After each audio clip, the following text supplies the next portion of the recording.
everyone, Novels Wonderland here. Thank you all for the love and support you've shown me and the channel. Magician in Tight Moon, Chapter 50 to 100. Chapter 68. Cat and Mouse. Why don't you just honestly seek reinforcements? Kiritsugu Amiya should be nearby, right? Kirai had already stated the name bluntly, and he was equally certain that if Kiritsugu, recruited by Einsburn, was also involved in this Holy Grail war, he would definitely take action today. But seeing the woman in front of her act so decisively, trampling her only chance of survival underfoot, and abandoning her own hope of living, she realized that she had lost all hope. Her partner was nearby, and she could have easily asked for help, but this woman chose to fight alone. I can't understand, or rather, I find it hard to understand, that someone would sacrifice their life to protect that man. What is the reason for this?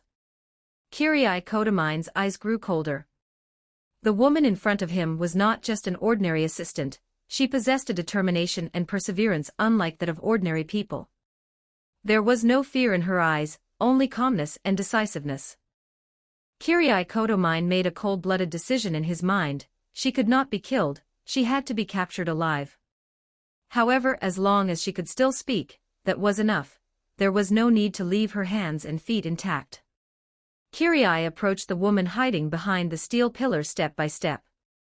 He knew his opponent was probably unarmed, the disassembled automatic rifle couldn't be reassembled immediately, and she didn't have time to retrieve the pistol that had been shot down. The outcome was already decided. Mia did not respond to Kirai's question. Her attention was highly focused, her pupils slightly contracted, as she calculated every inch her opponent was getting closer. She knew the chances of waiting for her opponent to reveal a weakness were slim, but she still refused to give up. But then a completely unexpected obstacle occurred, hindering Kirai's actions. A white curtain suddenly rushed between him and his prey, completely obscuring his vision, and the pungent smell of chemical reaction assaulted his nostrils. The smoke grenade, was it hidden behind the pillar just now? The smoke from the military-style portable smoke canister spread rapidly, enveloping the surroundings. Taking advantage of the moment when Kirai stopped because his vision was obscured, the sound of his swift footsteps echoed and faded away on the concrete ground. Kirai fired a black key at the fleeing woman based on the sound of footsteps, but only heard the sound of it piercing through steel and concrete. "Didn't you hit me? But how could you possibly escape from a place like this?" Kirai held the black key in both hands, carefully probing the surrounding atmosphere, waiting for the smoke to dissipate. Because the interior of the building was exposed, a strong wind blew through, and the dense smoke was blown away in just a few seconds. The weapons on the ground had disappeared, it seemed they had been picked up in the chaos. In such a desperate situation, why would someone think of resisting? No, they should be thinking of killing me. Why do they have such a strong desire to kill me? Was it because that man noticed me too? Kirai thought to himself, but he didn't stop what he was doing, he was about to begin the hunt. His life as an agent had been filled with such situations, and the familiarity of the task made Kirai feel somewhat dazed. What a tenacious woman, he muttered coldly to himself, perhaps unaware of the glint of excitement in his eyes. But at that moment, the voice from the gem communicator interrupted his rhythm. "Kiri, how's the situation on your end? Have you caught any key figures?" "No, they had already fled before I arrived." Kirai subconsciously denied the fact that the woman was still there. This was the first time he had lied to his teacher. He didn't want Tokiomi Tosaka to get involved in this matter. They escaped. What a pity. Kirai, you can stay there and wait for orders. Remember to use command spells to support assassin whenever needed. Okay, but please be careful, teacher. It seems that the person lurking here also has a group waiting for an opportunity elsewhere. Although she didn't want Tokiomi to get involved, she still reminded him to be careful of other hidden agents. What a contradiction. Kirai slowly closed his eyes, puzzled as to why he had done this. But now there's something important to do: hunt down the woman who wants to kill him. The exposed building is now completely silent, as if it has returned to the time when the soundproof barrier still existed. The footsteps that were just there have now been silenced, interrupted by the sudden question. Looks like you still want to kill me. Kirai opened his eyes again, his gaze icy cold. He knew that woman was still there, hiding in some corner, waiting for her chance. He began to move slowly, his footsteps light and silent, like a predator hunting its prey. His eyes scanned every corner and every shadow, trying to find where she was hiding. A faint smell of blood filled the air, her blood. Kirai knew this could be his guide. His breathing became slow and steady, and his heartbeat gradually calmed down, as he fully entered a hunting state. Suddenly, he stopped in his tracks, his eyes flickering slightly. There seemed to be a faint movement in the shadows ahead, the sound of a heartbeat. He immediately became alert, leaning forward slightly, ready to strike at any moment. A cold smile curled at the corner of Chi Li's lips. He had found her. He slowly approached, each step filled with a sense of oppression, as if death was drawing ever closer. But his legs seemed to be stuck by something, a transparent thread. A strange sound rang out. It was the sound of a grenade pull ring coming off. Kirai's expression instantly turned cold. He realized that he had fallen into an ambush. This woman had not disappointed him, as always, setting up a trap. In the nick of time, he leaped with all his might, trying to escape the blast radius. However, the explosion followed closely behind, and the flames and shockwaves instantly engulfed him. Hisayumiya coldly watched the explosion before her, expressionless, and turned to continue her escape. She knew that such an attack could not easily kill Kirai, otherwise Kiritsugu would not have considered him the most troublesome character in this Holy Grail war. Sure enough, after the smoke from the explosion dissipated, Kirai was still standing there. Although he had several burns and abrasions on his body, his cold eyes gleamed with excitement. 3 black keys pierced through the smoke and dust kicked up by the explosion, going straight into Hisayumiya's arm and calf. Kirai reversed the tide of battle, and gained the upper hand completely. He walked over unhurriedly, drawing a black key from each hand. The long blade is a semi-solid constructed using magic. When carrying it, one only needs to keep the short hilt close to the body. Mia could not see that there were several black keys hidden under Kirai's long monk's robe. With a cry of pain, Hisayumiya knew she couldn't escape anymore. She raised her August and fired at the approaching enemy. Clang, clang.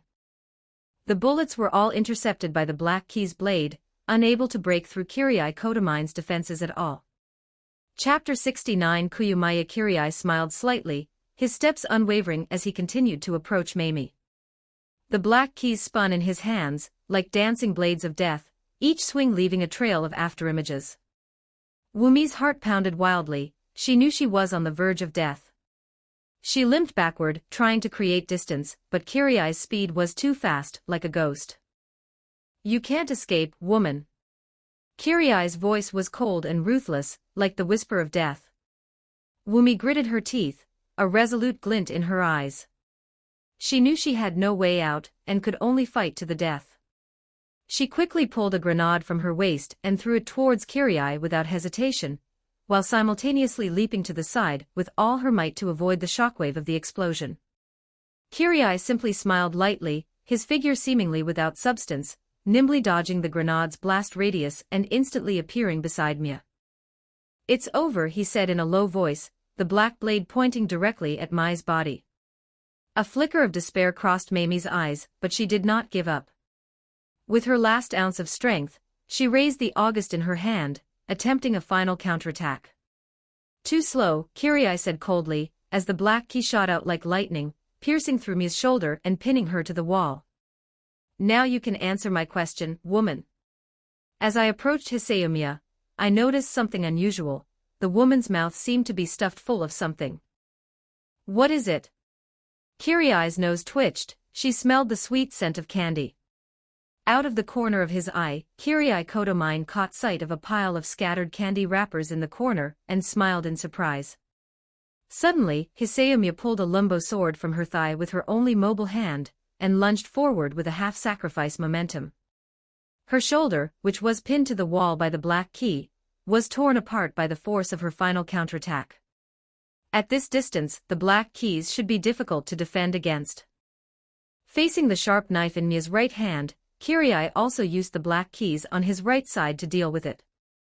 For Mamie, this was something she had already anticipated, and dodging it would be a piece of cake. She only needed to tilt her head slightly to dodge the tip of the black key's sword, and she could rush straight into the enemy's arms. But just as Mia was about to confirm her victory, Kirai made an unexpected move that shocked her. Their right hands crossed like a boxer's cross-punch, but Kirai's right hand, which should have been holding the black key short handle, was empty. He released his weapon halfway through the thrust. In other words, Kirai's right hand was never intended to use the black keys to assassinate Mia from the beginning. His strong, muscular fingers wrapped around Mia's right wrist. The tall, slender figure in the black robe, standing proudly upright, twisted and bent like a snake, passing under Wumi's right arm. The next second, Kirai used a gesture similar to that of someone putting their arm around an injured person's shoulder to pin Mia's right hand behind her shoulder. In a state of utter despair, with no hope of recovery, Mia realizes that she has been deceived by the preconceived notion that the other party is an agent who uses the black keys. This movement is from the Chinese martial art of Bajiquan. Just as Kirai's body pressed against Mia's waist, he struck Mia's tail with his left elbow and forcefully swept away Mia's supporting leg with his left foot. This move, 6 great openings, elbow strike, was executed cleanly and swiftly. From the moment Kirai grabbed Mia's wrist holding the sword, all the movements were completed in one smooth motion. This is the highest level of Bajiquan, a routine that integrates offense and defense. Mamie was slammed to the ground, unable to adopt a defensive posture. The overwhelming force of the impact made her feel as if all her limbs had been ripped off from the root, leaving her paralyzed and unable to move. Only the excruciating pain from the elbow strike to her chest shot straight to her head. 2 or 3 of his ribs must have been broken. The intense pain made Mommy gasp for breath, and the half-melted candy in her mouth fell out and rolled onto the ground. "Woman, you might find this surprising, but I'm not here to kill you," Kirai's voice came coldly. "I only have one question. Why would you rather die than not protect Kiritsugu Amiya?" Mamie did not respond, or rather, her response was a series of beeping sounds. A timed micro-explosive device was activated in Hisayumi's mouth. The explosion wasn't particularly powerful, but it was enough to shatter her head. At the moment of her death, Mia thought of her first encounter with Kiritsugu, the man who rescued her from the battlefield, and kept saying some awkward words of comfort to her. He had no idea how to comfort people, and Mamie didn't respond, only her stomach made a gurgling sound. Magician in type 1938 words. The man searched his entire body, and found only one candy, but he still carefully peeled off the candy coating. Wumi looked at the candy, assuming that the man would give it to her directly. But to my surprise, the man used a knife to cut the candy in half, and gave her only one half, the smaller one. "What a stingy guy. I won't be able to help you anymore." Blood vessels, and brain tissue were shattered by the explosion, some of which even splattered onto Kirai's face. Despite winning, they felt no joy whatsoever. After a moment of silence, Kirai began to clean up the mess. His head was blown to pieces, rendering even psychic magic useless. It was truly ruthless. He wiped the blood from his face, a strange emotion welling up inside him. He had won, yet felt no satisfaction. It seems there was a woman before who was willing to do this for him, and shortly after giving birth, she committed suicide in front of him for some strange reason. What is it for? Kirai lowered his head, deep in thought, as if trying to find the answer to these endless questions. Can't figure it out. On another corner of the battlefield, the tracker on Hisayumiya no longer showed any signs of life, and Kiritsugu Amiya shed tears for no reason. He knew all along that he would eventually face this situation. Kiritsugu only saved the girl's life. Her heart died the moment she met him. Although the girl survived the baptism of napalm and gunpowder, this good fortune left her feeling lost. Kiritsugu was almost certain that the girl would die soon. He had already personally destroyed his biological and nurturing relatives, and if the girl were left with someone like him, she would eventually be sent to the underworld as well. But you can never have too many tools. Even if he has to abandon her in the future, if it can save 2 or more people, that's exactly what Kiritsugu wants. Kiritsugu gave the girl a name and nationality, and also passed on his skills and knowledge to her. This is the beginning of Hiseumiya, the beginning of a person whose future was already predetermined. Therefore, he certainly doesn't feel lost or sad now. This is reasonable, and a logical conclusion.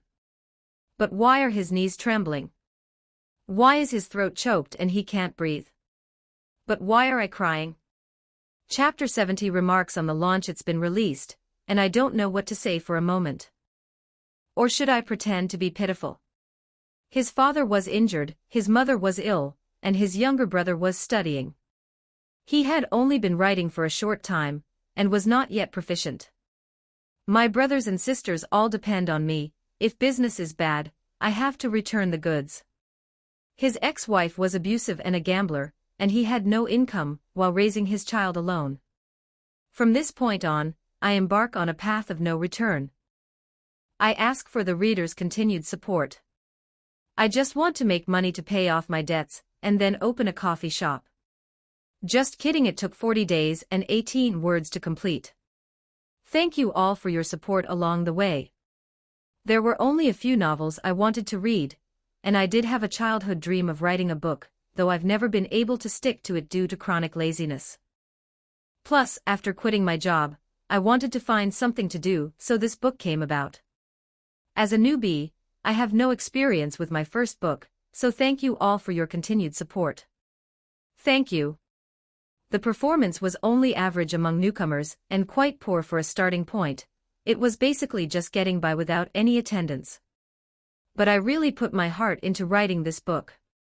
I researched a lot of materials for many of the type moon settings and ideas, just in case there were any problems that would affect everyone's reading experience. Perhaps some settings may have been written incorrectly due to my oversight. After all, this world is too complicated, and there's also a mushroom-headed demon like being constantly changing the rules outside the world. When it was posted directly, it was retrieved on the 14th day of the review process, which was the last day. I am very grateful to Peng Lai.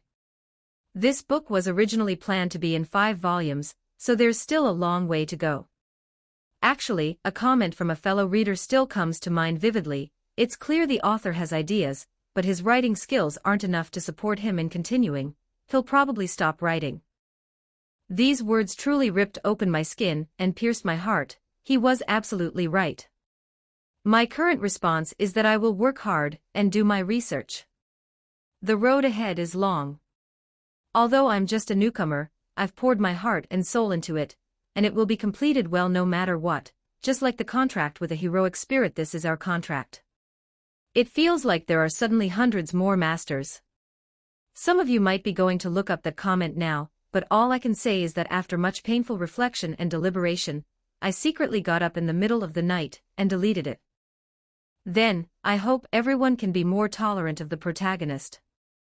She needs time to grow and needs various events to mature. There will be 5 chapters updated at 5 p.m. today, and then 2 chapters a day, which should be between 6 p.m. and 8 p.m. This will continue until I find my next job. P.S. I work in animation and film post-production. As for the rules for extra chapters, due to the author's weak ability to repay debts, the requirements may be set quite high. P.S. I can't write them. I really can't write them /o/. I'll add an extra chapter when we reach 1,000 monthly votes, and then I'll add more chapters depending on the follower count. Only I can see this. As for donations and other things, we'll talk about that later. Oh, and I'd also like to thank the readers who previously gifted me monthly tickets and gave me tips. Eating melon seeds without peeling shells, Xiangxi Little Cutie, Zhang Jihan Loves Poop, Linga Piamiao Fanyanjin, Maya Osalu, Haha 98, Aegis 0731, 20201124 1729 on Wu Patchouli, Krypton isn't a Krypton star person. 202303051616325585, Zizwank, 202205140002042622, 202202252119054447, _re_, 20 to 106070 for 62 for 760, XJL, 10 bottles of Sprite, Pigeon Princess, silently passing by another world hero.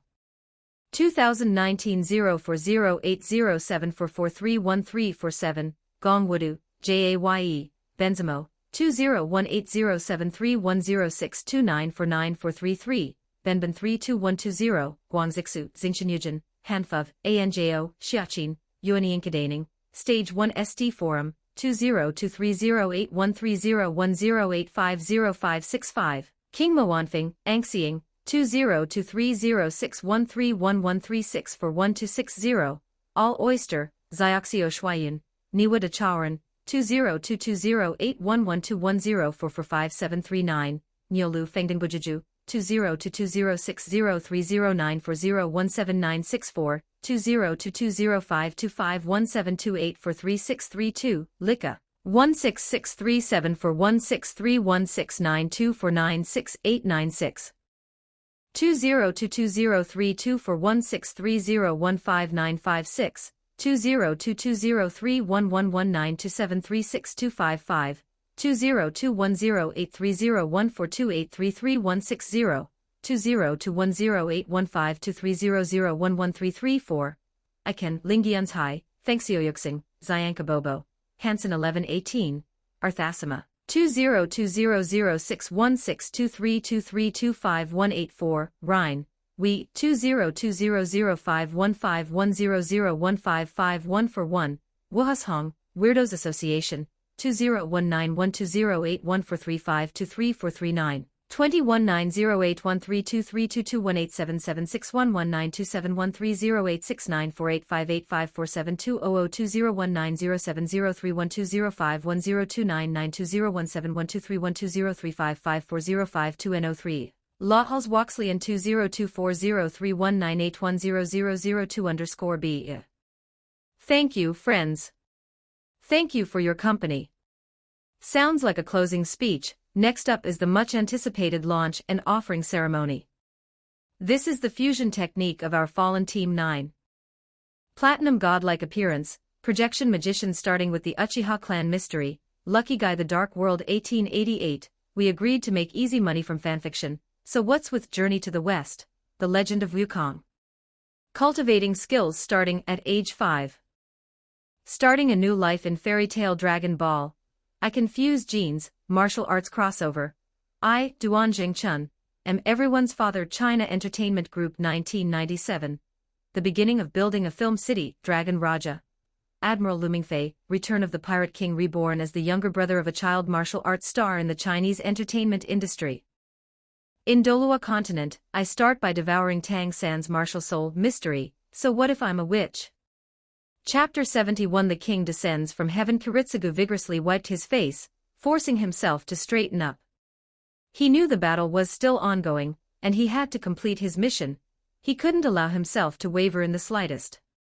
He took a deep breath, gripped the sniper rifle tightly again, aimed the scope at the battlefield, and tried to erase the pain in his heart. In the sniper scope, Tokiomi Tosaka's figure was clearly visible. Dressed in a red suit and holding a jeweled magic wand, his leisurely figure exuded arrogance. The target has been locked onto him. But the time was not yet right.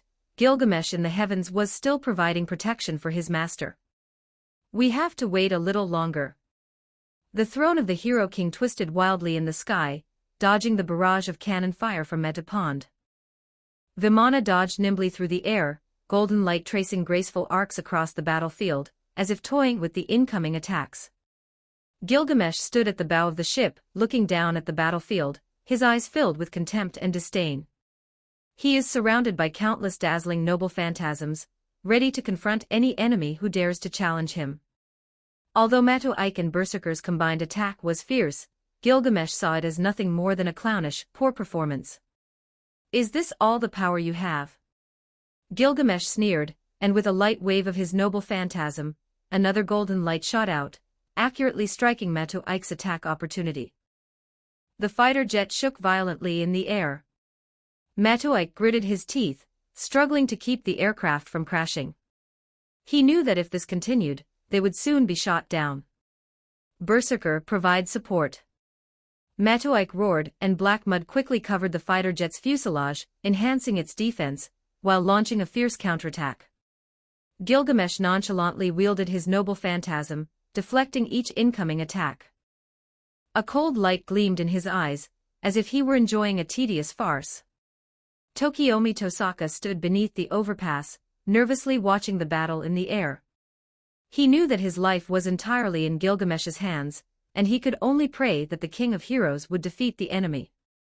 Ryder, who had been dodging the attack, was also ready to join the aerial game. Archer's attack covered the entire battlefield, threatening all the heroic spirits. Ryder couldn't let him interfere with the still unfinished revenge, so he decided to take action. "We can't let him run rampant like this," Ryder whispered to himself. Under his command, the four-legged bull roared, its wheels grinding through the air, and the chariot moved swiftly through the air, heading straight for Gilgamesh. Iskandar stood on the chariot, the sword in his hand gleaming with a fierce light. "King of Babylon, though this is not the time for us to fight, I will not allow you to easily disrupt the quest for revenge that I have witnessed."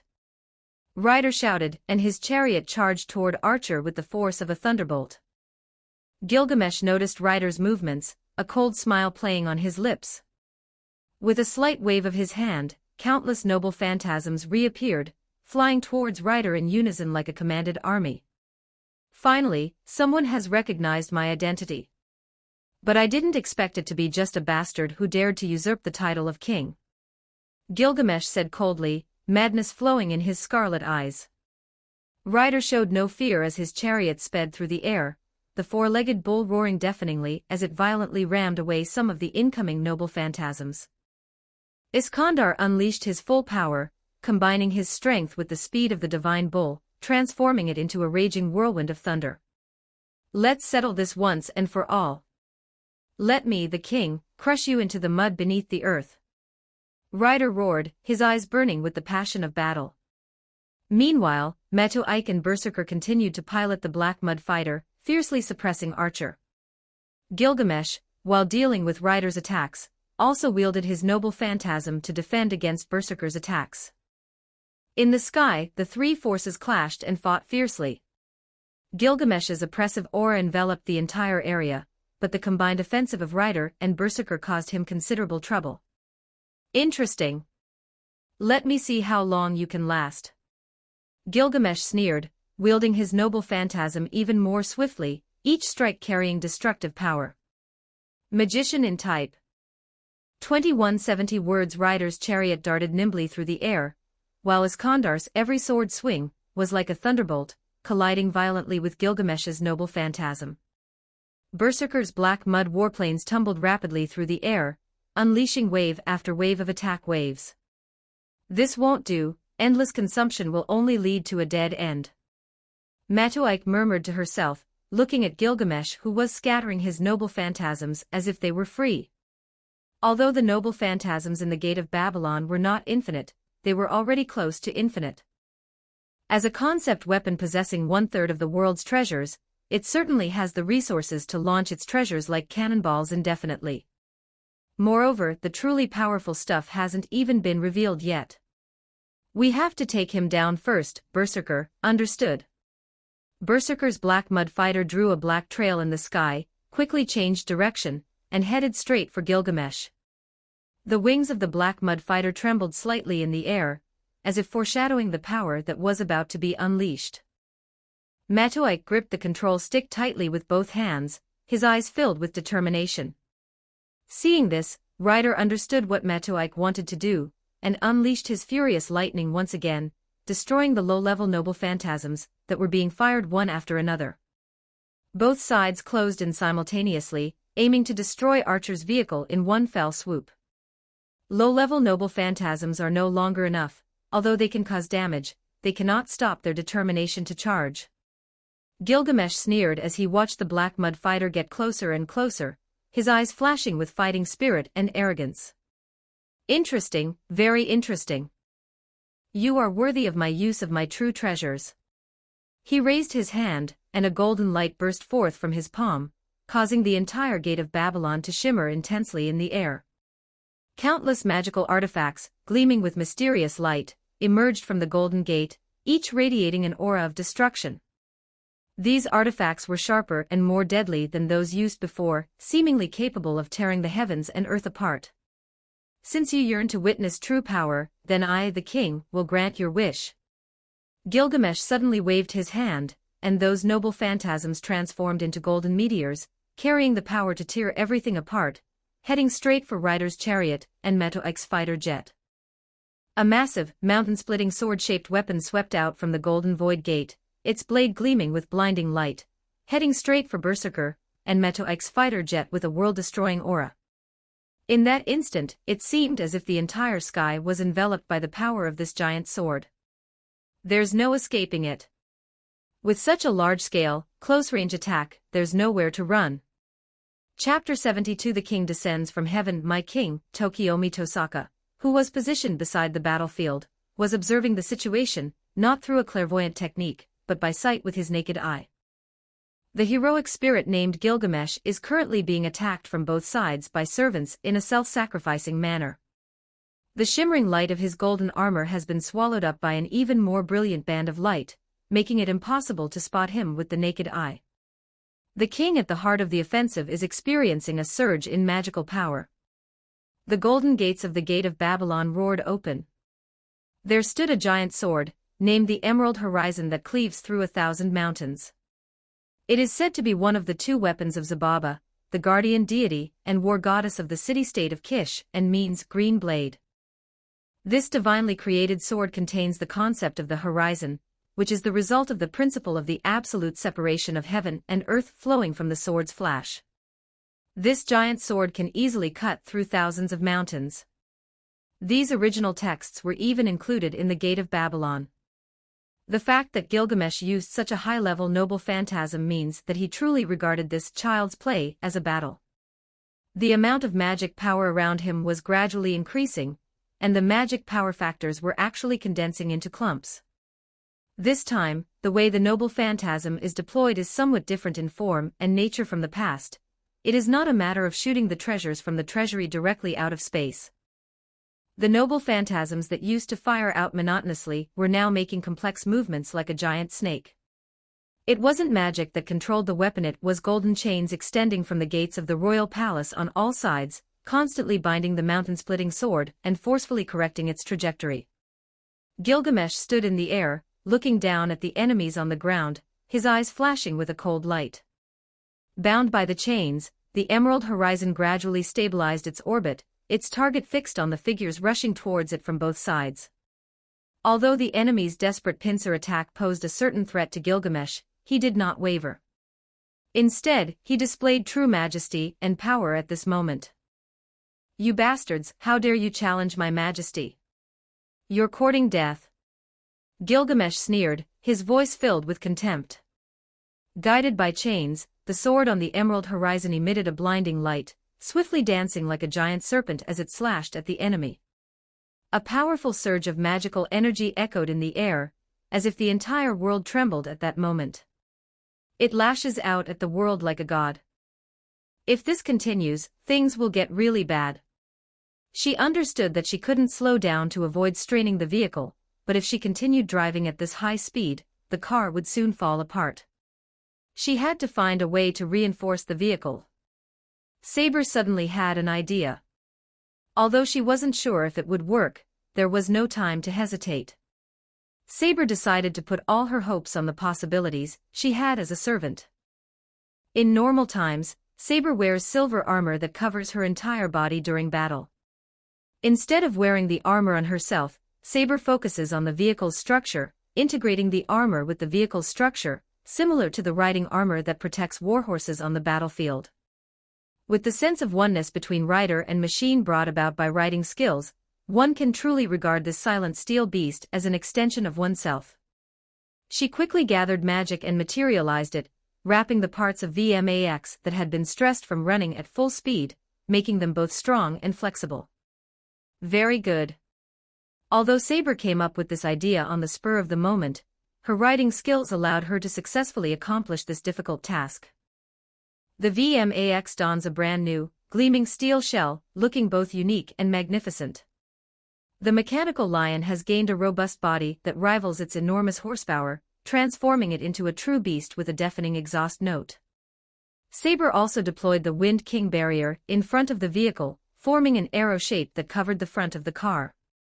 Under this umbrella of compressed airflow, the VMAX fully possessed aerodynamic characteristics, ultimately overcoming air resistance.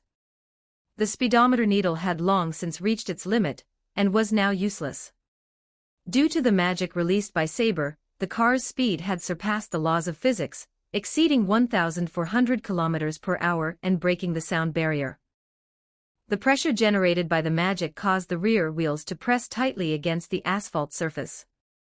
The master's message came through the earpiece, accompanied by a command seal. Shoot Archer down. Wasn't Lancer the initial target? Saber is currently unaware of what happened on the battlefield. But her master's orders have already reached her body, and the magical energy replenished by her command seals has surged once more. A violent current of air clung to her like a hurricane. This command was more in line with her own desires. Defeating the masterless Lancer was far less satisfying than targeting Archer. The synergy between mind and body solidified the flow of magical energy. The speed increased once again, and the impact of 3 times the speed of sound caused the beast beneath them to let out a mournful cry. Even with the protection of the magic armored riding suit, this steel beast was still at risk of disintegrating at any moment. Ahead lies the gap in the overpass, which is also the location of the battlefield. As for where the next enemy to be dealt with is, the magic from the command seal had automatically locked onto her. Was it that golden, glittering thing in the sky? The airflow generated by the rotating wheels created a hurricane-like effect, scraping deep grooves into the road surface of the viaduct like a rolling scythe. Saber's eyes were fixed on his target, his heart filled with determination and resolve. As her speed increased, Saber's figure moved like a silver lightning bolt, rapidly approaching her target. She had only one goal in mind, the dazzling golden figure in the sky. The protection from the Wind King barrier allowed her to disregard the physical laws governing airflow. The sword was originally bound by multiple layers of wind, which changed the refractive index of light and sealed the blade. It was designed to make it difficult for the enemy to judge the distance between weapons. Though simple, it could be very effective in close combat. But at this moment, under Saber's deliberate manipulation, the multiple layers of gale force wrapped around the sword began to rage, and their forms began to change. Enveloped by the raging wind, the sword-shaped weapon, resembling a constantly spiraling drill, was now being used by Saber as a knight's lance. The roar of the engine and the violent airflow created a tremendous force that propelled Saber toward the target. The rider in the whirlwind and her vehicle burst through the gap in the overpass, speeding through the sky like a motorcycle stunt performer. No, that analogy is inappropriate. Stunt performers are simply using the inertia of physics to achieve difficult moves. At this moment, Saber has broken the laws of physics, forcibly breaking through the limits. The storm is like her companion, a blessing from the power of heaven and earth, welcoming her onto the stage called the battlefield. The reputation of the King of Knights was fully displayed at this moment. At this moment, Saber's figure merged perfectly with her silver cavalry, transforming into a deadly, monstrous beast that pointed directly at Archer in the sky. She would use unparalleled speed and power to knock that man down from the sky, and end his arrogance and conceit once and for all. Chapter 73 The King descends from heaven. The emerald horizon drew a dazzling arc in the air, guided by the chains, pointing straight at the enemy's vitals. The massive sword, carrying a devastating force, slashed fiercely down at Berserker's and Meto Ike's fighter jets as well as Ryder's tank. The combined attack from both sides seemed insignificant at that moment, as if they were powerless against the majesty of the king. Can't avoid it. Can't stop it. This thought echoed in the minds of both Meto Ike and Iskandar. That's just too outrageous. Berserker and Meto Ike reacted quickly, their fighter jets flipping rapidly in the air in an attempt to avoid the devastating attack. But the emerald horizon was incredibly fast, giving them almost no room to dodge. The sword's edge sliced through the air, creating a violent gust of wind that sheared off a corner of the fighter's wing, sparks flying, and the aircraft shaking violently. The emphasis of the divine wheel is not on power but on divine, as it is a treasure witnessed and blessed by the Greek god Zeus. Standing atop the pinnacle of a mythical realm, he commands the thunder of all directions, his divine might awe-inspiring. The moment Iskander activated, Wheel of God, the entire chariot was enveloped in dazzling light, resembling a sacred chariot forged from thunder, shimmering with brilliant radiance. The four-legged divine bull roared deafeningly, like four incarnations of thunder, each step accompanied by a deafening thunderclap that shook the earth and sky. The wheels on the chariot began to spin at high speed, stirring up the surrounding air and creating a strong airflow. Thunder leaped between the wheels and lightning flashed in the air, like countless thunder snakes dancing in the sky. Each bolt of lightning carried destructive power, as if it could crush any enemy that stood in its way. Iskander stood on the chariot, his hands gripping the reins tightly, his eyes gleaming with determination. He infused his entire body with magic, drawing upon the divine power within the chariot's wheels, causing it to emit a dazzling light. Thunder roared all around, and the sound of the divine ox's hooves echoed through the sky like thunder. The entire chariot was like a thunder god descending to earth, exuding unparalleled power. Magician in type 2182 words come, King of Babylon. Let's see if your divine sword is sharper or my divine wheel is more powerful. Iskander roared, with an aura of conquering all. The giant sword and the chariot collided in midair, the sword's edge intertwining with lightning, unleashing an incomparably dazzling brilliance. Lightning danced around the chariot, like divine guards enveloping it in its radiance and forming an unbreakable barrier. The great sword was incredibly powerful, the barrier of lightning was gradually pierced by its blade, and the chariot trembled violently in the air. The lightning on the chariot grew increasingly violent, as if the entire sky was trembling at this battle that only existed in mythology. "Wave, hold me tight," he shouted to his master, his gaze unwavering. Weber stared at him in astonishment, but without hesitation grabbed Iskandar's arm. Iskandar pulled hard, holding Weber tightly in his arms. Then, he resolutely released the reins of the divine chariot wheel, and the chariot lost control in an instant, the four-legged divine bull roaring as it charged toward the emerald horizon. "For the glory of the conqueror king!" Iskandar roared, his body radiating intense light. In that instant, all the lightning on the chariot concentrated on him, as if the god of thunder had descended upon the world.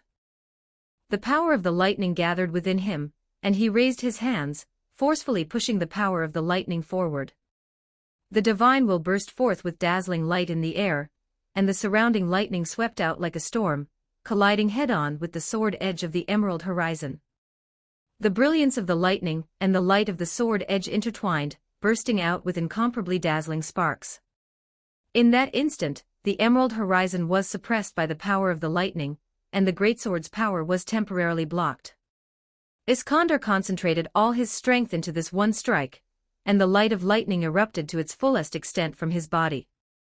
Weber hugged him tightly, feeling that incredibly powerful force. The power of the thunder finally erupted to its limit, and the collision between the divine wheel and the emerald horizon created a tremendous roar in the air.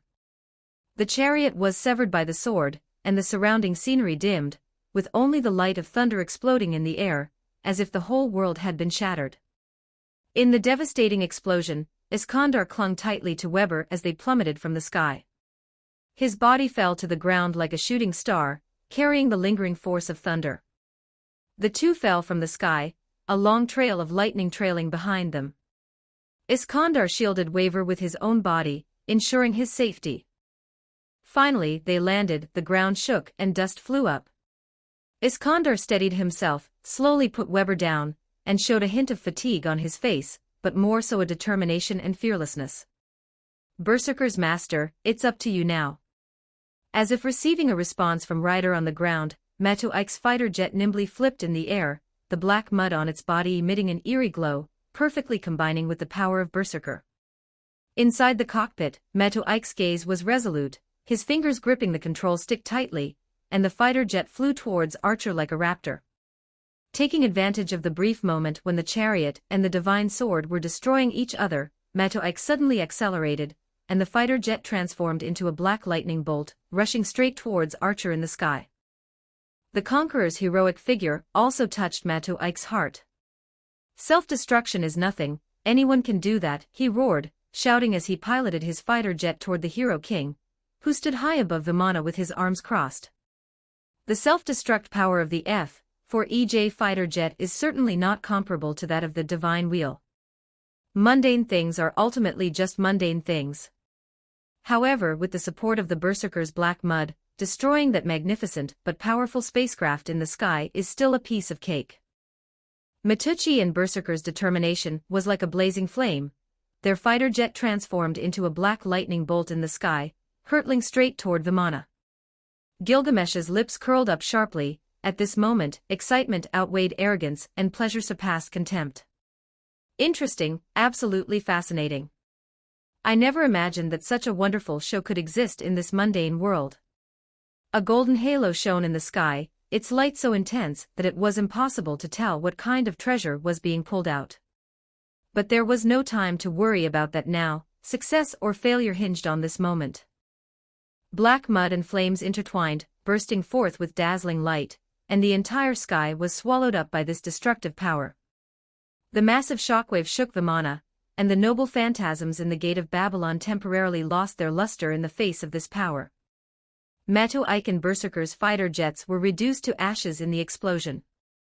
Berserker's black mud flowed rapidly, turning into countless tiny fragments, while Metapond was protected by the black mud, escaping from the core of the explosion.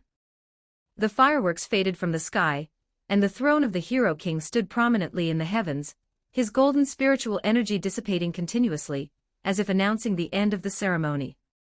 "It's a shield, but I don't know where it came from. However, since that guy pulled it out, it probably isn't anything ordinary." Ryder stood on the ground, expressionless, commenting that he seemed to see no sign of defeat, while Weber beside him looked dejected. "Still not enough. They actually brought out a defensive noble phantasm. They think too highly of us." Mato Ike slowly descended from the sky, a hint of resentment on his lips. But it wasn't over yet. A storm-like surge of magical power suddenly appeared from the other side of the overpass.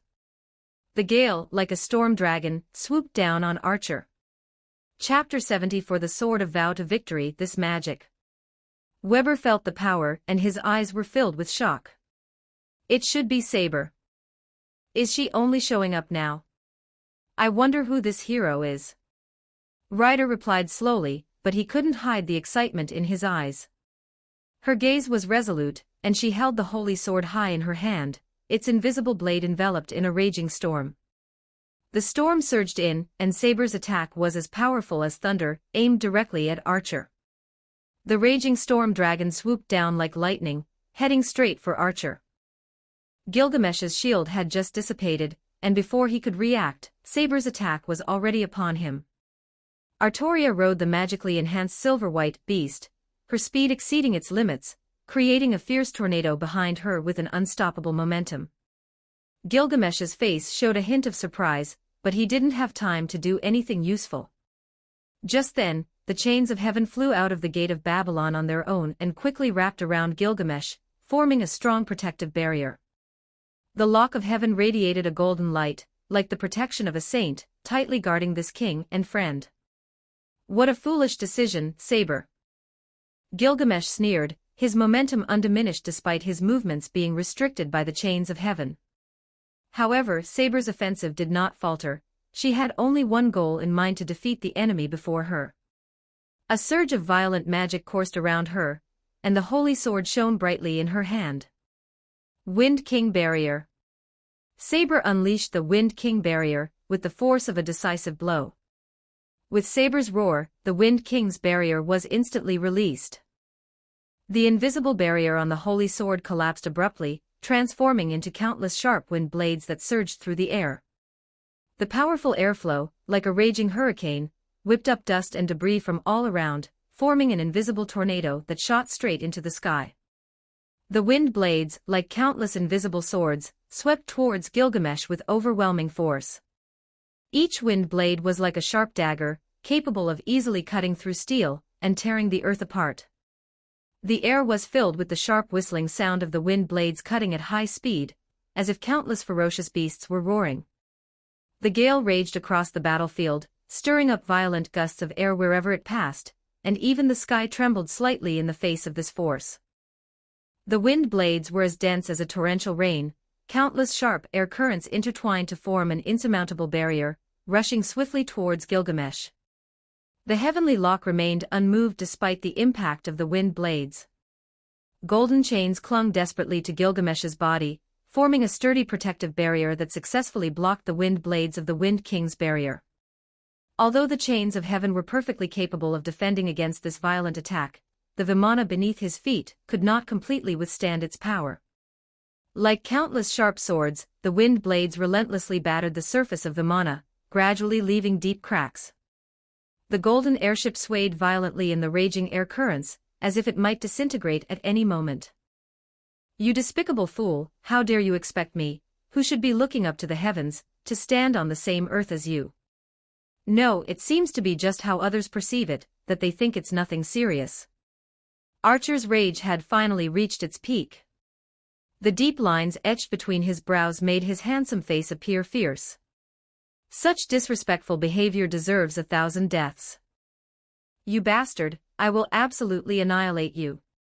Enraged, Archer looked at Saber with eyes blazing with fury, and shouted loudly. The power of the Wind King's barrier was like an invisible torrent, wave after wave, relentlessly assaulting Vimana. The airship developed more and more cracks on its surface, its golden luster gradually dimmed, and it finally disintegrated with a loud bang. Gilgamesh fell from Vimana, but the chains of heaven remained tightly bound to him, protecting his body from harm. He quickly adjusted his posture in midair, and landed steadily on the ground, his gaze coldly fixed on Saber. But what followed was a feast of power when the Wind King barrier opened, with magic intertwining like an unpredictable labyrinth, forming a scene full of power and mystery.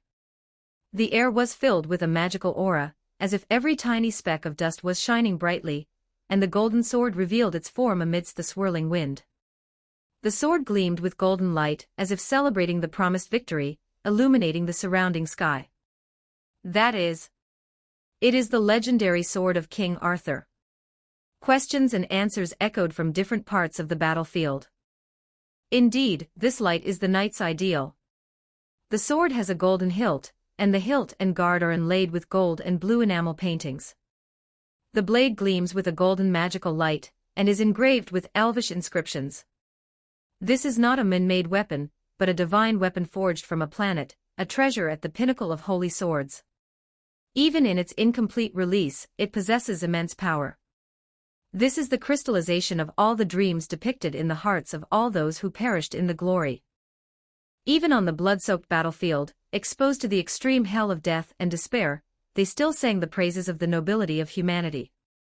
Saber adjusted his posture in midair, took a step forward in the void, and then took a deep breath like a whale swallowing its prey. The red dragon's heart pounded violently, and golden magic wrapped around the sword. The Night King concentrated all his strength in his arms gripping the sword hilt, raising the golden sword high. Light cascaded down like a waterfall, weaving a magnificent tapestry of glory and hope. The light continued to gather, and the dazzling brilliance converged one after another, as if illuminating this peerless holy sword, and adorning it with the most dazzling radiance was their supreme duty. The intense yet serene light left everyone speechless and holding their breath. That radiant divine sword is the crystallization of the sorrowful and sublime dream held in the hearts of all the warriors who perished on the battlefield in their final moments, transcending the past, present and future a wish called glory. Transform that will into glory, remind yourself to uphold your faith, and at this moment, the ever-victorious king proclaims the true name of the miracle in his hand. That is Excalibur, oath sword of victory. Light surged and flowed across the star sword, its radiance like countless golden rivers weaving together a magnificent picture and converging into endless splendor. The roar shook the heavens, and the entire battlefield seemed to tremble under the impact of this radiant light. The dragon's essence was unleashed, accelerating the magic and transforming it into a flash of light. The spiraling stream of light that shot out completely engulfed Archer's figure.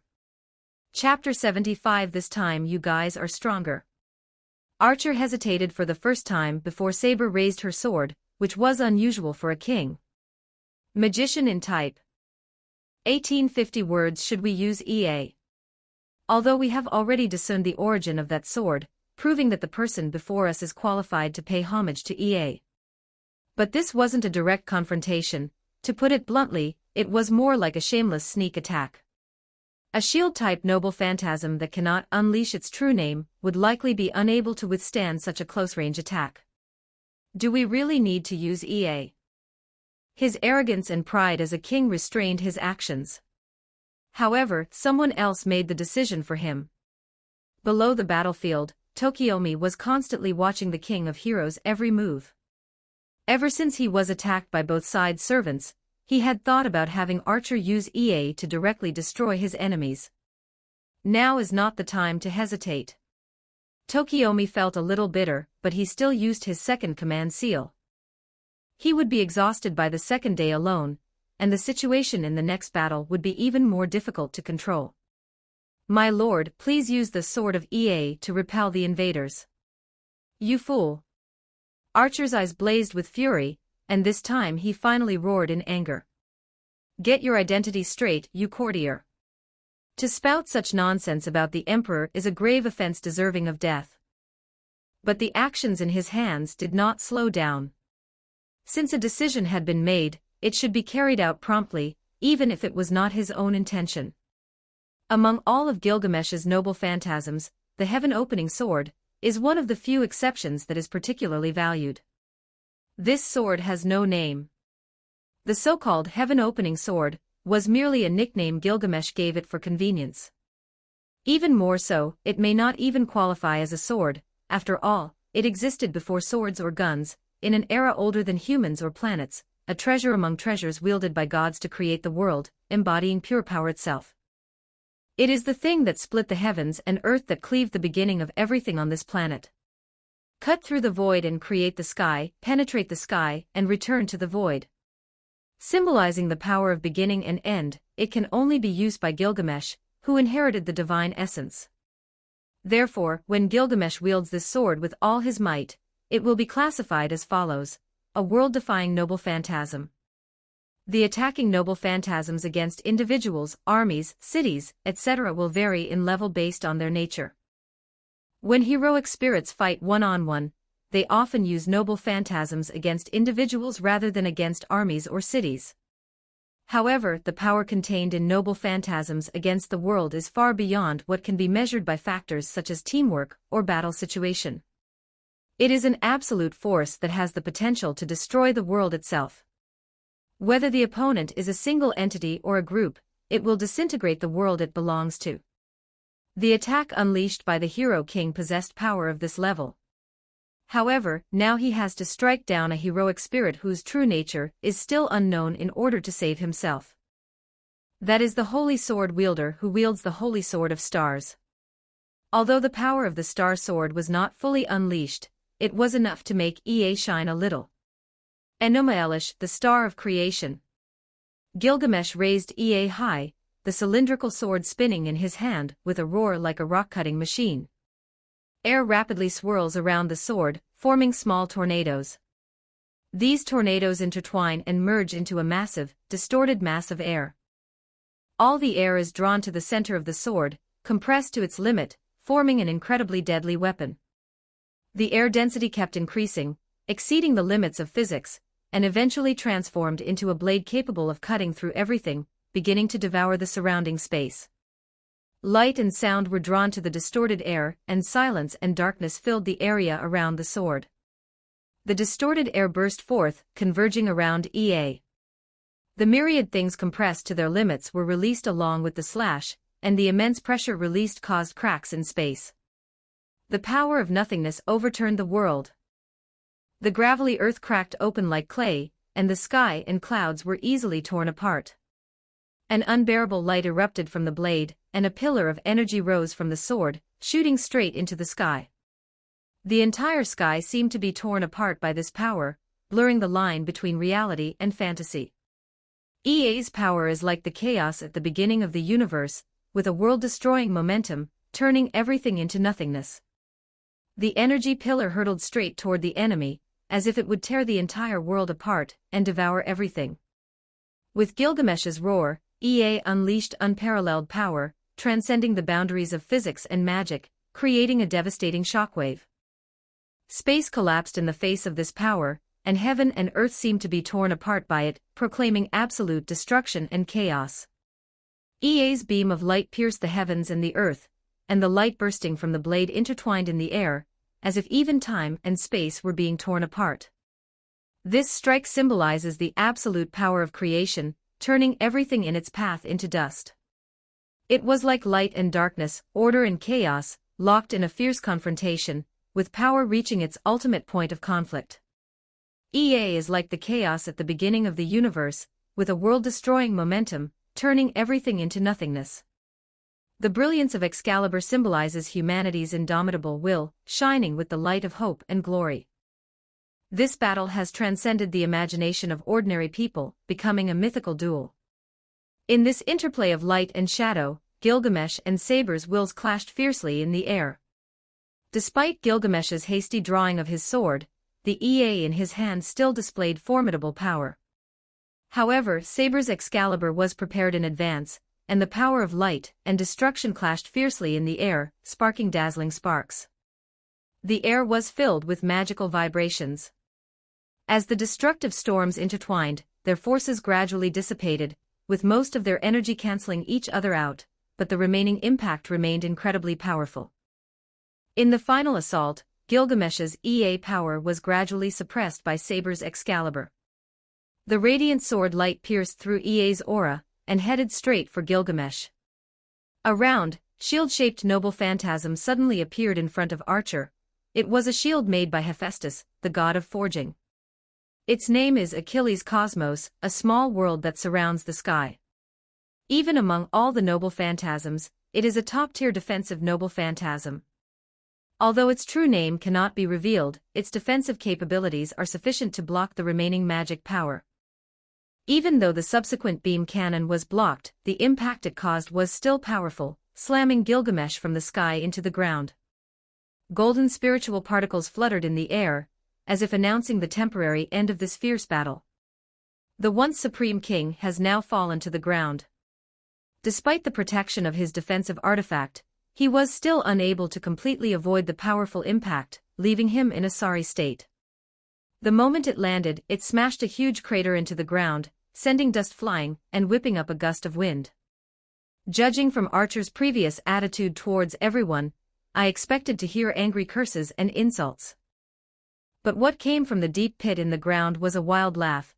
The king remained noble, shining even in the dust. I admit, you are stronger this time. Chapter 76 The Conqueror's Strategy. Gilgamesh looked up at Saber in the sky, as if the heavy blow had been nothing more than a game to him. His laughter echoed in the air, filled with undisguised arrogance and disdain. However, the outcome is not yet decided. He stood in the center of the pit, the dust on his body blown away by the wind pressure, his golden eyes flashing with an arrogant light. This is Gilgamesh, the king of heroes. Nothing can truly defeat him. Neither defeat in battle nor the loss of friends, nor even the destruction of Uruk, can truly crush him. Tokiomi was watching from a short distance away, and it seemed that only now was he truly recognizing the true nature of this heroic spirit. He fell silent, no longer speaking. The future course of the battle was no longer clear, so it was better to let this king run rampant here. He was somewhat exhausted. Ever since he chose the path of magic, he had been silently preparing for this Holy Grail war, but only 2 days into the war, his body and mind were already under double pressure. I'm really tired. Let loose, stop overthinking, immerse yourself in this Holy Grail war, and enjoy it. Sensing the change in the servant's magical state, Gilgamesh turned to look at Tokiomi, and couldn't help but laugh. The low chuckle gradually turned into a loud laugh, and the loud laugh turned into a maniacal laugh. The sudden change in the attitude of this high-ranking king left everyone else present somewhat bewildered. Except for Iskander the Conqueror, he understood that this was the same as when he had ever failed in his conquests. He would not lose his fighting spirit, but would instead become even more determined. Then he burst into laughter. What are you doing? Waver was puzzled by his servant's unrestrained laughter, which seemed to be infected with a virus that spread laughter, venting some indescribable emotion. Kid, you have a long way to go, but remember this, no matter what you face next, face it with a smile and conquer it with a smile. Who understands this? The Night King Artoria also descended gracefully from the sky, landing directly opposite Gilgamesh. The battlefield here is now in a three-sided encirclement. Seeing the three heroic spirits surrounding him, Gilgamesh laughed heartily. State your names are worthy of my remembrance. I am Iskandar, the renowned conqueror. The one who always answers first on such questions is the indifferent giant spirit. The revelation of his real name was no big deal to him. Gilda Rice.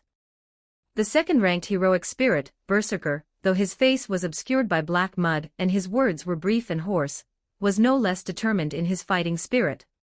His ferocious aura undoubtedly demonstrated his resolve. Then everyone's gaze turned to the heroic spirit, who had remained silent for a long time, and was the last to enter. Revealing his name at this moment was certainly not a good choice, but looking at the holy sword in his hand that had dispelled the Wind King barrier, he knew that his identity had most likely been exposed. Arthur Pendragon. Ryder seemed very interested in Saber's remarks, raising his eyebrows exaggeratedly. It's really surprising. I never expected that the famous Night King would be such a young girl. How about tasting this young lady's sword, Conqueror? Magician in type 1957 words, Saber said in a deep voice, assuming a stance with his longsword, gripping the hilt tightly with both hands. The fighting spirit emanating from the sword was even stronger than when he fought Archer. Ryder, even if you see Saber's radiance, even if you see that beautiful and moving light, do you still think she's just a little girl? The rare sound came from King Gilgamesh, who made no attempt to conceal the decadent desire in his smile. Humph, we two are indeed mortal enemies, King of Babylon. Ryder glared sharply at Archer, who was lost in his daydream. Regarding Ryder's actions and the upcoming 3-on-1 situation, Archer simply scoffed. However, I never expected that two shameless scoundrels would appear in one day, ignoring my existence and calling themselves kings. In heaven and on earth, only I am the true king and hero. All others are nothing but a bunch of rabble and bastards. Although he could accept that the thing in front of him could be an opponent in this game, Gilgamesh was unwilling to admit his identity as the king. Even when facing an attack from three heroic spirits, are you still so arrogant, king of heroes? Ryder asked in a deep, resonant voice, a threatening intent beginning to emanate from his eyes. This was the situation he wanted to achieve, taking on everyone at once, but Archer beat him to it. Ryder, do you really think I don't know your intentions by actively inciting others to be hostile to me? Faced with Ryder's aggressive questioning, Archer simply replied dismissively. Ryder was merely stalling for time, imprisoning these heroic spirits in this area, so that the battle on the other side of the overpass would not be disturbed by the outside world. Matuik already knew what the conqueror was thinking. Even in this situation, would he still take responsibility for his bold words? The journey of revenge that I have witnessed shall not be interfered with by others. Recalling his first confrontation with Ryder, Matuik felt somewhat helpless. The current situation was indeed as Ryder had controlled, dividing the battlefield into two parts. Both he and Berserker were indeed caught up in this situation, and found it difficult to escape. Only Saber, completely bewildered by Archer's words, still pressed on forcefully. What are you talking about? Archer, are you saying that our current battle is only a result of Ryder's planning? Gilgamesh did not answer, but responded to Saber's question with his actions, which could perhaps be considered another form of favoritism. He raised the monstrous longsword in his hand, and his frenzied magic suddenly burst forth. The airflow generated by the rotating sword formed a powerful wind pressure, and the magic power had reached a level that was visible to the naked eye. Archer's actions created a tense atmosphere, and the confrontation between the four heroic spirits made the entire battlefield resemble a volcano about to erupt. The Conqueror King stood guard nearby, sword in hand, while the Night King's holy sword shone brightly, and the Berserker's black mud stirred restlessly. Gilgamesh's gaze was like lightning, coldly sweeping over every opponent present. The surrounding air seemed to be suffocating, and his arrogance and power were on full display at this moment. The atmosphere around them suddenly froze, as if time itself had stopped at that moment. However, the storm that had gathered on the sword did not strike any of the servants or masters present, but instead moved toward the viaduct. That was where Lancer and Assassin fought, and it was another key point in the battle. "This farce should end now," Gilgamesh said coldly, his tone filled with endless contempt and disdain. Chapter 77 The Broken Dragon. A storm of magic, like a roaring dragon, swept towards the viaduct. A piercing roar filled the air, as if the heavens and earth were trembling at that moment. The force was powerful and violent, leaving devastation and dust everywhere it passed, as if the end of the world had arrived.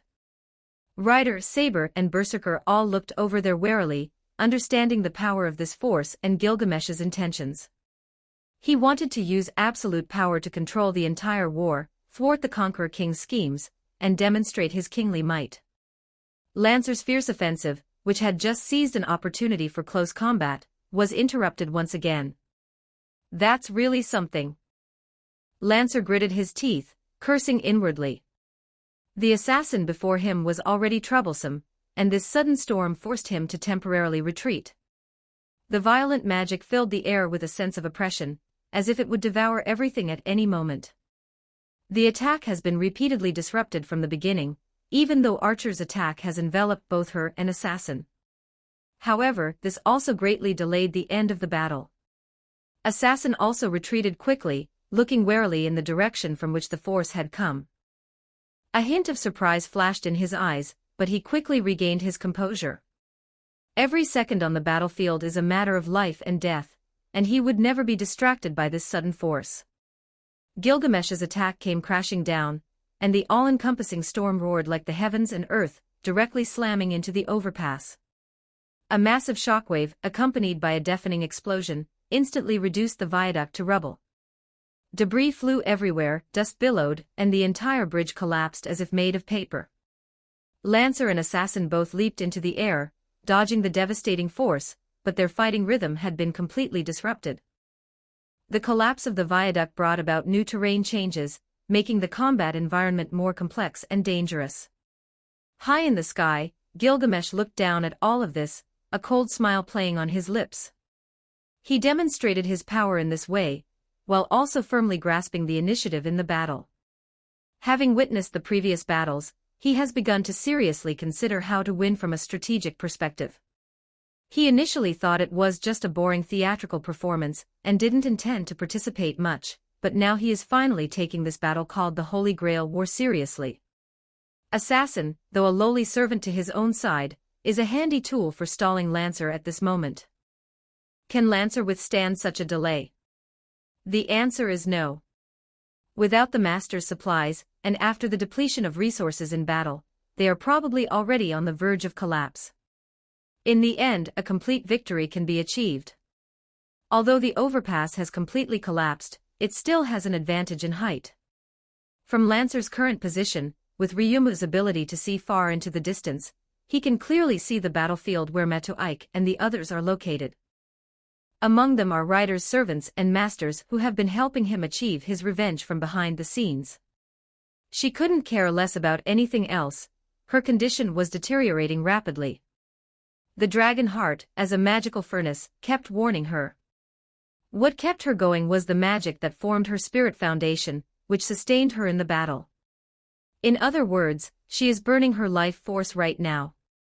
Just like the tokusatsu films made in Japan, the Giant of Light also has a moment when his light runs out, and in the end he can only use his remaining light to illuminate the world. 3 minutes, hold that guy off for 3 minutes. Please help me just this once. I'm begging you. Disregarding honor and dignity, since this body is merely a fragmented spirit born from the remains of a dragon, it cannot be called noble. To say that she is a fragment of Albion is more like saying she is the child of the last dragon. He simply inherited the original owner's tragic wish to return to the other side of the world, and also wanted to see what the other side of the world looked like, which is why he threw himself into this Holy Grail war.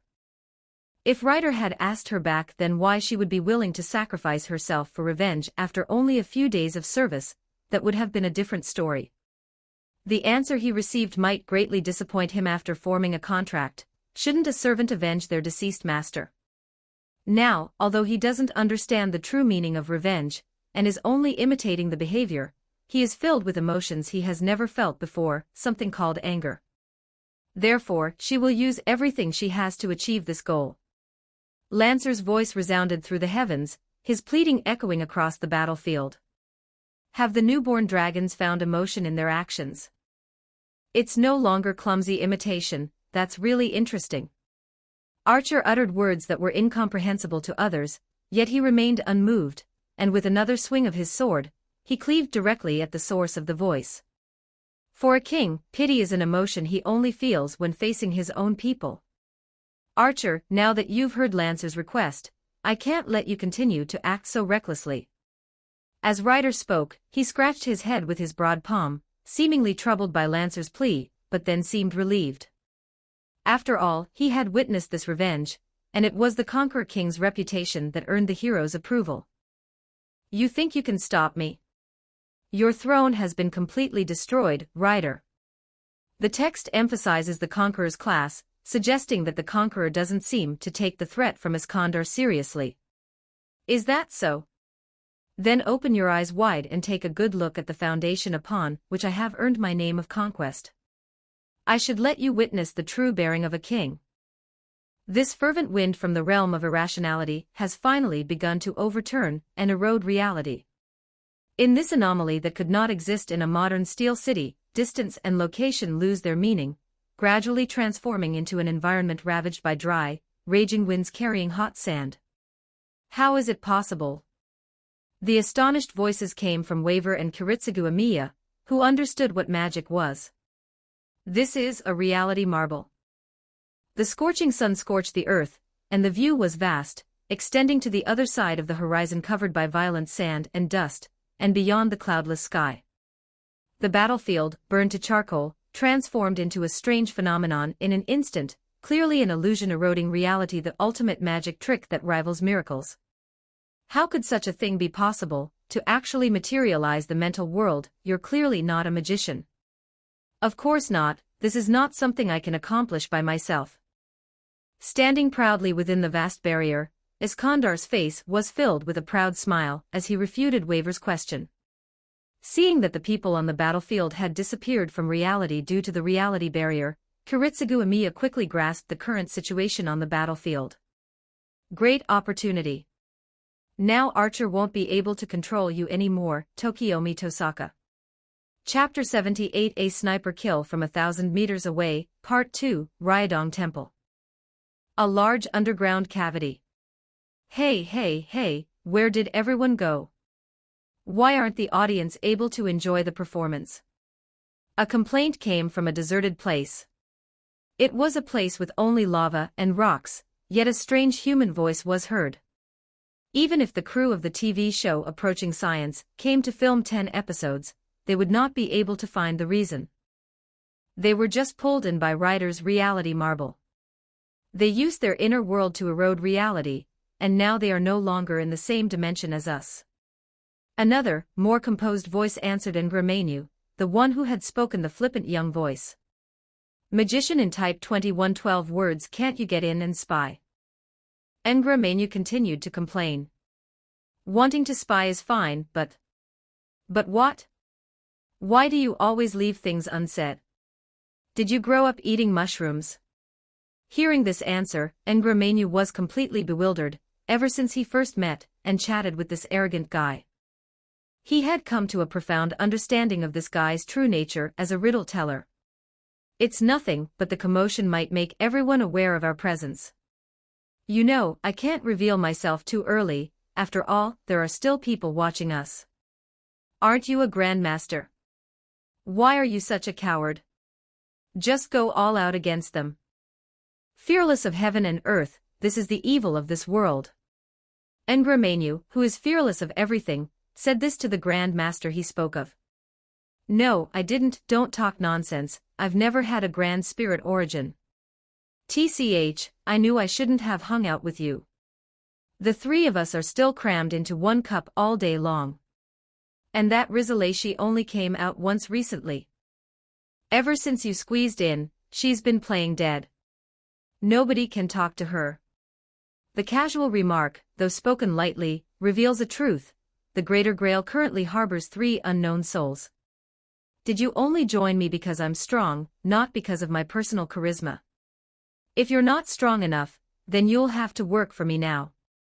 Although we can't see Ngramenyu's face at this moment, his expression must be that of someone who's taking advantage of others' kindness. Never mind, I won't argue with you. Talking to you is just a waste of my emotions. No, please. I was wrong, I'll never talk back again. Please don't stop talking to me, I'll die if nobody talks to me. A moment of silence. Hey, are you there? Please say something. Shut up, there's still something to watch on the field. He, you spoke up. The foolish laughter, as if they had won something happy, also filled the gloomy place with a cheerful atmosphere. Because Ryder's reality marble was activated, all the servants and masters near the main battlefield were attracted into the marble. Perhaps because they were far away, Tokiomi Tosaka was left standing alone in place.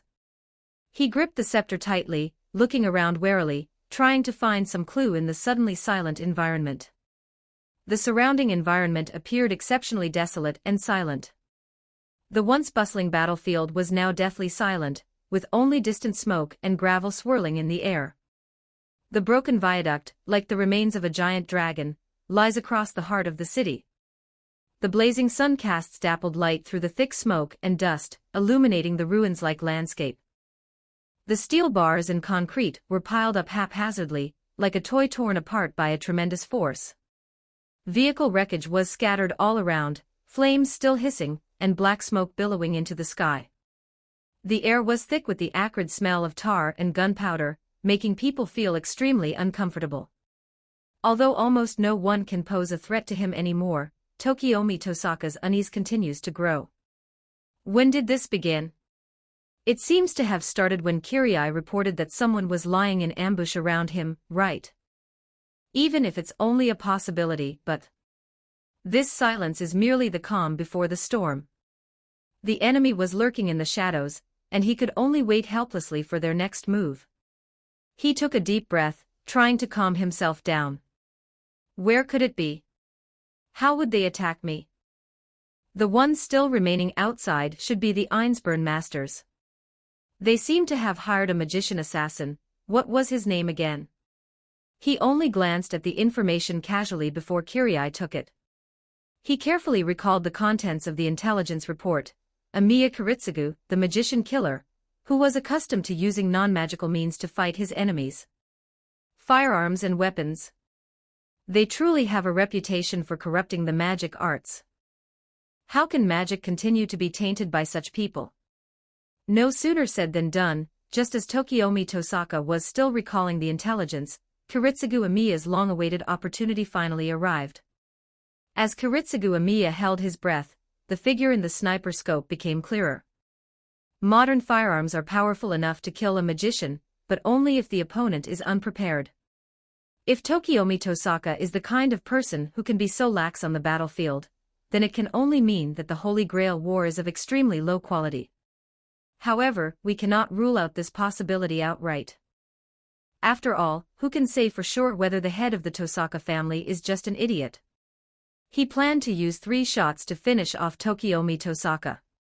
This is an extremely difficult shooting requirement, but unfortunately, it was Amiya Kiritsugu. In a one-on-one hunt, given enough time to prepare, Kiritsugu Amiya is not afraid of any magician, unless the opponent is a monster beyond human capabilities. But even monsters have their weaknesses. With proper preparation, it's not impossible to target them. After all, with that sword, he might be able to compete with the monsters. The tension in the air grew stronger, as if the whole world was holding its breath, waiting for this moment to arrive. Kiritsugu Amiya focused all his attention on Tokiomi Tosaka through the sniper scope. He cast aside all distractions and replaced them with a calm and precise judgment. He slightly adjusted the sniper rifle in his hand, locking onto Tokiomi Tosaka's heart. His breathing gradually slowed, and Kiritsugu's finger gently gripped the trigger. He knew that the success or failure of this shot would determine the course of the operation, and he had no room for error. Bang! With a muffled gunshot, the bullet swiftly pierced the air and headed straight for Tokiomi Tosaka's heart. However, just as the bullet was about to hit, a magical protective array suddenly appeared around Tokiomi Tosaka's body. The bullet struck the array with a dull thud, and the array was activated, successfully intercepting the bullet and burning it to ashes. The defensive formation drawn in the air, modeled after the Tosaka family crest, ignited the silent air and set off a raging fire. This is an offensive defense, anything that touches it will be burned. Tokiomi could only continue setting up defensive formations. He hadn't yet made any move that could be considered an attack. After all, the enemy was far away, and the attack range of the Tosaka family's magic was not exaggerated to the extent of a sniper bullet. Looking at the bullet fragments on the ground, burned to ashes by the crimson lotus flame, Tokiomi, who upheld the nobility of magic, felt his displeasure exceed the limit of his tolerance at seeing a magician stray from the right path and fall into depravity, and then display his ugly side right before his eyes. Looking in the direction from which the bullets came, there was nothing that could be done. A petty thief who doesn't even dare to show his face. If he were just an ordinary coward, that would be one thing, but this person had been trained in magic, yet he was a despicable scoundrel who relied on such underhanded methods.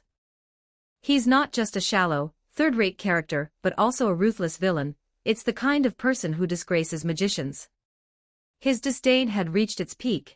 He even began to doubt whether the other party actually possessed magical abilities. As Tokiomi's emotions fluctuated, the scorching red flames began to dance. On the distant rooftop of the steel-framed building, Kiritsugu Amiya, hidden in the darkness, watched everything unfold.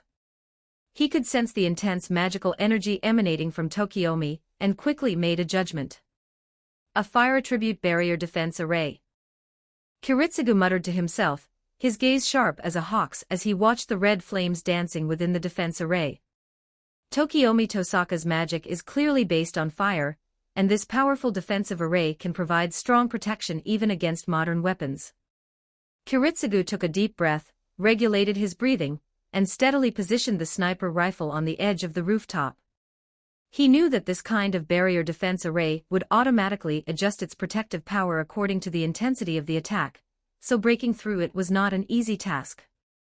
However, this is not insurmountable.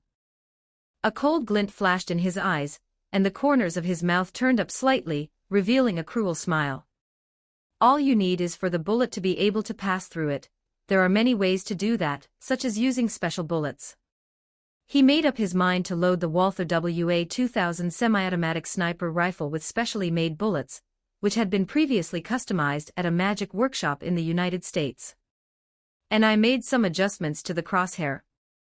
Although the first shot was intercepted by magic, there was still some aiming error, but it was at most the distance from the heart to the lungs.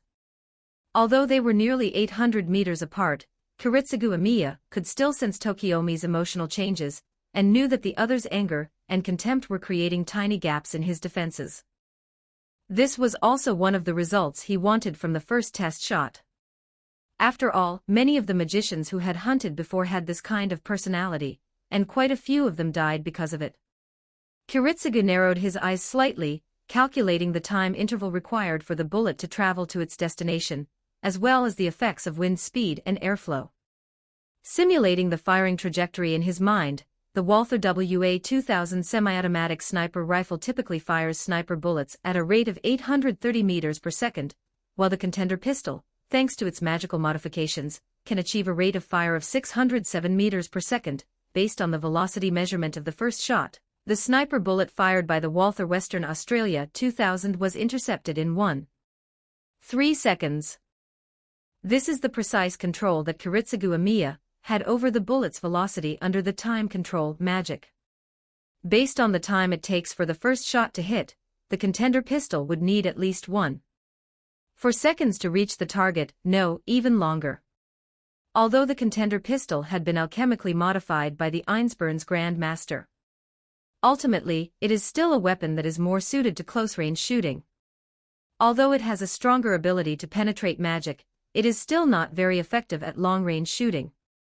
In other words, the origin bullet fired from the contender pistol takes at least 1.6 seconds to hit. Furthermore, the area where Tokiomi Tosaka is located has a relatively high temperature due to the series of battles that took place there, meaning the air is thinner, and there is less air resistance. That would result in an error of 0.5 seconds. Carefully recall Tokiomi Tosaka's defensive magic, the Crimson Blaze Magic Circle. With the added bonus from the wand costume, that special bullet would only last for a maximum of 0.3 seconds. Therefore, the contender pistol must be fired between 0.4 seconds before the Walther WA-2000 semi-automatic sniper rifle fires. Otherwise, the origin bullet, intended as a finishing move, would be completely burned to ashes by that crimson flame. You only get one chance. If you miss it this time, the same method will hardly work.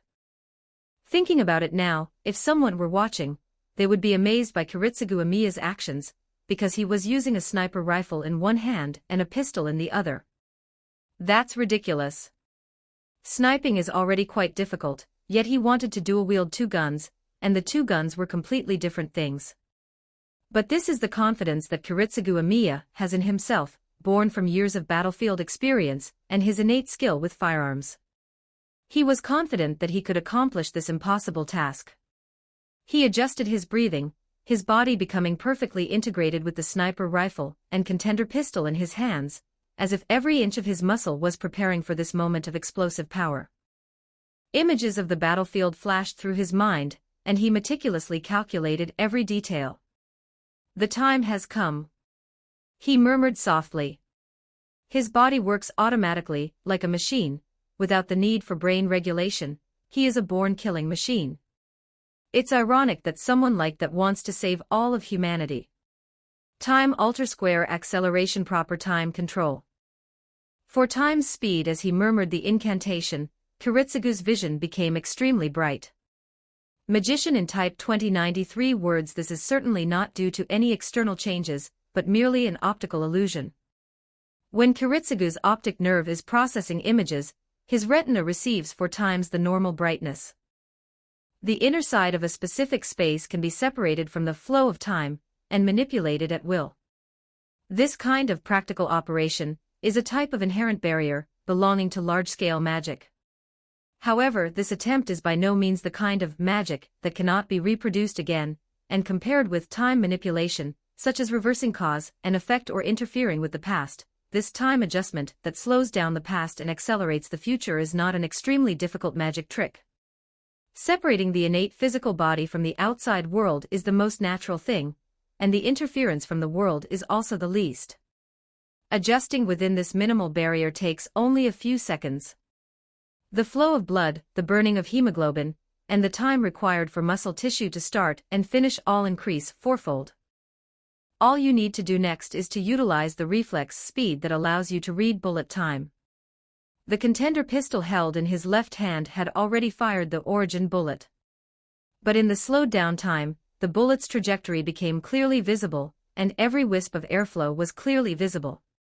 Readings at 0.5 second intervals seem like a pipe dream, but it was successfully achieved here.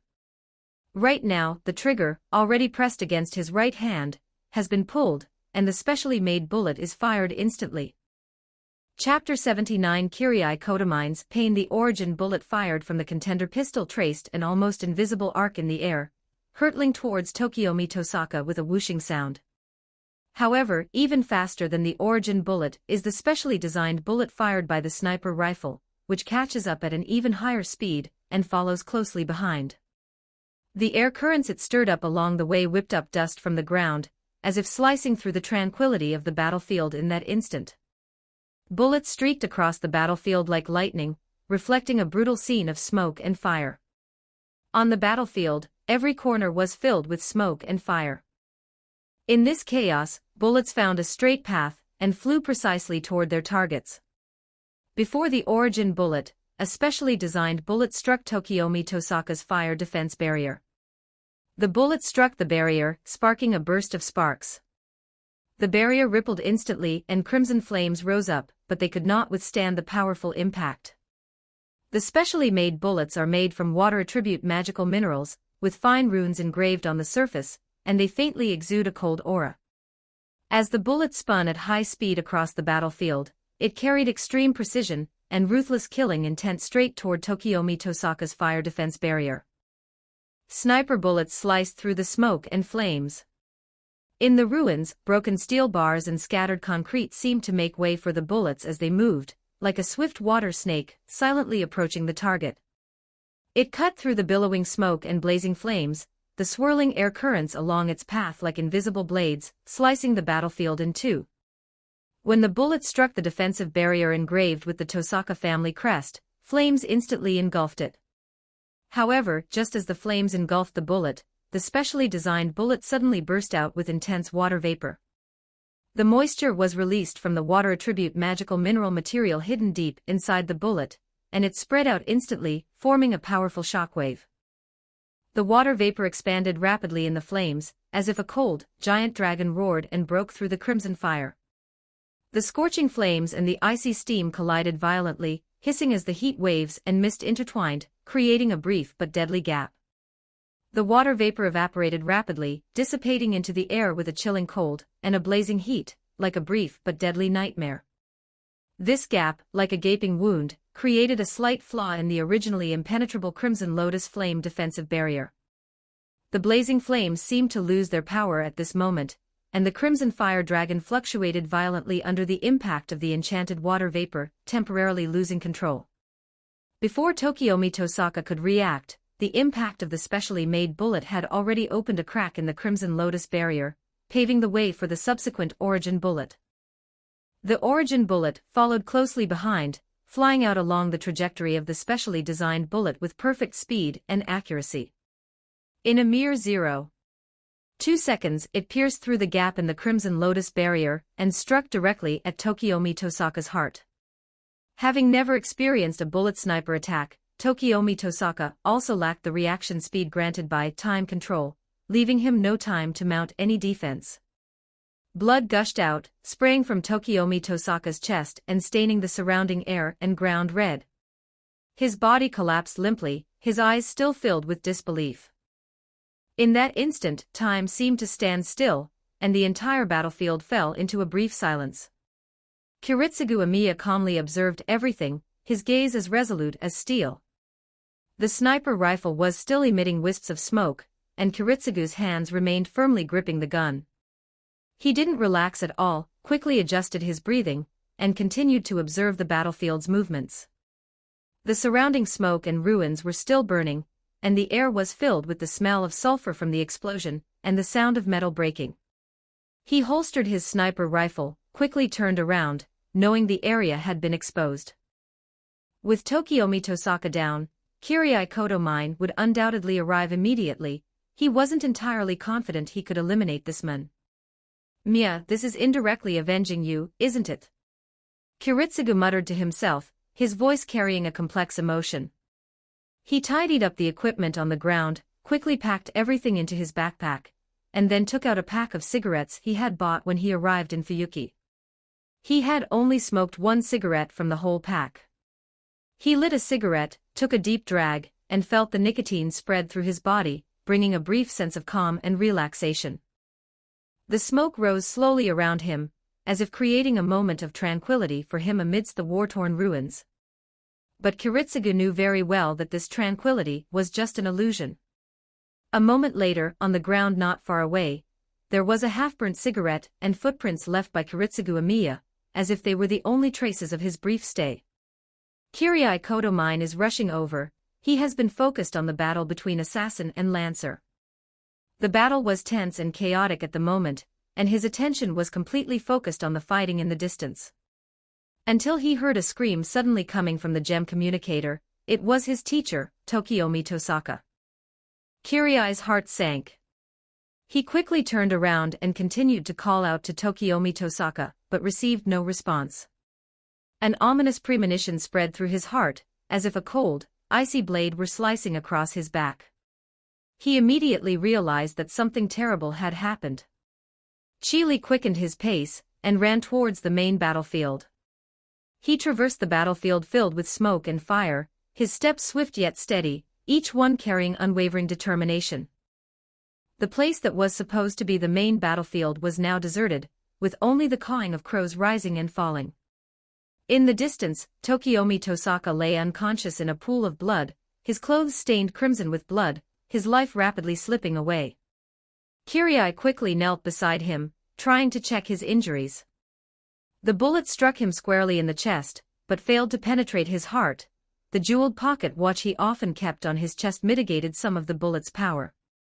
The gemstone pocket watch was a gift he brought back from his last trip to Europe. His teacher had proudly shown it off to him, saying it was a farewell present from his 2 daughters. Inside the pocket watch was a family photo of the 4 of them. The teacher was so happy that she forgot that Kirai was a widow, and took the initiative to share this family joy with him. Looking at his chest pierced by the bullet, Kirai Kotomine was puzzled as to why his teacher hadn't used magic to heal him immediately, but instead had fainted from blood loss. This wasn't his teacher's style. This man wouldn't give up on any possibility of survival. They were urgently treating him, trying to delay his death. If they could wake him from his coma, and let him perform his own healing magic, he might be able to survive. The whereabouts of the Hero King are unknown. He knew nothing about the realm of boundaries and could only assume that the Hero King was dead, and that Tokiomi had also met a tragic end after his defeat. Looking at the bullet lodged deep in Tokiomi's chest, a thought suddenly welled up in his mind, a desire that had suddenly arisen when his wife committed suicide in front of him. Should we push the bullet in deeper? Since death is already imminent and the teacher doesn't seem likely to wake up, perhaps it's better to end the teacher's suffering sooner. He wanted to find excuses for himself, and as soon as the thought crossed his mind, he was filled with guilt. But the person in front of him was clearly his mentor. Why do I really want it so much? Chapter 80. Kirai Kotomine still remembered the first words Tokiomi said to him right after the Holy Grail War began. Although we met because of the Holy Grail War, no matter what happened in between, I still consider it my pride to have you as my disciple. Kirai almost forgot to suppress his emotions and burst out laughing, but Tokiomi, completely unaware of what his beloved student was thinking, continued with utter sincerity, while good manners cannot be forced, your diligent attitude towards cultivation as a cultivator is something even I, your teacher, deeply admire. Kiri. Teaching you is just like my father teaching me. Kirai, I am truly fortunate to be a teacher to a student like you. Would Adam and Eve, the original humans, have picked the fruit of knowledge hanging on the tree of Eden without being tempted by the primordial serpent Samuel? The answer is yes, it's just a matter of how long it will take. Even without the allure of the serpent, humanity would still be corrupted by desires and lose its purity. Teacher, facing you is like facing a father. Thank you for your guidance. What are you talking about, Kirai? Quickly, give me the jewels from my pocket. Tokiomi Tosaka suddenly awoke from his coma, whether due to Kirai Kotomine's previous treatment, or a final burst of energy as he sensed impending death. Faced with this sudden turn of events, Kirai's balance between guilt and malice was abruptly disrupted. The violent malice deep within his heart surged instantly. Those fingers, which had been unsure whether to remove the bullet or continue pressing down, finally made their choice. The origin bullet, lodged in the gap between his ribs, was only meant to continuously sever Tokiomi Tosaka's magic circuits, but it did not directly take his life. But at that moment, Kirai Kotomine pressed him down and stabbed him straight into the center of his heart.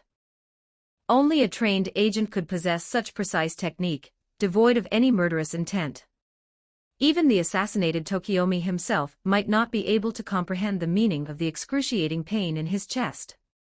However, during the period when the blood sent by the heart's last beat flowed through the brain, Tokiomi still had the energy to think. Although he had already been assassinated once, even if he came back to life, he might lose the ability to use magic. His coma was caused by directly using magic to heal him. Kirai had clearly made timely treatment, and all she needed to do after waking up was to use the magic stored in the gem. Maybe then we can survive. But why would you do that? Is it to end my suffering? Even on his deathbed, Tokiomi Tosaka never doubted that Kirai Kotomine acted with murderous intent. With wide eyes, Tokiomi stared at Kirai's cheerful smile, his hands covered in blood, but his eyes remained filled with confusion until the very end. He died with a bewildered expression, unable to rest in peace. Magician in Type 2087 words. The magician must have remained stubbornly attached to his own ideas until the very end, and died without understanding the truth. This is actually very much like his style. He firmly believes in his own way of survival, takes a step without hesitation, and remains completely unaware of the huge hole right next to his feet, until the very last moment. Coming to his senses, Kirai Kotomine finally realized the heinous crime he had committed. He didn't think too much, he was simply too tempted by the sight of Tokiomi Tosaka lying in a pool of blood. Perhaps Adam and Eve felt the same way when they saw the forbidden fruit being picked. His actions were driven by a buried instinct, and even at the very end he restrained himself. It was only when Tokiomi regained his senses that he became even more impulsive, if he didn't act now. Perhaps in the future, I will never have the chance to do something that can only be described as outrageous. Scientists once conducted an experiment that lasted for several years, feeding a nursery cow a vegetarian diet from the time it began lactation, using only plant-based milk for its dairy products. After several years of feeding, the lion gradually grew up. In repeated experiments, even when meat and vegetables were placed in front of a lion at the same time, the lion would only go for the vegetables. Years of research findings and numerous papers attest to the success of the scientists' experiments. Major media outlets also rushed to report on this great experiment. However, during one feeding, the scientist accidentally cut his body with a wire. Whether it was the smell of blood or not, his bloodthirsty genes were awakened. The scientist, his body slashed, dripped blood onto the ground. In that instant, the lion stopped eating, its nostrils twitched slightly, and a strange light flashed in its eyes. Finally, the lion moved. It let out a deep roar and walked straight toward the injured scientist. But the scientists didn't pay attention, assuming it was the same as their usual interactions. He reached out his hand, smiled, and softly called the lion's name, trying to soothe it. However, this time, the lion's eyes were no longer docile, and its steps were no longer slow. In an instant, the lion pounced, its sharp claws seizing the scientist's arm. A low growl escaped its lips, and blood gushed from the wound as the lion began to tear at him frantically. But in the future, this lion continued to eat only vegetarian food, as if it had never had any desire for meat. Everyone has a terrible demon in their heart. Kirai simply buries his inner self deep within, unwilling to face it. I had a premonition long ago that when I knew all the answers, I would be utterly destroyed. Is this really the answer? What should we call this feeling? Let's just call it pleasure. God, I have sinned. Time slowly reversed. When Kirai rushed to Tokiomi's side, he believed that Tokiomi had been defeated, so he entrusted the command seals to Assassin and ordered him to win the victory. He didn't care whether Assassin could win or not, because if Tokiomi was defeated, he would have no reason to participate in the Holy Grail War. Kirai had this in mind before he took action against Tokiomi. Therefore, the fighting style of Assassin and Lancer, who are now battling under the gap in the overpass, has changed once again. Previously, Lancer only needed to use his spear to take Assassin's head, while Assassin had to figure out how to stall for time, how to avoid being killed with a single thrust, and how to calculate his escape route. But now, Assassin has received orders from his master's command seals. He was already incredibly loyal, willing to dedicate everything to his master without needing command seals, and now he has received the blessing of command seals. Assassin completely abandoned his plan to escape and survive, and began to seriously consider how to confront the enemy in front of him head-on. Lancer noticed a change in his opponent's aura, and frowned slightly. Her intuition told her that the assassin before her was no longer the enemy, who had tried to run away and stall for time. The opponent before him seemed to have become even more resolute, his killing intent even more intense. Looks like you've finally given up on being a rat assassin. I thought you'd just be running around like a headless fly. Lancer mocked Assassin in response to his change in attitude. Chapter 81 Dance of Shadows and Dragons in the ruins beneath the overpass. The intensity of the battle made the entire scene seem as if it had just experienced an earthquake. Each clash of weapons was accompanied by a tremendous sound and vibration, with rubble and steel bars constantly falling from the wreckage of the viaduct. Assassin's figure moved like a ghost in the darkness, his movements swift and silent, like an elusive black mist. The dagger in his hand gleamed coldly, each strike aimed directly at Lancer's vitals. The dagger drew sharp arcs in the air, sending chills down the spine. Lancer retaliated swiftly, his spear flashing silver in the air, sparks and shockwaves erupting from the point of their clash. With a deafening boom, Lancer's sweeping spear strike cleaved a massive concrete block in two, sending debris flying. The force of the impact churned the surrounding air, raising clouds of dust. Using the flying debris as cover, Assassin quickly approached from the side and launched another attack. Assassin's dagger, like a venomous snake, swiftly pierced Lancer's abdomen. Lancer quickly dodged to the side, but the dagger still sliced through his side, and blood gushed out. She gritted her teeth, swept her spear horizontally, and forced Assassin back a few steps. With the blessing of the command seals, Assassin's attacks were like a storm, relentless and unstoppable. For Assassin, offense is a means of defense. As long as you maintain a fierce offensive, you can slowly drag your opponent into your rhythm.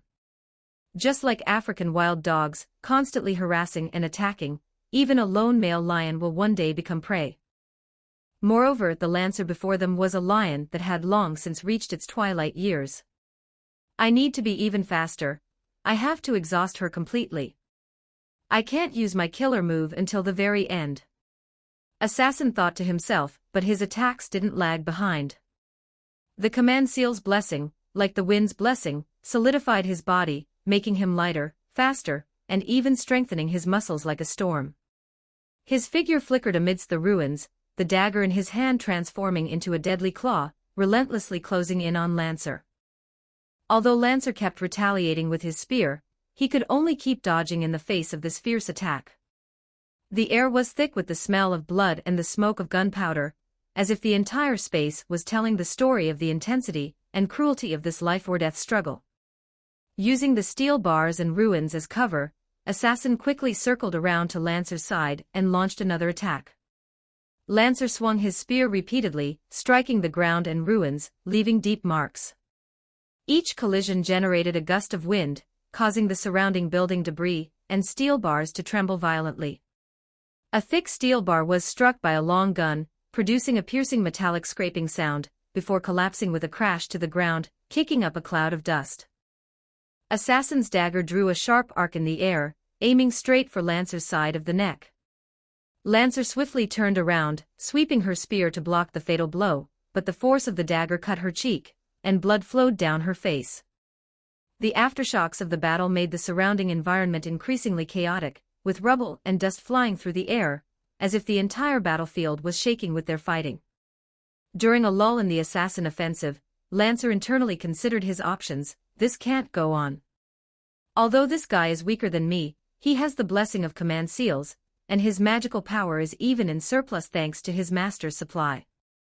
Moreover, all of this guy's attacks are probing. After each strike, he will create distance to avoid my counterattack. If we compare Assassin to a top-tier player of a single-player game, using skillful tactics, never being greedy after a successful strike, while maintaining high DPS and control over positioning. At this moment, Lancer is like a boss in a game's CG. In the CG Battle of Mount Yuanzong, his performance was unmatched. However, after being demoted to a new dungeon, he was weakened to the point that even players could easily kill him with a single scratch. You want me to fight like a cornered beast? That's a solid tactic, but it's deadly enough. Assassin tactics are very easy to predict, but such offensive strategies are difficult to break, much like the rolling style in games.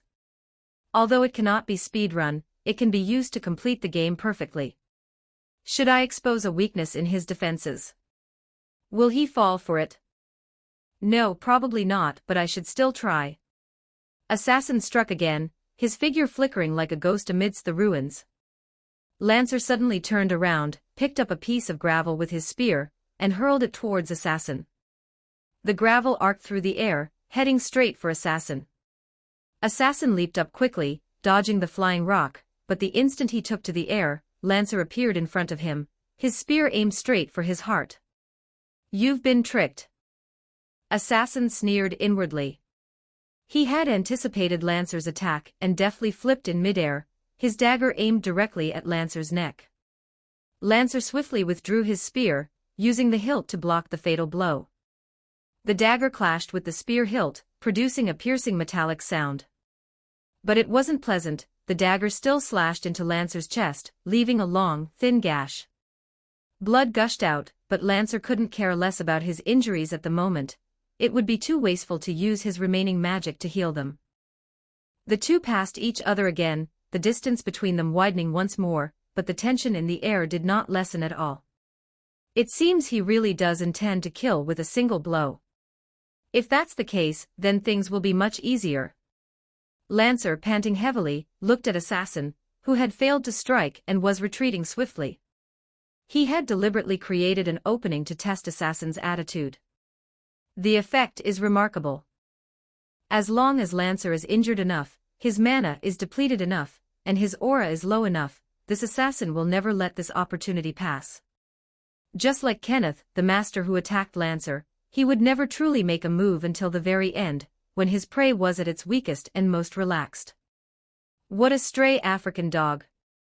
Assassin. Perhaps these injuries can be put to use. After finishing his thoughts, Lancer began to use his magic to repair his body, using every bit of magic precisely, ignoring minor injuries. But it was this very action that caught Assassin's eye, and he immediately mocked her. Are you preparing for the final blow, Lancer? Is your magic power insufficient to fully recover from your injuries? Then come and try. Even if my magic isn't enough, it's still enough to cut your head off. Listening to Lancer's imposing and powerful rebuttal, I became even more convinced that Lancer was now completely exhausted. Is that so? Then let's give it a try, Lancer. Your loyalty moves me. I suppose the taste of your heart is even more delicious than that of your master. Assassin continued to provoke Lancer with his words. Even though he was confident enough, he would not let go of any opportunity to weaken the enemy.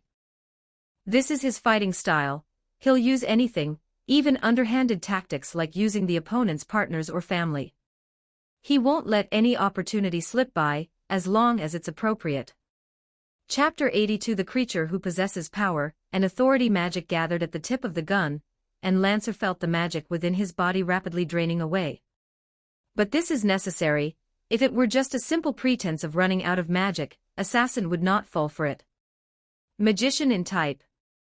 2021 words. Only by revealing a real weakness can you make your opponent lower their guard.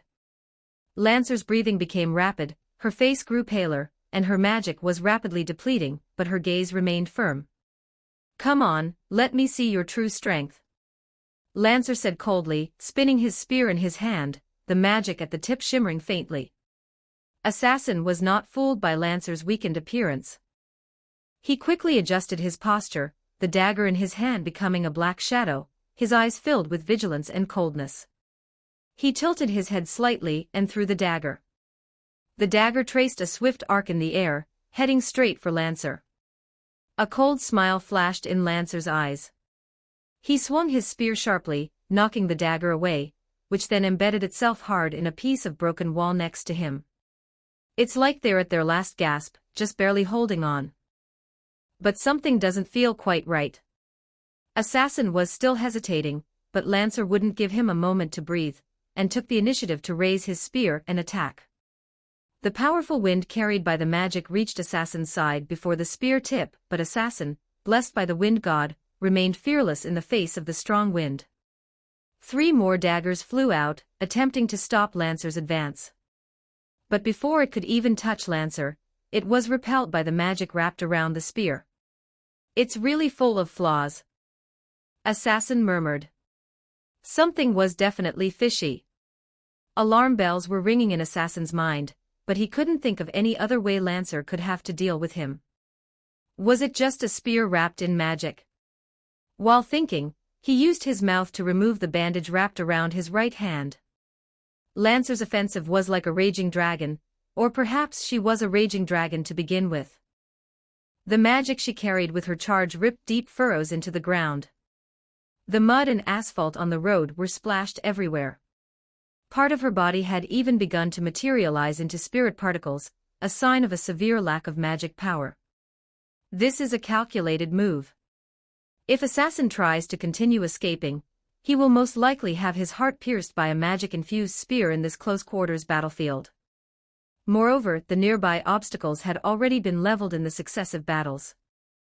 This was a relatively open yet somewhat enclosed battlefield. The shattered remains of the overpass looked as if it had been deliberately transformed into a gladiatorial arena. What is her backup plan? A noble phantasm. But can she even use it with such a damaged body? Assassin kept muttering to himself, but his hands didn't slow down. That cursed arm also belongs to the malevolent spirit, Shaido, who is skilled at cursing and killing humans. Using ethereal blocks, she creates a dual existence that can interact with her true self by reflecting the objects of her murder in a mirror. It has fully revealed its original appearance, which is also the key to Assassin's reputation as Hassan. Are you trying to force me into a direct confrontation, Lancer? The mask on his face was already broken, and now his head was wrapped with the few remaining pieces of clothing, beneath which were a pair of dim, gleaming eyes. This is indeed the best time to strike head-on, but there is always a sense of unease in his heart. As an assassin, Hassan of the Cursed Arm is inherently sensitive. Suspicion is in their nature, the more important the moment, the more careful they must be. Lancer's attack was imminent. Assassin felt the overwhelming killing intent, and had no choice but to make a decisive move, regardless of victory or death. His master's command spell was also meant to ensure his victory here, so he decided to go all out. The fiery red right hand began to erupt with dazzling red light, its malevolent power proclaiming the terror of the curse. Assassin knew perfectly well that Lancer's offensive was unavoidable, and that he had no choice but to fight back. Even if it means death, I will carry out my master's orders, Assassin whispered, his eyes flashing with determination. Lancer's spear moved with the force of wind and thunder, aiming straight for Assassin's heart. Assassin did not back down. The red light in his right hand grew even more intense, as if it wanted to burn this entire world to ashes. Zabaniya delusional heart sound the noble phantasm residing in his right hand now displayed its brilliance, as if it wanted to devour everything. At this critical moment, Assassin raised his right hand, and a burst of red light instantly covered Lancer's vision. In the red light, with vision momentarily obscured, the twisted, proliferating arm first touched the tip of Lancer's gun, blocking this all-destroying attack. The proliferating arm was pierced directly, but the crimson, terrifying, twisted hand did not stop its movement. Like light hitting a mirror, it bounced and proliferated directly at a right angle to the ground. No matter what kind of creature's skeleton could support such movements, it was like a rubber arm twisting and dancing in the air, searching for gaps in Lancer's defense. Lancer's eyes darted around like a camera with no blind spots, searching for the end of the arm that had seemingly stretched infinitely. Her gaze swept rapidly across the battlefield, trying to capture Assassin's every move. In Lancer's blind spot, behind him, Assassin's arm suddenly extended, thrusting straight at Lancer's back. This attack was unexpected, carrying absolute killing intent, and stabbed fiercely towards Lancer's back. Lancer sensed the threat behind her but made no reaction. Half of her body had already dissipated into the air in a spiritual state. The spear continued to advance, and half of Assassin's arm had been destroyed, leaving only magical threads controlling Lancer's attack from behind. Crimson Flash's face was covered in cracks, as if something was trying to crawl out of her body. His body began to break down further, but a stronger magical power suddenly erupted from Lancer's body. How come? Assassin was somewhat surprised by the overwhelming magical power he felt in that instant. The enemy's body was already badly damaged, and the current attack could only be unleashed by burning his life force. But it doesn't matter, the demon hand is about to touch Lancer, and the outcome will be decided soon. Synchro, disengage. Lancer directly discarded the constraints that maintained her human form, and the influence of the name Lancelot was no longer reflected in her. Kenneth's final command seal's magic was partially stored in the dragon heart, and from the start of the hunt, she used this spiritual origin as fuel. The dragon's heart began to pound violently, wings suddenly grew from its back, and the cracks on its delicate face began to widen, with dragon scales squeezing out from the gaps. I relinquish the name Lancelot, this body shall be the manifestation of Albion. Flesh and blood rapidly disintegrated and splattered out, the dragon-like monster tearing apart the constraints of flesh and blood with absolute violence. Like a combination of angel and demon, it even has an indescribable eerie and violent beauty, yet they coexist harmoniously on this new body. But the new body breaks down during its growth, just like cancer cells that are proliferating indefinitely. The meager magical power was simply insufficient to support the dragon's physical manifestation in the world. The dragon's most powerful weapon is its pair of sharp claws, but they are constantly crumbling during the process of being formed. But it doesn't matter, there are still many things we can use, whether it's flesh, bones or teeth, all of which can be used to kill enemies. Assassin's noble phantasm finally struck the dragon-shaped monster just as Lancer closed in. The heart in the mirror appeared directly in front of Assassin in the form of ether. There was no time to admire it or play with it. He bit down hard, the opening and closing of his upper and lower jaws tearing apart the severed facial features, the muscle fibers snapping one after another like strings on a musical instrument. I have won this battle. Wither away like a pomegranate.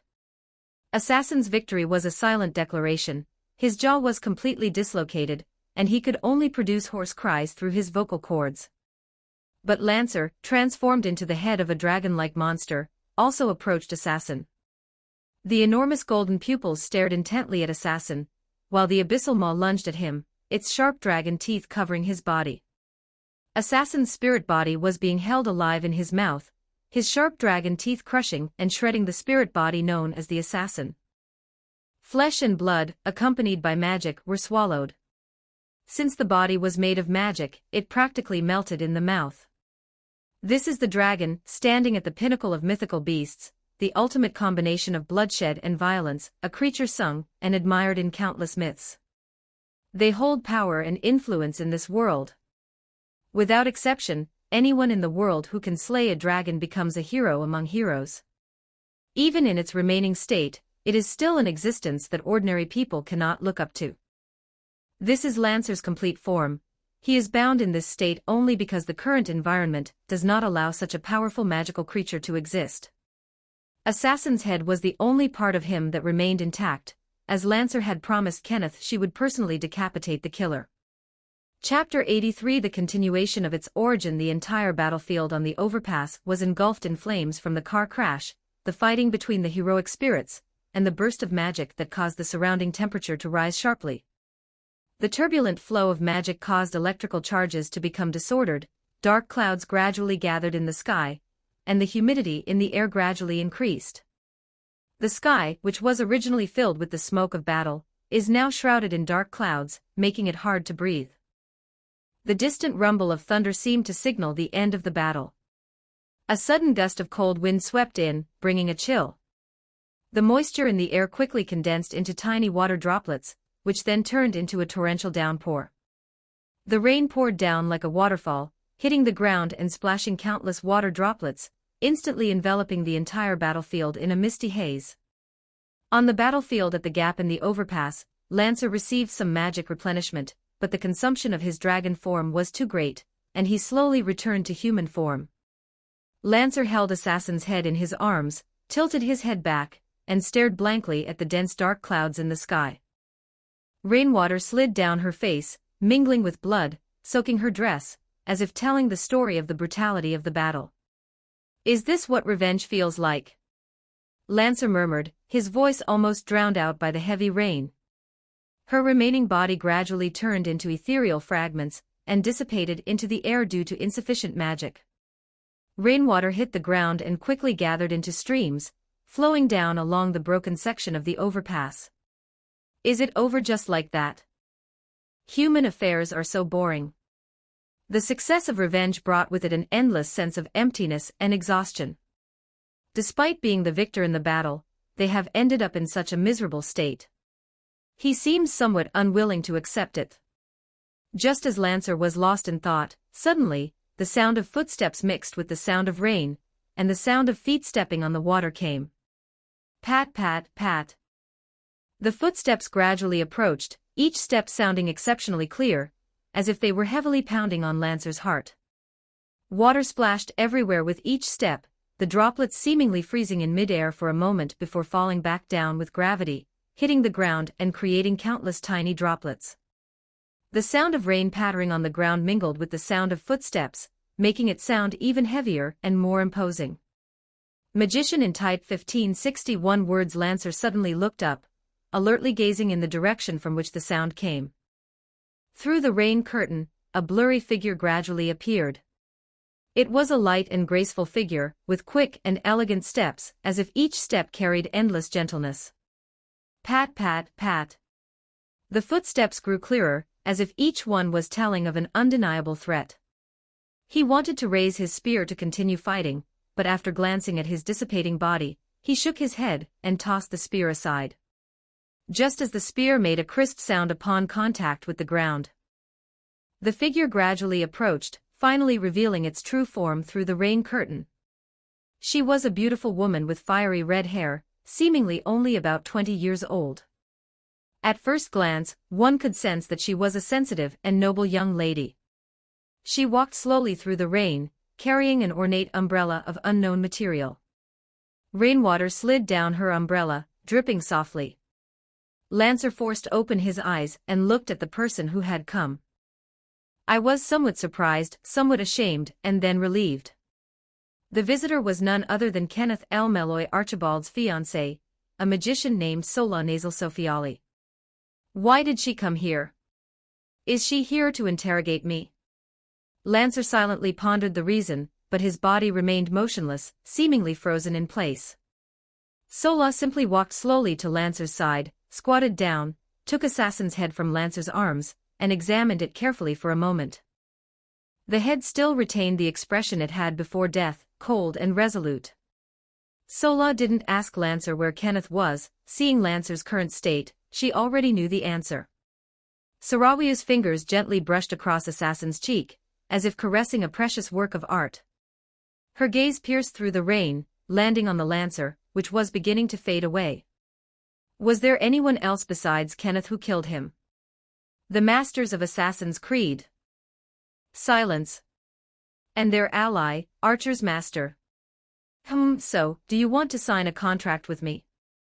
As soon as she finished speaking, Sola took off her gloves, revealing 3 bright marks of authority. She had also obtained command seals. Lancer gazed at the slender, delicate hand that was being extended towards her.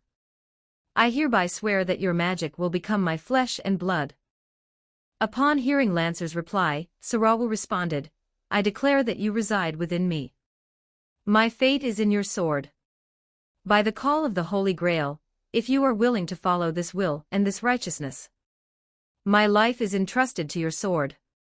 The incantation, which should have been shouted out loud, was now whispered due to sadness, but it still exerted the power of the contract. In the name of Lancer, I accept this covenant and acknowledge you as my lord. Then the contract is established. With the magical energy supplied, Lancer's body stopped dissipating and solidified. One last question, Lancer, where is Kenneth's body now? Sola turned his head away, no longer facing Lancer, seemingly trying to hide his inner sorrow. He was subdued by Ryder's master. He seems to be a disciple of Master Kenneth.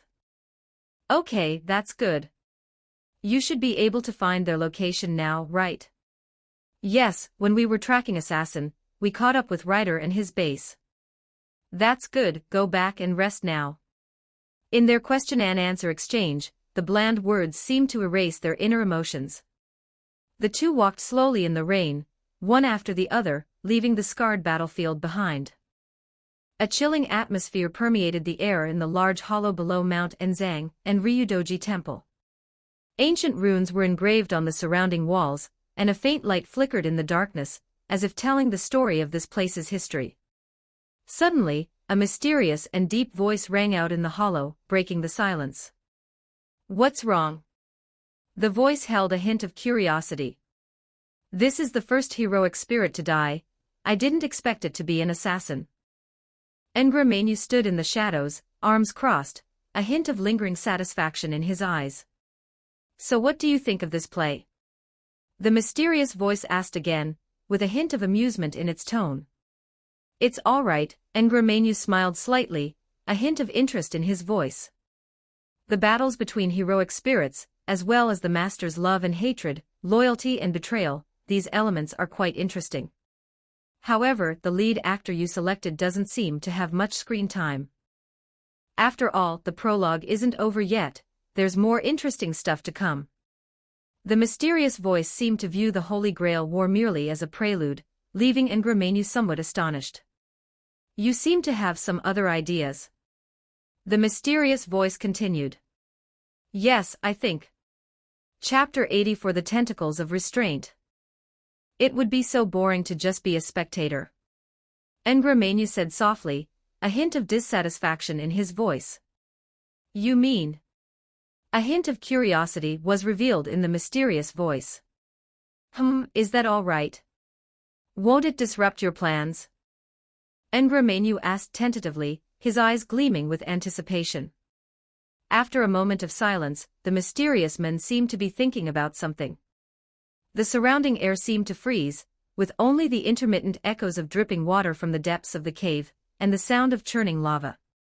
Excessive interference could indeed affect the overall situation, but... The mysterious voice said slowly, its tone thoughtful, proper intervention could make this war more interesting. "So that means I can join this game?"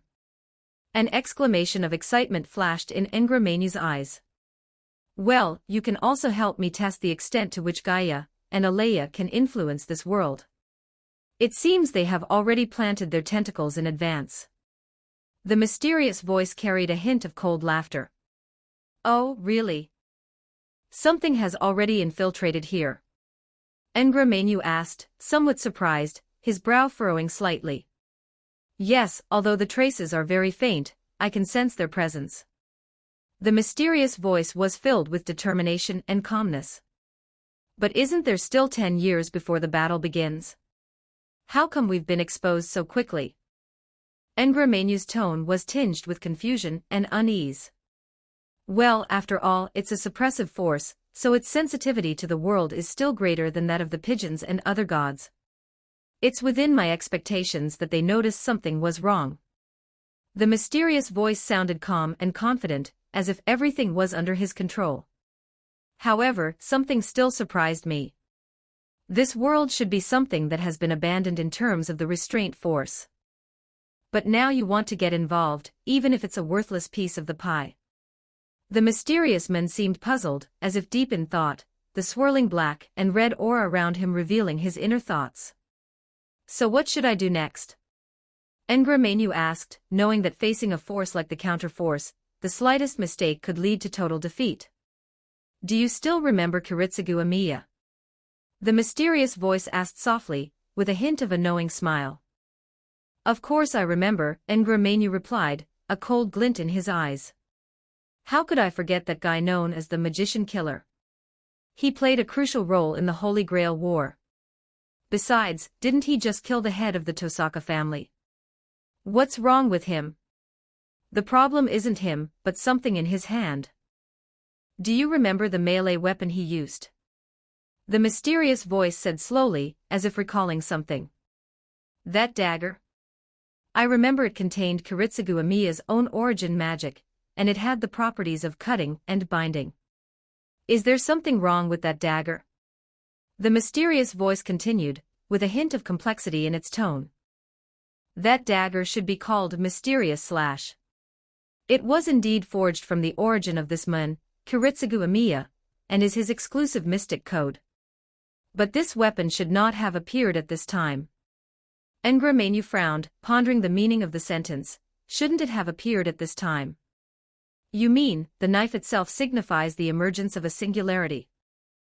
That's right, the mysterious voice replied, then continued, and Kenneth Elmeloy Archibald, he also seems to have some memories he shouldn't have. Ngramenu was a little confused. Why was it that 1 minute it was Amiya Kiritsugu and the next it was Kenneth? What was the connection between these two people? After that Lancer's master died, I used the Holy Grail's ability to absorb spiritual particles to absorb his soul and slightly decipher his memories. Listening to the mysterious man speak chilling words in a calm tone, Ngramenu internally screamed, "Your method of locking souls is exactly like the ghost messengers next door. You should be the one who gets burned alive." The mysterious man glanced at Ngramenu, seemingly sensing his emotional fluctuation, but paid no attention and made no move, simply continuing. His soul seemed to be divided into two parts, one being Kenneth, the native of this world, and the other being Kenneth, the outsider. There's not much to say about the indigenous people. This outsider's memories are very similar to Kenneth's in the singularity records I read before. And Kiritsugu Amiya's mysterious blade can only be produced in that singularity. Magician in type 1819 words. Ngramenu frowned. So you're saying that two Kenneth's souls appeared in this world? And that Kiritsugu Amiya's mysterious blade can only be produced in that singularity? That's right, the mysterious man nodded and continued, that's the problem. Both Kiritsugu Amiya and Kenneth came from that singularity, which has been corrected by the masters and servants of Chaldea.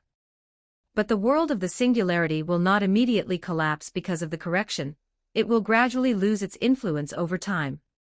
The mysterious man paused, glanced at the composed Ngramenu, and then said, Gilles de Rice, the berserker of Meta Pond, is also a character from a singularity. His arrival here was merely an experiment on my part. Therefore, I reasonably suspect that someone did the same thing as me. Wait a minute, when did you secretly do so many things? Haven't you been pretending to be dead in this cup the whole time? Ngramenu's racing thoughts focused on something else.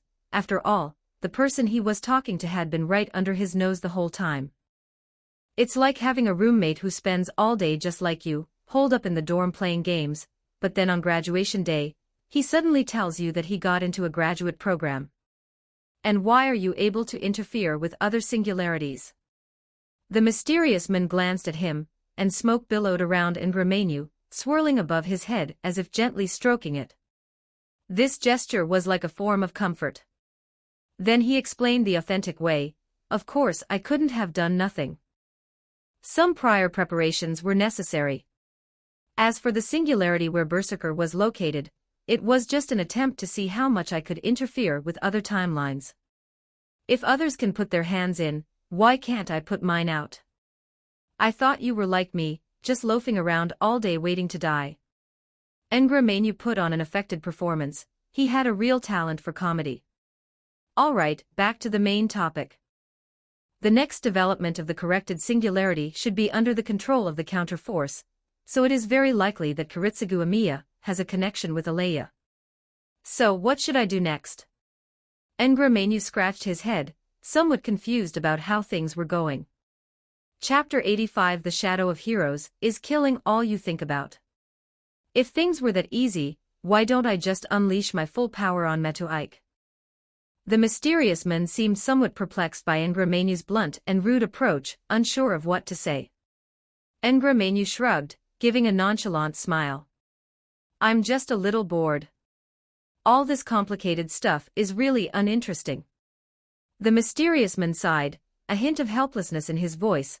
That's why you can only be a henchman, while I'm the one orchestrating all of this. You need to understand that details and strategy are the keys to success or failure. Ngramenu waved his hand helplessly, then you might as well just tell me exactly what I need to do. The mysterious man nodded, his tone becoming more serious. First, you must closely monitor Kiritsugu Amiya's every move. Every action and every decision he makes could be key to our plan. Secondly, he continued, we can use Kiritsugu Amiya to guide the development of the situation, and at the same time use him to investigate the movements of Alea. But how do we guide him?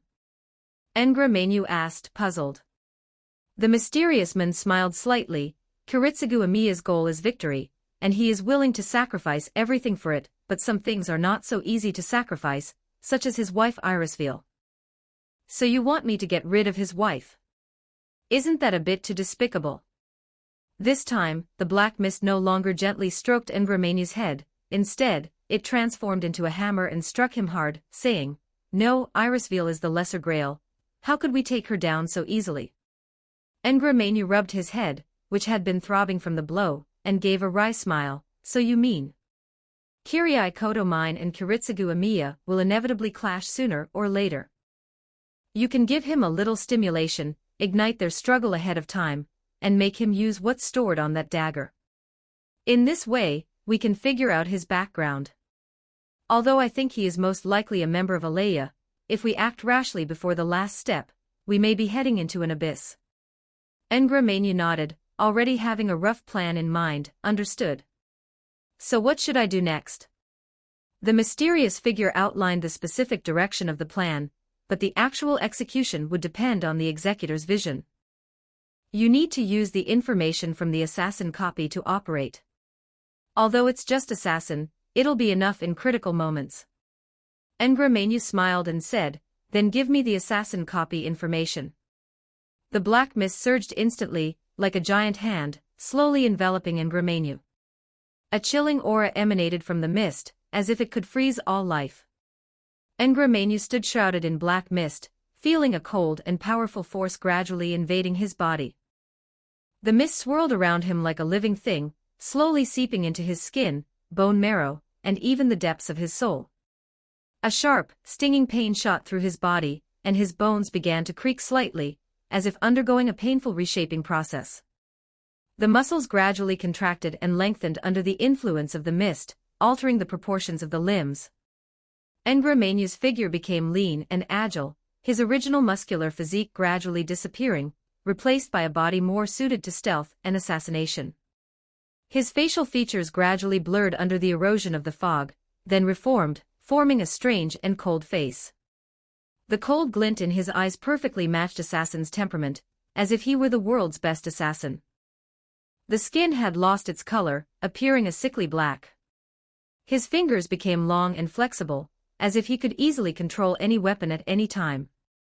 His clothes changed accordingly, transforming into an assassin's attire with a black cloak, disappearing into the night without a trace. As the fog gradually dissipated, Ngramanyu had completely transformed into the assassin. This feels pretty good. We were both summoned as heroic spirits, so why am I so weak?" Upon hearing this, the mysterious man's mist began to churn, as if he were rolling his eyes. "There probably isn't another guy as weak as you in Valhalla." Hey, that's really unpleasant to hear," Ngramanyu protested. "All right, since you want to become an actor and participate in the film, then go and gather some information." After saying this, the black mist began to gradually dissipate, as if it had never existed, disappearing into the Great Grail. Ngramanyu also transformed into a spiritual state, and dissipated into the air, preparing to begin his next move. Let's go back to when Iskandar, the conqueror, deployed his inherent barrier, the army of the king. After the barrier was deployed, a scorching sun suddenly appeared, burning the earth. The field of vision was vast, stretching to the horizon beyond the raging sandstorm and the cloudless sky. How can you unleash such a powerful forbidden spell, capable of eroding reality? Standing proudly within the vast barrier, Iskandar's face was filled with a proud smile as he refuted Waver's question. "This is the land where my armies once traversed, a scene deeply imprinted in the hearts of the brave warriors who shared joys and sorrows with me. As the world changes, even the relative positions of the people caught up in it change. Archer, who was originally surrounded by everyone in the center, is now in the very center of this world, occupied by Ryder. It was as if even the hero king of ancient Babylon, and the world-renowned Night King, were overshadowed by the brilliance of the Conqueror King in this world. The scene has now become Ryder facing off alone against hordes of heroic spirit masters. You bastard, you actually dare to try to seize the center of my world." Archer, trapped in his own bounded field, showed little concern, and instead continued to mock Iskandar with an imposing aura. This was followed by the words of the Night King Artoria, "Rider, by making this positional change, are you trying to take on all of us by yourself? Wait, is Rider really all alone right now?" Everyone stared wide-eyed at the mirage-like shadows appearing around Rider. There wasn't just one shadow, two, four. The hazy horse-riding figures multiplied exponentially as they formed ranks. Gradually, those figures gained color and a sense of three-dimensionality. The reason why this world and this landscape can take concrete form is because it is the mental image of all of us. As everyone looked on in astonishment, the cavalrymen materialized one by one beside Iskandar. Although their races and equipment are different, they are all strong and sturdy, and the shiny armor they wear makes them look extraordinary and heroic, as if they are competing with each other, gorgeous and powerful. Chapter 86.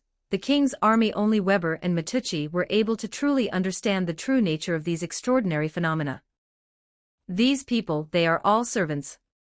Only masters who have completed a formal contract possess the ability of X-ray vision, which allows them to see through and judge the servant's spirit. Weber and Matucci were the only two people present who possessed this ability, so only they knew the true nature of the trump card in the hands of the heroic spirit Iskandar, this amazing final noble phantasm. "Look, this is my unparalleled army." The conqueror raised his arms and proudly boasted about the large cavalry force. "These are legendary heroes whose bodies have died, but whose souls have been summoned by the world as heroic spirits and still serve me loyally. They are my eternal comrades in arms, who have come across time and space in response to my call. The bond one share with them is my greatest treasure. My royal way. This is the most prized treasure of Iskandar the King's army. An EX-rank anti-army noble phantasm can continuously summon numerous independent servant spirits. There are war gods, great kings, and the founding monarchs of later dynasties. As many heroes have gathered here, so many legends have been created, and each one is a sublime and noble spirit. In addition to their own fame, all of them are proud of their common origins. They are all brave men who once fought on the battlefield with Alexander the Great. The only unridden horse came up to Rider. It was an exceptionally strong and brave horse, worthy of being called a behemoth. Magician in type. 1797 words. Although it is not a human, its fierceness and majesty are no less than those of other heroic spirits. Long time no see, buddy. Rider wore a childlike, innocent smile, and hugged the giant horse's neck tightly with both hands. It was the legendary horse Busfareth, which later became highly revered and deified. In the King of Conqueror's camp, even horses have been elevated to heroic spirits. Everyone was speechless with astonishment. Faced with this impressive army, even Archer, who also possessed an EX-rank superpowerful noble phantasm, put away his cold sneer. They are a group of heroes who pin everything on the dream of the king, and once followed the king to roam the earth. The King of Conquerors materialized the undying loyalty of the people even after their deaths, transforming it into an exceptionally powerful noble phantasm. Saber trembled all over. It wasn't that she was afraid of the power of Rider's noble phantasm, but rather that the noble phantasm itself had shaken the very foundation of her honor as the King of Knights. Unconditional and wholehearted support. The emotional bond between him and his subjects is so deep that it even reaches the level of a noble phantasm. As an ideal king, the Night King could never obtain this treasure in his entire life. The so-called king is someone who lives more freely than anyone else, and is revered by everyone. Rider mounted Bucephalus and roared, and the hordes of mounted heroes echoed his words, banging their shields and cheering in unison. Filled with overwhelming confidence and pride, the conqueror looked down at Saber, Archer, and Berserker from his high vantage point. A king is not detached from the world. It is because the king's ambition and hegemony are the will of all his subjects. The heroic spirit's shouts shook the earth and soared into the sky. Even the most powerful army and the thickest city walls are no match for the King of Conqueror's comrades, whose passionate fighting spirit is enough to split the sky and the earth. This is my kingly way, the ultimate form of dominance. I wonder if Archer and Saber can understand it. Shifting his focus, Rider directly questioned the souls of Archer and Saber, who were also kings. Stop giving orders, you bastard. Even surrounded by a group of heroic spirits, Archer's arrogance remained undiminished. Did you bring me into this barrier just to demonstrate your royal status? Do you really want my approval? The king of ancient Babylon? Then I wonder if my way of kingship has gained your approval. Iskandar was not annoyed by Archer's sharp words. Instead, he asked a cheerful question. As far as one is concerned, he barely qualifies as a king, Archer replied coldly, his eyes still filled with arrogance and disdain. Iskandar laughed heartily upon hearing this. Now that my right to be king has been recognized, your right to be king remains to be verified. Archer snorted coldly, a hint of anger flashing in his eyes. How dare you question me? I am the king of kings, not a mere mortal like you. Do you even have the right to examine me? Saber holds the holy sword, his eyes resolute. Conqueror king, your kingly way has been demonstrated, but your jokes have gone too far. As a knight, such humiliation is unbearable. Faced with the intensely hostile gazes of Archer and Saber, Ryder seemed somewhat embarrassed and mumbled something, rubbing his temples with his knuckles bulging. Although his actions may seem amusing, they do not diminish his imposing demeanor at all. He is truly a person with a very unique presence. In that case, tell us your desires for the Holy Grail, and let the Holy Grail judge everything. Let us see if your desires can surpass mine. Matoike and Berserker stood to the side, seemingly outsiders. Matoike scratched his head, a helpless smile on his lips, looking at the three kings before him. He knew that he was temporarily powerless to intervene in this battle, and could only watch from the sidelines with peace of mind. Berserker, his body covered in a swirling black mud, glanced back and forth between Gilgamesh, Iskandar, and Artoria, seemingly assessing the strength of each opponent. Extremely stupid. Archer spoke loudly, then gave Ryder a mocking smile. The Holy Grail. That's nothing more than an ordinary treasure in my treasury. If you're going to use the Holy Grail to judge a king's worth, then this contest might not have been worth continuing in the first place. So you've ever possessed the Holy Grail before? You mean you know what the Holy Grail truly is? Saber looked at Archer suspiciously, her eyes filled with doubt. Do not know. Archer dismissed Saber's question with a nonchalant tone.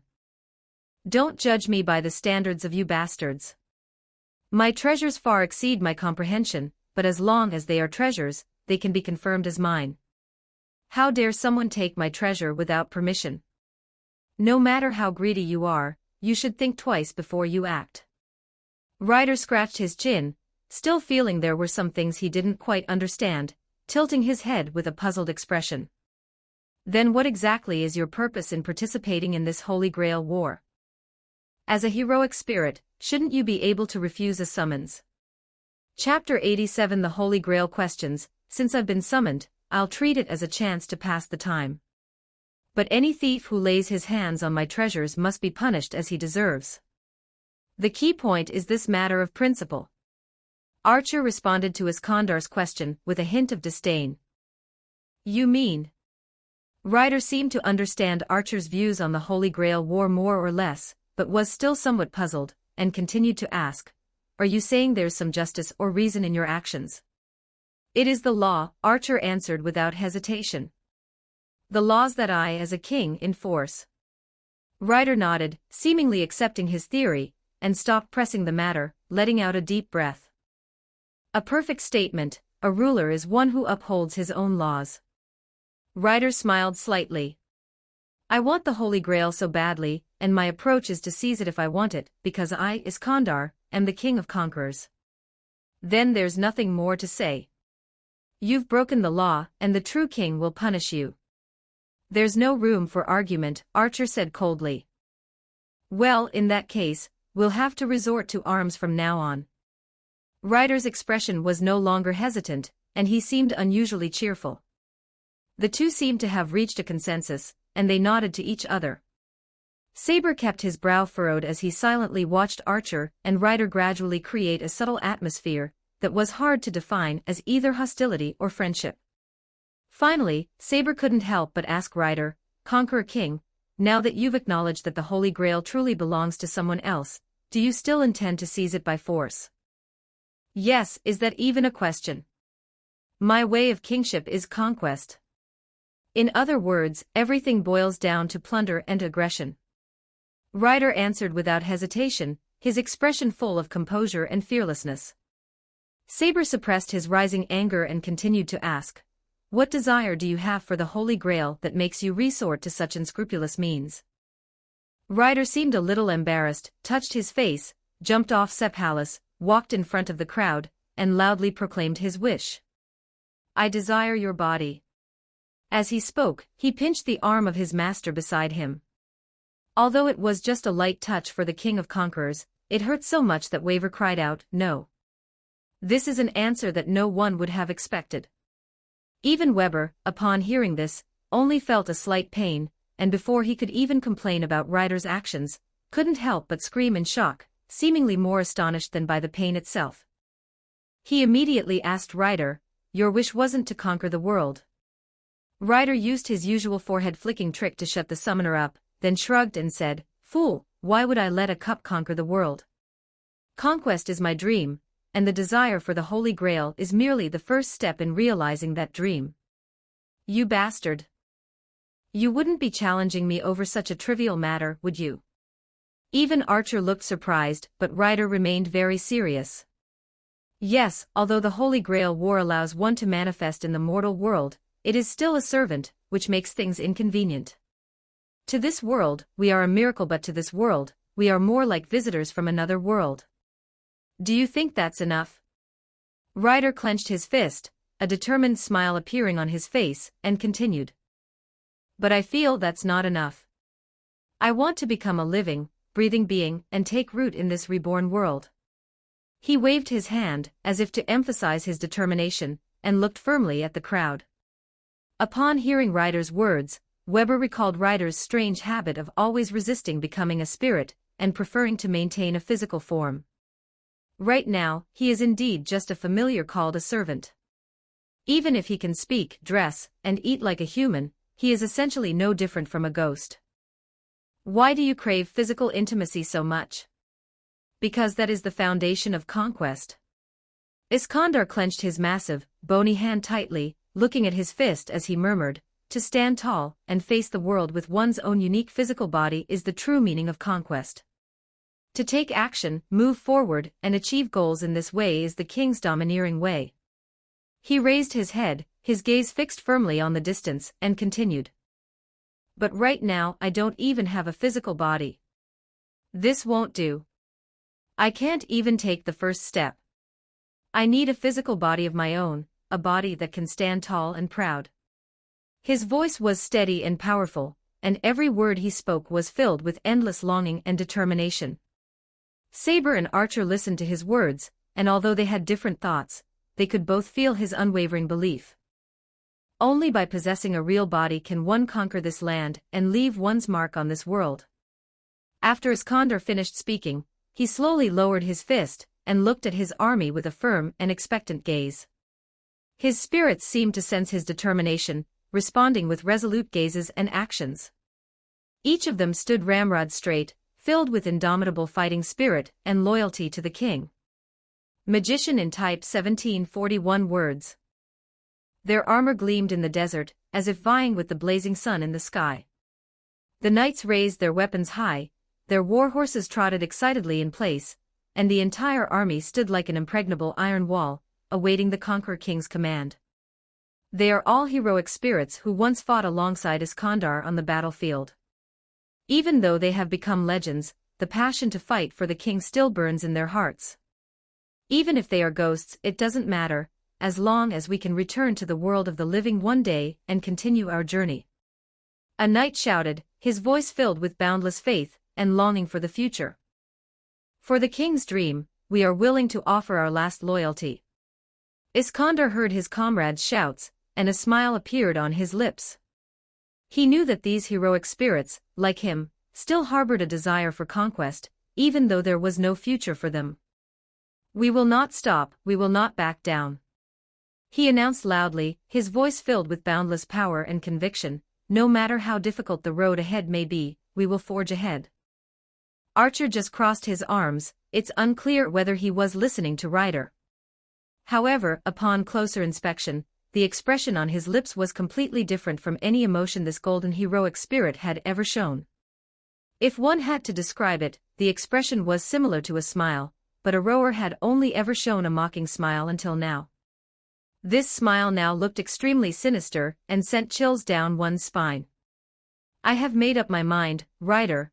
I will personally send you to the Western Paradise. Chapter 88 The Night King's Tragic Wish. Humph, does this kind of thing need to be emphasized now? I am the same. Not only the Holy Grail, but I will also take your so-called treasure trove in one go. You had better be prepared. Iskandar revealed a confident smile, his eyes gleaming with intense ambition and a thirst for battle. He leaned forward slightly, as if he couldn't wait to start the battle. Then I will use these treasures to arm my army, which will give me even more confidence to conquer the world.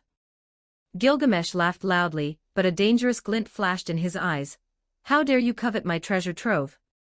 It seems you're eager to die. Then let's see who's stronger.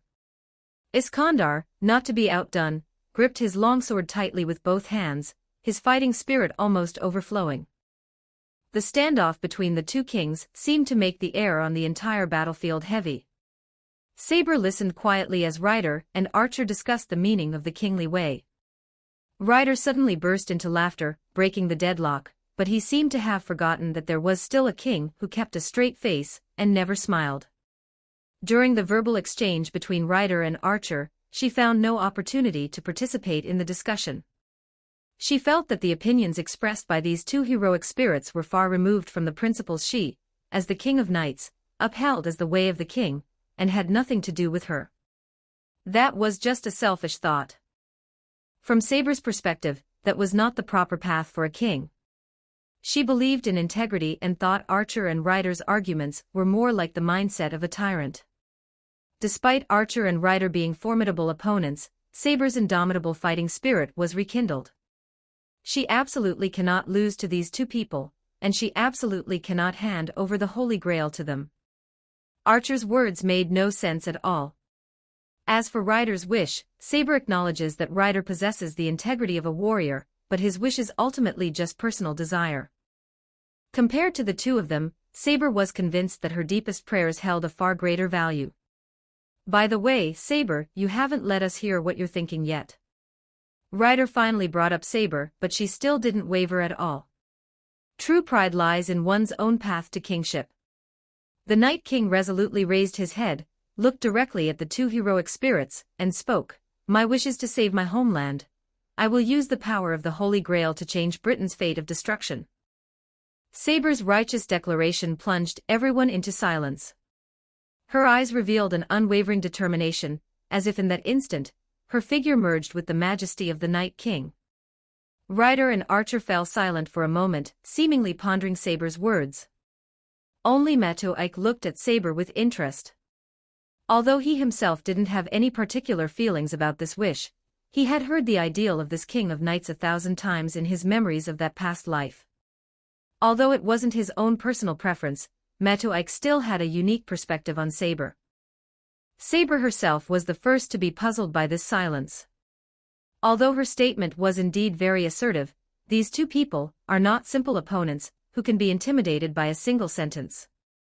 What's more, what you say shouldn't be so strange as to shock others, nor should the content be so difficult to understand. This matter is very clear and understandable. Undoubtedly, this ideal is the only one worthy of being regarded as the right path. Whether it's praise or opposition, there should have been some reaction immediately, but the scene was completely silent. Night King, didn't you just say you wanted to change fate? Do you mean you want to overturn the past?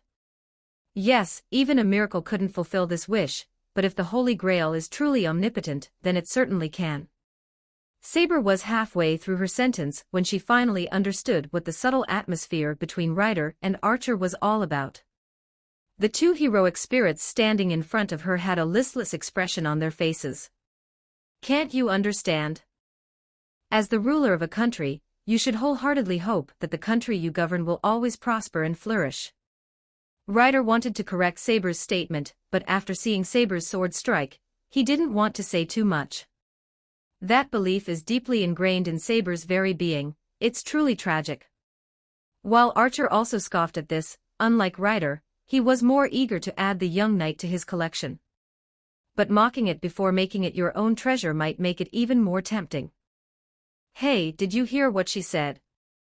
This little girl who calls herself the King of Knights, she actually said something like dedicating herself to the country. Ryder remained silent, ignoring Archer's uncontrollable laughter, his melancholy expression growing increasingly heavy. For Saber, Ryder's silence was no different from Archer's mockery, both were forms of humiliation. Ryder, Archer, your tyrannical behavior disqualifies you from being kings. That's right, it is precisely because we are tyrants that we are great heroes. Ryder responded calmly without changing his expression. Saber was speechless at their frankness. The saying, those who walk different paths cannot make plans together, perfectly encapsulated Artoria's state of mind. But Archer wouldn't stop there like Ryder. Instead, he mocked and ridiculed. Hey, as a king, do you want to become a slave to the people? I do have some vacancies here. Archer, we really are mortal enemies. How did it feel to be blasted into the ground by Saber's sword? It was Ryder, who strongly disagreed with Saber, who stood up for Archer on Saber's behalf, though he only felt a little sorry for her. Anyone who provokes me will be punished with death, Archer retorted. The holy sword flashed suddenly, and Saber pointed it directly at Archer, her threat palpable. All right, Berserker, what is your wish? It feels so blasphemous, but I can't see the madness that matches it in your eyes. Ryder nipped the situation, bringing the conversation back to Berserker, who hadn't spoken a word since. Although not a king, as a fellow heroic spirit who has come to the mortal world, he will be an opponent with whom we will face life and death in the future. My wish has come to an end. The battles to come will only be to help my master realize his ideas. Upon hearing this answer, Ryder clicked his tongue in surprise, then turned his gaze to Matoike. Since servants fight for their master's wishes, then the master's wishes can be equated with the servant's wishes. Hey kid who plays with bugs, what's your wish to participate in the Holy Grail War? Saber didn't feel anything as soon as those words were spoken, since it was no longer her concern. But Archer seemed even more interested at this moment. Even Saber and Ryder's remarks had not aroused his interest as much. My wish. Chapter 89. The Holy Grail was merely a casual gift. Matoike originally intended to simply watch the show and enjoy the debate between the heroic spirits. Unexpectedly, the focus of this matter shifted to myself. He was just thinking how regrettable it was that he hadn't brought peanuts and melon seeds to watch the fun today. However, in the blink of an eye, he himself became the subject of discussion. My wish is simply to have a normal, everyday life, nothing more. He spoke calmly, but with an indescribable firmness in his voice. The crowd fell silent, even more so than when Saber had spoken her sorrowful vow. If Saber's wish is something that everyone can understand, it still evokes a sense of sorrow. Matoike's wish is so ordinary that it's incomprehensible. Does such a wish need the Holy Grail to fulfill it? This is something that is hard for everyone to understand. Waver Velvet, in particular, was completely stunned, as was his master. He couldn't understand why a magician who was capable of fighting Kenneth, even if his talents outside of combat weren't outstanding, would have such a desire. I can't understand it, I can't figure it out. Moreover, after 2 days of the Holy Grail War, he also figured out Matoike's background, the successor of the Meta family, one of the 3 starter families of the Holy Grail. With such outstanding talent and family heritage, why would he have such thoughts? This is even a betrayal of the demonic path. The man in front of me is even a descendant of Mr. Magician in type 1726 words. This infuriated Weber even more. If Waver possessed such talent, he wouldn't need to come to Fuyuki to participate in this Holy Grail War to prove himself, right? Hey, what are you talking about? Weber couldn't help but ask, his tone filled with strong confusion. Matoike merely glanced at him indifferently, then calmly replied, I've said it before, my wish is to have a normal, everyday life, nothing more. Everyone's thoughts will be different, and their pursuit of the demonic path will also be different. No sooner had he finished speaking than a burst of laughter erupted from the room, a loud, unrestrained, and vulgar laugh that seemed to have kicked away all manners and dignity. The laughter came from the twisted mouth of the golden heroic spirit. Everyone looked at Archer, who had burst into laughter, wondering why he was doing this. Even such an ordinary wish shouldn't have elicited such joyful emotions from him. Archer, what's so funny? Saber, who was already annoyed with Archer, questioned him. Archer stopped laughing, looked at Matoike with a playful gaze, shook his head and said, "What did you just say? What is your wish?" "Your ideal daily life." As if he had heard the biggest joke in the world, the King of Heroes' expression was quite something. He had never shown such an expression even when he was talking to Ryder and the others. "Is there a problem, Archer?" Matoike couldn't understand why Gilgamesh would react so strongly to his words. "Daily life is so interesting, so incredibly interesting, ha ha ha. You're so funny." Gilgamesh burst into laughter. He never imagined that the agent chosen by that guy had such a simple and ordinary wish.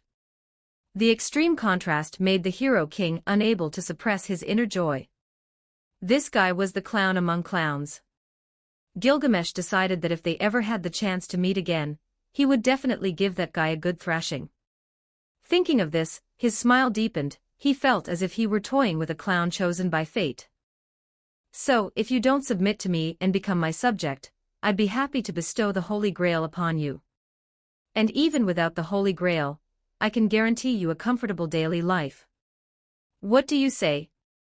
Archer's lips curled into a smile, his eyes flashing with a cold and mocking light. "The offer is really tempting. For the cost of just a few words, you can gain the protection of the Hero King Gilgamesh. If the Holy Grail in this Holy Grail war were untainted, Matoike might actually agree. But there is one question: why would the King of Heroes offer himself such generous terms?" Recalling Gilgamesh's previous masters from his past life, even the Chaldea masters had to work hard for him, right? Not to mention the fact that his younger brother, Shinji Mato, had his heart and lungs ripped out. It's hard to understand. Everyone was very surprised to hear the King of Heroes' words. Even if Berserker's master was an excellent magician, there was no need for Archer to go to such lengths to win him over. To win over, yes, in everyone's eyes, Archer was offering generous terms to win over Matoike. Saber frowned slightly and asked, puzzled, "Archer, why are you treating him so well? What are you up to?" Ryder also looked puzzled, but his focus was elsewhere. "Archer, if I want the Holy Grail, is it enough to just get your permission? If Ryder were you, as long as you are willing to submit to me, perhaps I could reward you with a cup or two." Archer sneered, his eyes flashing with disdain. Ryder laughed and shook his head. "Well, that's absolutely impossible. I am the king of conquerors, how could I possibly submit to anyone?" Archer responded to Ryder with sarcasm, but ignored Saber's words. Amidst the banter and jokes, Gilgamesh did not forget his original purpose. Although it was just a passing fancy, the thought of it was exciting. "If only I could get ownership of Makiri Pond. That guy's expression must be priceless." Although the affairs of this world have nothing to do with Gilgamesh, the most interesting things are always those that cause trouble for others, whether it's ruining someone else's plans or disrupting their arrangements. Even what we're about to do can be considered NTR. Let's just consider it revenge for that guy, making him the main character in this play. His scarlet eyes now held a mocking glint as he looked at the still suspicious Matoike and asked him, "Do you still need to consider it?" "No problem. I will always reserve a place for you here. If you want to come and join me, you can do so anytime." "Why, Archer, why are you so interested in me?" Matoike asked, frowning, clearly suspicious of the overly generous offer. "Oh, I forgot, you don't know anything yet, but that's okay." Gilgamesh smiled slightly, a sly glint in his eyes. "I know what makes you special. Is that reason enough?" Matoike paused, her doubts deepening. "What's so special about me? Could it be?" Chapter 90: A Troublesome Vortex. Could it be? Countless guesses surged through his mind.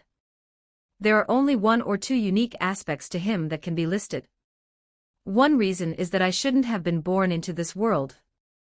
The other is his own pair of gem-quality magic eyes. Although they are extremely precious, they shouldn't be enough to interest Gilgamesh, who possesses all the treasures in the world. Finally, there's the memory of the past life brought about by the spirit summoning magic. The content and experiences of this world were just filler in the storybooks of that other world. I have some knowledge of the past, future, and present of this world. Is that all? However, if Gilgamesh really knew this, he shouldn't have had this attitude. After all, everything about him was just content from a storybook, which was unacceptable to him as the king of heroes. Did he already know about the existence of another world? Those eyes of the omniscient and omnipotent star are like the brilliance of stars, surveying every corner of the earth and understanding all things. It's not surprising that he could know things that others didn't, given those eyes. But is that really the case? That would be a very serious matter, assuming the King of Heroes knew about this, and was very knowledgeable about that world. Therefore, the invitation from the King of Heroes seemed highly suspicious. Matuike had no idea what his purpose or his thoughts were. This is a troublesome vortex. Once you step into it, your future will be filled with unease. What if it weren't for this? After all, Archer extended the invitation only after Archer had expressed his own wishes. There might be reasons behind this that we are unaware of, but that would be an even more troublesome matter. They are unaware of their own uniqueness. Head hurts. The continuous battles and the burden of using the mystic eyes had already caused Matuike's magical power to be severely depleted. With my thoughts gradually wandering and my brain being used continuously, the familiar headache resurfaced once again. The sudden pain once again turned Matuike's thoughts into a jumbled mess. He looked at Gilgamesh with a hint of suspicion, his eyes full of inquiry. What makes me special? What are you referring to? Seeing Matuike's confused and pained expression, Archer looked like a fairy from mythology who bewitches others. Gilgamesh smiled slightly, a hint of amusement in his eyes. You'll find out, Matuike, be patient. Matuike's doubts were not answered, instead, they increased his vigilance even more. He knew that this man wouldn't be friendly to him for no reason, he must have his own motives. Then we have nothing to talk about unless you can tell me why. Instead of speculating, Matuike asked Gilgamesh directly. Gilgamesh did not appear disappointed by Matuike's rejection, instead, he revealed a meaningful smile. Very well, then I look forward to your performance in this war. I hope you won't let me down. My place here is always open for you.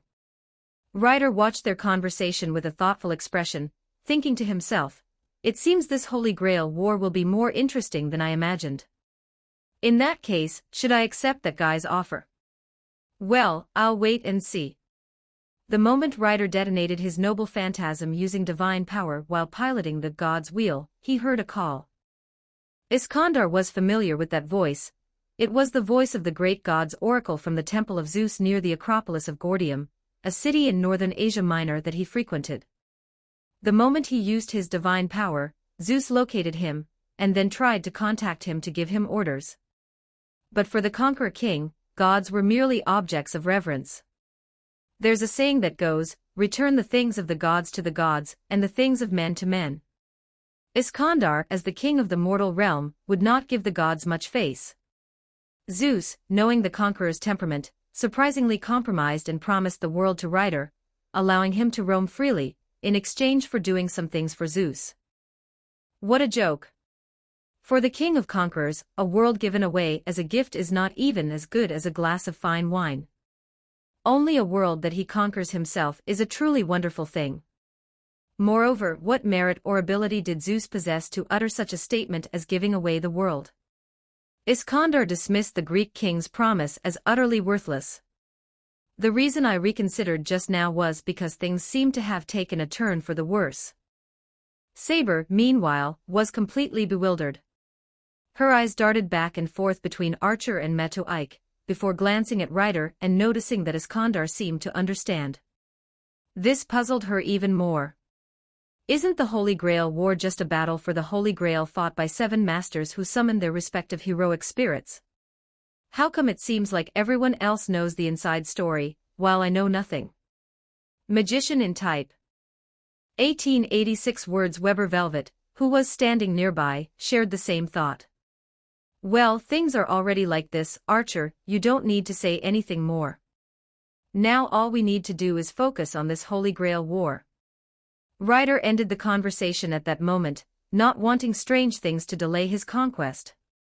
Humph, you act like you can figure it all out yourself, Ryder. Archer mocked Iskandar with the look of someone who looked down on an ignorant person. Since you know so much, why not take this opportunity to say it? Within my inherent barrier, the outside world cannot see it, Iskandar replied sarcastically. Heh, if you want to know something from me, you'll have to pay a price. If you're willing to commit suicide, I might as well tell you. Archer smiled dismissively, his eyes filled with mockery and arrogance. Saber was completely bewildered. She had no information, and the round table think tank wasn't around. Her mind was starting to malfunction. She thought about it for a while but couldn't come up with anything, so she decided to stop thinking about it.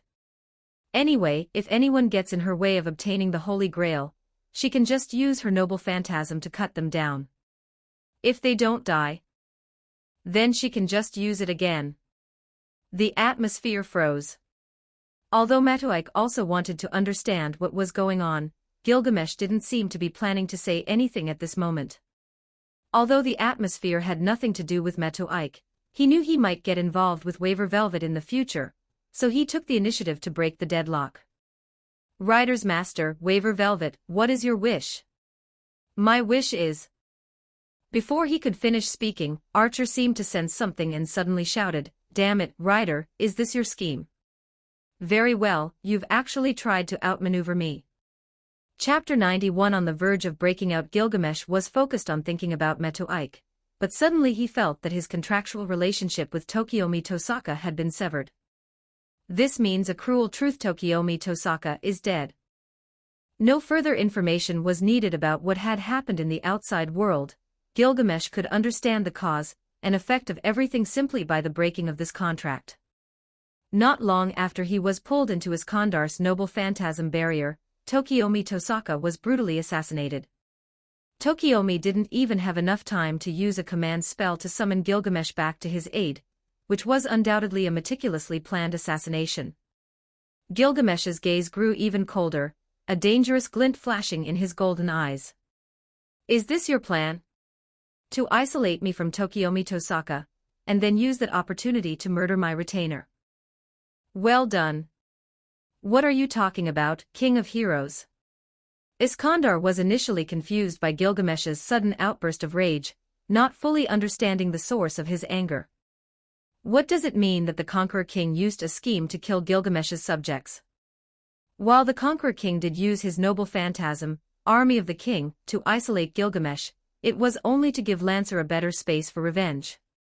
As for Gilgamesh's subjects, he had no idea where that person was.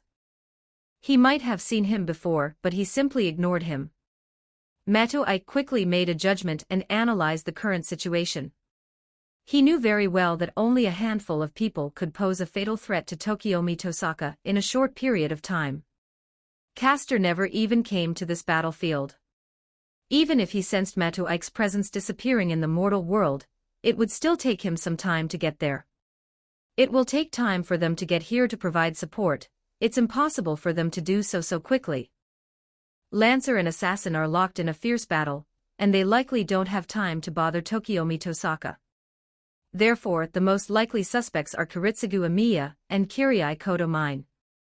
While Kirai Koto Mine is a possibility, he and Tokiomi Tosaka are allies, so the probability of him intervening is low. Moreover, this Holy Grail War has only been going on for 2 days. Even if he were to betray us, it wouldn't happen so quickly.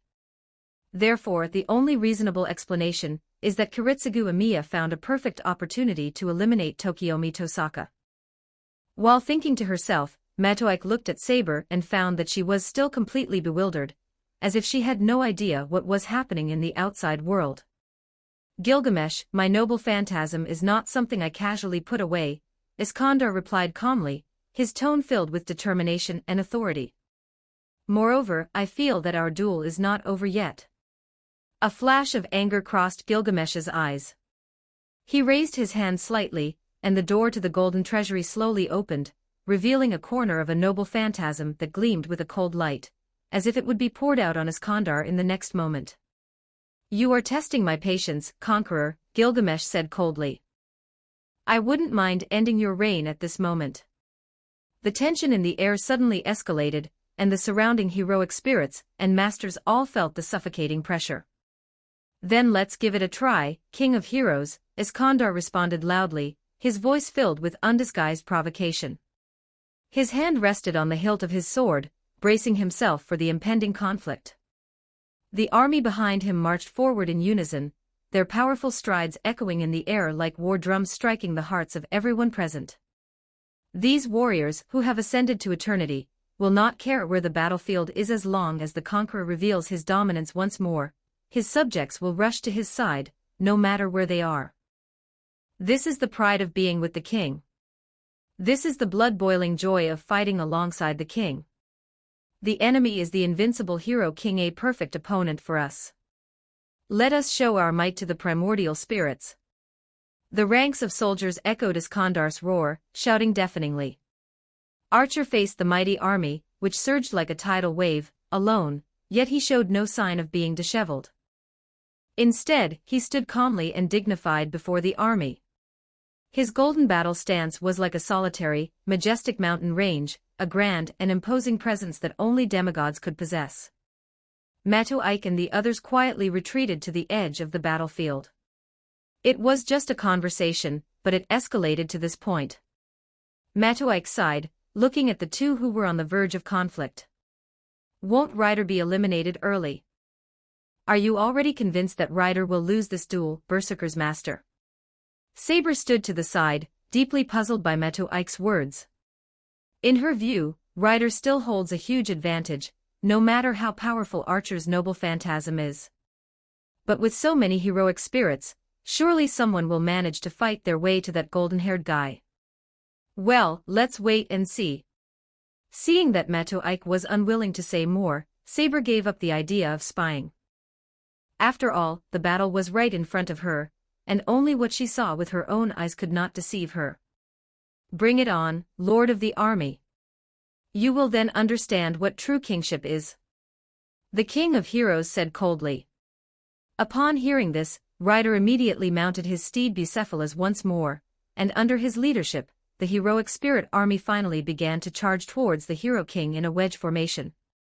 Ryder, leading the charge, let out a long howl, and the cavalrymen echoed his howl with shouts.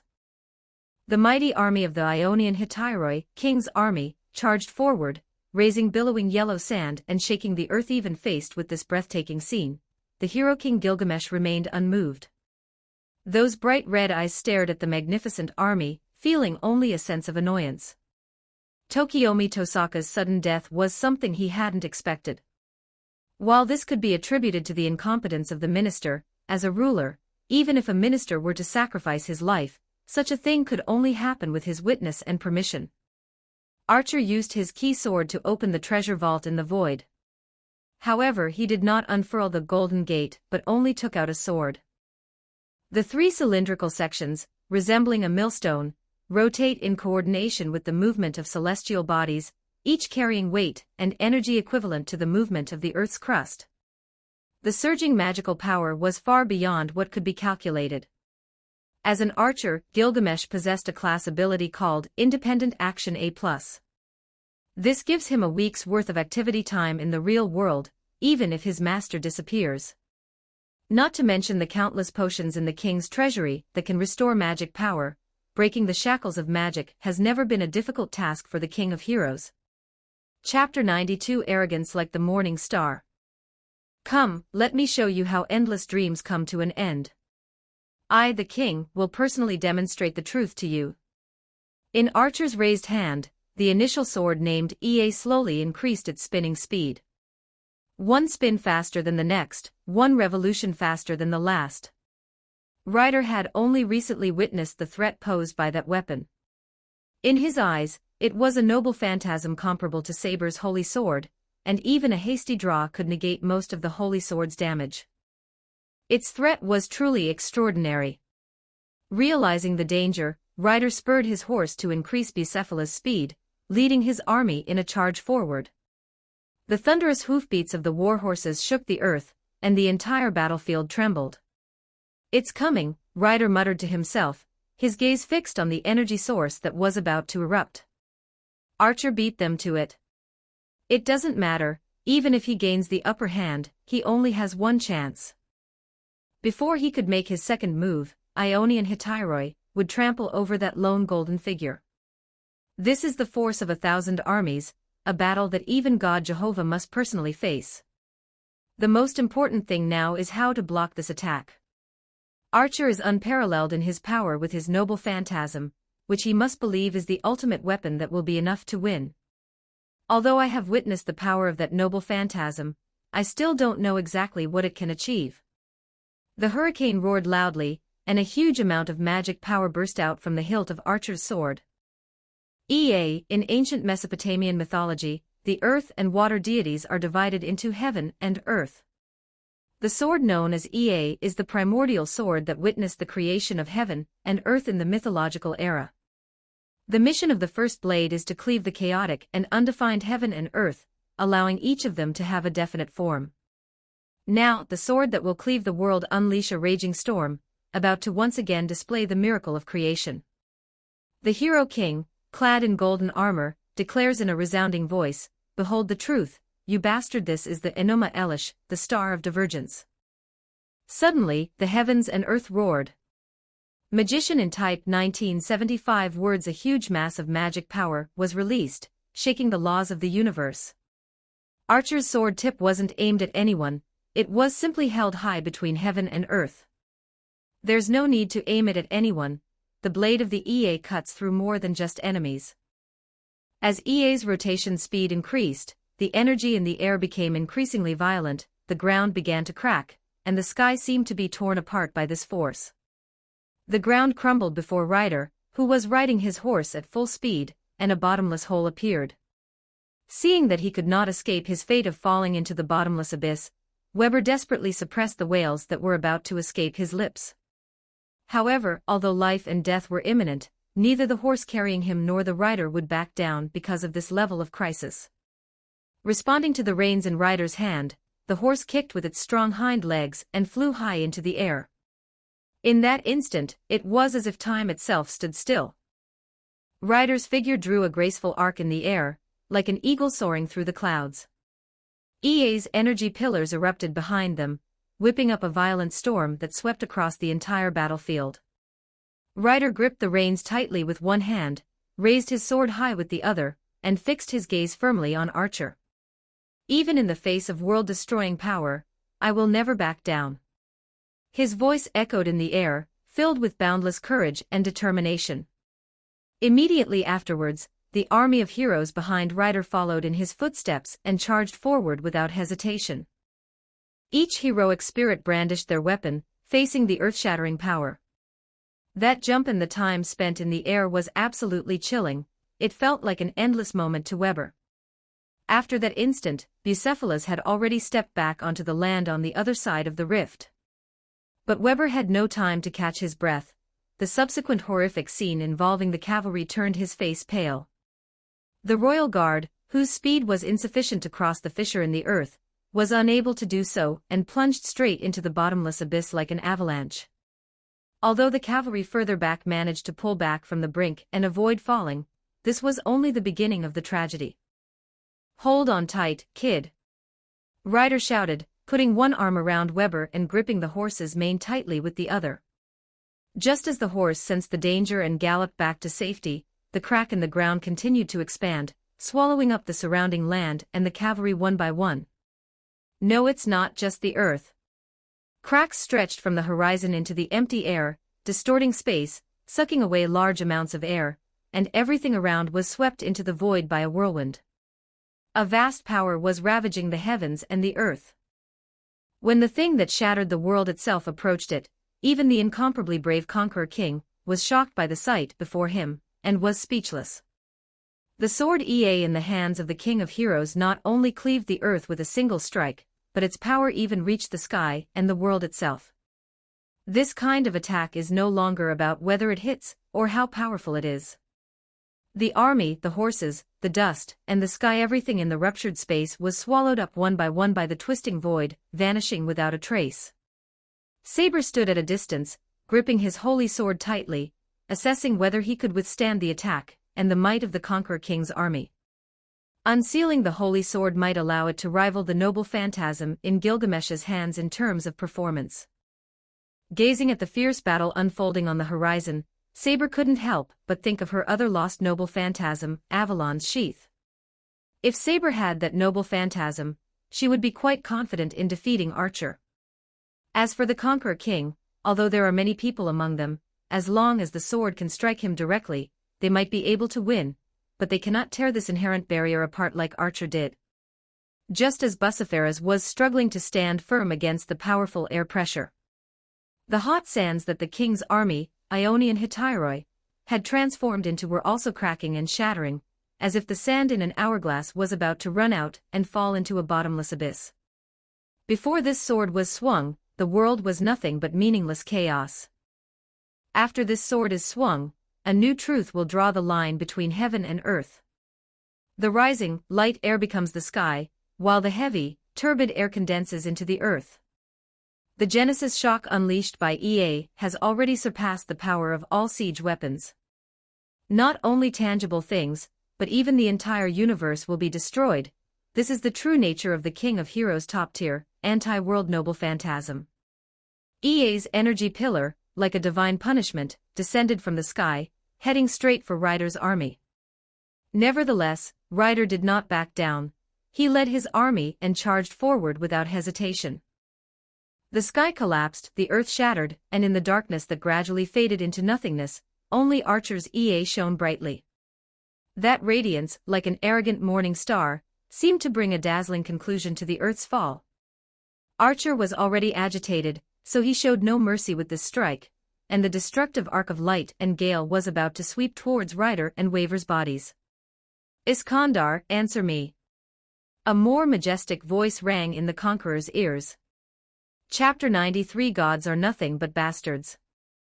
As Archer raised EA high, invisible energy began to surge in the air. The sword gradually spun faster and faster, creating a storm that tore through the surrounding space. Energy erupted from the sword hilt, forming a dazzling pillar of light that shot straight into the sky. The pillar of light rapidly expanded, becoming even more intense, as if dyeing the sky and the earth blood red. A deep rumble echoed between heaven and earth, as if it were a resonance coming from the depths of the universe. The ground began to shake violently, and cracks spread out like a spider web, as if the earth had lost its support in that instant. As Archer's devastating offensive was about to reach Ryder, Metuike was secretly alarmed. Could it be that the man named Waver Velvet was going to die here today? If he were to die here, a crucial point in the world's closure, El Meloy too would cease to exist, and the world might end like the Steel Earth. Perhaps someone can save him, or perhaps he can survive Archer's onslaught. But now it seems that the man named Weber Velvet has no chance of survival. At the same time, the energy pillar of the EA sword finally erupted, and the blazing light tore through the sky, like divine punishment descending. The massive energy fluctuations spread rapidly, tearing the earth apart and whipping up a violent storm. The entire battlefield trembled under the impact of this destructive force. Metuike's eyes were fixed on this scene, and she silently prayed that a miracle would happen at this moment. This man must not die here. Otherwise things will get really complicated. However, EA's power was so great that even he had to doubt whether the man named Weber Velvet could survive this catastrophe.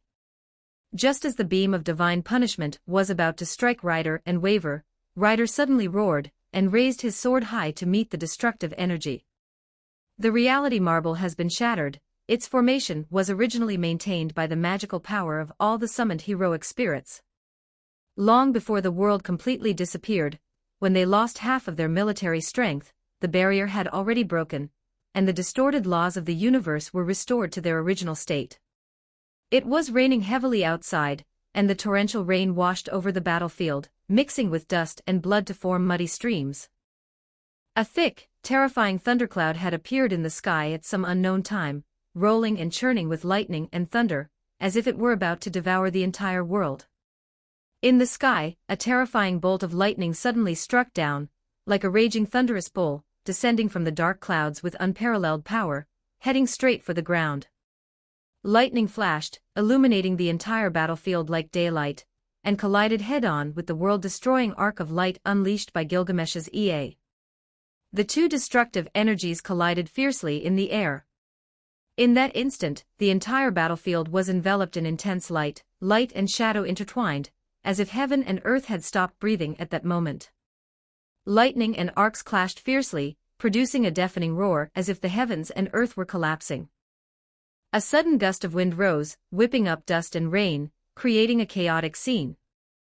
Raindrops evaporated into mist in the air, spreading all around, and in the haze, the resolute figures of Ryder and Weber could be seen. The two energies intertwined violently in the air, the rage of lightning, and the world-destroying power of the arc light consuming each other and sparking countless blazing sparks. In the sky, after the first bolt of lightning cancelled out EA's arc of light, an even more dazzling light flashed again from the depths of the dark clouds.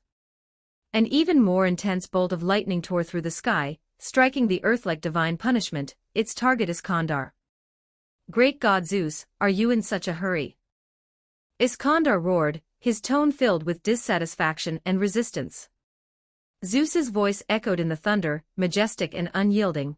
It's just to strengthen your capabilities, so that you won't be unable to complete the tasks that will be needed later. Also, it's time for you to leave. The lightning flowed into Iskandar's body without hindrance, and his entire body was enveloped in scorching electric light, as if Thor had descended to earth. At that moment, he felt an immense power surge into his body, as if every cell had been reignited. Nevertheless, a hint of resistance and displeasure remained on his face.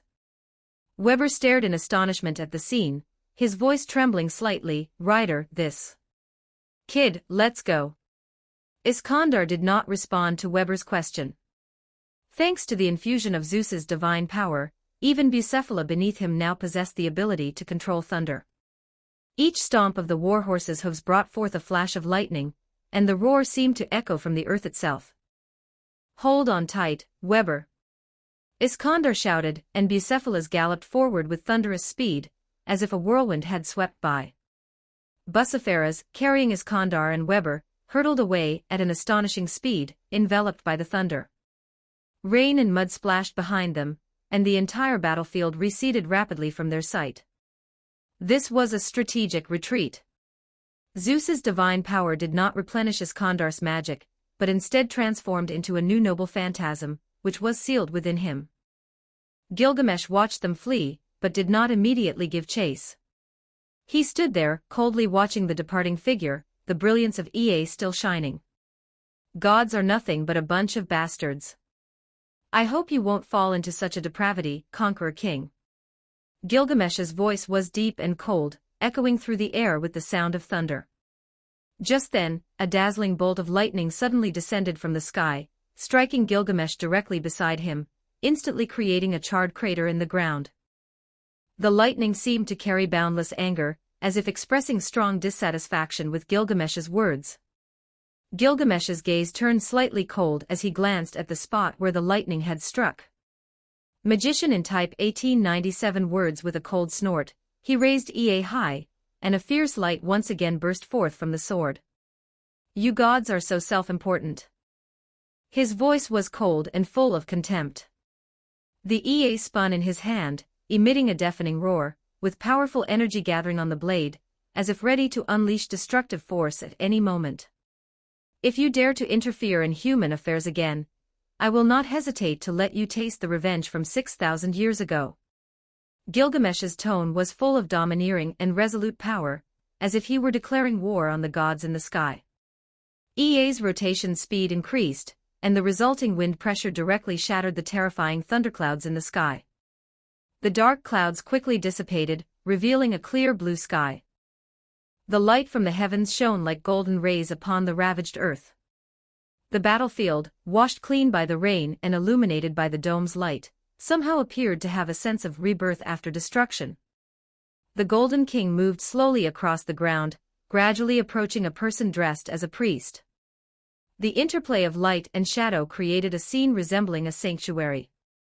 The priest was kneeling quietly on the ground, reciting some kind of requiem. Chapter 90 For the Sin in My Heart. On the battlefield, the surrounding area was a scene of ruins. After the baptism of war, the ground was covered with broken tiles and collapsed buildings. The air thick with the smell of gunpowder was washed away by the torrential rain. The rain carried away the smell of gunpowder but left behind mud and bloodstains. A sliver of light gradually appeared on the horizon, piercing through the thick, dark clouds and spilling across the desolate land. Sunlight pierced through the rain, shining on the priest and Gilgamesh's golden armor, reflecting a dazzling brilliance. The priest knelt silently on the ground, as if in a tranquil sanctuary. Gilgamesh walked slowly toward the priest, his golden armor gleaming in the sunlight, a stark contrast to the surrounding ruins. The interplay of light and shadow creates a scene resembling a sanctuary, where the priest's figure appears incredibly resilient and serene in the light. He softly recited some kind of requiem, his voice low and steady, as if offering final peace to the deceased amidst these ruins. Gilgamesh stopped and stared coldly at the priest before him. The radiance of Ea shone on him, making him appear exceptionally dazzling. "What are you doing, Kirai?" Gilgamesh's voice was cold and majestic, as if it could penetrate all illusions. The priest slowly raised his head, his gaze calmly meeting Gilgamesh's. "My teacher has died, and I am praying for him." Gilgamesh's eyes remained cold, his tone laced with sarcasm. "How did Tokiomi die?" "Assassinated by Saber's master." Kirai's voice was low and steady, but a complex emotion flashed in his eyes, as if he was trying to hide something. Gilgamesh gave Kirai a cold glance, his gaze sharp as a knife, as if trying to pierce his soul. His gaze lingered on Kirai and Tokiomi's corpse for a moment, as if he had seen through everything, but he did not reveal it.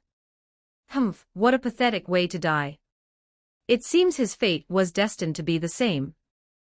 Gilgamesh sneered, and the radiance gradually faded from the Ea in his hand. Kirai remained kneeling on the ground, continuing to recite the requiem in a low voice, as if the world's clamor and destruction had nothing to do with him. "Is Assassin dead?"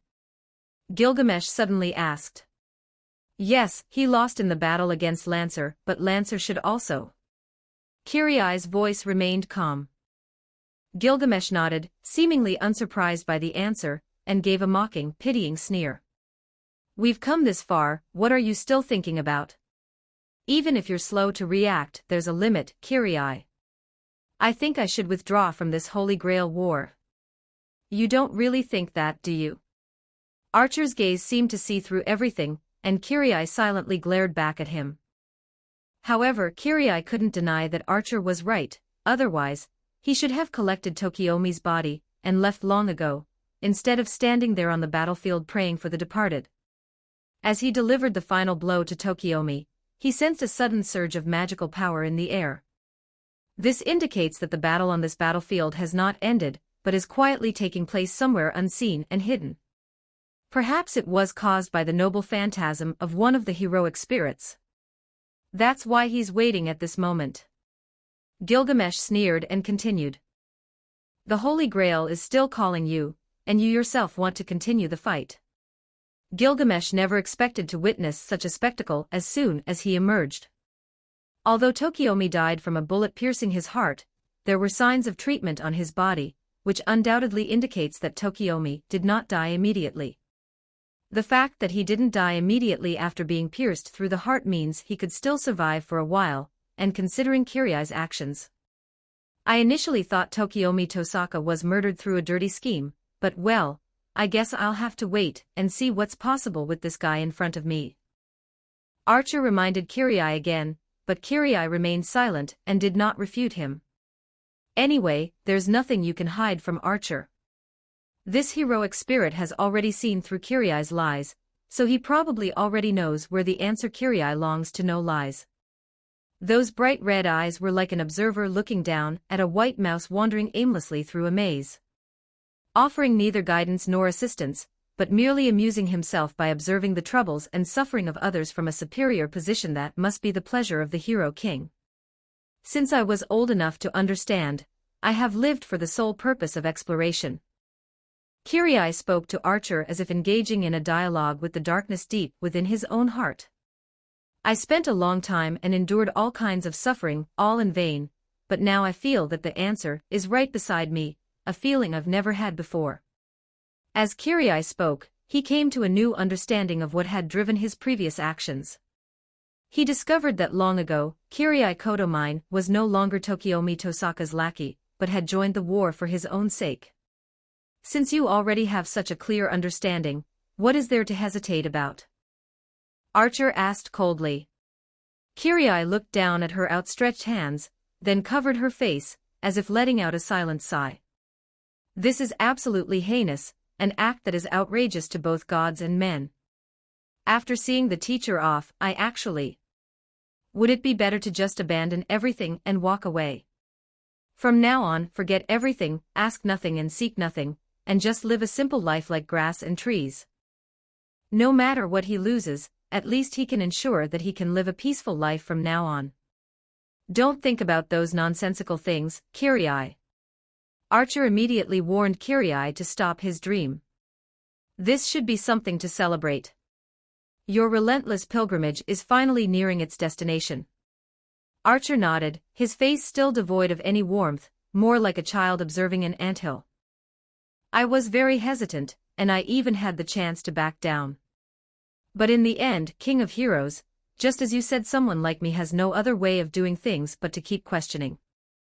As Kirai spoke, he rolled up his sleeves and looked again at the command seals etched on his wrist. 2 of Keely's own command seals are on his left upper arm, allowing him to re-establish a contract with his followers. From this moment forward, Kirai's war will no longer have any just cause. It will truly become Kirai Kotomine's battle all by himself.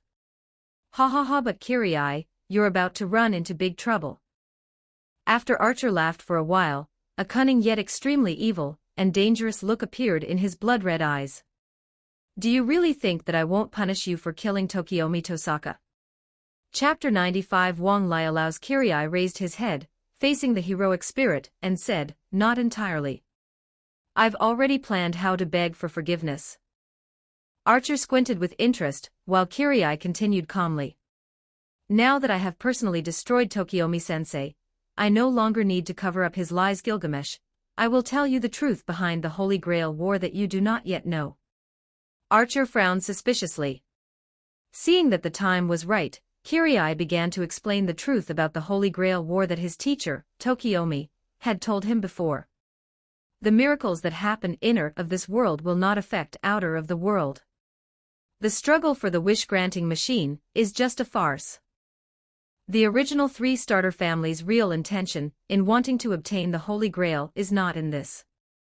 Gilgamesh's interest was clearly piqued, and his sharp gaze locked onto Kirai. The true purpose of the initial 3 families in designing the Holy Grail War was to open the gate to the root. The so-called wish-granting machine was just a decoy, a tool to cover up their true intentions. Kirai continued to explain, the purpose of the 3 starter families has never been to simply make a wish, but to seek the supreme root and understand the source of all truth. This ceremony held in Fuyuki was actually an experiment to gather the souls of 7 heroic spirits as sacrifices in an attempt to open a passage to the root. The promise to achieve a miracle was just bait to summon the heroic spirits. Gilgamesh remained silent for a moment, seemingly processing the information, a dangerous glint in his eyes. Seeing the change in Archer's expression, Kirai seized the opportunity to continue. In this war, the only magician who truly wants to fulfill the long-cherished wish of the 3 founding families is Tokiomi Tosaka. He wants to kill all 7 servant spirits to activate the Greater Grail. Kill all 7 of them, do you understand? This is why Master Tokiomi is so reluctant to use command seals. He can only use a maximum of 2 command spells when fighting other summoners, because the last command spell must be used to command his follower to commit suicide after the war is completely over. Archer listened to all this, but his face remained expressionless. He lowered his voice and asked coldly, "Are you saying that Tokiomi's loyalty to the king is all false?" Kirai, recalling his teacher's past conduct, shook his head and said, "He did indeed show the utmost respect to Gilgamesh the hero king, but you, as Archer, are a different story.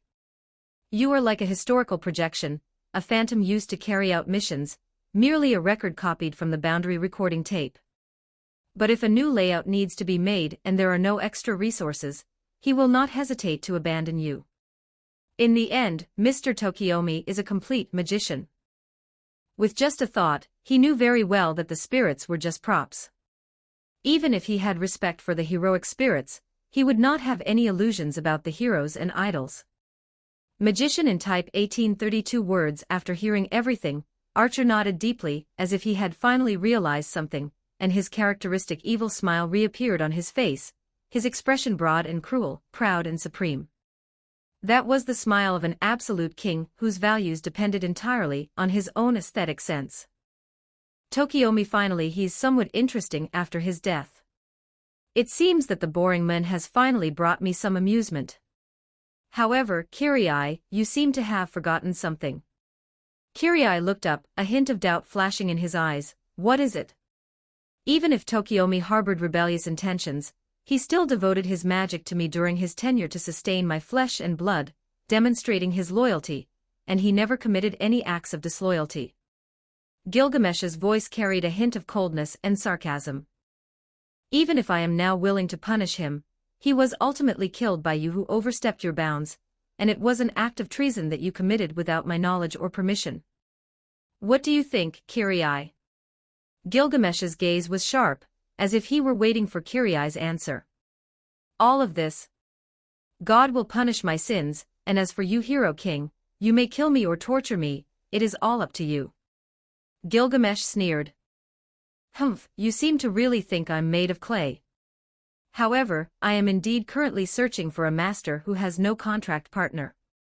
Now that you mention it, there are indeed masters who want to continue fighting even without servants.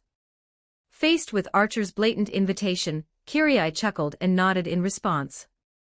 But I don't know if he is a master that the King of Heroes would approve of, and he has just committed a heinous crime. The King of Heroes' blood-red eyes gazed indifferently at Kirai Kotomine, who was kneeling beside Tokiomi Tosaka's corpse, seemingly lost in thought.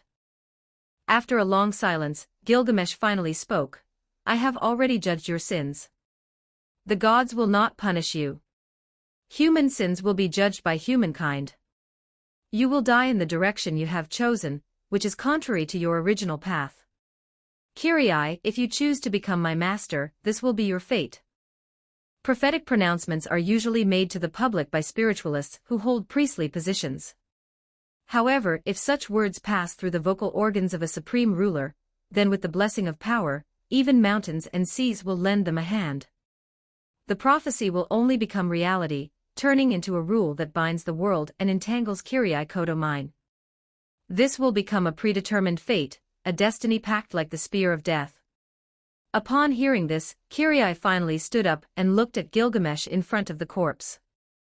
This is exactly what I seek. It is only right that those who commit evil deeds should be punished, but the evil I have done will not cease because of this. So, King of Heroes, are you willing to become my servant, the one who takes the place of my sins? Gilgamesh chuckled. Kirai Kotomine, what a contradictory figure, constantly suppressing his own desires in accordance with the principles of heaven and earth, and the teachings he received. When desire breaks free from the cage it has set for itself, even the sweetest things cannot fill the abyss-like chasm of desire.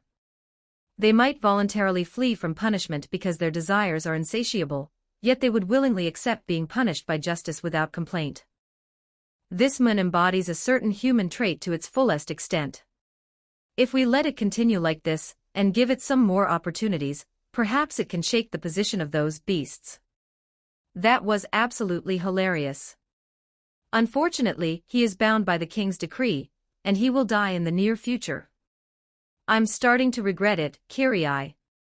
Chapter 96 Immorality. Are you really not opposed? Kirai asked calmly. As long as you don't bore me, otherwise I will still abandon you, Kirai. Just like the corpses lying here. You should be the one who needs to be mentally prepared. Even when the question was thrown back at him, Kirai simply nodded without changing his expression. As a partner to whom one could entrust one's life, Archer is indeed an extremely dangerous individual. Just as the name suggests, this is dealing with demons. He is a dictatorial follower of spirits who is devoid of kindness and loyalty, and who acts arbitrarily and cruelly. However, it is precisely for this reason that he is a good match for Kiri. Kindness and morality never provided Kirai with the answers he needed, and this heroic spirit, who completely disregarded these values, was precisely the guidance he required. Kirai rolled up his upper sleeve, revealing the command seal etched on the back of his hand, and solemnly chanted, "Your body is given to me, and my destiny to your sword. If you are willing to follow the reliance of the Holy Grail, and obey this reason, and will," Gilgamesh picked up the conversation, a glint of pleasure flashing in his eyes, "I hereby swear that your offerings will become my flesh and blood. Kirai Kodo mine, my new master." The magic supply circuit has been successfully reconnected. The command seal on my left hand took effect again, accompanied by a dull pain, and then emitted a glow. Their blood-red eyes, gleaming with joy, and their deep, wistful pupils exchanged a shared understanding. That's all. At this moment, the last group of summoners and their followers, chosen by fate, looked at each other and smiled for the first time. With the contract over, Kirai took off his priest's robe, as if shedding a layer of disguise. He covered Tokiomi Tosaka's body, which lay in a mixture of rain and blood, with his long robe, and gave him a complicated look. Kirai wrapped his arms around Tokiomi's body, and lifted him up from the cold ground. Just like Michelangelo's stone sculpture Pieta.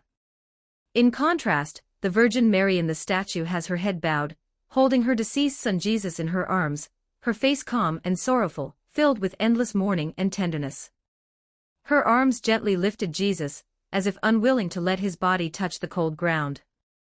As for Kirai Kodo mine, although he tried his best to suppress his emotions, the unconscious upturn of his lips revealed the complexity and distortion in his heart.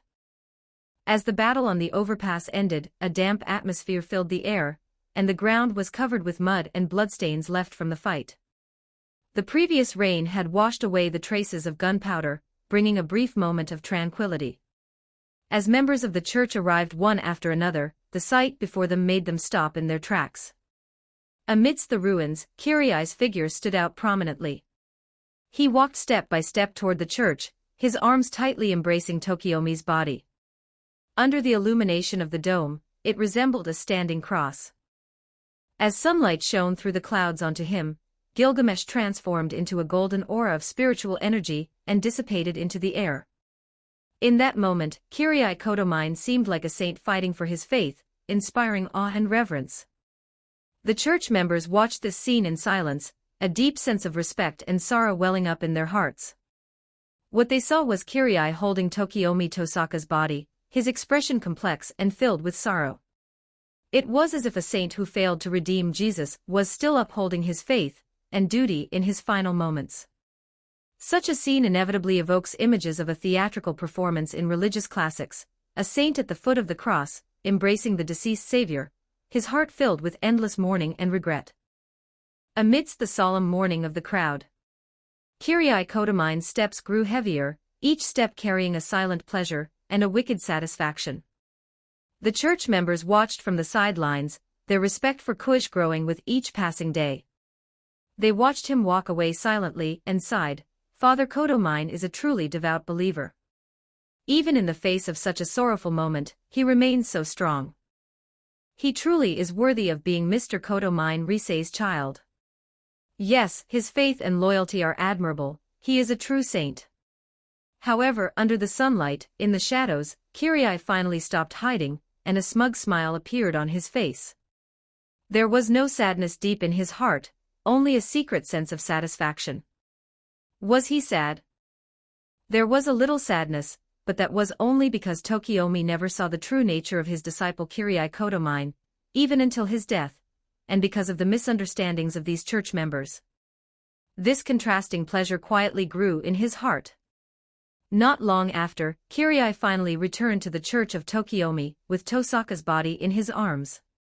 The flickering candlelight inside the church cast a solemn glow upon him and Tokiomi. Kirai walked slowly to the altar and gently laid Tokiomi's body down, his movements careful, as if he were handling a precious relic. Normally, Tokiomi's body needs to be kept intact and properly sealed away, waiting for Tokiomi's wife and daughters, who were still in exile in Europe, to return before a decision is made on the funeral arrangements. However, Kirai couldn't wait to arrange a Catholic Mass for Tokiomi, even though it wasn't a formal one. It was enough to satisfy his wicked sense of humor in advance. He took out a clean white sacrificial cloth and carefully covered Tokiomi's body. Then, he lit candles and placed them on either side of the altar, the soft light illuminating Tokiomi's serene face. Kirai also placed several bouquets of white lilies, symbolizing purity and eternity, in front of the altar, making the whole scene appear sacred and solemn under the candlelight. Kirai stood before the altar, hands clasped together, and softly recited a prayer. His voice was deep and calm, as if he were conversing with a deity, or perhaps telling something to the deceased Tokiomi. The church was completely silent, with only the candlelight flickering gently, reflecting the solemnity and reverence of the moment. But Kirai felt a little strange at this moment. If it were the King of Heroes, he would definitely be showing up next to him right now and mocking him. Saying something like, "You bastard, how can your desires be so great? Can't you even exercise a little self-control? You monks who have broken the precepts are like insatiable wild beasts." Such words. However, this is also what Kirai was hoping for, since any performance, whether it's the actors or the organizers, needs the audience to provide some emotional value. Just like when they had just embraced Tokiomi, the rest of the church members were a group of qualified spectators.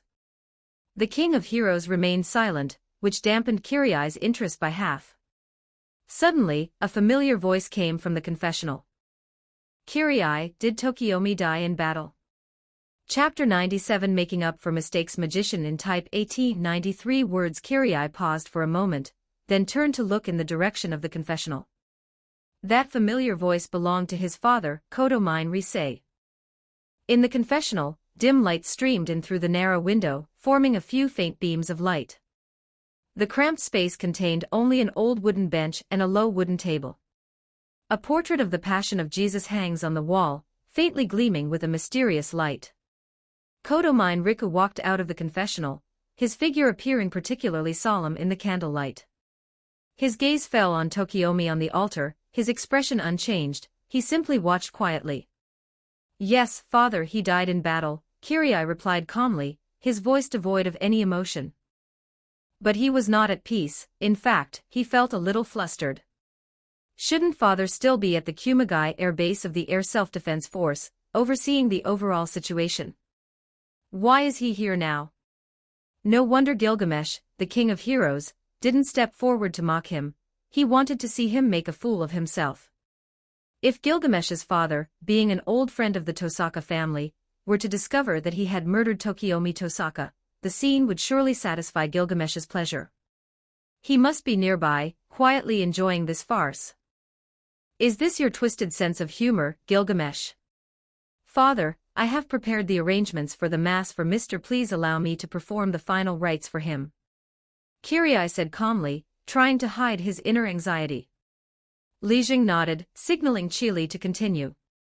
His gaze swept across everything on the altar, as if assessing whether the upcoming Mass conformed to church norms. Kirai took a deep breath and began to recite the Mass prayers. His voice was deep and calm, echoing in every corner of the church. The candlelight cast soft shadows on his face, making him appear even more dignified and solemn. However, deep within his heart, Kirai's thoughts were churning like a tidal wave. Gilgamesh's presence was like an invisible shadow, constantly looming over him. Under the father's watchful eye, the Mass finally had a qualified audience member, and the identity of this audience member made the ceremony even more complex and interesting. Kirai felt his father's deep gaze, and his heart was filled with conflicting emotions. He didn't want his father to uncover the darkness in his heart, but a desire to be exposed was quietly growing within him. He maintained a calm exterior, while waging a fierce internal struggle.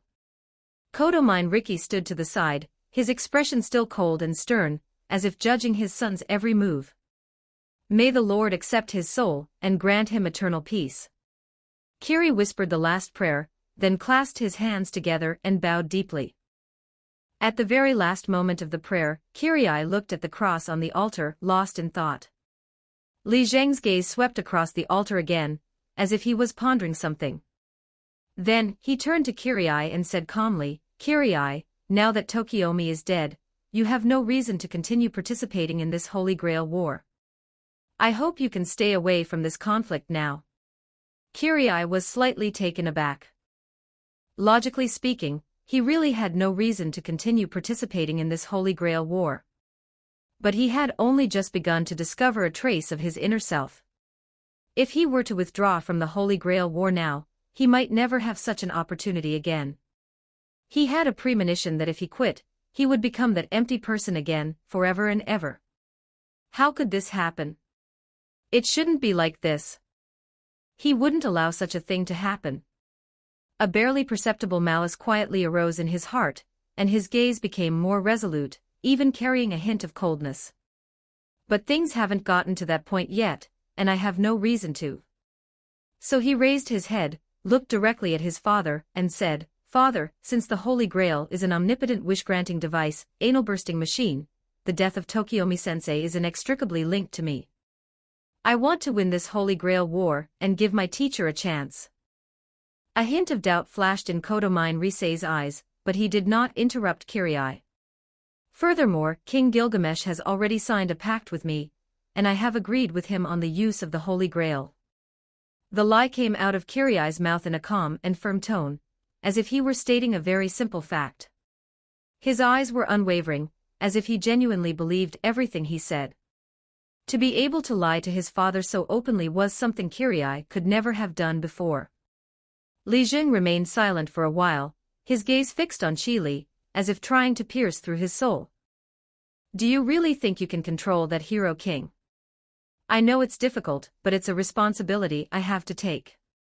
This is a lie, but once the first lie is told, the rest are like a flood that cannot be taken back." A cold glint flashed in Kirai's eyes. This lie became his shield against his father's doubts, but also a step towards a dark path. Li Jing fell into deep thought again, and finally he nodded slightly. "Since you've made up your mind, then go for it. I just hope you don't forget your original intention." "I will not forget, father," Kirai replied. "Leave Tokiomi's funeral arrangements to me. You've been through so many battles, you must be exhausted by now, so go back and rest." Li Zheng's voice carried a hint of concern, but his words sounded more like an invitation to leave. Kirai bowed slightly to show his respect for his father. Although he was somewhat reluctant, he left the church without looking back and prepared to go to the Tosaka family residence. After all, it is one of the locations where the Holy Grail will descend, and it is an important strategic base. As Li watched Qi Li's figure gradually disappear at the church entrance, a complex emotion welled up in her heart. He kept watching his son's back until it completely disappeared into the night before slowly turning his gaze away.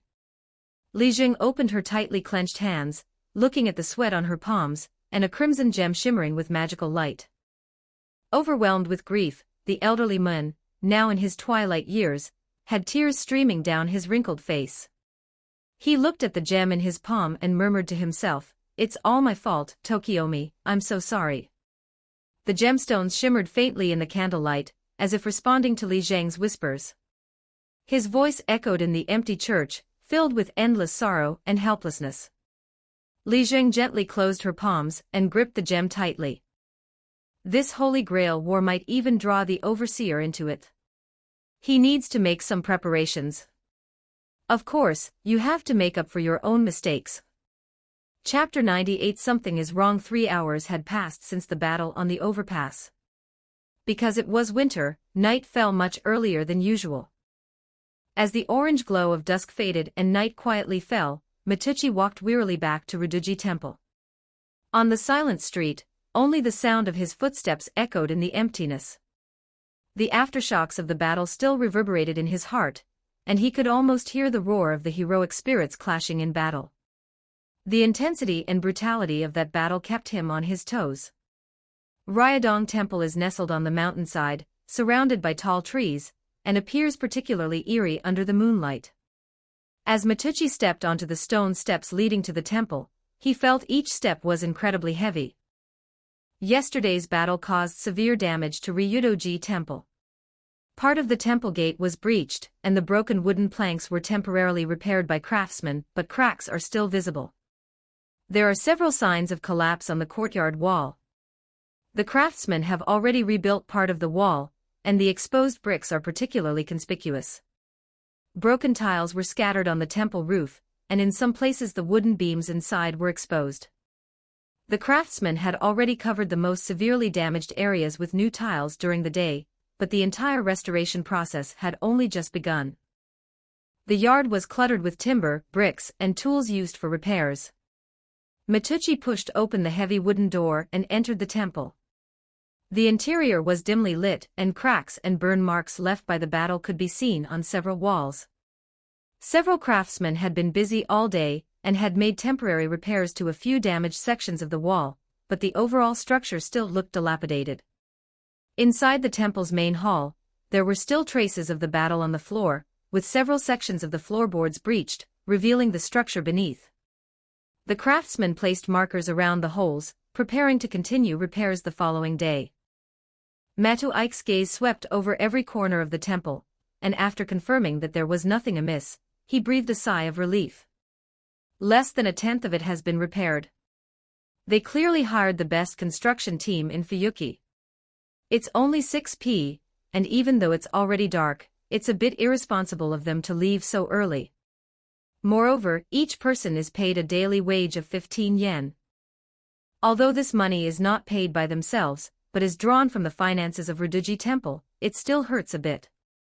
Matucci sighed, a pang of heartache rising in his heart as he recalled the exorbitant fees.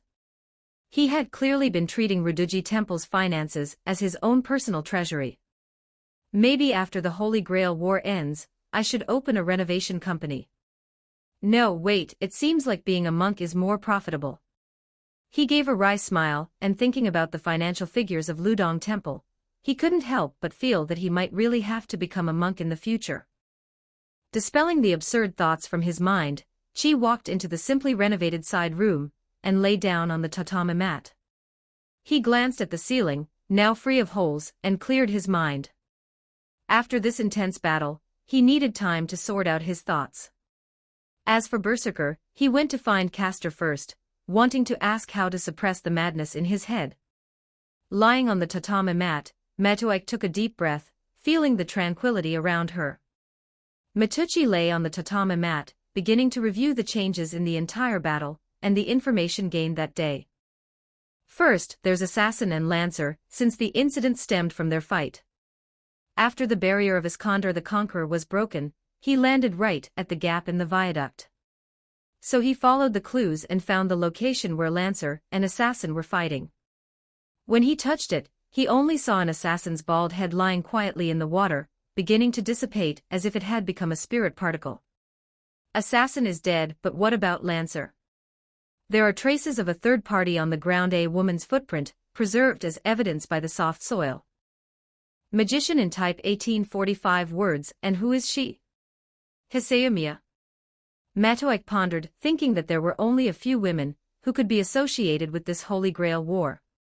As for why she would think of the already deceased Hiseumiya, it's obvious that Matuike had no idea that this had happened. Moreover, with the appearance of a third party, Lancer's survival is now in question. Next is Tokiomi Tosaka. Gilgamesh's sudden outburst of anger was likely due to Tokiomi Tosaka's death. At the time, it was speculated that it was Kiritsugu Amiya who was behind the assassination of Tokiomi Tosaka while the others were trapped in the reality marble. But now that I think about it, it doesn't seem to be the case. From the moment Gilgamesh sensed Tokiomi Tosaka's death to the moment the reality marble was broken, only half a minute had passed. However, according to Berserker's observations, after Rider's defeat, Gilgamesh went to Tokiomi Tosaka's body, where Kirai Kodomine was kneeling and praying. Could it be that Kirai Kodomine killed Tokiomi Tosaka? It's only been 2 days. Has he become corrupted that quickly? Matu Ike's reasoning was entirely wrong in its process, but he stumbled upon the correct answer by sheer chance. Speaking of the Conqueror King, although his reality barrier was destroyed by the hero King Gilgamesh, whether it can still be used in the future is a question. We'll have to ask Medea about that later. Matucci muttered to himself. He recalled that in the final stages of the battle, the Conqueror King seemed to have gained some kind of unidentified thunderous power. What exactly was that thunderous bull that came running down from the sky? The Conqueror King's divine wheel should have been destroyed, and this bull formed from lightning was clearly much stronger than the phantom beast that pulled the Conqueror King's chariot before. This Holy Grail war is getting stranger and stranger. This is getting stranger and stranger. Matu Ike's thoughts echoed, but his eyelids suddenly felt heavy. A wave of drowsiness suddenly washed over him, and he felt he could hardly resist the fatigue. Something's wrong. What is this? He tried to stay awake and fight off the weariness, but his already exhausted body eventually made it impossible for him to continue. I can't muster any strength in my body, and I can't make a sound when I shout. He felt himself being gradually swallowed by drowsiness, and the scene before him became blurry. No matter how much he struggled, sleepiness still irresistibly washed over him. His consciousness gradually faded, and everything before him was slowly swallowed by darkness. On this peaceful night, Ryodong Temple was completely silent. Matu Ike lay on the tatami mat, her breathing gradually calming down, and a sense of peace appearing on her face. His breathing became deep and steady, and his body finally relaxed, falling into a deep sleep. In the dragon cave below Ryodong Temple, the hidden person shrouded in mist suddenly sensed something was amiss.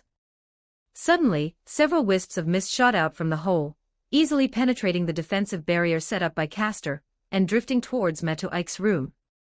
The wisps of mist seemed to have a life of their own, nimbly traversing the corridor and silently slipping into Matucci's room.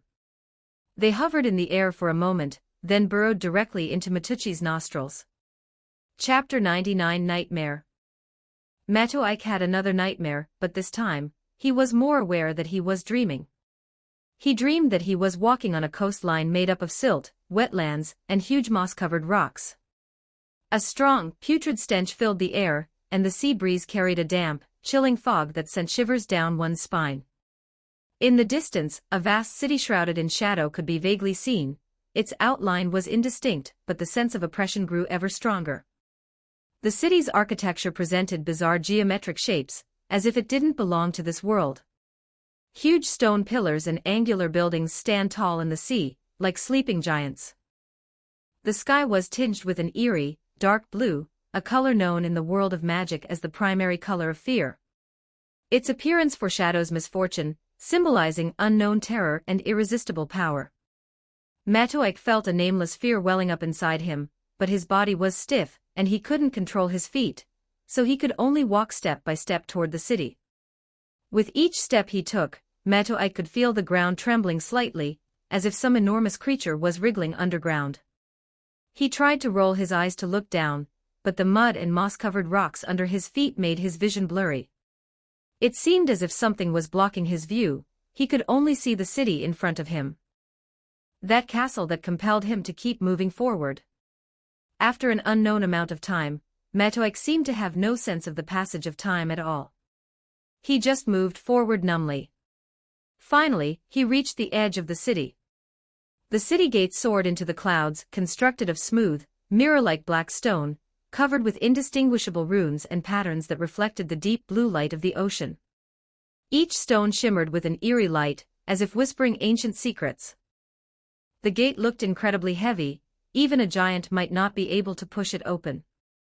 Matu Ike felt an invisible force pulling him, compelling him to approach the gate step by step. Despite his inner resistance, his feet moved forward involuntarily, as if controlled by some mysterious force. When he finally stood before the gate, looking up at the enormous doorway, he felt an indescribable sense of oppression enveloping his heart. He knew that the weight of the door was beyond human power to move, but just as he approached the door, it suddenly opened silently, revealing the scene inside the city. The city's structure resembles that of futurist art, with buildings featuring anomalous structures that completely contradict Euclidean geometry. Its unprecedented spatial structure and dimensional dimensions evoke a strong sense of aversion.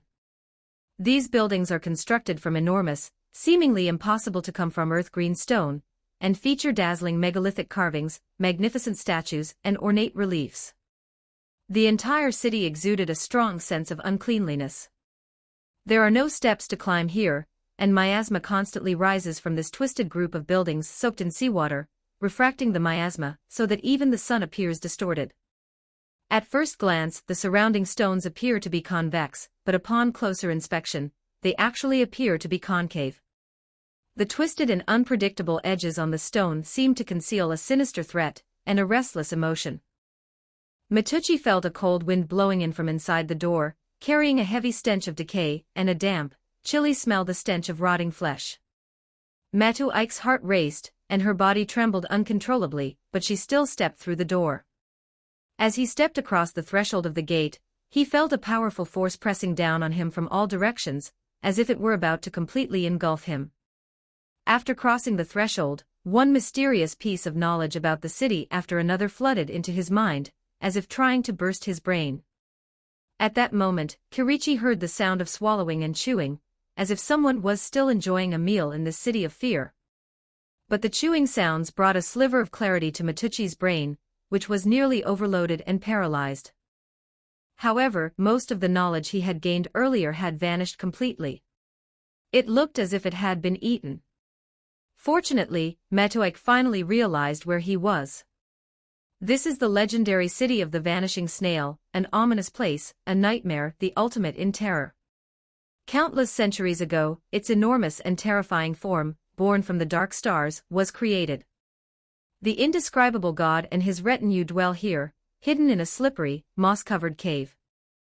Matuik was somewhat amused and exasperated, as if knowing where she was didn't necessarily mean anything good. And indeed, he did have some connection with Luoyen City. That is Berserker's noble phantasm, The Curse of the Desolate City.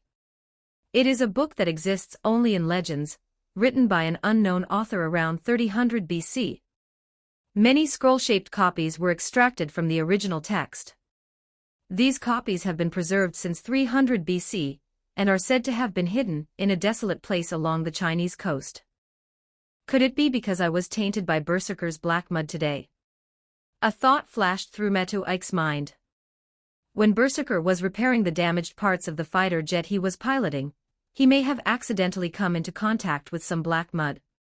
However, after stepping through this door, Matuik discovered that she could control her body freely. He sensed that the invisible force seemed to have weakened after he entered the city, as if it were merely a means to guide him here. So the mastermind's initial goal was just to get me into this city. Chi pondered to himself. Although Mitucci was having a lucid dream, her thinking was still somewhat sluggish and dull, as if she were affected by the dream. He could only continue forward, each step taken with caution and vigilance. As he ventured deeper into the city, he began to sense more ominous signs. An indescribable sense of oppression filled the air, and the surrounding buildings seemed to be constantly deforming and twisting, like a nightmare body ready to devour anyone who entered. He walked through a narrow alleyway, the high walls on both sides covered with intricate runes and patterns that seemed to glow faintly. Matuik attempted to decipher the runes on the wall using her mystic eyes, but just as the mystic eyes connected, another chewing sound rang out. He saw himself transformed into a twisted, proliferating monster covered in countless contorted limbs. How did you come to see Matapond? Because Matuik was standing behind Matuik at that moment, and saw him trying to use his mystic eyes to decipher the runes on the wall. Was that a clone? No, Matuik was certain that the one who had turned into a twisted monster was himself. Because he had just connected to the magic eye, and at the moment the magic eye's magic circuit was opened, his perspective seemed to have become two. One is yourself transformed into a twisted monster, and the other is yourself standing behind you watching yourself become a twisted monster. Chapter 100 Abnormality. The monster within him writhed wildly, roaring in agony, its body constantly growing and deforming, as if it wanted to devour everything. Meanwhile, the person standing behind them was observing all of this, watching themselves gradually transform into a monster. The dual perspectives and two completely different feelings plunged Matucci's consciousness into unprecedented chaos. "What's going on?"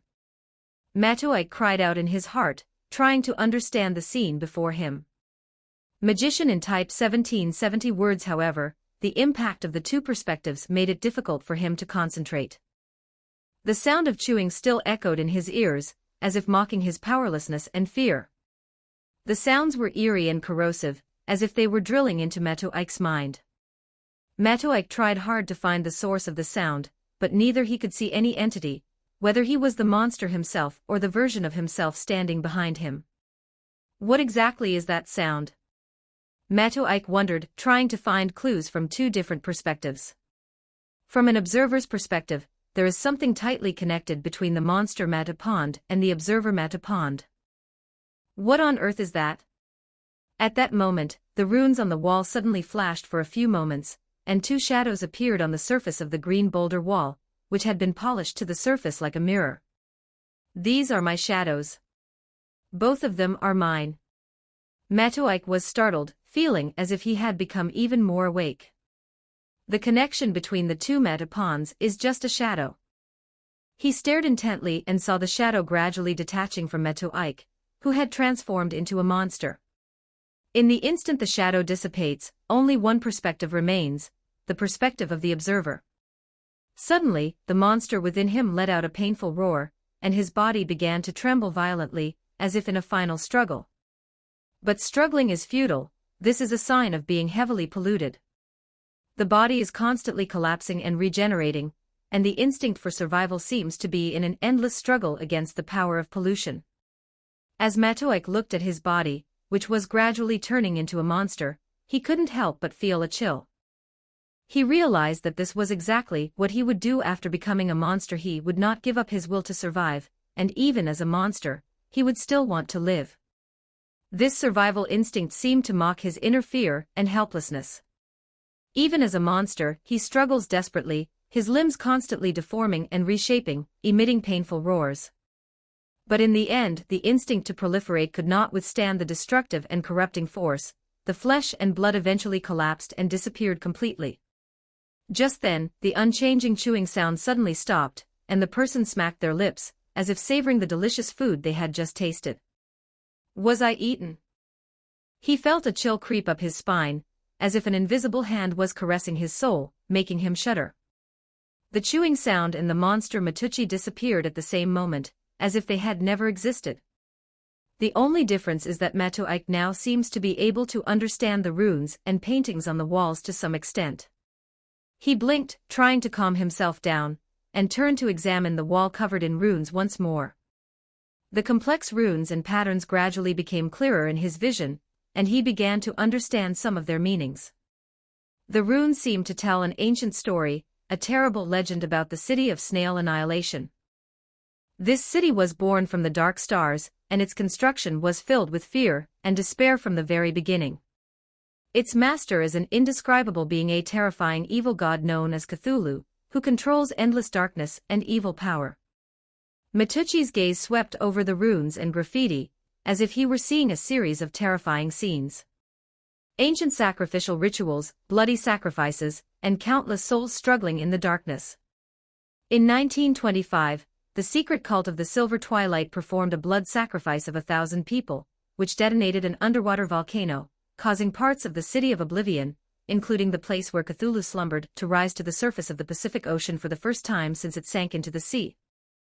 In 1845, the Irish famine broke out, and the refugee cult attempted to awaken the ancient beings sleeping in the city of Snail's Nest by sacrificing a large number of lives. In 1666, a secret ritual led to the Great Fire of London, which engulfed the entire city in flames. In 1438, I finally found you. François Pilati, when he read the last sentence, he was suddenly jolted, as if a cold wind had swept over him. He suddenly felt his heart race. The words "I finally found you" made him involuntarily look around, as if someone was watching him in the dark. What on earth is going on? Matoike muttered to himself, trying to calm himself down. That's the same year Gilles de Rice found François Paladi, and that's when Berserker obtained the Book of the City of the Dead. So what did François Paladi find that year? Did he find Gilles? Or did he find the true location of the City of the Dead? Just as he was still thinking, another rune suddenly appeared on the wall. In 1994, Matucci dreamt of the ruined city of Luoyang.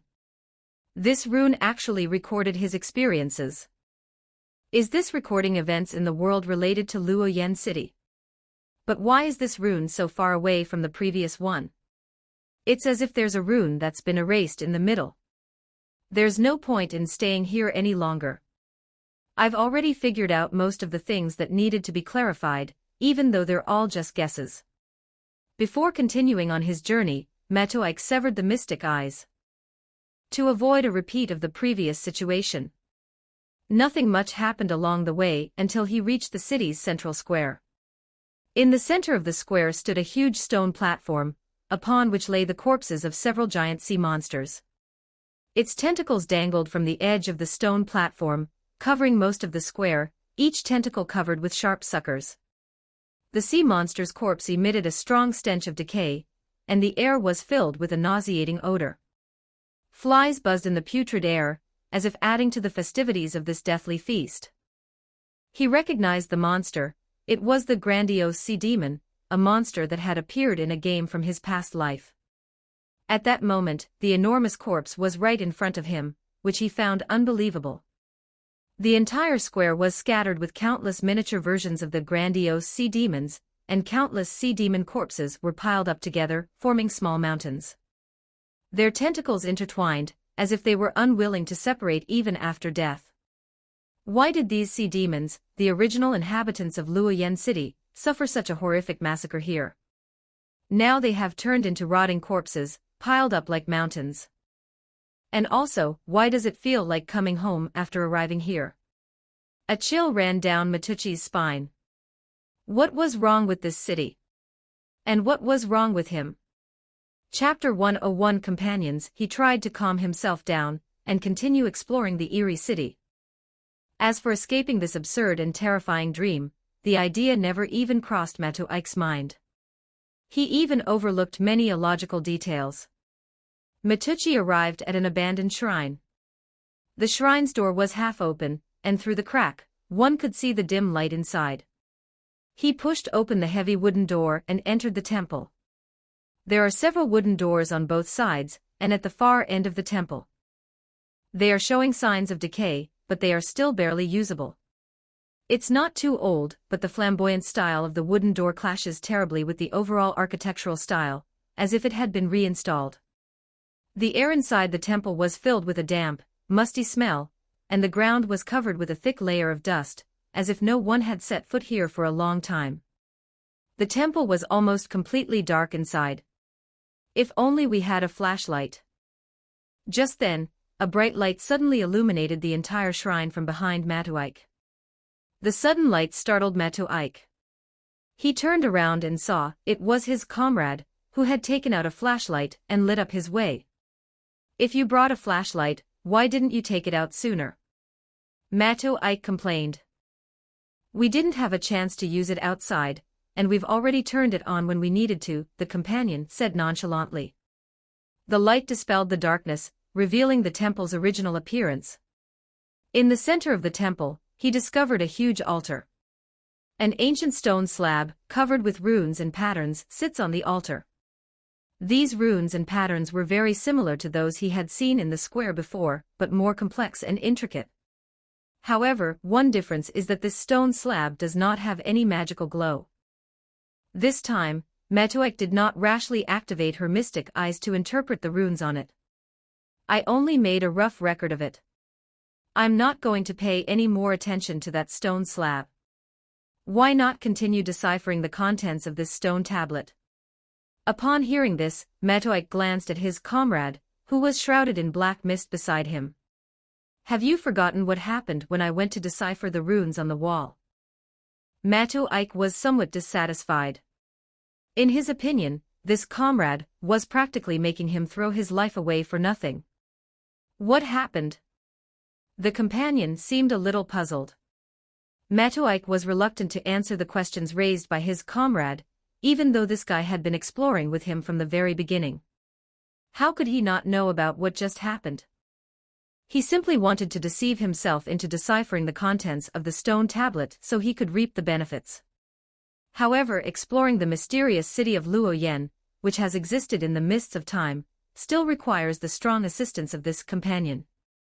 The two need to support each other to safely make their way out. So Mato Ike patiently explained to this comrade what had just happened. You mean you found yourself transformed into a monster when you were deciphering the outer wall? Mato Ike rolled her eyes at him, feeling that this guy was just asking a question he already knew the answer to. That's good, it seems his condition isn't too bad. What are you talking about? Mato Ike didn't take the comrade's nonsense to heart, since that guy had been doing this for a while now. It's nothing, but don't you think that stone slab might hold an important clue? The companion insisted. Magician in type. 2020 for words perhaps, but we must proceed with caution, Mato Ike replied. We cannot take any more unnecessary risks. But risk and reward are directly proportional. How will you know how dangerous it is if you don't try? The comrade's tone was tinged with provocation. This was a simple provocation, and it was also this guy's most common tactic, but Mato Ike was still somewhat moved. When facing this guy, Mato Ike always found it difficult to refuse. However, this expedition will face life or death crises. Although I am tempted, my life is the most important thing. Mato Ike gave him a cold look, knowing full well that this comrade always liked to stir up trouble, but he couldn't let himself get caught up in such pointless arguments. He decided to ignore his companion and continue exploring the rest of the temple. Oh, what a pity, these are all good things that you can't afford to miss. The companion muttered under his breath, but still followed Mato Ike away from there. They left the altar and walked toward another wooden door. Behind the wooden door was a long, narrow corridor with many old bookshelves on both sides, piled high with moldy books and scrolls.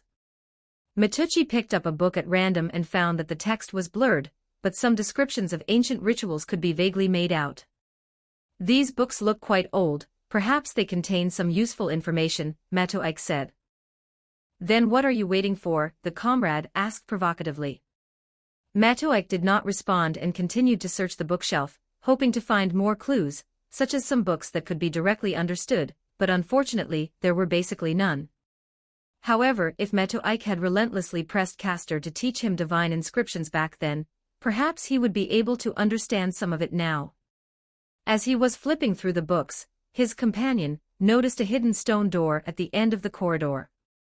The stone gate looks newer than the surrounding buildings, suggesting that it was a newly added room. There's probably something in here that I can understand right now, Mato Ike said in a low voice. Are you planning to go in and take a look? The companion asked, a hint of excitement in his voice. Of course we'll go in and take a look, but we must be careful, Mato Ike replied. It was not only an instruction to his comrade beside him, but also a psychological suggestion to himself. He stretched out his right hand, which was engraved with the command seal, and slowly pushed the door open. A tooth-grinding scraping sound began to echo, and a crack gradually appeared in the stone door. Suddenly, magical light appeared in Mato Ike's eyes, reflecting countless intertwined and indistinguishable aura colors. His heart tightened, and he pushed the door open with all his might, then took a few steps back. The crack in the stone door widened rapidly, and a black, slippery body suddenly fell from above. It was a sea monster exactly like the corpse we had seen in the square before, covered with countless tentacles and spikes. It straightened its body and leaped suddenly at Matucci's head with its foul-smelling, terrifying mouthparts. But at this moment, the role of the comrade came into play. A black mist shot out from behind Mato Ike's head, directly turning the sea monster that was attacking Mato Ike into mincemeat.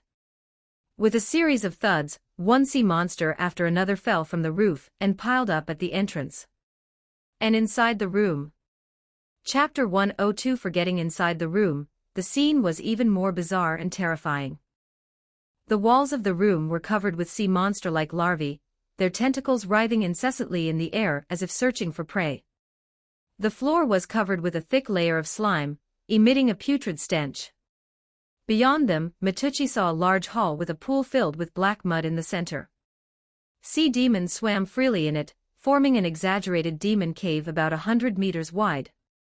The filth and disgust were overwhelming. Matucci's scalp tingled instantly, and he couldn't help but take 2 steps back, even wanting to look away, unable to look directly at her. But his companion, behind him, didn't care about that and squeezed straight into the narrow entrance. The entrance is very narrow, allowing only one person to pass through at a time. Given the size of the sea monster inside, it would be impossible to get out without the ability to change size. Matucci was then completely squeezed into the room from behind by her comrade. This comrade seemed to have no idea what fear was, and Matucci deeply understood his recklessness. But now that we're fully inside this disgusting room, we still need to search it thoroughly. What do you think? Matucci asked the comrade who had squeezed in. I stood and watched. His comrade shut up Matucci's attempt to continue questioning him with an inappropriate lame joke.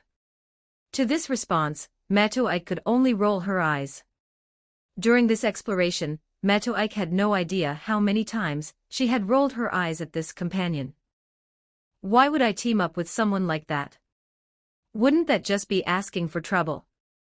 Both reckless and...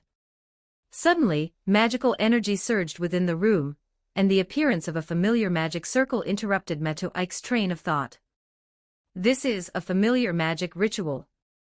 Where have I seen it before? A new question arose in Matucci's mind, pushing aside the previous one. In this dream, his mind seemed to have only the capacity to think about one question, and he seemed to have lost all sense of whether this was a dream or not. The magical aura emanating from the suddenly appearing magic circle was completely out of sync with the magical energy of the entire castle. What is this? The companion also noticed the magic circle, her tone filled with curiosity and vigilance. Matucci approached the magic circle and carefully observed the runes and patterns on it. These runes looked exceptionally complex. However, based on Matucci's accumulated magical knowledge, as the successor of the Meta family and the last disciple of the God Age magician, Matucci made a preliminary judgment based on the trajectory of this magical power. A spirit summoning array. And a teleportation array for the summoned party. This unique magical symbol, I feel like I've seen this kind of magic circle somewhere before. But I can't remember exactly where. Matucci muttered to himself, trying to sort out his thoughts. Just then, the magic circle suddenly began to activate.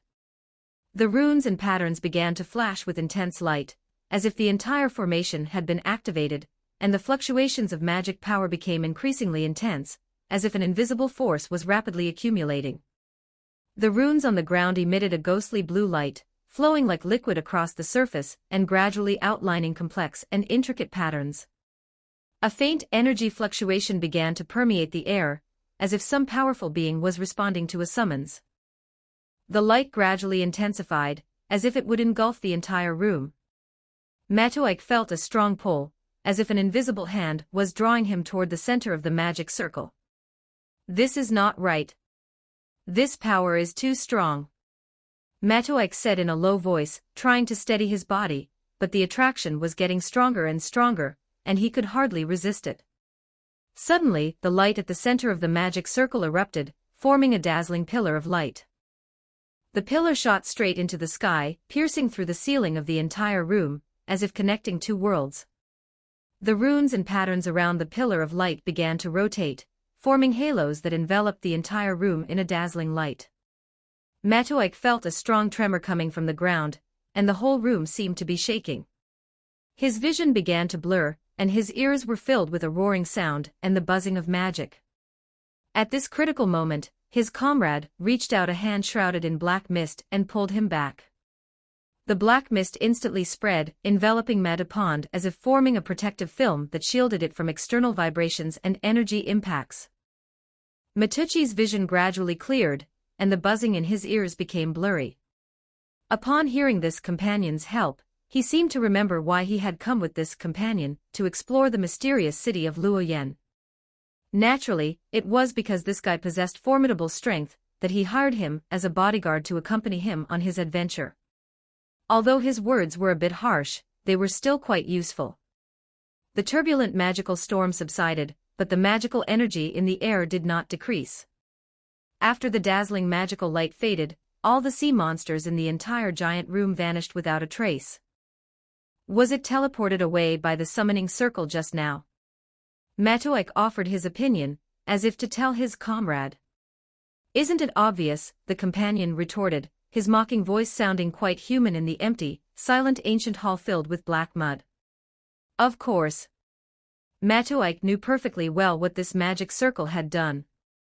She was just saying it to express her shock and to thank her comrade for helping her earlier. But before I could finish the sentence, I was interrupted. All the sea monsters have vanished, leaving only a pool filled with black mud churning. Matucci slowly approached the pool, and a translucent worm fell from her body and placed it into the pool. The black mud in the pool quickly devoured the worm, and then emitted a strange fluctuation. Matuik sensed the aura of the demonic worm, trying to figure out the composition and effects of the black mud in the pool. It seems a bit like the black mud on Berserker. Matuik analyzed the composition of the black mud and said this involuntarily. Who is Berserker? The name seems somewhat vague in Matuik's mind. He tried hard to recall, but felt that his memory was being suppressed by some force, and he could not clearly recall Berserker's identity. I feel like I'm constantly forgetting many things, but thankfully you're here with me. Matuik seemed to have figured something out, and was no longer confused. Instead, he gave a faint smile to his comrade beside him, feeling extremely grateful for his comrade's companionship at this moment. Chapter 103 Illusion. In the nightmare state, are memories constantly disappearing, are they being eaten away? Upon hearing Matuik's words, the companion began to assess Matuik's mental state. After thanking his comrade, Matucci continued to survey the hall. After all the sea monsters in the hall were teleported away, the pool of black mud continued to churn, emitting an unsettling aura. He cautiously approached the pool and carefully observed the changes in the black mud. Suddenly, a thought popped into his head. Just jump and you'll be reborn, just jump. This idea was like a seed planted in his mind, quickly taking root and sprouting, taking over his thoughts. Matucci felt a strange attraction, as if the pool of black mud was calling to him, beckoning him to plunge into it. Even the demonic worm that had just entered it was sending him an invitation, showing him some strange scenes. In his mind, the demon worm seemed to have become a guide, opening a door to a completely new world for him. He saw an extremely beautiful and peaceful place, like the legendary Garden of Eden. It was a vast expanse of green land, with a clear blue sky and a few white clouds drifting by. Golden sunlight bathed the earth, warm and comforting. Flowers of all colors bloomed all around, filling the air with their fresh fragrance. From the distant woods came the melodious songs of birds, as if they were heavenly music. Magician in type 1860 words in this eternal paradise, there is no strife, no suffering, only endless peace and tranquility. Matucci saw himself standing in the middle of the green space, surrounded by a magnificent sea of flowers. A gentle breeze blew, and the petals danced lightly, as if waving to him. I really want to lie down and take a nap. Matuik looked at the illusory scene in front of him, somewhat mesmerized. The companion simply watched silently from the sidelines, showing no intention of offering any assistance, they merely stood by and watched. For him, it was no big deal, just a little pollution. The source of this pollution was already well, whether he succumbed to it or broke free from it. The former simply means that this dream journey will end early, and his strategy will be adjusted accordingly. As for liberation, that's even less of a concern. But for Matuik, this temptation was immense. If only I could get some sleep. But is this really the life I want? Matuik struggled with this thought.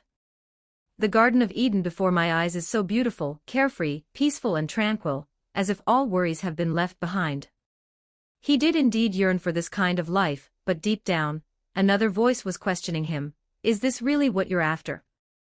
Matu Ike's thoughts were in turmoil. He did want to live a carefree life, but was the scene before him really like that? The beauty of illusion versus the filth of reality. Two images collided in Matu Ike's mind.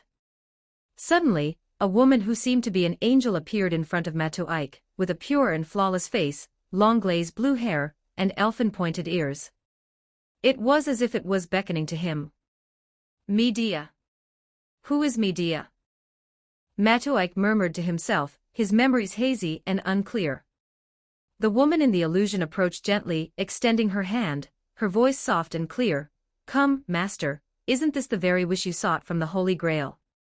Matu Ike was stunned. This image appeared in his deepest memory, and the magician he had spent 3 months with was also included in this list, becoming the person he trusted most in his heart. This is your wish, grant it. Medea smiled, her voice filled with endless allure and tenderness.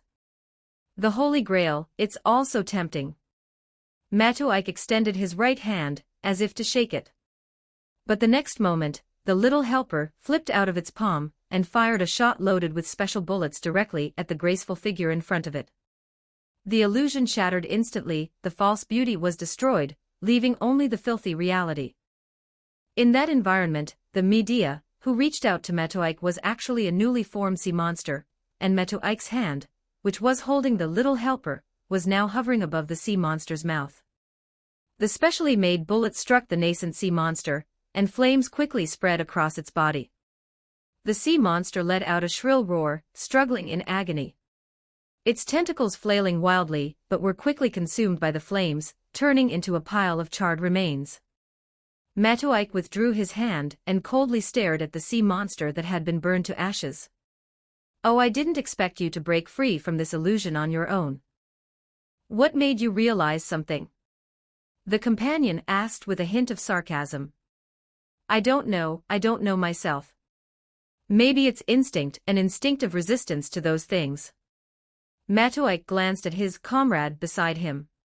He had too many questions he wanted to ask the other person, but there were some things that everyone should know in their hearts and keep to themselves, and some things that should not be asked in person. However, just a moment ago he regarded the other person as an absolutely trustworthy partner, wanting to ask questions and seek answers. Having lost most of his memory, he now regarded the person in front of him as his only reliance. At this moment, Matu Ike is more like a newborn baby, openly expressing both her emotions and malice. Why didn't you help me just now? This question stumped his comrade, who had preconceived notions that Matu Ike would never ask such a childish question. Why shouldn't I help you? Why should I help you? There's no such thing as a free lunch in this world, and any mature person can deeply understand this. This child seems somewhat unsuitable in some aspects. Perhaps it would be better to choose a different person to carry out the plan. Silence. The companion looked at Matu Ike in front of him and slowly walked towards him.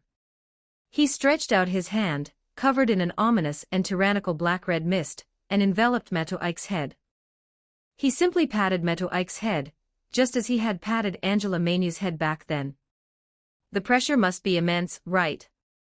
The things you do always seem to contradict your own wishes. Although that part of the memory was implanted, memory is ultimately just memory. A person's growth will not be drastically changed by the sudden implantation of a part of the memory, unless it is a replacement of the personality. It's okay, I will pave the way for your future, but how you walk that path is entirely up to you. I'm sorry, it won't happen again next time. The comrade leaned close to Matu Ike's ear and promised him. At this moment, the contract has been established, and the brief words have been regarded as a commandment between heaven and earth. Under the witness of the King of Hell, these words will become a law, binding the two of them forever. We are all the abandoned, my child. Chapter 104 Original Sin. Matu Ike was somewhat confused by her comrade's sudden actions. Wouldn't it be easier to explain such things? Now that it's turned out like this, it's actually kind of touching. Matoike shook his head, suppressing his doubts. He looked at the sea monster's corpse, which had been smashed to pieces. Matucci frowned. This sea monster had just been born from the black mud, and was filled with a stench and a putrid smell. This black mud will create new monsters, Matoike said coldly, a chill running down his spine at the sight of this eerie power. Matapon silently gazed at the pool of black mud, which seemed to have a life of its own, constantly churning and surging, emitting a low gurgling sound. Suddenly, countless bubbles began to emerge from the surface of the black mud. When the bubbles burst, the splash droplets emitted a strong, fishy stench. A slender tentacle slowly rose from the black mud, followed by more tentacles emerging. The tentacles were covered with sharp suckers, and the black mud was like a living swamp, giving birth to these hideous monsters. A huge head gradually emerged from the black mud, dripping with disgusting slime. Multiple pairs of eyes on its head gleamed with an eerie light, as if secretly watching Matoike and his companions. The head opened its enormous mouth, filled with sharp teeth, and a deep roar came from the depths of its throat, shaking the entire room. Then, the entire monster's body slowly emerged from the black mud, revealing its enormous and ugly appearance. The monster's body was covered with thick black scales and emitted a putrid stench. Its tentacles waved constantly, as if searching for prey, and its entire body was in an unstable state, constantly deforming and twisting. Recalling the previous summoning circle, and this corrupt hall that is constantly teeming with monsters. This is somewhat like. The scene before me was exactly the same as the monster spawning room in my previous life's game, with monsters constantly being generated and summoned away. Who exactly established this mechanism? Wasn't this city built by an evil god? Why is the sea demon, as its offspring and follower, being treated like this, slaughtered and used like a pig? He muttered to himself, a chill creeping into his heart. Matoike recalled the scene she had seen in the plaza earlier, rows and rows of sea monster corpses, which she had initially thought were caused by some kind of ritual. However, now that I think about it, the city may have changed hands.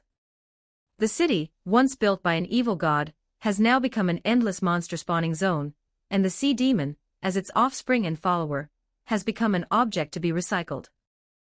There's nothing left to investigate in this room, all we can do now is keep moving forward. Let's take another look ahead, Matoike suggested. Before he finished speaking, his companion had already walked forward on its own, and Matoike followed closely behind without hesitation. After walking several dozen meters forward, Matucci, with the help of the flashlight given to him by his comrade, saw 7 tall, heavy black stone doors on the wall deep in the hall, lined up in a row. Strange runes were carved on the stone gate, completely different from those on the walls outside the castle, as if it had only been built recently. The runes shimmered with a magical aura. As Matoike hesitated over which door to enter, her comrade spoke up. The runes on the first door say pride, and then in order they are wrath, envy, greed, lust, sloth, and the last door says gluttony. The 7 deadly sins. But this order doesn't seem to follow the biblical order. Matoike said, frowning, feeling a little confused. That's not true. It's arranged according to the order of death of the 7 original sinners, the companion explained. You mean to say that the 7 gods are dead? Matoike couldn't help but ask. The comrade nodded and continued to explain, no, some died, some went mad, and some fled, but in the end, only one survived. The last one. The companion smiled slightly and pointed to the last door. It's the door you're about to walk through, the gate of gluttony. After pondering for a moment, Matoike decided to act on the advice of his comrade. He took a deep breath and walked toward the gluttony gate, his companion following behind him. The black mist around him contracted, as if preparing for what was to come. Are you ready? Matoike stopped in front of the door and turned to look at his comrade. His comrade nodded, signaling him to continue. Matoike reached out and touched the runes on the stone door, feeling a strong surge of magical energy, as if responding to his touch. Behind the door was a pitch-black space, filled with a strong stench of decay. Matoike took a deep breath, suppressing his inner unease, and stepped into the gluttony gate. His companion followed closely behind, black mist slowly floating around him. Upon entering the dark space, Matoike found the ground beneath her feet sticky and slippery, as if covered with a thick layer of rotten matter. Magician in Type 1876 words. The air was thick with a nauseating stench that nearly suffocated him. He couldn't help but frown, trying hard to suppress the discomfort. As they ventured deeper into the dark space, blurry outlines gradually appeared around them. Using the light from her comrade's flashlight, Matoike saw some huge skeletons and rotting remains scattered on the ground, seemingly the remains of some giant creature. Flies swarmed over its mangled body, as if enjoying a lavish feast. A sudden, intense hunger overwhelmed Matoike, and he wanted to join in, devouring the pieces of corpse. But this instinct was quickly suppressed by reason. What are all these things? Matoike was simply puzzled and didn't expect anyone to give him an answer. But his comrade didn't seem to think so. He acted like a kind person, patiently answering all of Matoike's questions. These are just scraps left over from Beelzebub's meal. Then why do I feel that hunger for these things? Matoike asked, frowning. The food of the gods is ultimately something imbued with divinity, so it's not surprising that you might have the urge to gnaw on the remains of this kind of creature. Companion said casually, as if it were nothing out of the ordinary. Matoike had already automatically filled in the blanks of these corpses as the remains of gods, and his respect for this gluttonous lord deepened once again. Suddenly, as if sensing a new target, the flies all flew towards Metapond. Countless flies swarmed towards him like a black tide, the dense swarm hovering in the air, emitting a chilling buzzing sound. Chapter 105. Beelzebub. Matoike quickly retreated a few steps, trying to avoid the terrifying swarm of insects, but there were simply too many flies and insects, and they soon surrounded him. The phosphorus bombs loaded in the little helper were supposed to be the best weapon against these insects, but they were clearly not very effective at the moment. He tried firing a few phosphorescent bullets. The flames exploded among the swarm of insects, scorching some of the flies, but did not cause the damage he had expected. Moreover, more flies quickly filled the gaps, as if the number of flies would never decrease. Matucci gritted his teeth, searching for a solution, but faced with such a swarm of insects that not only had an advantage in numbers but was also extremely terrifying in quality, he seemed helpless. He tried to create a barrier with magic, but the flies seemed to have some kind of resistance to magic and quickly broke through his defenses.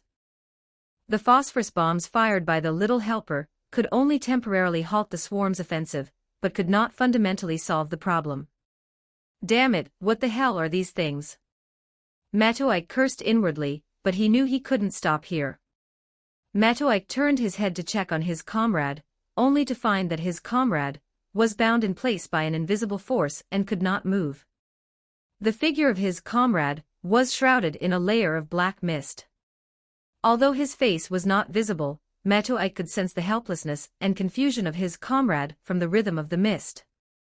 The black mist resembled chains, tightly binding the companion to the spot, and every attempt to break free caused violent fluctuations in the mist. What's chilling is that these chains are not ordinary restraints, but are made up of countless tiny flies. They swarmed around their companion, forming a thick layer of black mist. Each fly trembled slightly and emitted a chilling buzzing sound.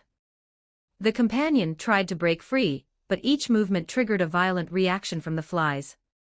They seemed to possess some strange power, able to absorb the magic and life force of their companions, rendering him unable to move.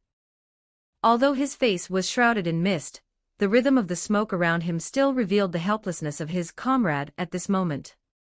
Matoike was somewhat taken aback. This path was chosen by his comrade, which meant that he had a certain degree of confidence. But at this moment, with a wry smile, he realized he had no choice but to evacuate this dangerous place first. In an instant, his body rapidly transformed into countless demonic worms, surging like a silvery white river of water, attempting to escape from the encirclement of flies and insects. The worms nimbly weaved through the gaps between the flies and moved swiftly across the ground.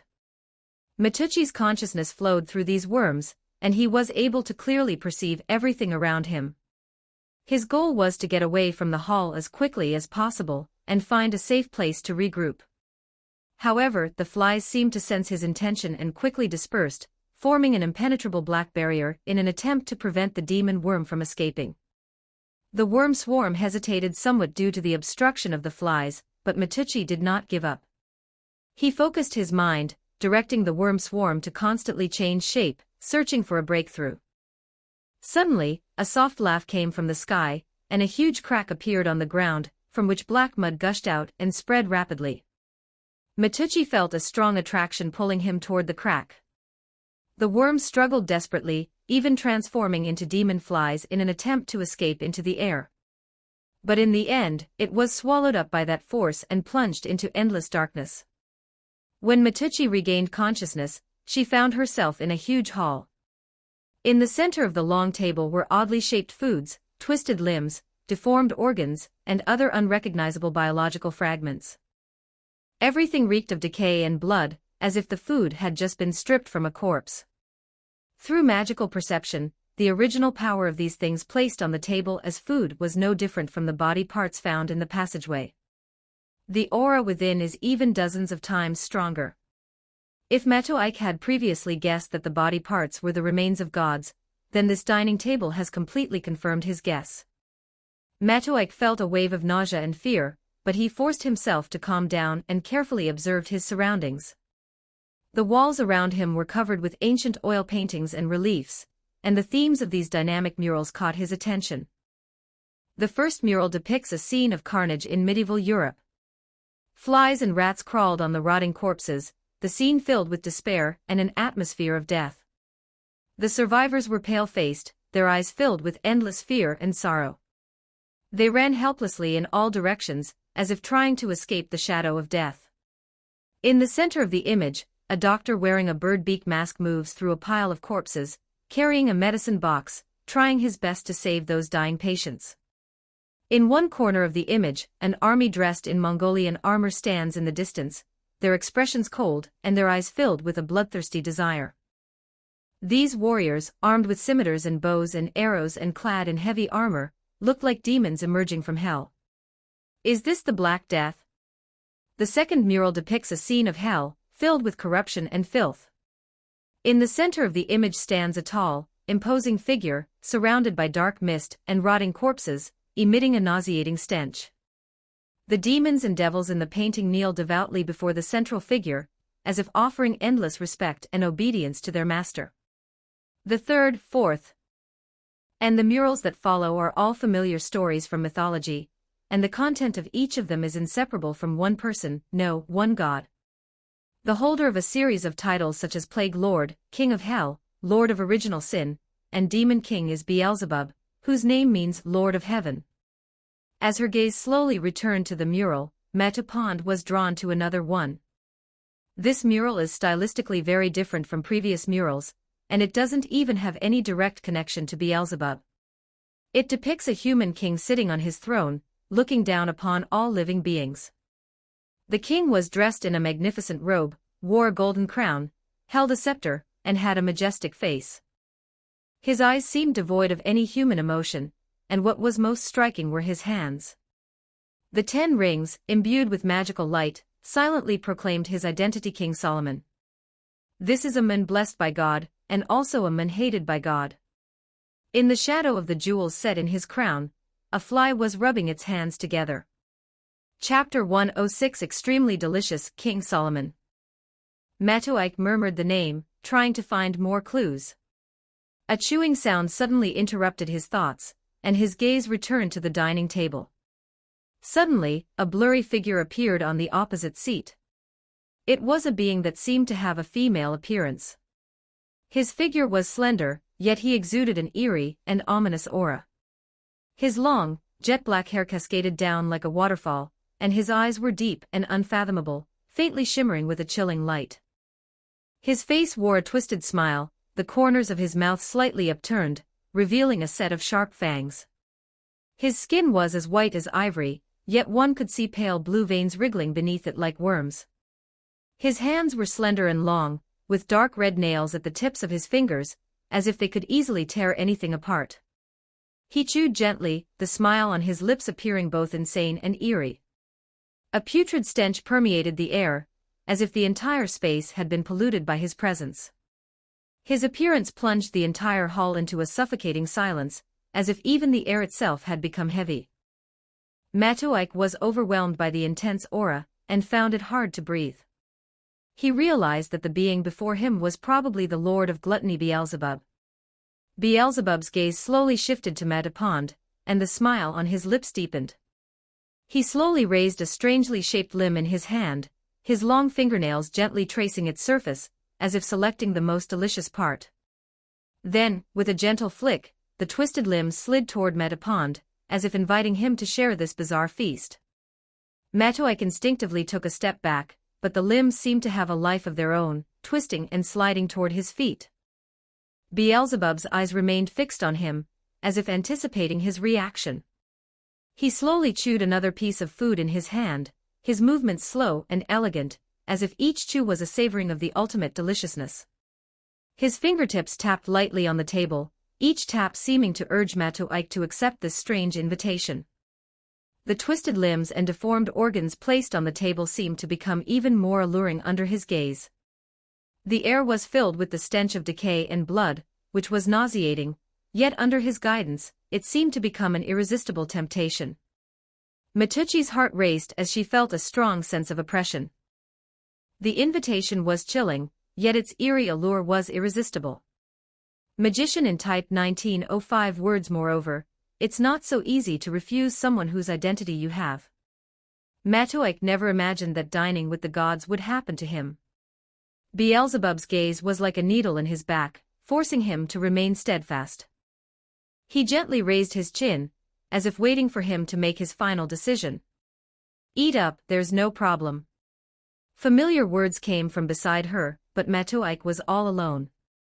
His companion had somehow broken free of its restraints and quietly arrived beside him, without even the king of hell not noticing. Matoike was slightly taken aback, but the surprise in her heart vanished in an instant. There's really no time to hesitate anymore. In this situation, there's only one choice: accept the invitation willingly or be forced to accept it. After figuring it out, he slowly stood up, a resolute glint in his eyes. Since we cannot resist it, we should take the initiative to meet it. Matucci's fingers touched the limb and felt a cold, sticky sensation, as if it still carried the remnants of life. He took a deep breath and brought the piece of limb to his mouth. The air was filled with the stench of decay and blood, almost making him nauseous, but an irresistible attraction made him close his eyes and slowly open his mouth. When he took a bite, an unexpected deliciousness filled his mouth. The wonderful texture and delightful taste shocked him. The cold and sticky exterior contrasts sharply with the soft and delicious interior, making it seem like a top-notch delicacy. Matucci unconsciously began to chew, each bite bringing an indescribable sense of satisfaction. The delicious taste seemed to directly stimulate his brain, giving him a feeling of pleasure. He couldn't resist taking another bite, and this time the sensation was even stronger, as if the whole world had disappeared into this deliciousness, leaving only endless pleasure. The companion watched quietly from the side without making a sound, but a complex emotion flashed in his eyes. Beelzebub smiled, seemingly very pleased with Matucci's reaction. Not bad, right? He clapped his hands lightly, as if praising Matoike's courage. Just as Matoike was about to take his third bite, the food in his hand suddenly disappeared, leaving him with nothing. Gluttony may be a good virtue, but your soul cannot withstand such pressure, Beelzebub's voice rang out again. Matoike was stunned for a moment, then felt a pain that seemed to emanate from his very soul, as if some kind of swelling was gradually spreading within his body. That strange, delicious flavor churned in his stomach, transforming into an invisible force that impacted his soul. Something unusual seemed to be changing his very nature. A wisp of mist suddenly appeared behind him, enveloping his body. Guided by the mist, the pain slowly dissipated, leaving only an indescribable sense of lightness. The mist, as if alive, gently caressed his limbs, soothing his wounded soul. It was as if an invisible force was flowing through his body, dispelling the swelling and pain. I don't think I invited you here, did I? The ethereal voice rang out again, echoing all around as if coming from all directions. The comrade then revealed itself and responded calmly, didn't you cross the line too? The time isn't up yet, are you already in such a hurry? Matucci was still dizzy, digesting the divinity she had just absorbed from the food. You're making too slow progress. Their tentacles have already reached in. If this continues, things will get out of control sooner or later. It was expected that they would get involved and things could not be controlled by me forever, but the future will definitely move in a favorable direction. The companion, abandoning its usual gentleness, now spoke sharply to Beelzebub, who was a god. Humph, you're quite confident, but Zeus reached in right under your nose yesterday. How can I not be anxious? Beelzebub questioned the man before him, a matter that had been weighing on his mind, and was the main reason for his journey through the dream. He only managed to get involved because he had the power to restrain himself, and it's good for both of us that El Malloy too survived. You were already about to overturn the world, are you still afraid of a situation like the Steel Lands? Upon hearing the reason, Beelzebub immediately mocked him. Beelzebub's tone was strange, or rather, it was strange that the words he spoke carried a tone. Complete stillness is the true style of the gods. The comrade immediately noticed this and fell silent. You don't seem to be in a very good state right now. Isn't that obvious? That guy next door extracted so much of my essence, and now he wants to reshape human reason because he thinks the struggle between humans can never be erased. They launched the so-called human reason incineration, but in the end, it was defeated by a mere mortal. Although the power is slowly returning, it's a loss of the source. It would have been better if his comrade hadn't brought this up, because bringing it up was like stepping on Beelzebub's sore spot. Because of the absence of divinity, humanity flourishes, but as a deity, the balance between humanity and divinity must never be broken. Whether it is the desires hidden in human nature or the emptiness in divinity, an excess of either will lead to the collapse of divinity. At this moment, Beelzebub, overflowing with humanity, had long forgotten his pride and dignity as a god. He only wanted to spit 2 wads of phlegm on his comrade's face. Chapter 107 The heart of the barbarian god. Beelzebub's expression suddenly turned ferocious, his eyes flashing with a crazed light, and his voice began to carry obvious anger and resentment. Do you think I like this? That bastard stole my power and made me like this now. The companion looked at Beelzebub, who was in a state of emotional turmoil, and sighed. A wisp of mist emerged from his body, enveloping the food on the table. As it twisted and compressed, the bizarre and terrifying limbs merged with the mist on his body, transforming into something resembling a pill. This pill can temporarily stabilize the imbalance between your divinity and humanity. The companion handed the pill to Beelzebub, his eyes filled with a hint of helplessness and warning. But only temporarily. Beelzebub sneered but still accepted the pill. His fingers trembled slightly, clearly indicating that the pill held immense appeal for him. You mortals can never understand our suffering. Beelzebub put the pill in his mouth, and the ferocity and madness on his face gradually faded, replaced by a deep weariness and indifference. The location you provided is quite good. Although the divine nature within this evil god is incompatible with us, it is still plentiful and filling, which can temporarily alleviate my hunger. His tone carried a hint of disdain, yet it couldn't hide a trace of satisfaction. It's just a matter of mutual benefit. His tentacles wanted to invade reality through my experiments, and I just followed the trail and found them, the companion replied calmly. Take this with you. It's useless to me. Beelzebub waved his hand, and a mold resembling the Holy Grail appeared in the middle of the dining table. Inside the mold was a heart that kept oozing filthy black mud. The Holy Grail. And it's the original one. How did you get such a thing? The companion was very interested in the item. The pigeon plotted against me back then, so it's reasonable for me to take 1 or 2 of its things, Beelzebub sneered, his tone laced with mockery. And another thing, this is the heart of a primordial god. Its quality is already comparable to that of a legitimate god's heart, right? Perhaps it's even more powerful than that of an ordinary god. You're willing to give it up. The companion carefully examined the heart, a complex expression on its face. I have already extracted all the usable divinity from it. What's left is just waste to me. If it stays in this city, something might happen. I might as well let you take it. Beelzebub said coldly, his tone revealing a hint of weariness. It seems taking down this evil god has taken a toll on you.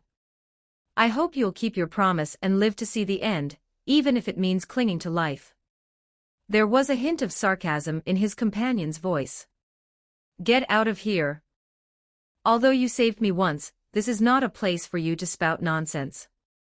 Beelzebub's voice was cold, yet carried an undeniable authority.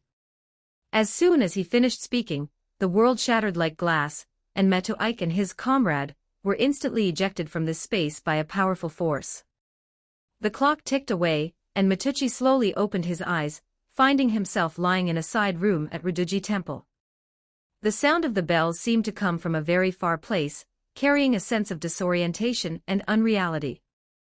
My head hurts terribly, but after so many years of suffering from headaches, it seems almost insignificant now. His body was very sore and swollen at the moment, and every muscle seemed to be reminding him of what he had just experienced. He slowly groped his way to his feet, the soreness in his body, and the dull pain in his head still lingering. Was that just a dream? He pressed his fingers against his temples, trying to relieve his headache.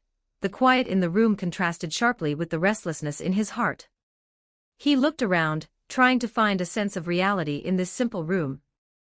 The soft glow of the oil lamp illuminated the room, making every detail seem both familiar and strangely unfamiliar. Metuik raised her hand and pressed it to her forehead, trying hard to recall the dream she had just had. The feeling of being in another world made him uneasy. Fragments of memories flashed by, but most of the content was blurry, as if shrouded in a fog. Companions. The city of slugs. And Beelzebub. This is utterly absurd. How could I have such a dream? The room's furnishings remained unchanged, a simple tatami mat, a wooden desk, a few stacked books, and an oil lamp emitting a warm glow.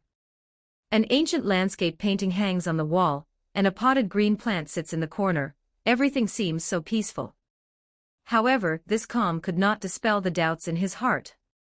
Metuik walked to the desk, opened a book, and tried to distract himself by reading. However, the words on the pages became blurry in his eyes, and his thoughts remained in that strange dream. Are these dreams really just dreams? He murmured to himself, the image of the temple covered in black mud, the dining table full of twisted limbs, and the cold eyes staring at him flashing through his mind. Metuik shook her head, trying to shake off these chaotic thoughts. He knew that no matter how real the dream was, the most important thing now was to stay calm and focus on the problems in reality. He reached for the teacup beside him, wanting to take a sip of tea to refresh himself. Magician in type 1946 words. The moment my finger touched the teacup, I bumped into something soft.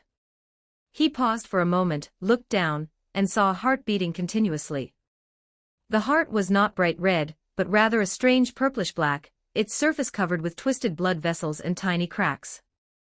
With each heartbeat, a filthy magical light would emerge from his heart, as if it were being corrupted by dark forces.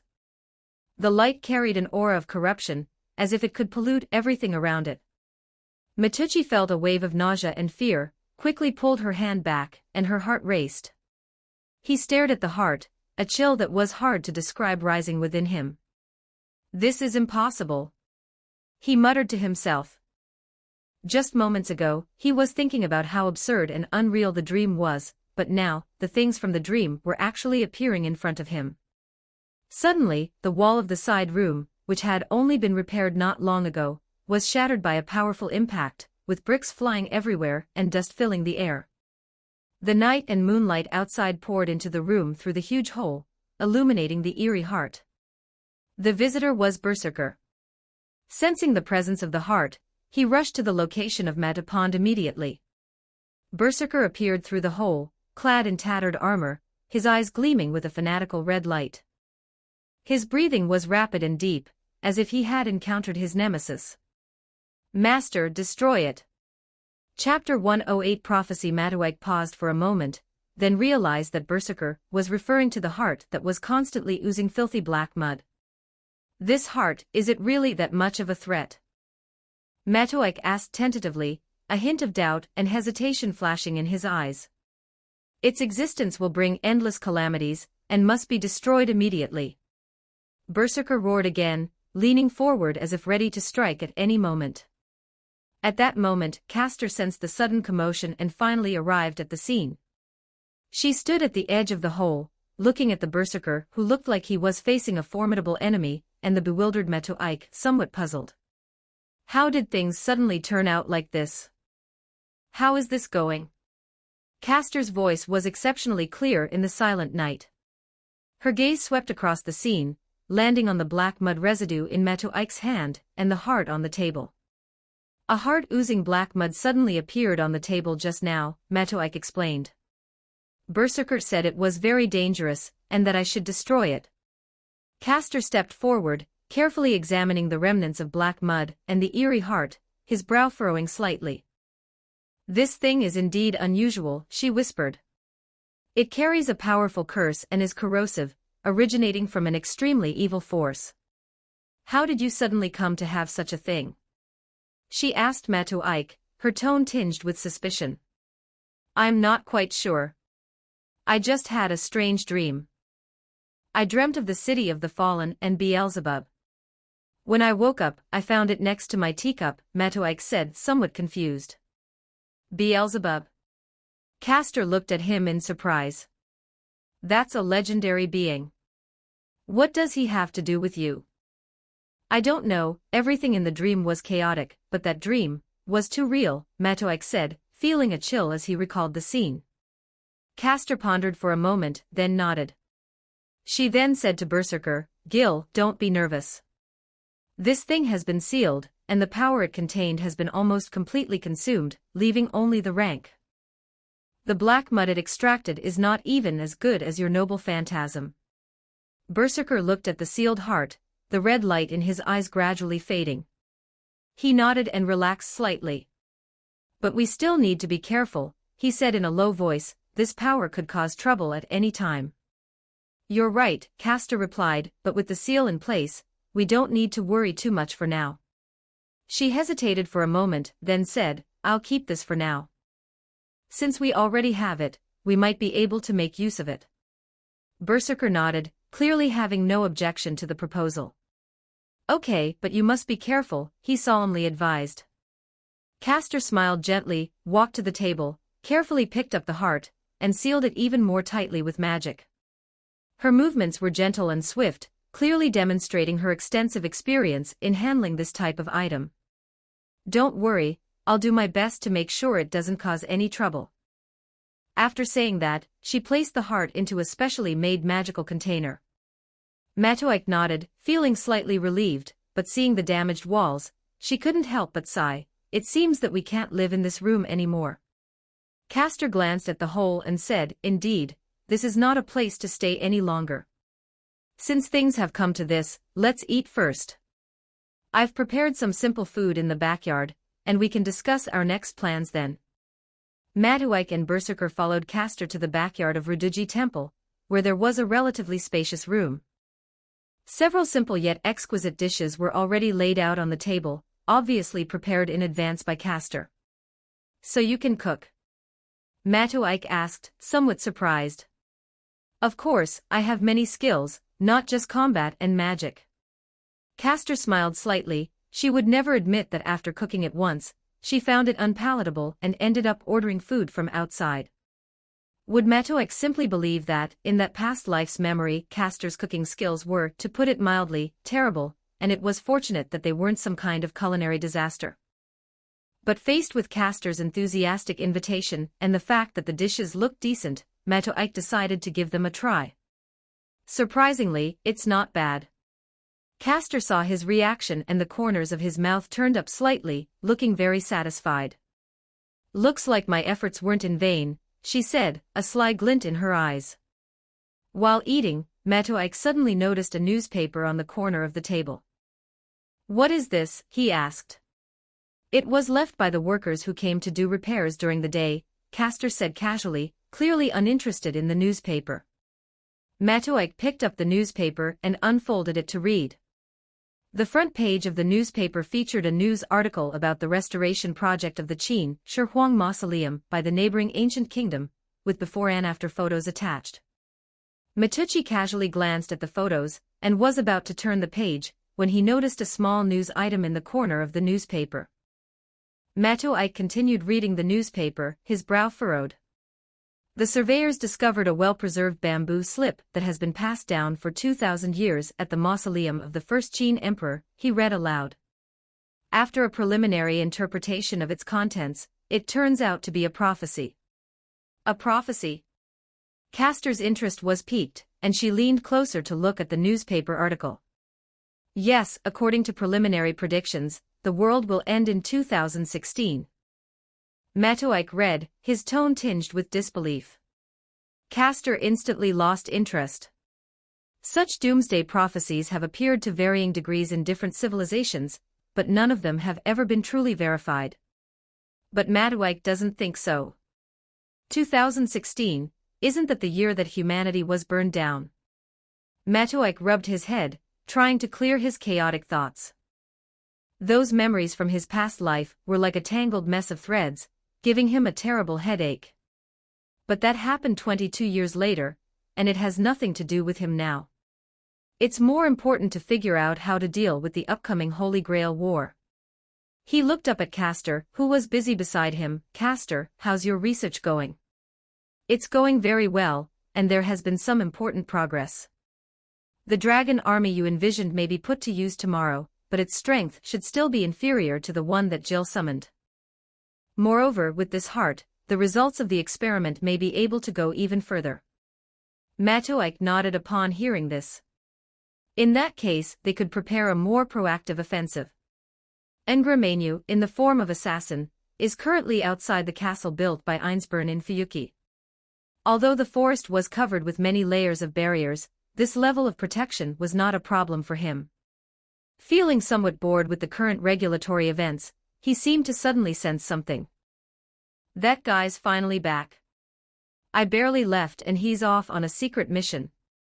He never includes me in the fun stuff. Chapter 109 remains. The whole day was so peaceful that Weber felt like he was dreaming. Half a day later, he finally understood what this calm meant. Early in the morning, Weber got up and told the elderly couple that he would be home late that night. He didn't even have breakfast and went straight to Shindu. Although it was still early and not yet the peak traffic time, there were still many people commuting from Fuyuki to the neighboring town, and the buses heading to the station were already packed. Weber wasn't used to such crowded scenes, but even the noise made him feel a sense of peace, and even a little empty. For the past 2 days, he has had a strong, albeit subtle, presence around him, and now, compared to this noise and dynamism, he feels like he has been abandoned all alone on the field after the World Cup. Ryder's presence still lingers. Just like now, when he's riding the bus, Weber can still feel the powerful presence of the spirit-like servant coming from beside him. But the burly man did not reveal his physical form. Since his battle with the King of Heroes last night, Ryder has remained in spirit form, and has not appeared in person. For other servants, this situation would be perfectly normal, because as long as they are not in combat, there is no need to manifest a physical form and expend unnecessary mana. However, this logic does not apply to Iskandar. Besides, his purpose in pursuing the Holy Grail was to obtain a physical body. If Weber had only been absent for a few hours, he could have assumed it was just a passing fancy, but to be absent for an entire day was clearly suspicious. Weber had a clue: it was magic, and that sudden power he'd gained. Even in his spirit form, Weber, as the master, can still converse with his servants. Ryder would always respond if he called out, but Weber is unwilling to do so now. Therefore, Weber started shopping early on his own. He first went to the department store that had just opened and bought a complete set of heavy sleeping bags and thermal mats for mountaineering in the outdoor equipment section. Although it cost a lot, it was nothing compared to the game console Ryder bought. Because of the expenses required to preserve Mr. Kenneth's body, the money I borrowed from that idiot is almost gone, but I'm still very grateful to him. I should have borrowed more. In short, after Weber bought what he needed, he went straight back to Fukuyama Town. After passing the station 2 stops closest to Mackenzie's house, I got off near my destination. He bought an eel and egg drop bento box from a roadside convenience store and heated it in the microwave. Magician in type 2046 words, because he didn't want the bento to get cold before eating, he rushed to his destination as quickly as possible. He was eager to find out what was going on with Ryder, and he was very unhappy that his servant had refused to show up for no reason. He absolutely did not want to make himself look so embarrassed, and besides, it was already shameful enough to make his servants worry about such unnecessary things.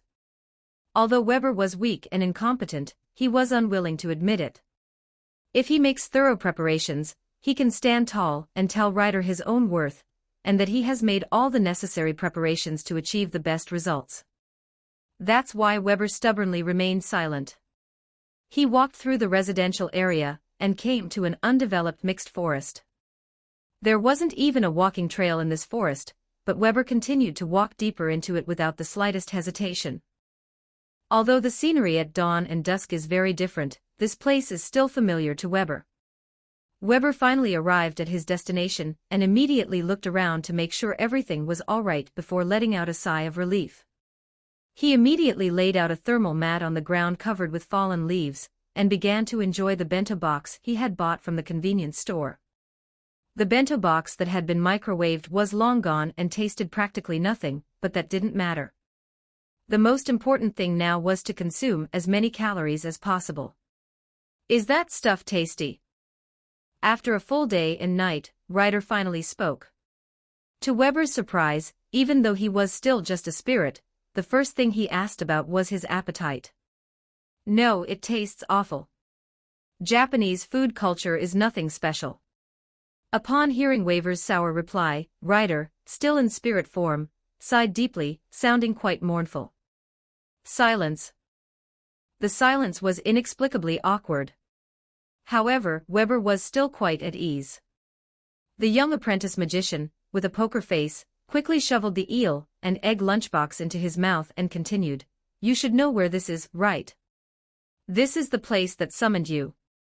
For you, this is the most suitable ley line in the entire Fuyuki, right? The recovery efficiency should be much higher here. The cost of the battle with Archer and the collapse of the king's army was enormous. Even if this grand magic was created by collecting magical energy from other heroic spirits, the burden of creating and maintaining such a large reality marble must have been immense." In addition, Ryder himself fought inside the barrier while fighting Archer, and was covered in injuries. This drain was extremely heavy for Ryder, so heavy that he had to give up his previous insistence on materialization and focus on recuperation. The reason why Ryder's magical energy would drop to the point where he needed to reduce his physical manifestations is obvious to anyone, because Weber, as his master, couldn't keep up with the amount of magical energy Ryder needed to recover. Furthermore, Ryder seems to strongly resist that newly acquired power, but for some reason, he has no choice but to. "Speaking of which, why did you and Lancer's new master agree to meet here, kid?" Ryder suddenly asked, breaking the silence. "First of all, there are the most suitable spiritual veins for you here, which can speed up your recovery and prevent unpredictable battles from happening later," Weber explained irritably. "Haha, it seems you've learned to be cautious too. If I can't learn anything, how can I?" Weber didn't say the second half of his question. How can I be qualified to be Ryder's master? Judging from the current situation, he is indeed far inferior to the other masters, especially after this crushing defeat. The harsh reality has dealt him a heavy blow. Also, Mr. Kenneth's remains are buried here. When did this happen? How come I didn't know? Ryder scratched his head. He usually wouldn't care too much about such trivial matters. When I got home that day, after I found out that assassin was following me, I just ran away, didn't I? In the end, I brought back a bunch of game consoles and some random merchandise, and now we don't have much money left. That day, I originally intended to cut off Assassin's head, but Lancer came, so I had to let her get her revenge. Suddenly, Ryder's eyes narrowed as he looked into the depths of the woods, where a familiar yet vibrant aura surged forth. Come yet. Chapter 110 Negotiation in the woods. The shadows of the trees swayed, and the moonlight spilled onto the ground, as if adding a veil of mystery to the upcoming meeting. A tense atmosphere filled the air, as if the entire world was holding its breath in anticipation of this crucial conversation. Waver's heart tightened, knowing that Lancer's new master and she herself had arrived. He composed himself, stood up, and prepared to greet the master's wife. A figure gradually emerged from the shadows of the trees. Her steps were light yet firm, but each step appeared steady and powerful. Lancer, clad in blue armor and wielding a long spear, followed behind his new master, exuding a heroic air and sharp eyes as he surveyed the surroundings, vigilant against any potential threats. Wave Velvet, a third-generation magician, came to the clock tower from a remote rural area, then entered the El Meloy classroom, and submitted a paper just a month ago, Lancer's new master said softly. Isn't on the path of demonic path in the new century your work? Weber was slightly taken aback when he heard these words. He didn't expect that his teacher's wife would bring up these things right away. He thought he would be questioned or challenged, but instead she described his background in detail. He composed himself, then nodded, surprised by the other person's detailed knowledge of him. Kenneth mentioned you to me, saying you're a little devil who wants to fly before he can even walk. Weber's expression stiffened slightly upon hearing this. He knew Kenneth didn't think highly of him, but hearing it said so directly still made him feel somewhat uncomfortable. Yes, I do have many shortcomings, he replied, trying to remain calm, despite feeling some resentment and shame deep down. You don't need to be too ashamed. I've read your paper too. It has some great ideas, but that's about it. Upon hearing this, Weber frowned slightly, feeling a hint of displeasure. Although the other person's words contained a hint of praise, their condescending attitude made him very uncomfortable. Thank you for your feedback. He forced a smile and replied, I will continue to work hard. You don't need to be too dissatisfied. What you lack is time to gain experience. Perhaps this Holy Grail war will teach you a lot. Upon hearing this, Weber nodded slightly, trying his best to appear calm. He knew that although the other party's words were harsh, they were not without reason. Just like now, because of his own incompetence, Ryder had to save the magic power needed to maintain his physical form. But the other party seemed to want to elaborate on the matter further. This paper caused Kenneth quite a bit of trouble back then, Weber Velvet. While your paper is innovative, some of your views are clearly somewhat presumptuous, even reckless. You should understand that the world of magic is a place that values tradition and rules. Weber, if this paper is published, what do you think your fate will be? Sola continued speaking, wanting to understand Weber Velvet's character and abilities through this incident, and hoping to evoke some gratitude in him. If it were Weber before he participated in the Holy Grail War, he might have thought that Kenneth wanted to suppress a talent like him. However, even though it was only a few days after he participated in the Holy Grail War, he still grew to a certain extent. On the other hand, it wouldn't be an exaggeration to call Weber Velvet a genius. He could quickly learn from a situation and reflect on himself. In fact, he had discussed this matter with Ryder. He was indignant at the time, but he felt that Kenneth was trying to suppress him. But after hearing the whole story, Ryder only asked him a few questions. What kind of place is the clock tower? What kind of person is your teacher usually? What do other people think of you? After answering these questions, Ryder told him to think about it carefully. He had thought about it himself, and he realized that he hadn't considered things thoroughly. Even before he made this decision, the old man, Mr. Machiri, had asked him to reconsider. Now, facing Sola's questions, Weber understood Sola's intentions, to gain the upper hand in the upcoming negotiations, but this was something that would indeed cost him money. He hadn't expected to receive any reward from Kenneth's body, which was something Sola hadn't anticipated. Weber took a deep breath and said calmly, The teacher's remains are his last dignity, and I never thought of getting anything from them.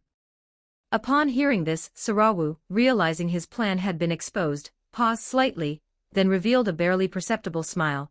Kenneth would be pleased with this gesture in heaven. The teacher's body lies beneath this soil, Weber said softly, his eyes filled with remembrance and respect. Sola nodded slightly. She walked to the land, and after confirming it was auspicious with her magic, she stood silently for a moment before asking. What are your plans next? Do you want to form an alliance with us? This question wasn't directed at Weber, but rather at Ryder, who hadn't shown up yet. In Sola's mind, the one in control on Weber's side wasn't the master, but rather the servant. Her gaze kept sweeping behind Weber, and her guess was indeed correct. Just then, Ryder finally appeared. His body was tall and imposing, covered in arcs of lightning, exuding an undeniable sense of oppression. Our plans? That's a top military secret. Even if you want to know, you'll have to show some sincerity first. As for whether to form an alliance, that depends on my master's decision. Sola smiled slightly and nodded, is that so? Our current target is the Tosaka family, right?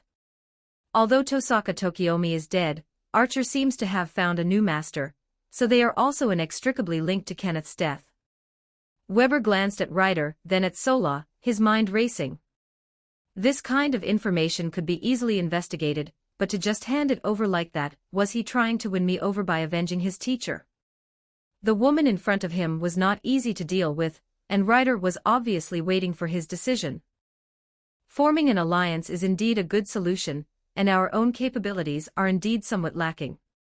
However, it is also a clear question who will take the lead after forming an alliance. From the current perspective, Lancer's side is indeed stronger than them. This is something Ryder probably doesn't want to see. But forming an alliance at this moment is indeed a better thing. Therefore, he gave himself the choice. After a long silence, Weber finally spoke. We have never intended to form an alliance, but if you would like us to rank our adversaries, we might consider it. The expressions on the faces of those who heard this were all subtle and nuanced. Ryder looked at Weber with admiration and patted Weber on the back with his palm. This time he controlled the force, but the electric arcs wrapped around his body still made Weber twitch a little. Lancer, on the other hand, seemed indifferent. She never thought that this alliance would meet the master's wishes and be successfully completed, since everyone had their own pride. Sola was somewhat taken aback. She couldn't understand why things had turned out this way. It was clearly a mutually beneficial arrangement. Although she didn't quite understand it, she still accepted it.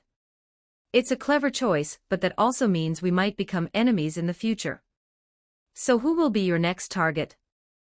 Magician in type 2015 words, Weber was a little unsure how to answer. He hadn't really thought about this matter yet. If he were to say now that he wanted to go to the Tosaka family to get revenge, then his previous refusal to form an alliance would seem a bit foolish. Our next target is Ryuji Temple. Ryder could see his master's hesitation, and stepped in to help him out. Lancer suddenly asked, why?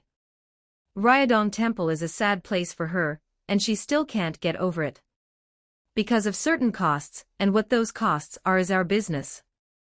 Chapter 111. The devotees. After saying that, he turned and left without looking at Lancer again, as if he had made some kind of decision.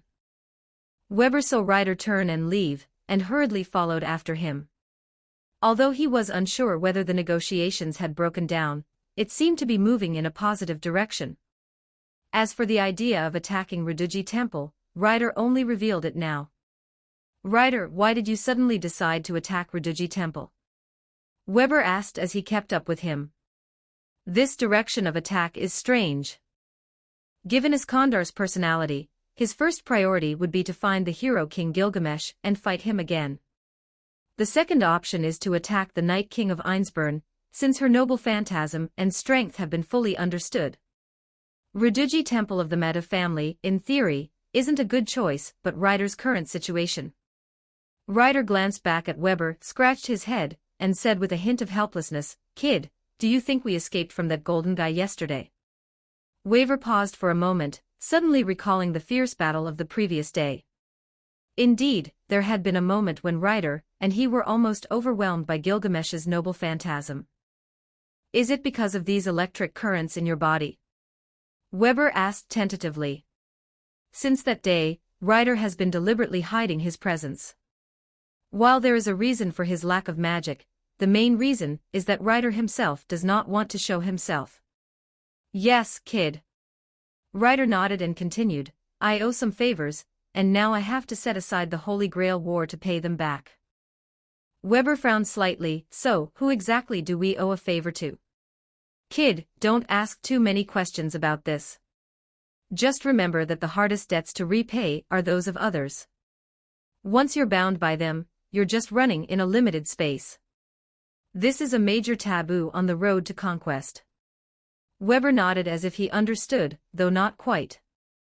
As for owing favors, he felt he already owed quite a few.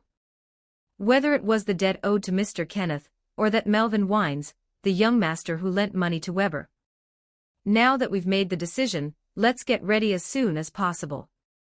Ryder patted Weber on the shoulder, his voice encouraging, we can't let anything hold us back.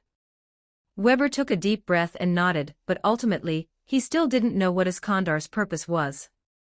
This purpose seems somewhat difficult to express, and even someone as frank and fearless as Iskandar the Conqueror would have the idea of hiding it.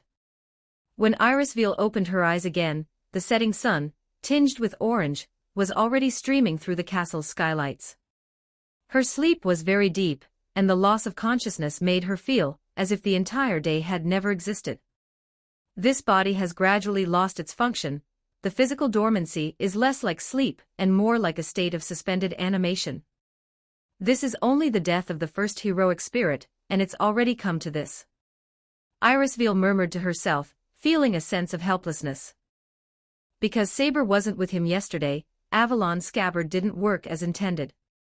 As an artificial holy grail, after experiencing the death of the first heroic spirit, her body felt as if it had been stuffed with a large ball of scorching flames, and the burning sensation caused her unbearable pain. Irisveal slowly sat up, feeling every part of her body protesting. She took a deep breath, trying to calm herself down, but the anxiety in her heart was hard to dispel.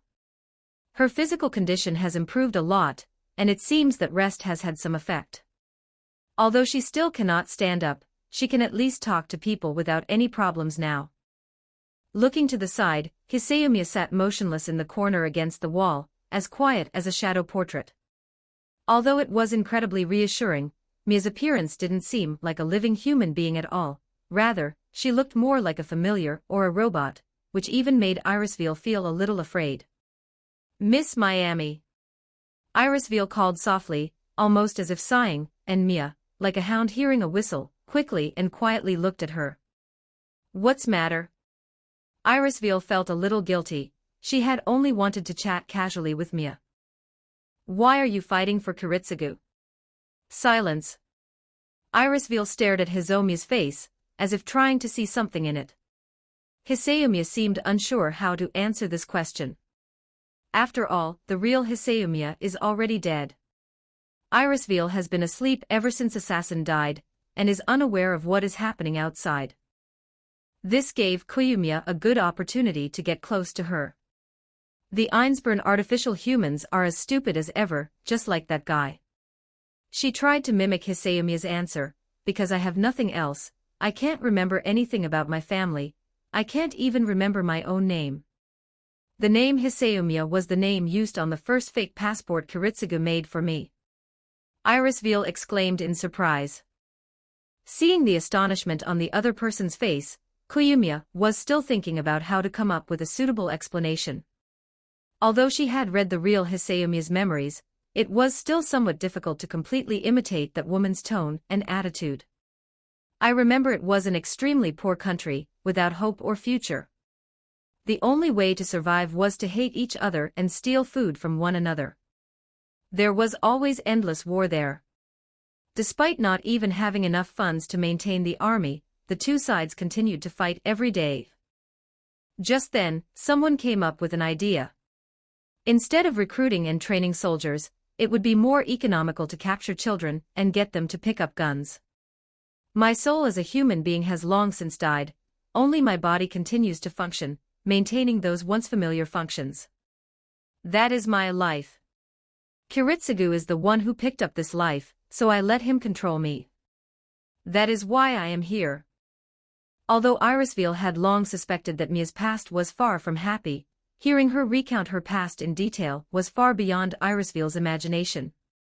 Seeing Irisville speechless and falling into silence, this time, to avoid an awkward situation, fake Mamie spoke to Irisville. "Madam, I am surprised by your enthusiasm.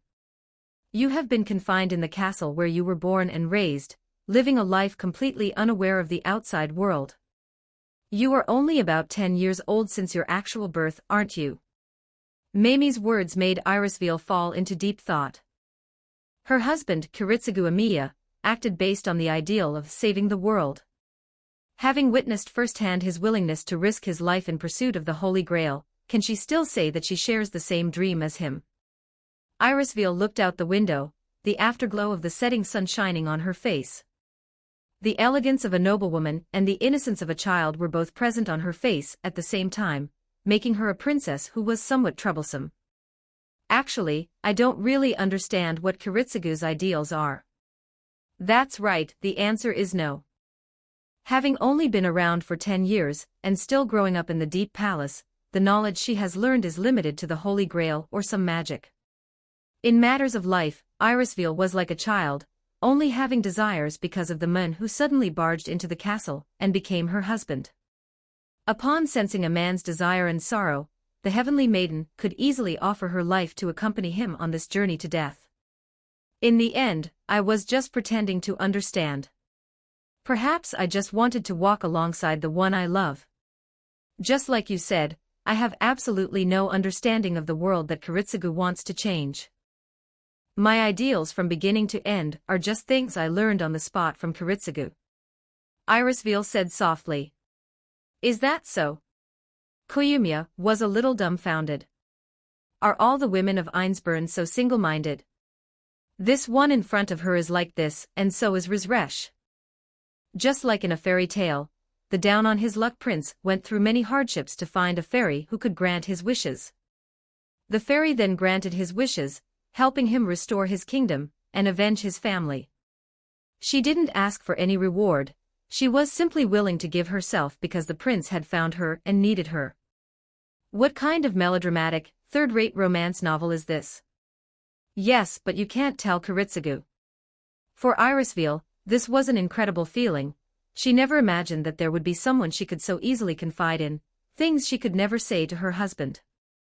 I always told Kiritsugu that what he did was right, that his ideals were worth sacrificing my life for, and so I continued to play the role of a confidant. Compared to a woman who dies only for her husband, a woman who shares the same dream as her husband and dies for that dream, it would be less of a burden for Kiritsugu, wouldn't it? Mamie was a little stunned. Did Rizleshi think the same way back then? Was that man named Machiri Zorjan your object of devotion? Suddenly, Mamie didn't want to talk anymore. It wasn't that she was saddened by the choice the person in front of her had made, she just found it a bit boring. You guys are all like this, it's really boring. Mamie, what are you saying? Irisville was a little confused, wondering if she had offended the beautiful woman in front of her with what she had just said. It's nothing. Kiritsugu is coming back. Your safety is now in his hands. I have to go on another mission. Fake Mai said in a pretentious manner, but Kiritsugu Amiya was indeed coming back. He had already sensed Saber's presence, so she had to disappear for a while. Chapter 112 Wumi. Just as Mai left, Kiritsugu Amiya appeared at the door. He came to check on Irisville's condition as soon as he returned to his residence. He glanced at Irisville, then his gaze swept across the room, taking in his surroundings. He had a feeling that something was wrong, but he couldn't quite put his finger on it. Kiritsugu, you're back. Irisville smiled when she saw him. Although she still had some doubts, seeing Kiritsugu made her feel at ease. Is something wrong? Kiritsugu walked to her side and asked with concern. It's nothing. Irisville explained her situation simply, as Kiritsugu Amiya was aware of her condition. Kiritsugu nodded, a complex emotion in his eyes. Now that Saber is back, your body should be able to recover faster. You should get some rest. After saying this, without much further conversation, Kiritsugu Amiya turned and left the room. After Mia's death, Kiritsugu Amiya's attitude towards Irisville became even more perplexing. He seemed unwilling to have much contact with Irisville, as if he were running away from something. After leaving the room, Kiritsugu took out a cigarette, lit it, and took a deep drag. He stood by the window in the corridor, gazing at the sunset outside, his thoughts drifting into the distance. Magician in type 1913 words Amiya Kiritsugu, what are you running away from? He muttered to himself, his heart filled with contradictions and confusion. Amidst the swirling smoke, Kiritsugu's face revealed a hint of weariness and pain. He knew that his estrangement from Irisville was not because he didn't love her, but because he needed to maintain a certain facade. A state of being able to sacrifice everything, Mia's death seemed to have made him somewhat weak, but this was not allowed. I want to save this world. I want to realize our ideals. Kiritsugu repeated these words to himself, as if they could give him some strength and courage. But whenever he thought of Irisville's smile and her trusting eyes, an indescribable sense of guilt and pain welled up inside him. He knew that the path he was on was fraught with darkness and danger, and that Irisville was merely an innocent victim. He lit his second cigarette, took a deep breath, and tried to calm himself down. Then he turned and left the corridor, heading towards the castle's basement, where he and Saber held their strategic discussions. The castle's basement was dark and deserted, with only a few dim lights illuminating the surroundings. When Kiritsugu entered the basement, Saber was already waiting there for a long time. Kiritsugu Amiya didn't want to discuss the Holy Grail war strategy with Saber, but at this moment, Saber was the only one who could help. Mia is already dead, and Irisville's health will deteriorate further as the Holy Grail war progresses. As expected, the first thing I heard was a question. I was summoned to shed blood in your place. To avoid unnecessary bloodshed in the struggle for the Holy Grail, to minimize sacrifices, to stand alone in place of thousands, to bear the weight of fate, and fight to the death. This is the meaning of our existence as servants. But why are you unwilling to hand over the battle to me? The same thing happened when you attacked Master Archer yesterday. If anything had gone wrong, it would have turned into an irreparable tragedy. Or is it Kiritsugu? Don't you trust your own servant, don't you trust me? Even though Kiritsugu looked at Saber as if she were something he deeply hated, his lips, which were dangling a cigarette and puffing out smoke, remained completely still. It's just a strategic necessity. Not only me but the Meta family's masters and assassins did the same thing, didn't they? While Lancer and Castor were fighting, they went to challenge Lancer's master to a duel. Breaking from his previous silence, which remained as still as a seashell, Kiritsugu Amiya spoke in a dry voice. Left with no other choice, we only have one helper left. If we don't appease him properly, we might be at a complete disadvantage, or even be kicked out of the game. Although I have ways to deal with heroic spirits, I only use them when absolutely necessary. Saber knew that what Kiritsugu Amiya was saying was true, but she still felt that something was wrong. She was silent for a moment, then looked up and stared directly at Kiritsugu. The most obvious difference between Meto Ike and Amiya Kiritsugu is that one person is willing to believe in their own heroic spirits and rely on their power to achieve victory in battle. Even if I join the battle, it's only to alleviate the pressure on the heroic spirit's side. Kiritsugu Amiya, on the other hand, never saw Saber as a direct means to victory, she was merely a tool he used to block certain obstacles. Don't you consider me a comrade at all? Kiritsugu's gaze wavered for a moment, but he quickly regained his composure. He knew he could not deny Saber's words. Even if my sword wins the Holy Grail, if in the end I still have to hand it over to you, I'd rather. The image of the sunset over Cameron flashing through her mind, along with the deep-seated sorrow in her heart, made Saber unable to continue speaking.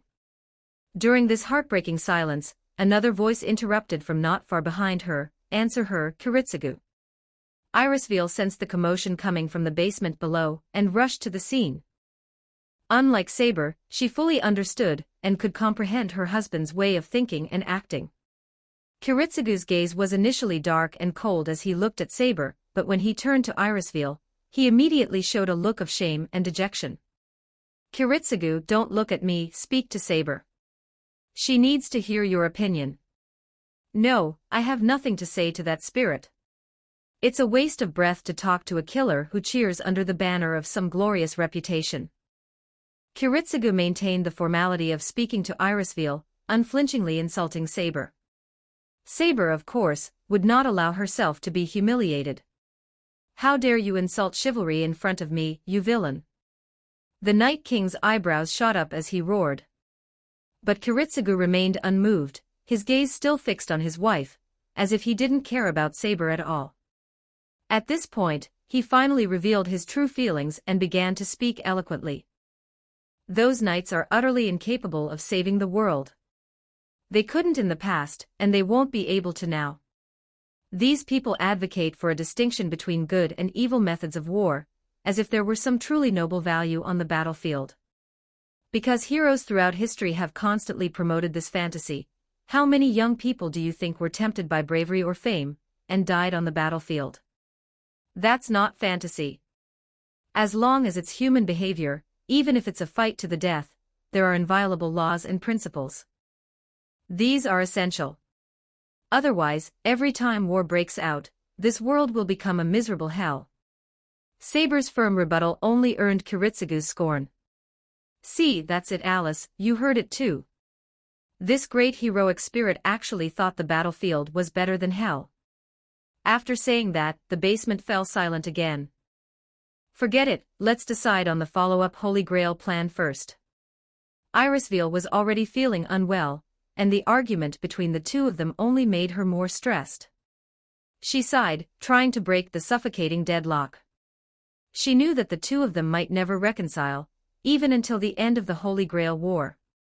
After getting back to the main topic, Kiritsugu Amiya quickly adjusted his state, and regained his composure and rationality. He took a map from the table next to him, unfolded it on the table, and began to explain the next action plan. We need to be clear about every step of our actions. First, we need to find our next target, he said, his eyes darting across the map, searching for a suitable point of attack. Although Saber was dissatisfied with Kiritsugu's attitude, she knew that now was not the time to argue, especially in front of Irisveal. The church's announcement mentioned that Kirai Kotomine inherited Tokiomi Tosaka's heroic spirit, Archer, and thus continued to participate in this Holy Grail War. And then, Irisveal, you should be able to sense that several servants have died by now, right? Kiritsugu Amiya asked Irisveal directly. There's only one. Kiritsugu frowned, pondering. One. That would be one between Lancer and Assassin. So we should still be the weakest group in this Holy Grail War. Upon hearing this, Saber unconsciously tightened her grip on her sword, but she didn't say anything more. Let's target Ryder first. They must be in a bad situation right now. Kiritsugu Amiya turned his gaze to Saber. After all, she was the one who experienced that battle firsthand. Saber was somewhat reluctant at this point, but still. The Conqueror King's noble phantasm as Ryder was destroyed in that battle, and while that reality marble may be restored, it would require a huge amount of magical energy. His master's abilities should not be sufficient to fill those gaps. Well, in that case, Alice, you and Saber will go together to track down Ryder, but don't make a move too soon. Other masters will probably want to expand their gains further.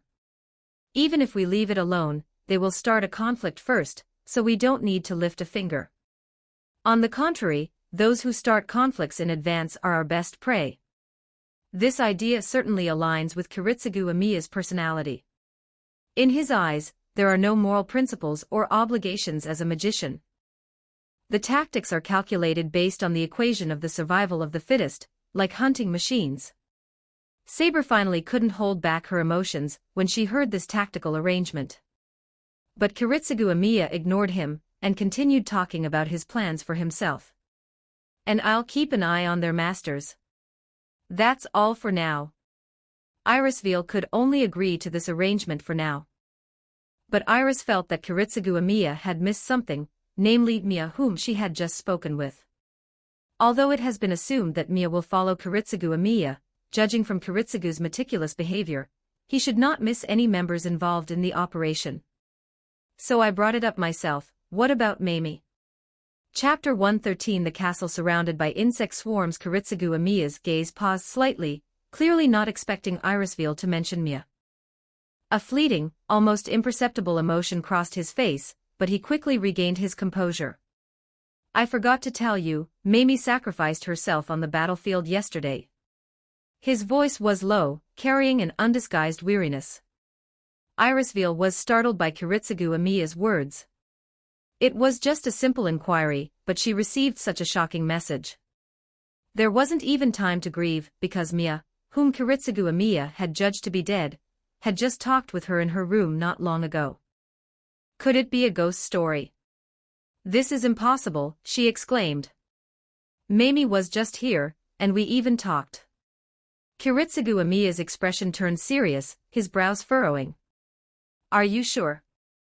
I'm sure, Irisville replied firmly. She was just here talking to me. Kiritsugu Amiya's gaze sharpened instantly. He turned to Saber and said, Go check the surroundings. We can't take any risks. Irisville looked at Kiritsugu Amiya, her eyes filled with doubt and worry. Kiritsugu, what exactly happened? It seems we've encountered some new enemy, Kiritsugu Amiya said in a deep voice, someone who can impersonate Mia and deceive our senses. He took out the monitoring equipment, looked at it carefully, and then turned to Irisville and said, We must leave here immediately and find a safer place. Irisville nodded, though she was still filled with doubt and unease. She knew now was not the time to press for answers. She trusted Kiritsugu's judgment and decisions, and they had to act quickly to ensure their safety. Just then, Saber suddenly appeared, her expression grave. I haven't found any suspicious signs around, but I don't feel safe here. The air was thick with a sense of oppression. A sudden throbbing in Irisville's chest made her tense up all over. The forest barrier spell she had only recently mastered was pulsating intensely within her magic circuits. This is an alarm. You've arrived so quickly. Her husband's whisper in her ear was unexpectedly calm. He had regained the indifference and coldness that Irisville had never known before. Kiritsugu sensed something was wrong just by looking at the expression on his wife's face. Magician in type 1744 words. Irisville nodded silently and released her husband. The face before her was once again that of the cold and meticulous magician killer. The bloody winds of battle reached the forest sooner than expected. The Einsburn faction gathered again in the reception room in front of Kiritsugu, Saber, and the others. Irisville projected the images of the intruders captured by the barrier onto the crystal ball. Suddenly, the chirping of insects came from the darkness behind them, growing louder and louder, as if something was rapidly approaching. A strange swarm of black insects danced, moonlight shimmering through their black carapaces, and a figure was silhouetted against the foliage. What are these things? Irisville asked, somewhat alarmed. It must be a bug from the Meta family, Saber replied calmly. Is he the master of the Meta family? When Irisville first saw Meta Pond, she asked a question, and Kiritsugu Amiya nodded in response. The person who appeared in the crystal ball was the shared master of Berserker and Caster, who had performed a beautiful dance on the overpass battlefield yesterday. But what about his spirit? To Irisville's surprise, Matucci appeared here alone, accompanied only by a swarm of insects that kept surrounding him. Kiritsugu Amiya immediately stopped and signaled Irisville and Saber to be on guard. Alice, where is he? He is a little over half a kilometer northeast of the castle, and he doesn't seem to be planning to go any further into the forest yet. The barrier erected in the forest is a circular array with a diameter of 5 kilometers, centered on the castle. Mata Pond is located not far from where you enter the barrier. If he ventures deeper into the barrier, Irisville can activate the area effect, supporting her allies in battle. However, Matuike seems to have figured this out and keeps lingering along the outer edge of the barrier. Looks like we're being watched, Kiritsugu said in a low voice, his hand already gripping the gun handle, his eyes cold and wary. Irisville, the enemy is trying to lure us out, Saber said in a tense, low voice. If she relied on her servant's speed, she could reach Meta Pond in just a few minutes. Irisville understood what she meant. Saber was eager to deploy her forces now to confront Metoike's heroic spirit. He couldn't have come alone.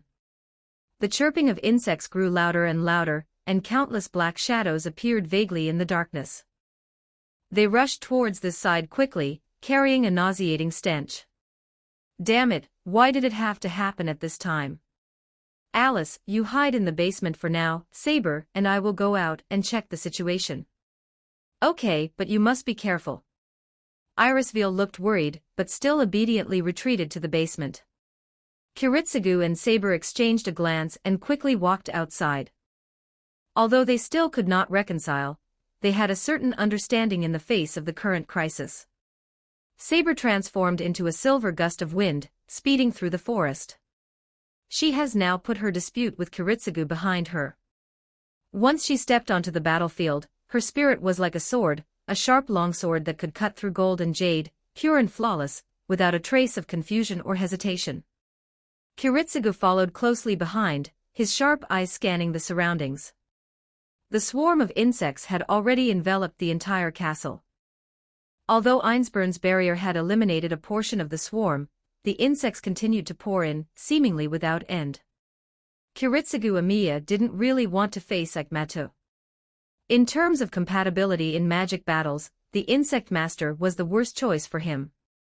As a proponent of decapitation strikes, it is most difficult to act when faced with such an overwhelming number of enemies. Presumably, the other party also had this mindset, which is why they targeted themselves. Kiritsugu Amiya did not rashly leave the castle to confront the enemy, because there were still some uncontrollable factors inside the castle, namely the resurrected Mia. The reason he only returned to Einsburn now was to bury Mia's body. This companion who had been with him for over 10 years had clearly passed away, but now, is someone playing with the body of the deceased. This is truly unforgivable. Saber, already in the forest, swung her sword, slicing through the swarm of insects that rushed towards her. The colorless sword light drew a dazzling arc in the night sky. Chapter 114 Resistance Saber's every sword strike was as swift as lightning, cleaving swarms of insects in two, yet they continued to surge forth endlessly. The stench of blood grew stronger, and the muddy ground almost made Saber's leg armor slip, causing her to stop in her tracks. The soil was saturated with moisture, as if a torrential downpour had just taken place. However, what soaked the soil was not rainwater, but bright red blood. The surroundings were filled with the nauseating stench of insect limbs, and the ground was covered with the scarlet bodily fluids of insects, like a sea of blood. Just imagining how many insects must have been killed to create such a horrific scene is enough to make one feel suffocated. Master of the Meta family, where is your servant? Saber, who had just broken through the swarm of insects, was now standing in front of Meta Pond. Matoike raised her head, looked coldly at Saber, and a sneer curled at the corner of her mouth. It seems you can't wait any longer, Saber. Well then, let Berserker play with you for a bit. A flash of anger crossed Saber's eyes as she gripped the holy sword tightly. Suddenly, the ground behind Matoike cracked open, and a dark shadow emerged from underground. That was Berserker. His figure appeared behind Matoike like a ghost, his eyes flashing with a fanatical red light. Berserker let out a deep growl, as if responding to his master's command. He leaned forward slightly, ready to face Saber at any moment. Behind him was a large group of dark green, coiled and writhing snakes. No, that thing is covered in suckers that look like small jaws. It's definitely not an ordinary snake. It's the tentacles of a squid or some kind of squid-like creature. The earth beneath Saber's feet began to churn, and sea monsters covered in tentacles and spikes leaped out from beneath her feet. Those foreign objects, as thick as Saber's wrists, stretched out instantly, wrapped around the silver armor, and began to tightly bind Saber's hands and feet with great force. Each amorphous monster was about the size of an adult, with neither body nor limbs, resembling a giant crown of thorns starfish. At what appears to be the base of countless tentacles, there is a round mouth covered with sharp, shark-like teeth. Although it is a completely unknown creature, it is different from spirits or fantasy species. It may be an extra-dimensional creature that inhabits different natural laws. So it really was. Although she had anticipated that Matoike would be a difficult enemy, she did not feel that sense of despair from having no chance of winning. Saber's sixth sense told her that as long as she fought to the death, she would be the one to survive. In the brief moment Saber was bound, Berserker launched a fierce attack wielding his flag spear, his body churning with black mud and filthy magic swirling around him. This provides powerful force for this shot. Berserker's shot was filled with ferocious power and precise killing intent. The spear tip drew a black arc in the night sky, carrying the filthy magic of surging black mud, like a bolt of dark lightning, pointing straight at Saber's chest. The flagpole seemed to come alive in Berserker's hands, twisting and emitting a chilling low hum. A heavy, putrid stench filled the air, as if the tip of the spear carried endless death and despair. In the basement of Einsburn, Irisveal nervously observed the battle through a crystal ball. She watched Saber's every move on the screen, and a strong sense of worry welled up inside her. The moment Saber was trapped, her heart felt as if it had been violently clenched. Artoria. She whispered Saber's real name, her hands clenched into fists, her knuckles turning white from the force. She felt the immense pressure emanating from Matoike and Berserker, as if even the air itself had become heavy. Upon reflection, this was the first time Irisveal had felt uneasy since setting foot in Fuyuki. Irisveal rediscovered how reassuring Saber, always by her side, was with her, radiating calm confidence and compassion from her petite frame. Although I am currently in the deepest basement of the castle, protected by numerous barriers, a lingering feeling remains within me. She wasn't worried about Kiritsugu Amiya and Saber. So what is this strange feeling of unease in my heart? As Irisveal's mind raced with conflicting thoughts. Suddenly, the tightly closed basement door was flung open, and instead of Kiritsugu Amiya, a swarm of nauseating black mud poured in. As if it were alive, this black mud quickly surged into the basement, covering the floor, climbing the walls, and eroding everything. Kiritsugu. Irisveal's first thought was that Amiya Kiritsugu had come to find her. However, there was no one at the door, only the chilling black mud that kept invading and gradually taking over the basement. She felt a strong sense of foreboding, and her unease grew stronger. This is impossible.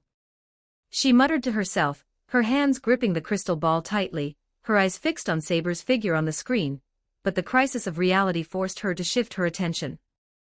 The black mud had spread to her feet, and the cold touch made her shiver.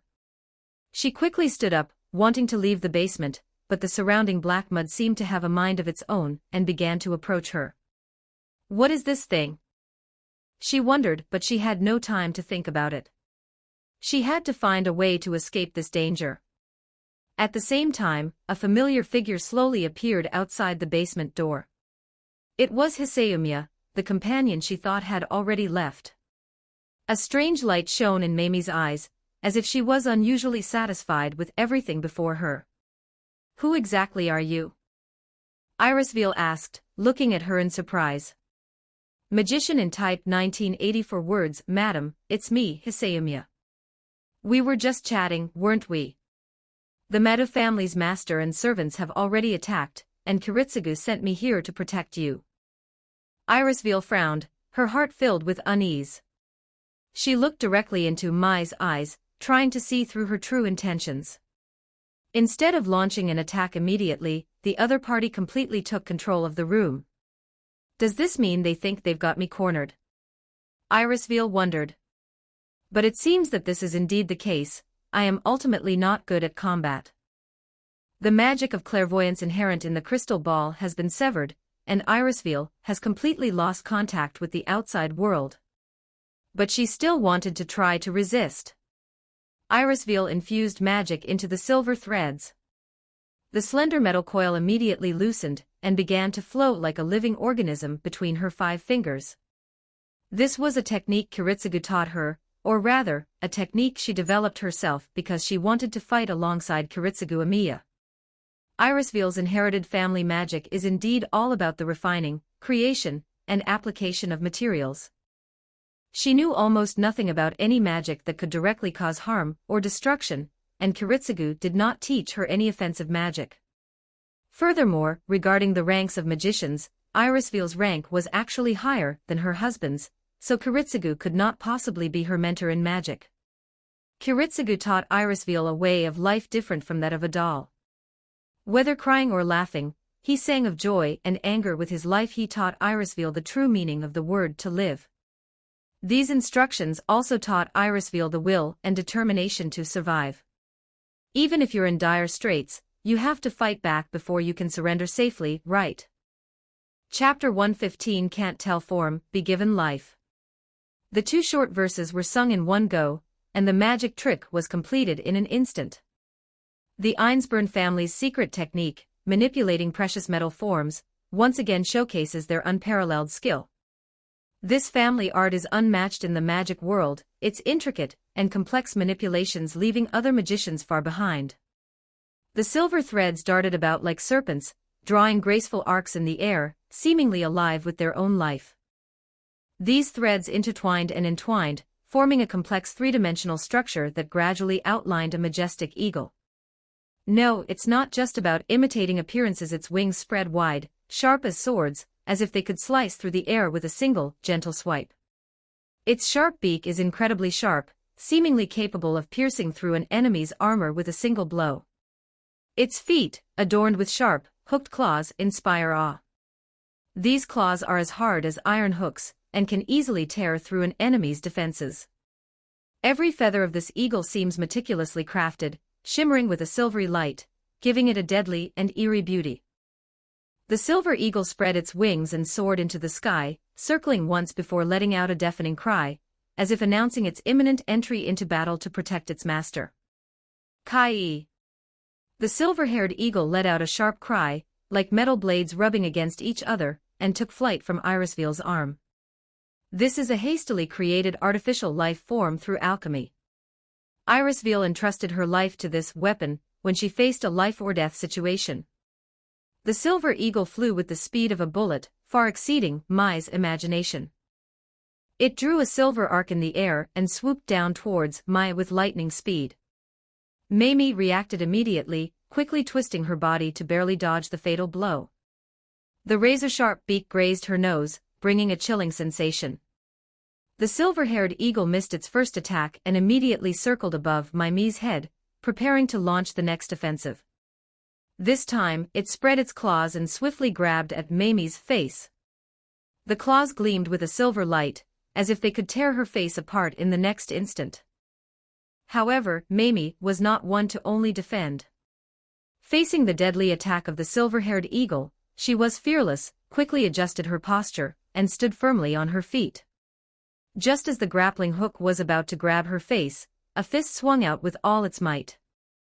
This attack method was completely different from the original Mia, which further confirmed Irisveel's thoughts. This guy was just putting on a mask. The eagle, swooping down at breakneck speed, was unable to change course, and the iron fist struck it squarely in the abdomen. However, it was Mai who cried out in surprise.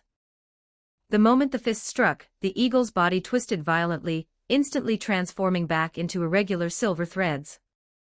These threads, as if alive, rapidly climbed and wrapped around her right fist like vines. Mamie immediately reacted and tried to tear off the tangled silver threads with her left hand. However, her left hand was also caught in the silver threads. The silver threads, which had been soaring through the air in the form of an eagle, now bound Mai's hands tightly like handcuffs. A hint of tension crossed Irisveel's face. She knew this was the perfect opportunity for her to retaliate. Irisveel shouted, channeling more magic into the silver threads. A tuft of silver thread untied from the ball and stretched out, this time flying through the air like a long snake. The silver threads tightened rapidly, and not only were Mai's hands firmly bound, but her entire body was now unable to move. She struggled, trying to break free of the restraints, but the silver threads tightened more and more, almost cutting her arms apart. The silver threads hummed softly in the air, as if responding to Irisveel's magic. "Madam, do you think you can win like this?" When Mamie said this, it was as if Irisveal, not the one who was bound to the spot, was the one who was tied to the spot. Of course, she certainly has the right to say such things. Irisveal has already given her response, showing no intention of surrendering. Then I'll have to resort to violence to make her behave. The black mud surged around Mamie, writhing and expanding as if alive. The mud, like a corrosive liquid, gradually eroded and dissolved the silver threads. You think you can trap me with mere silver threads? Mimi's voice turned low and cold. Seeing this, Irisveal felt a pang of anxiety and hurriedly increased her magical output, trying to strengthen the binding of the silver threads. However, the black mud corroded extremely quickly, and the silver threads were gradually corroded and became too fragile to serve their binding function. Let's take a break, madam. Let's watch the wonderful performance outside first. Faced with that head of long golden hair and that pure and flawless face, Gillis de Rice always felt a strange sense of absurdity. In the days of battle, I kept thinking that I was on the opposite side of Joan of Arc. Berserker's every move was filled with rage and despair. Deep within his heart, there always seemed to be an indescribable pain and sorrow tearing him apart. Her long golden hair and holy face made him momentarily unable to distinguish whether the opponent before him was an enemy or the saintess of the past. Gillis de Rice's heart was filled with contradictions and pain. Each of his attacks was mixed with endless resentment and fanaticism. The saber before him was not only an enemy, but also a mirror, reflecting the darkest corner of his heart, making him involuntarily overlap her with the image of Joan of Arc. Although he was now fully conscious and knew that the knight opposite him was not the figure under the banner. But I couldn't suppress my urge to confide in her, to tell her how I'd been since she left. But it's not just that, there's even a feeling of wanting to tear it apart. This is utterly absurd, considering he is a staunch supporter of Joan of Arc. This is a magic book I found. Historically, it was given to me by my dear friend Plasova to teach me the magic of commanding a demon army. What do you think, Joan of Arc? No army that has ever gathered in Orleans has ever been as magnificent as this one. Saber didn't answer. She was tightly bound by tentacles and couldn't understand what the other was saying. She just assumed that Berserker was mocking his army for being inferior to these mere sea monsters. Are you kidding me? How could the Knights of Great Britain possibly lose to such a monster? Putting aside themselves, even the few on the outer perimeter of the Knights of the Round Table would have no problem dealing with these monsters. Considering that the other party is a servant who appears in the world as a berserker, it seems that I understand a little. Although I feel some pity based on the virtues of a knight, we will eventually become enemies who fight each other. What are you talking about, you ugly monster? Have you lost your mind? Saber mocked directly, trying to bewitch the other party. The opposing knight's arrogant fighting spirit and bursting killing intent pulled Gillis de Rice back to reality. With the help of the sea monster, Saber was temporarily imprisoned in place, which gave Berserker an excellent opportunity. He gripped the flagpole tightly, his eyes flashing with determination. Once this one thrust is delivered, everything will be over, and both sides will be freed from this endless battle. Berserker's figure transformed into a black lightning bolt, charging towards Saber. His movements were as fast as lightning, and a strong stench of decay filled the air. The flagpole hummed in his hand, as if foreshadowing the impending fatal blow. Chapter 116, I'm going to take this mistake you made. All right. I'll show you the style of a British knight. Saber's low, muttered monologue was chillingly calm. She unleashed the power dormant within her heart, and the flames of rage burned fiercely in her eyes. The restless sea monster trembled. What shook Berserker's eardrums was not sound but a powerful shockwave. A long, furious roar and a burst of magical energy erupted from the girl's petite body. In that instant, it seemed as if the entire world trembled. The clump of tentacles enveloping her body couldn't even last a second before it all snapped, turning into tiny pieces of flesh that scattered and vanished completely. The powerful shockwave shattered the sea monster's remains into pieces, creating a horrific scene. Even the slime clinging to her body was shaken away completely, and Saber's silver armor regained its flawless brilliance. Saber stood at the center of the swarm of sea monsters, her petite frame radiating an undeniable power.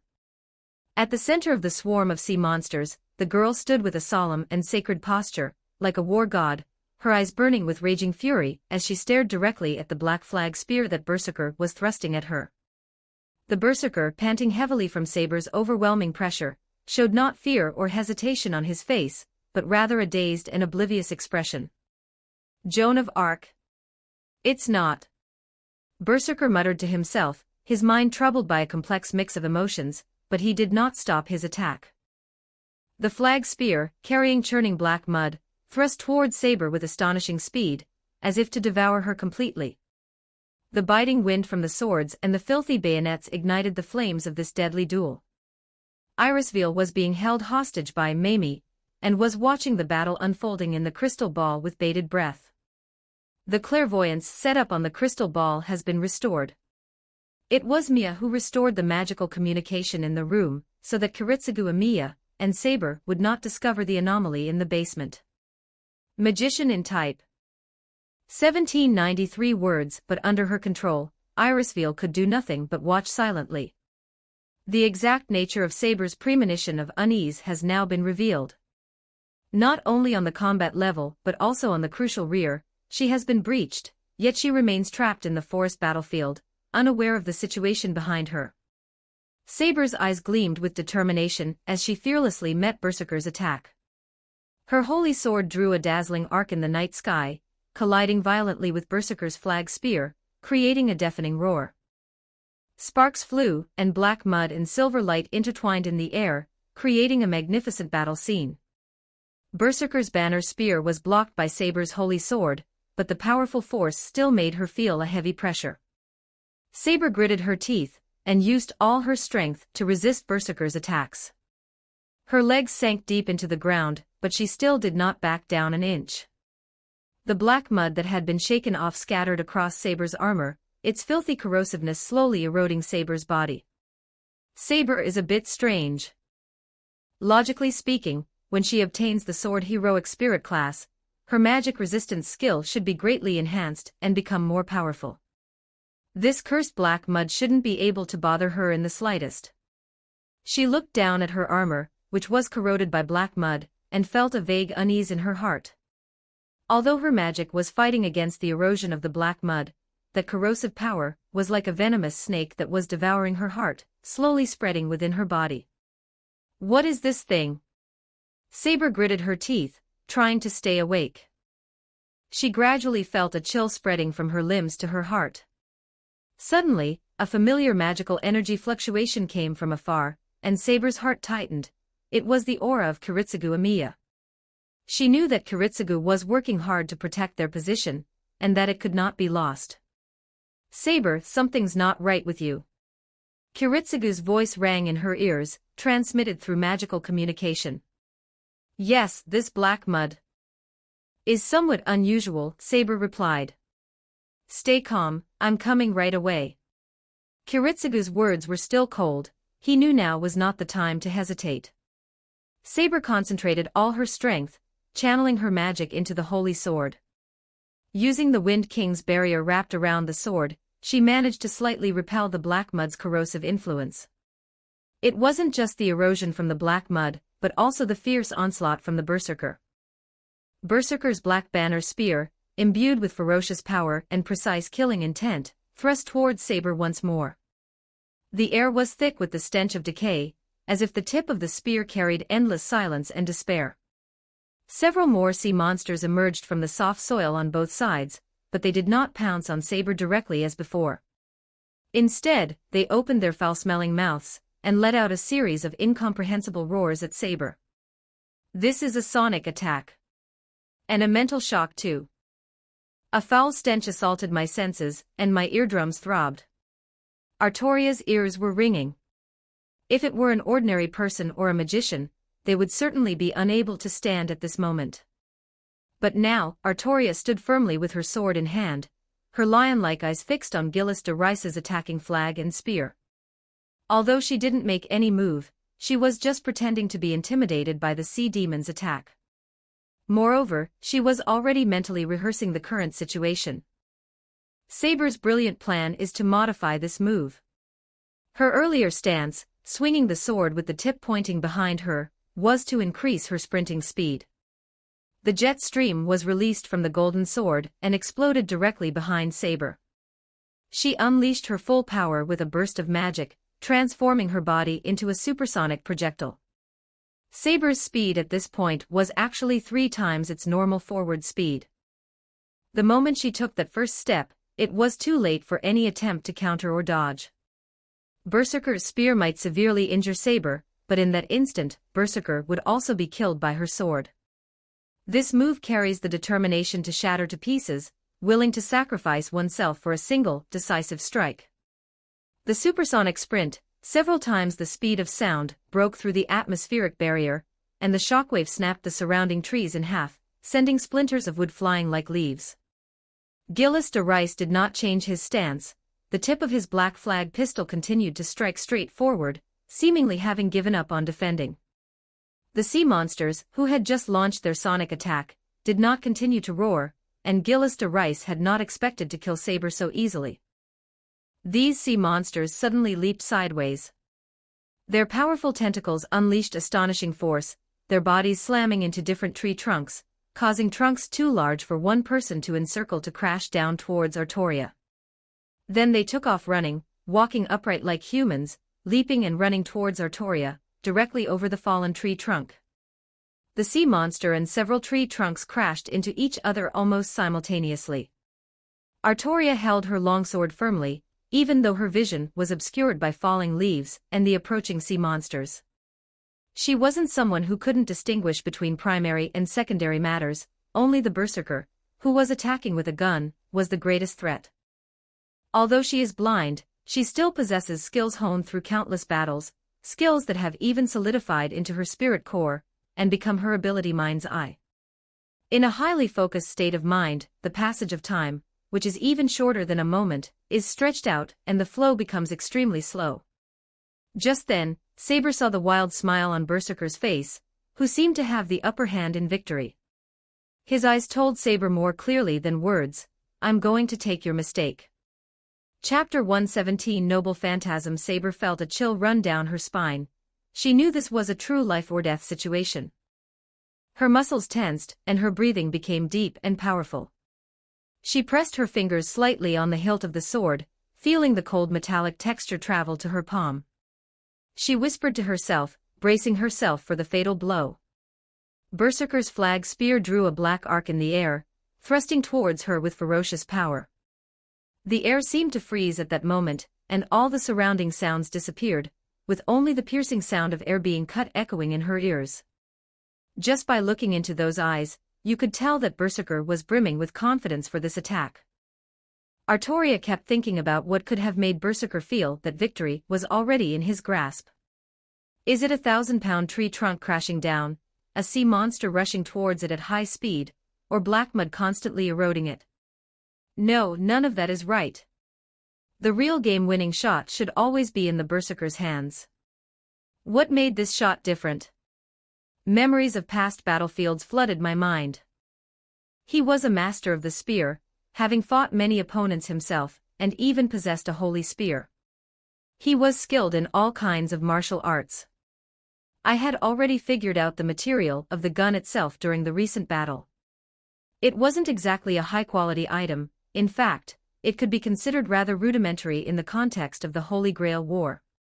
If it weren't for the magic and the strange black mud, that flag spear might have been cut in half during the previous battle, amidst the clash of blades. So what exactly makes Berserker so confident? It's that flag. How could I have overlooked the flag that had always been wrapped around the spear?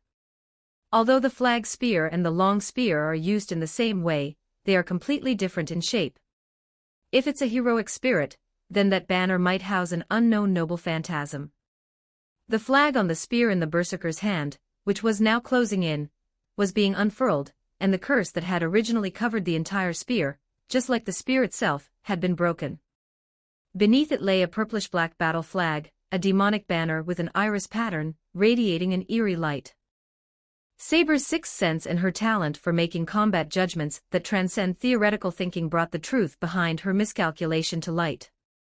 The preconceived notion that the proper way to fight with a gun is to charge with both hands is itself a trap, and the flag was never unfurled, making people think it was just an ornament.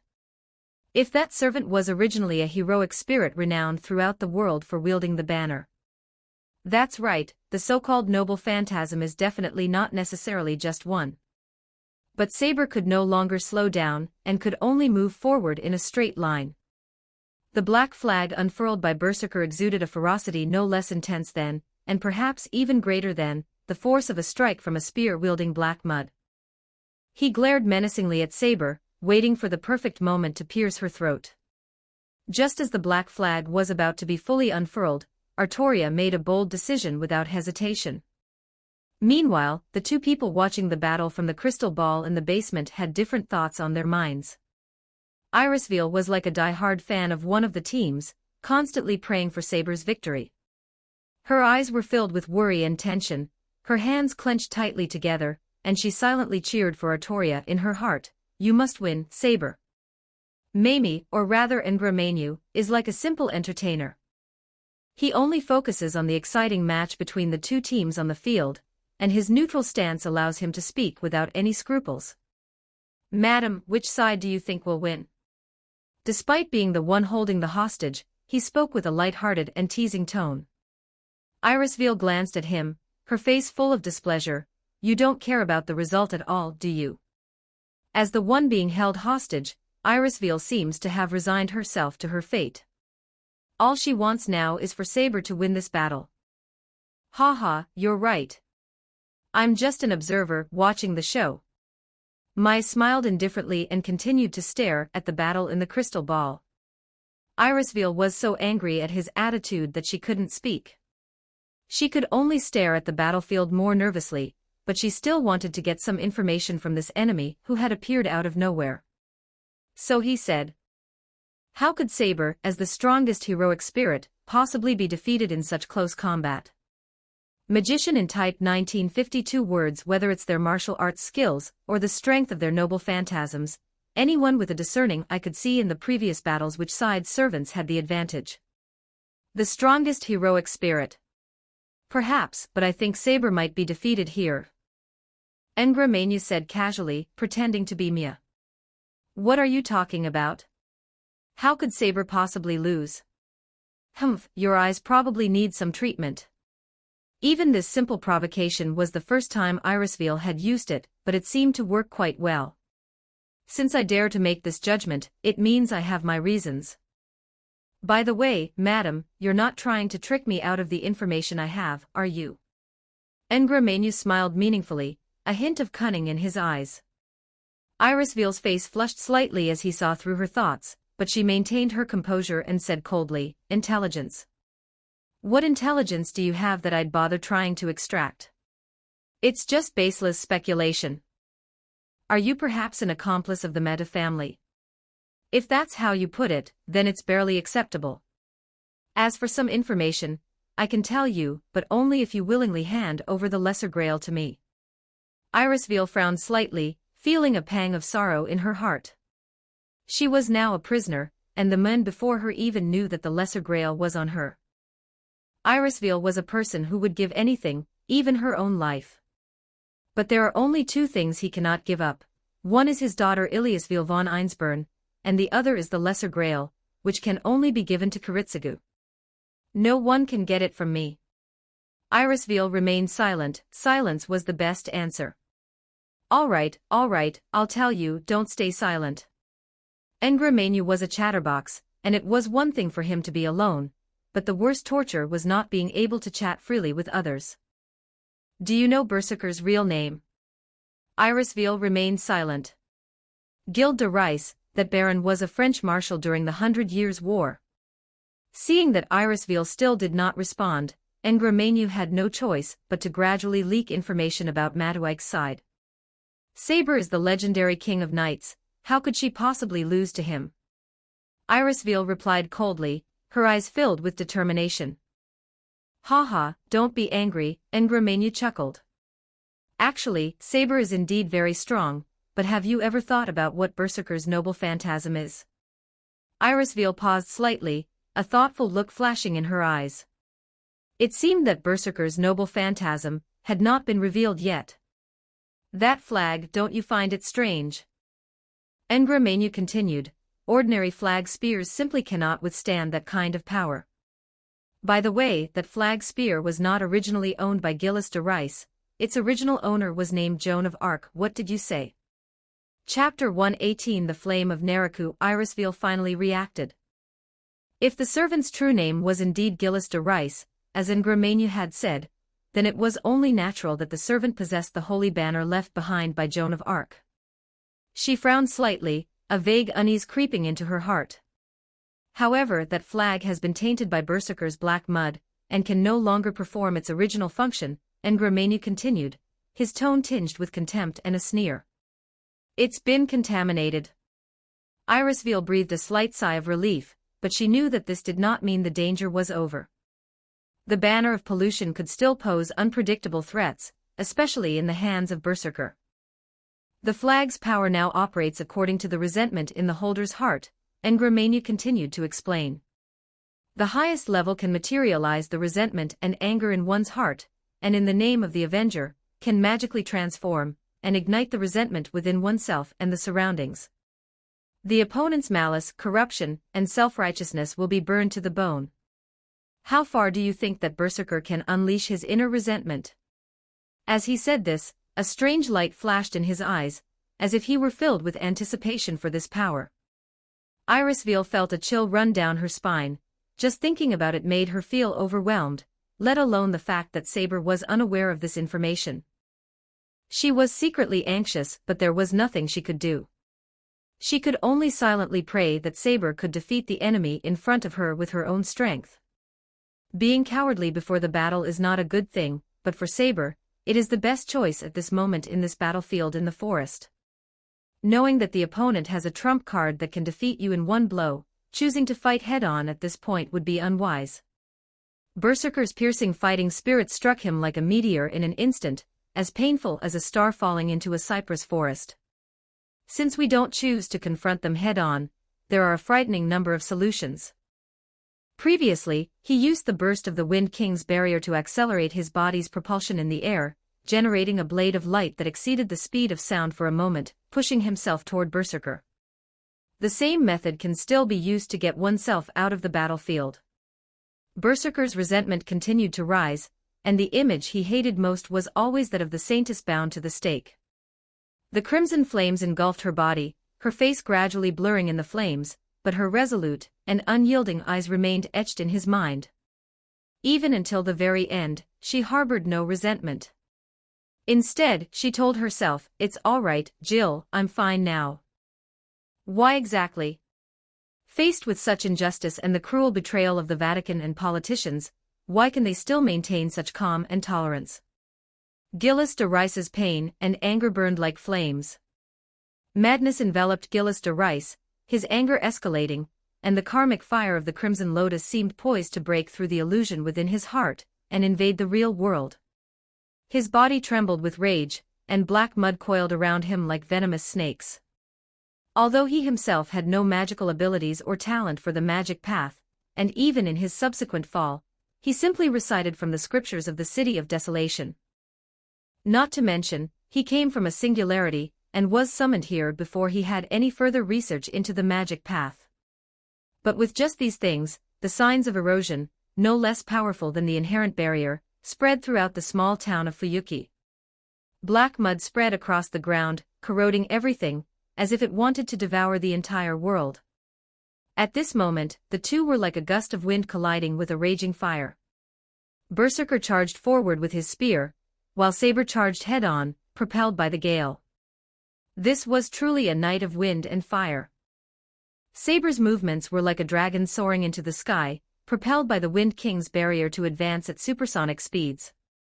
Her figure left afterimages in the air, and she held the holy sword high in her hand, its blade gleaming with a cold light. Berserker's figure was as fiery as flames, his spear transforming into a black lightning bolt that pierced the air and pointed directly at Saber. The black mud tumbled on the tip of the spear, releasing endless resentment and destructive power. The distance between the two rapidly shortened, as if two comets were about to collide violently. The air was thick with tension and killing intent, as if the entire world was holding its breath in anticipation of this decisive battle. But Saber drew her sword before the clash of swords and spears could even begin. Strike air. Strictly speaking, this is not a noble phantasm but a magic spell, a wind-born scabbard wrapped around the holy sword. As she chanted, powerful magic gathered in the scabbard, forming gusts of fierce wind. A fierce storm swirled around her, as if the entire world was cheering her on. As the sword was swung out, a whirlwind swept forward like a giant wave, as if a roaring beast was pouncing on Berserker. The power of the Wind King's iron hammer was fully unleashed at this moment, causing the air to tremble and creating invisible cracks. All obstacles around her were annihilated by the friction between the air currents, and the sea monsters that pounced on her, and the tree trunks that fell towards Saber were reduced to dust in the storm. The gale whipped up dust and debris from the ground, forming a sky-covering tornado that resembled a roaring dragon tearing the heavens and earth apart. The immense recoil forced Saber to halt her charge mid-air. Had she maintained her magical power, she could still have charged at Berserker and delivered a fatal slash. But Saber abandoned all movement, letting the violent force push her backward, a calm decision flashing in her eyes. Saber's figure drew a graceful arc in the air. Due to the lack of magical support, her hair, which remained intact even during the fierce battle, fell down. Her long, golden hair scattered with the impact of landing, fluttering in the wind like a dazzling ray of light. With the Wind King's barrier no longer binding it, the star-holy sword once again revealed its original brilliance. Its dazzling light, like the brightest star in the night sky, illuminated the entire battlefield. Saber's figure and the brilliance of the holy sword complemented each other, like a holy virgin, standing out starkly from the surrounding battlefield. But the karmic fire that Berserker wields in response to the banner is a terrifying thing that can burn even the boundless waters to ashes. The storm raged and collided with the raging fire, but instead of creating an obstacle to the karmic fire spread rapidly along the storm's path, swallowing up the storm's power as well. This is a twisted thing born of anger towards the gods and the world. It is something that can burn the world to ashes. It is the flame of abyss. Saber's idea was so bold and wonderful. She wanted to use her offensive to evade this fatal blow.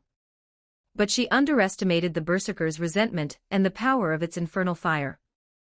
On the battlefield, a moment's carelessness can tip the scales of victory or defeat. Saber's negligence has plunged her into an extreme crisis. In an instant, the illusionary creature from hell, the flame of abyss, writhed tightly around Saber like a fiery serpent. Chapter 119, Unhappy Berserker's karmic fire spread rapidly along the storm's path, engulfing her attacks.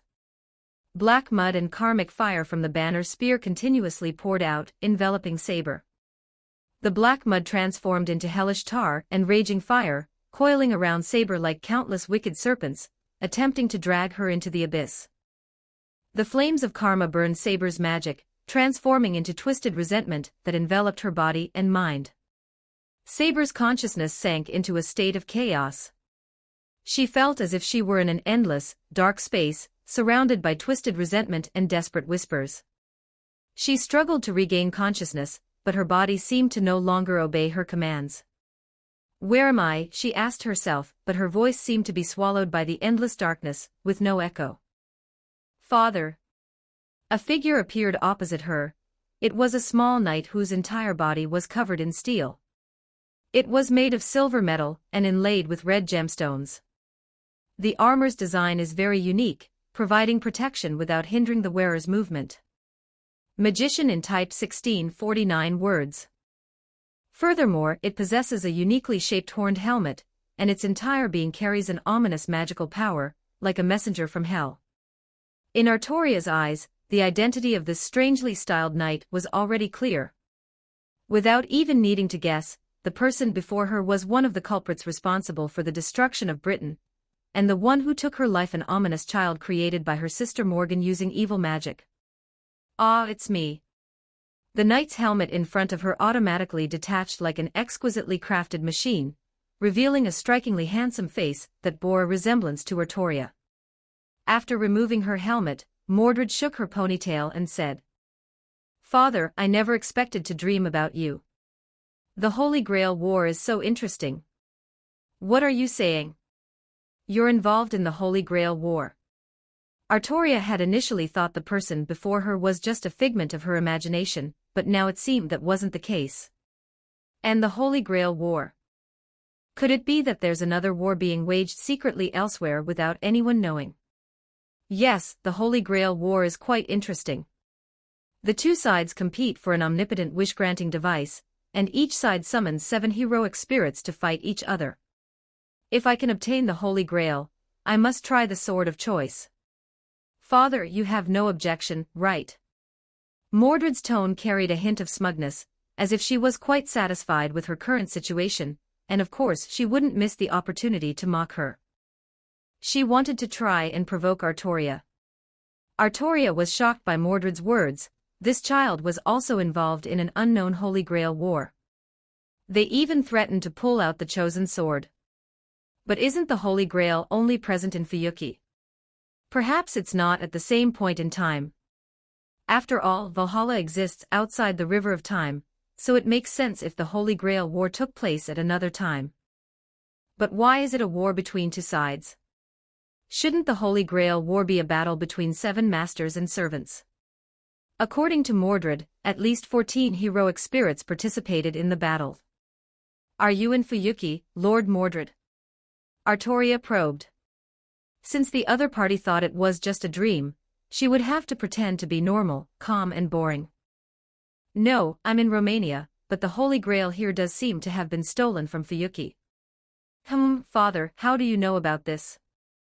Mordred seemed somewhat surprised, but quickly regained her composure, though she appeared slightly displeased with Artoria's behavior. Romania stole the Holy Grail. Then this is another Holy Grail war. Artoria muttered to herself, her suspicions becoming even stronger. Father, you really know a lot. But it's nothing serious. It's just a dream, and everything will be back to normal when I wake up. Mordred smiled, a hint of anticipation and excitement flashing in his eyes. When were you summoned, Lord Mordred? It must have been June 1994. You were still as indifferent as ever, Father. No matter what the issue is, you should get to the bottom of it. Although Mordred has a carefree personality, she still sensed that something was amiss, but since she was now facing the Night King.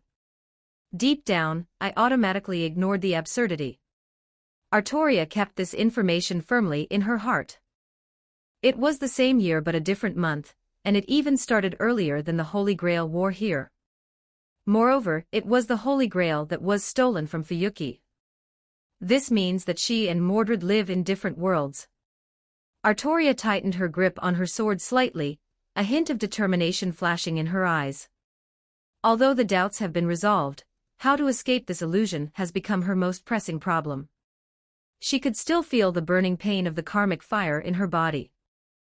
The pain was so real that it seemed to remind her that she was still trapped in some kind of incredible illusion.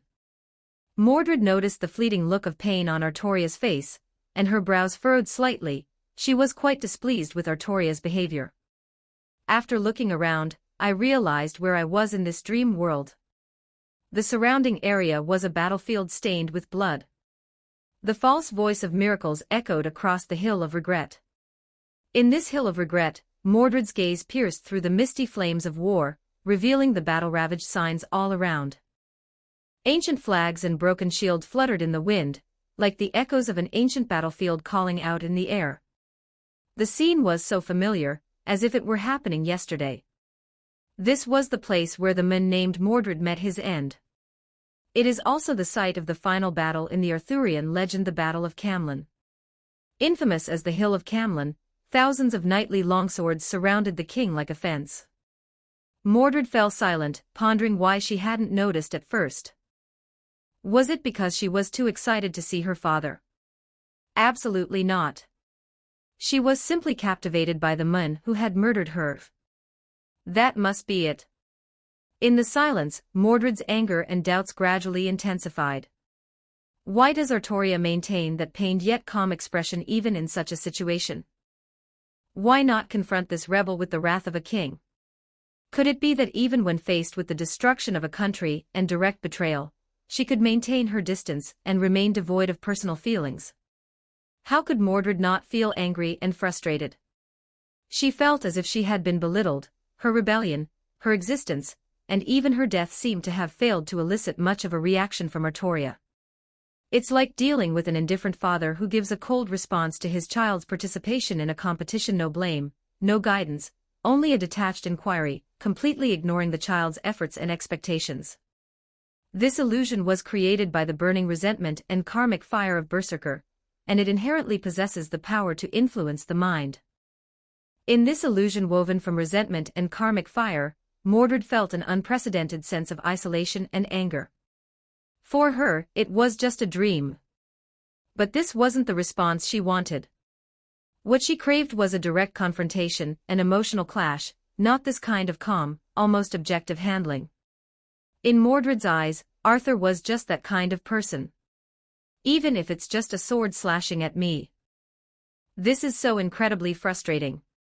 Chapter 120 The Battle of Camran. Mordred suddenly thought she wanted to leave this infuriating dream. King Arthur, how noble and magnificent. She recalled the saying, King Arthur did not understand human nature. At first, she just smiled and didn't take it to heart. After all, in her eyes, King Arthur was as radiant as the sun illuminating the darkness. It's inspiring, it's... Mordred's wish is to challenge the chosen sword. The great King Arthur pulled the sword from the rock when he was only 15 years old, and Mordred, as his descendant, firmly believed that he could do the same. She couldn't accept the fact that she couldn't pull out the sword. That would mean she was unworthy to be the king's heir. That's what she thought shortly after she was summoned. Father, what oath did you swear when you drew that sword? Mordred asked himself silently. Is it a promise to protect the kingdom's peace? Or does she aspire to be an invincible queen? She thought about things she had never considered before over and over again. Did father have a dream? If so, what would it be like? Would she dream of herself like she does now? She had a recurring dream in which she stood before a hard rock, with a magician beside her who was either young or old, with snow-white hair, and who was always uttering nonsensical words. A sword was stuck in the rock, and the magician shouted to the knights of the country. Whoever draws this sword will become king. Brave and warlike individuals, people of noble blood and status, and renowned knights all came to challenge this sword, but gave up because it wouldn't budge an inch. What a bunch of idiots. This sword is a weapon created to select a king. Only the chosen one, capable of saving the nation, can draw it. To think that you could just pull it out with brute force, there's a limit to stupidity. So she went to the sword that no one cared about anymore. She walked toward the lone sword, and the magician beside her reminded her in his calm voice, think carefully about your decision before you grasp the hilt of the sword. She has made her decision, she has considered it, every single time. The significance of drawing this sword. What does it mean to become an outstanding king? She reached out her hand, firm and without hesitation. The magician then sighed and waved his hand. However, the moment she touches the hilt of the sword, the magician sighs and then waves his hand. The dream always ended at that moment, and the magician's voice rang in her ears again. You are not qualified. This sentence filled her with anxiety and frustration. She became anxious and agitated as a result and finally pleaded. Let me draw my sword, let me become king, there's no way I can't draw it. The magician simply looked at her calmly and asked, what oath will you swear to this sword? What ideals underpin your kingship? These questions forced her to consider what kind of monarchy she desired. Was it absolute justice? Was it unparalleled power? To become a just monarch. Correct governance, the adoption of the right strategies, and strong support for the entire nation. Where exactly do absolute justice and absolute power fall into error? Magician in type 1940 words, she wanted to surpass King Arthur, and become an unparalleled figure. Don't you understand yet? Whose voice is this? Was it his own voice? His father's voice? Or the magician's voice? Mordred was confused and angry, she couldn't be sure whose voice it was. I woke up under such uncertain circumstances, Mordred roared, unleashing a murderous howl. Her roar echoed in the boundless darkness, and as her voice rippled, the surrounding void began to subtly shift. The whole world started burning again. Arthur, I'm tired of all this confusion and constraint. I will defeat you here, prove myself, and then awaken to win the Holy Grail war. I will draw the chosen sword and prove that I am the true king. The Battle of Cameron is about to be reenacted in this illusion. Artoria couldn't understand what was wrong with Mordred. They were having a great conversation just a moment ago, and now they're suddenly ready to draw their swords against each other. She never understood what this Knight of the Round Table was thinking, so she treated her the same way she treated all the other Knights of the Round Table. Her body was still being burned by the karmic fire, and the pain left her no time to think. She didn't know what would happen after Mordred killed her in this illusion. But that's definitely not a good thing. Although I may have to kill my own child again, so what? My heart and actions are as clear as a mirror, and everything I do is just. If only they could win, obtain the Holy Grail, and relinquish the sword, the future wouldn't have turned out this way, and Mordred wouldn't have met such an end. The two finally faced off. Artoria's expression was incredibly calm, devoid of any pity or hatred for her enemy, she only wanted it to end quickly. Mordred, seeing Arthur's expressionless face, became visibly displeased. Mordred opened his arms, letting himself roar with unrestrained passion, a roar filled with anger, joy, and indescribable emotions. What has happened, King Arthur? Your kingdom is over. Whether I won or you won, everything has already turned to ashes. Artoria didn't seem to care about Mordred's agitation, nor did she reply. She mechanically raised her sword, pondering the current situation in the outside world. But this was the most unacceptable answer for Mordred, and she roared and slashed at him. Artoria received the sword, and sparks flew between the two holy swords as they fought with an indomitable spirit. You should have known it would turn out this way. You knew it would end up like this. You knew that if you had given me the throne, you wouldn't have ended up like this. Mordred's sword remained as cunning and sharp as ever. Do you hate me? Do you hate me that much? Do you hate me, Morgan's son, that much? Answer me, Arthur. Artoria, who had caught the sword, finally responded to the roar. I have never hated you. The reason I do not abdicate in your favor is because you do not have the qualities to be a king. This answer came from Artoria's heart, it was the most sincere and cruel truth. Her voice was calm and firm, like the unchanging glacier. But this was the answer Mordred could not accept. She simply understood Mordred's function and declared without any emotion that she was not cut out to be a queen. His rage fueled the magic within him, causing crimson lightning to erupt from the sword. The holy sword Clarent, a radiant sword of kings, a treasure that only a king can wield. It was forcibly taken by Mordred and turned from a holy sword into a demonic sword, but Mordred didn't care. It was the king who chose the sword, not the sword who chose the king. Amidst the dance of swords, all obstacles and magic were shattered. Even the corpses on the ground were crushed. This is a clash of swords, a bloodbath. This is a battle between a usurper king and a glorious holy king, but no matter what, the blood of a king shall end with the sword. Chapter 121 The Intertwining of Reality and Illusion, the Resonance of the Holy Grail.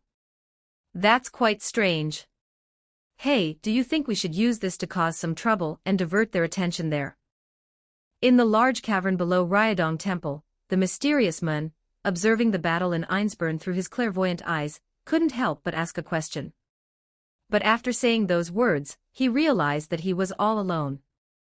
I'm a little confused, that Gyangra Manu isn't here right now. But what if we need a dragon-slaying hero? I have some dungeons, but the dragons they slay seem to be different. Fine, I should at least give it a try. I've decided on you. In the forest near Einsburn, beside Artoria, the raging fire, like a vengeful beast, relentlessly devoured everything, yet even so, she remained standing. Her figure appeared resolute and sacred amidst the twisted flames, like an indestructible lighthouse illuminating the surrounding darkness. Time seemed to stand still in the forest, each second dragging an endless weight. Although a while had passed in the illusion born from the twisted karmic fire, it was only a dozen seconds in terms of the outside world's time flow. One of the reasons why Saber remained undefeated against the raging flames was that her magical resistance had reached A rank, and her patience with magic was superhuman. This was Saber's strength. Furthermore, the long golden hair floating amidst the flames is far too much like Joan of Arc. This caused Gilles de Rais to constantly recall the moment Joan of Arc was burned at the stake. Gilles de Rais's pain and remorse echoed in the flames. He had witnessed Joan of Arc being burned at the stake, a memory that bound him like invisible chains. Each wisp of karmic fire seemed to be telling the story of an unforgivable sin.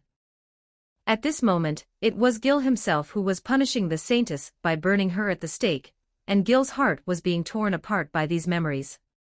Guilt and resentment intertwined in his heart, creating a painful storm that suppressed his karmic fire, greatly reducing its power. At the boundary between illusion and reality, Gilles de Rais's steps seemed unusually heavy. Although resentment and guilt still lingered in his heart, the glimmer of reason had not yet been completely extinguished. Every step he took was proof of his struggle against himself. The presence before him, who resembled Joan of Arc, awakened all his memories, but he knew she was not Joan of Arc. Gilles de Rais took a deep breath, raised his flagpole, and slowly approached Saber.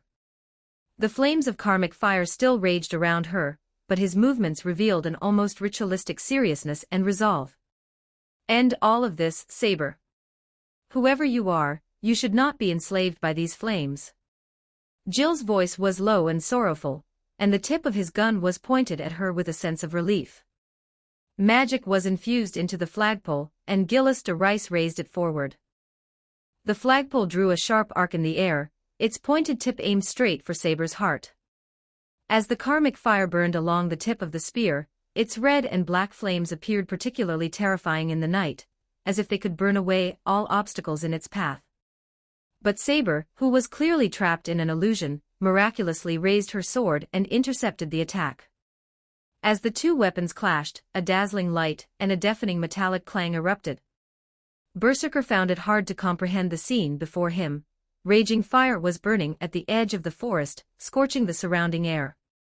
He gripped the flagpole tightly, staring at Saber, who was still trapped in the illusion, and muttered to himself, instinct. Or intuition. In her previous encounter with Saber, she demonstrated a powerful intuition, a skill honed by seasoned warriors through countless battles. Gilles de Rais was not surprised that the King of Knights possessed such abilities.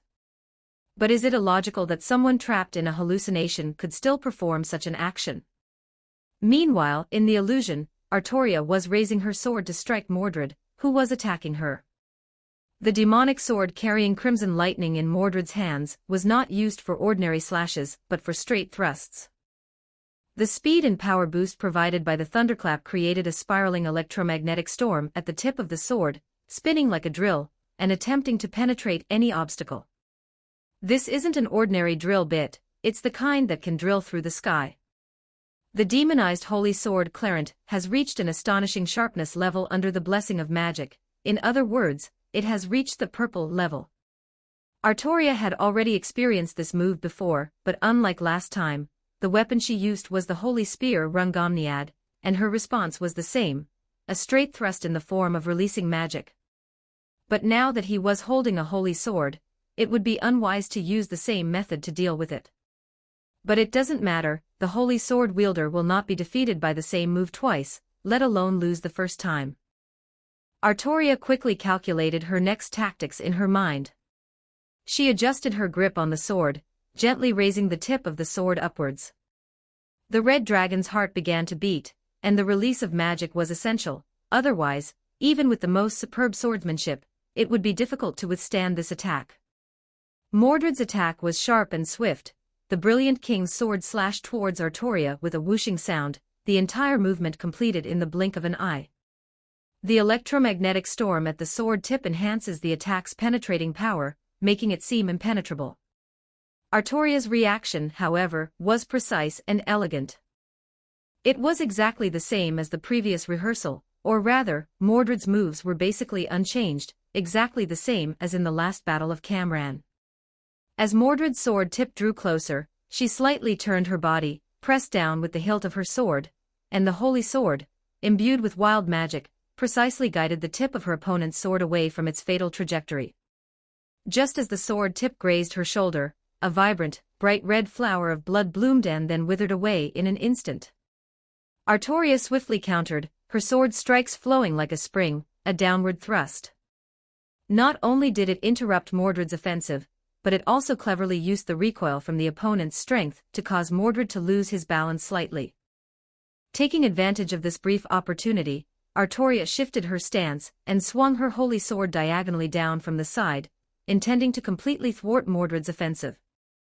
The sword's edge flashed with a bright light, its path precise and ruthless, a display of the Night King's unparalleled swordsmanship. Father, you are no ordinary phantom in a dream, you were already familiar with this move long ago. Mordred adjusted her posture with a mocking tone, nodded dismissively, and acknowledged Artoria's judgment. Artoria did not respond but seemed to be deep in thought.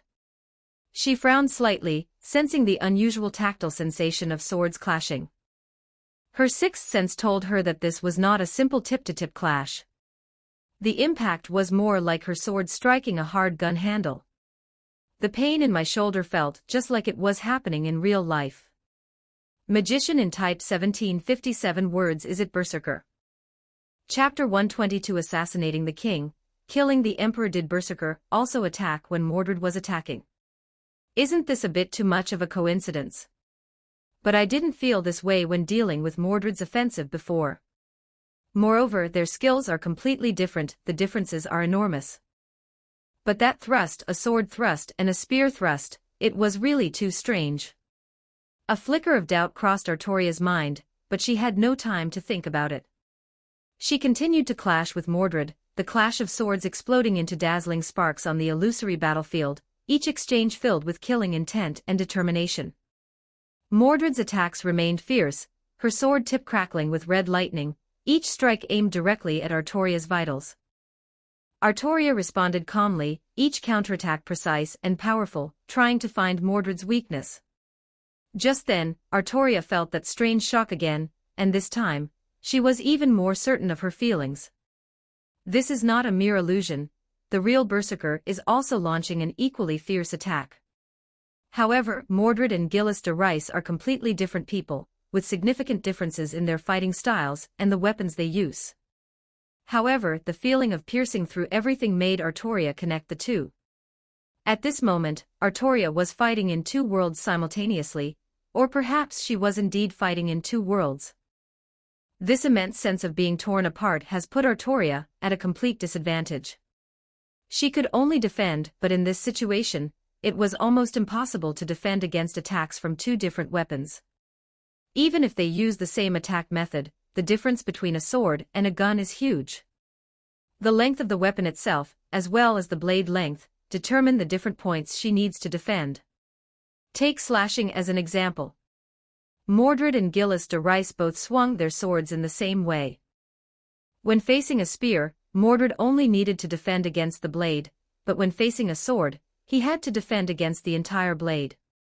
When Mordred's sword swept across, Artoria had to use her holy sword to defend herself with all her might to prevent being cleaved in two. Every movement of the blade carried a ferocious power and deadly precision. Mordred's swordsmanship was almost identical to Artoria's. However, Mordred's swordsmanship is more unrestrained, with wide, sweeping strokes that emphasize power and explosiveness. Each swing was full of destructive power, as if it wanted to completely crush anything that stood in its way. On the contrary, Artoria takes a combined approach of orthodox and unorthodox methods, using orthodox methods to achieve victory, and unorthodox methods to achieve victory. More refined and precise, every movement has been honed through countless training sessions and battles, accurate to the millimeter. However, at this moment, facing the combined offensive of Mordred and Gillis de Rice, her exquisite swordsmanship seemed somewhat inadequate. After enduring wave after wave of slashes and thrusts, Artoria now appeared somewhat disheveled. Although she was protected by magical armor, the sharpness of the holy sword and the magic spear could not be stopped by mere armor. Each collision caused her body to tremble slightly, and the cracks on her magic silver armor gradually increased. Artoria knew that if things continued like this, her defenses would eventually be completely breached. Mordred's sword flashed again, and Artoria raised her sword to meet it. The blades clashed, producing a piercing metallic scraping sound. Meanwhile, Gillis de Rice in real life was not to be outdone, and his spear suddenly struck her side. Artoria dodged to the side, but was still grazed by the tip of the spear, and blood seeped from the wound. She gritted her teeth, endured the pain, and continued to defend. Mordred's unrestrained swordsmanship intertwined with Gillis de Rice's precise attacks, each strike putting immense pressure on Artoria. Another side slash, which Artoria once again dodged by ducking thanks to her excellent intuition. But the offensive is not over yet. The Mordred in the illusion and Gillis de Rice in reality are like Jaeger pilots in the future movie Pacific Rim. Their synchronization rate has reached an unbelievable 100%. No, it has already broken through the limit, it's 200, 300. I don't even know how many anymore, it has already exceeded the limit. At this moment, Mordred made a pose that could never be seen in swordsmanship. That's a counterattack tactic. Mordred was a warrior who grew stronger with each battle, and now that she was suppressing Artoria in the fight, her heart was filled with even more unbridled joy. Emotions have a magical power, just like hormones, no adrenaline. His body was in a state of extreme excitement, and he was now almost as skilled in martial arts as Lancelot of the Knights of the Round Table. That is a martial arts skill that has reached the pinnacle of unparalleled skill, where mind, technique, and body are completely integrated into one, and the infinite martial arts training is A+. It's been so long since I've had this much fun. At this moment, whether it's swordsmanship, spearmanship, or archery, even if you're holding a giant axe, you can apply them all. This is what is meant by mastering and integrating them. While it may not reach the level of Hercules' ability to shoot down 100 heads, it is already enough. Just as Artoria ducked to dodge the side slash, Mordred swiftly reversed the blade with an almost impossible twist. He thrust a reverse sword towards Artoria's heart. This move was swift and deadly, it was the sword of the assassin, filled with Mordred's wildness and killing intent. The extreme lightning, like a rainbow-colored torrent, rushed down, carrying the force of an army. Before Artoria could even regain her footing, she felt a bone-chilling cold, not from right in front of her, no, it was right in front of her. A lifetime of honed intuition relentlessly rang alarm bells within Artoria's body, sounding the alarm. Quickly, even faster. Otherwise, you'll die. At this moment, the prophesied red dragon, the heart of the crimson dragon representing the kingly way, roared, and magical energy was rapidly drawn from Kiritsugu Amiya's body, transformed by the heart of the crimson dragon into power. The energy flowed through her entire body. The depleted magic was replenished. Her A+ agility, granted by Kiritsugu Amiya as her master, makes her reactions incredibly fast. There's still time. While Mordred's assassin's blade was still some distance away from Artoria, Artoria completed the process of absorbing magic, converting magic into magic, and releasing magic ahead of schedule. He quickly adjusted his posture, held the holy sword horizontally in front of him, gripped it tightly with both hands, and gathered magic power in the holy sword, the Excalibur. The magic power was rapidly poured into the blade, and the blade emitted a dazzling light. Block in advance. Such actions seem illogical in every way, because even in a game, blocking or parrying prematurely is a sign of not grasping the timing well. This is a mistake only a complete novice would make, and such an action would be fatal in real-world combat. Before the swords even clashed, this undoubtedly gave Mordred another opportunity to change his tactics. But it doesn't matter, this stance wasn't originally intended to defend against Mordred's assassin's blade. Rather, it was to guard against a real counterattack that had already been brewing in reality. The advantages of polearms were on full display at this moment. With speed and power perfectly combined, Gillis de Rice's killing spear had already reached Artoria's side before Mordred could reach it. Chapter 123 The Hunt. In that instant, Artoria's figure spun rapidly like a phantom on the battlefield, and she swung the holy sword fiercely. Her sword clashed with Gillis de Rice's spear, producing a piercing metallic clang. A shockwave of magic erupted between the two, instantly scattering the surrounding black mud and karmic fire. A vibrant, crimson flower of blood bloomed between the intertwined swordsman and madman and then vanished in an instant. Both sides remain steadfast, and their will to fight the enemy has not diminished in the slightest. Both of their spirits are still alive. The reason the outcome is still uncertain is because Artoria made a timely assessment of the situation at the very last moment. She barely had time to cause the sprint trajectory to deviate even slightly. As a result, the black flag spear that was originally meant to pierce Artoria did not penetrate her chest, but only pierced her left arm. Artoria's raised golden sword also slipped slightly, failing to injure Gillis de Rice in any vital areas. The slashing sword tip struck Gillis de Rice's left arm. Coincidentally, both men were wounded in the same spot. They're really troublesome, they're clearly already deeply trapped in an illusion. Gillis de Rice looked at Artoria with a sorrowful smile, seemingly unconcerned about the wound on his inner arm where a piece of flesh had been cut off, his eyes flashing with fanaticism. The illusion of blazing inferno not only affected Artoria, but also stirred up the resentment in Gillis de Rice's heart. The Berserker class's impact on servants goes beyond just increased strength. The madness acts like an over-limit stimulant, making Gillis de Rice's emotions even more uncontrollable. The phantom of Joan of Arc in his mind kept overlapping and superimposing with the figure of Artoria, making Gillis de Rice's consciousness become blurred. The painful memories were intertwined with the battles of reality, making it impossible for him to figure out who the enemy in front of him really was. Joan of Arc, it's Artoria. His voice was low and hoarse, filled with confusion and contradiction. The blonde knight before him was both his friend and his enemy, a conflict that tormented his soul. At that moment, as Mordred charged forward with his assassin's blade, he saw Artoria quickly adjust her fighting stance, preparing to block in advance. A sinister smile flashed in Mordred's eyes. She knew all too well what such a preemptive block meant.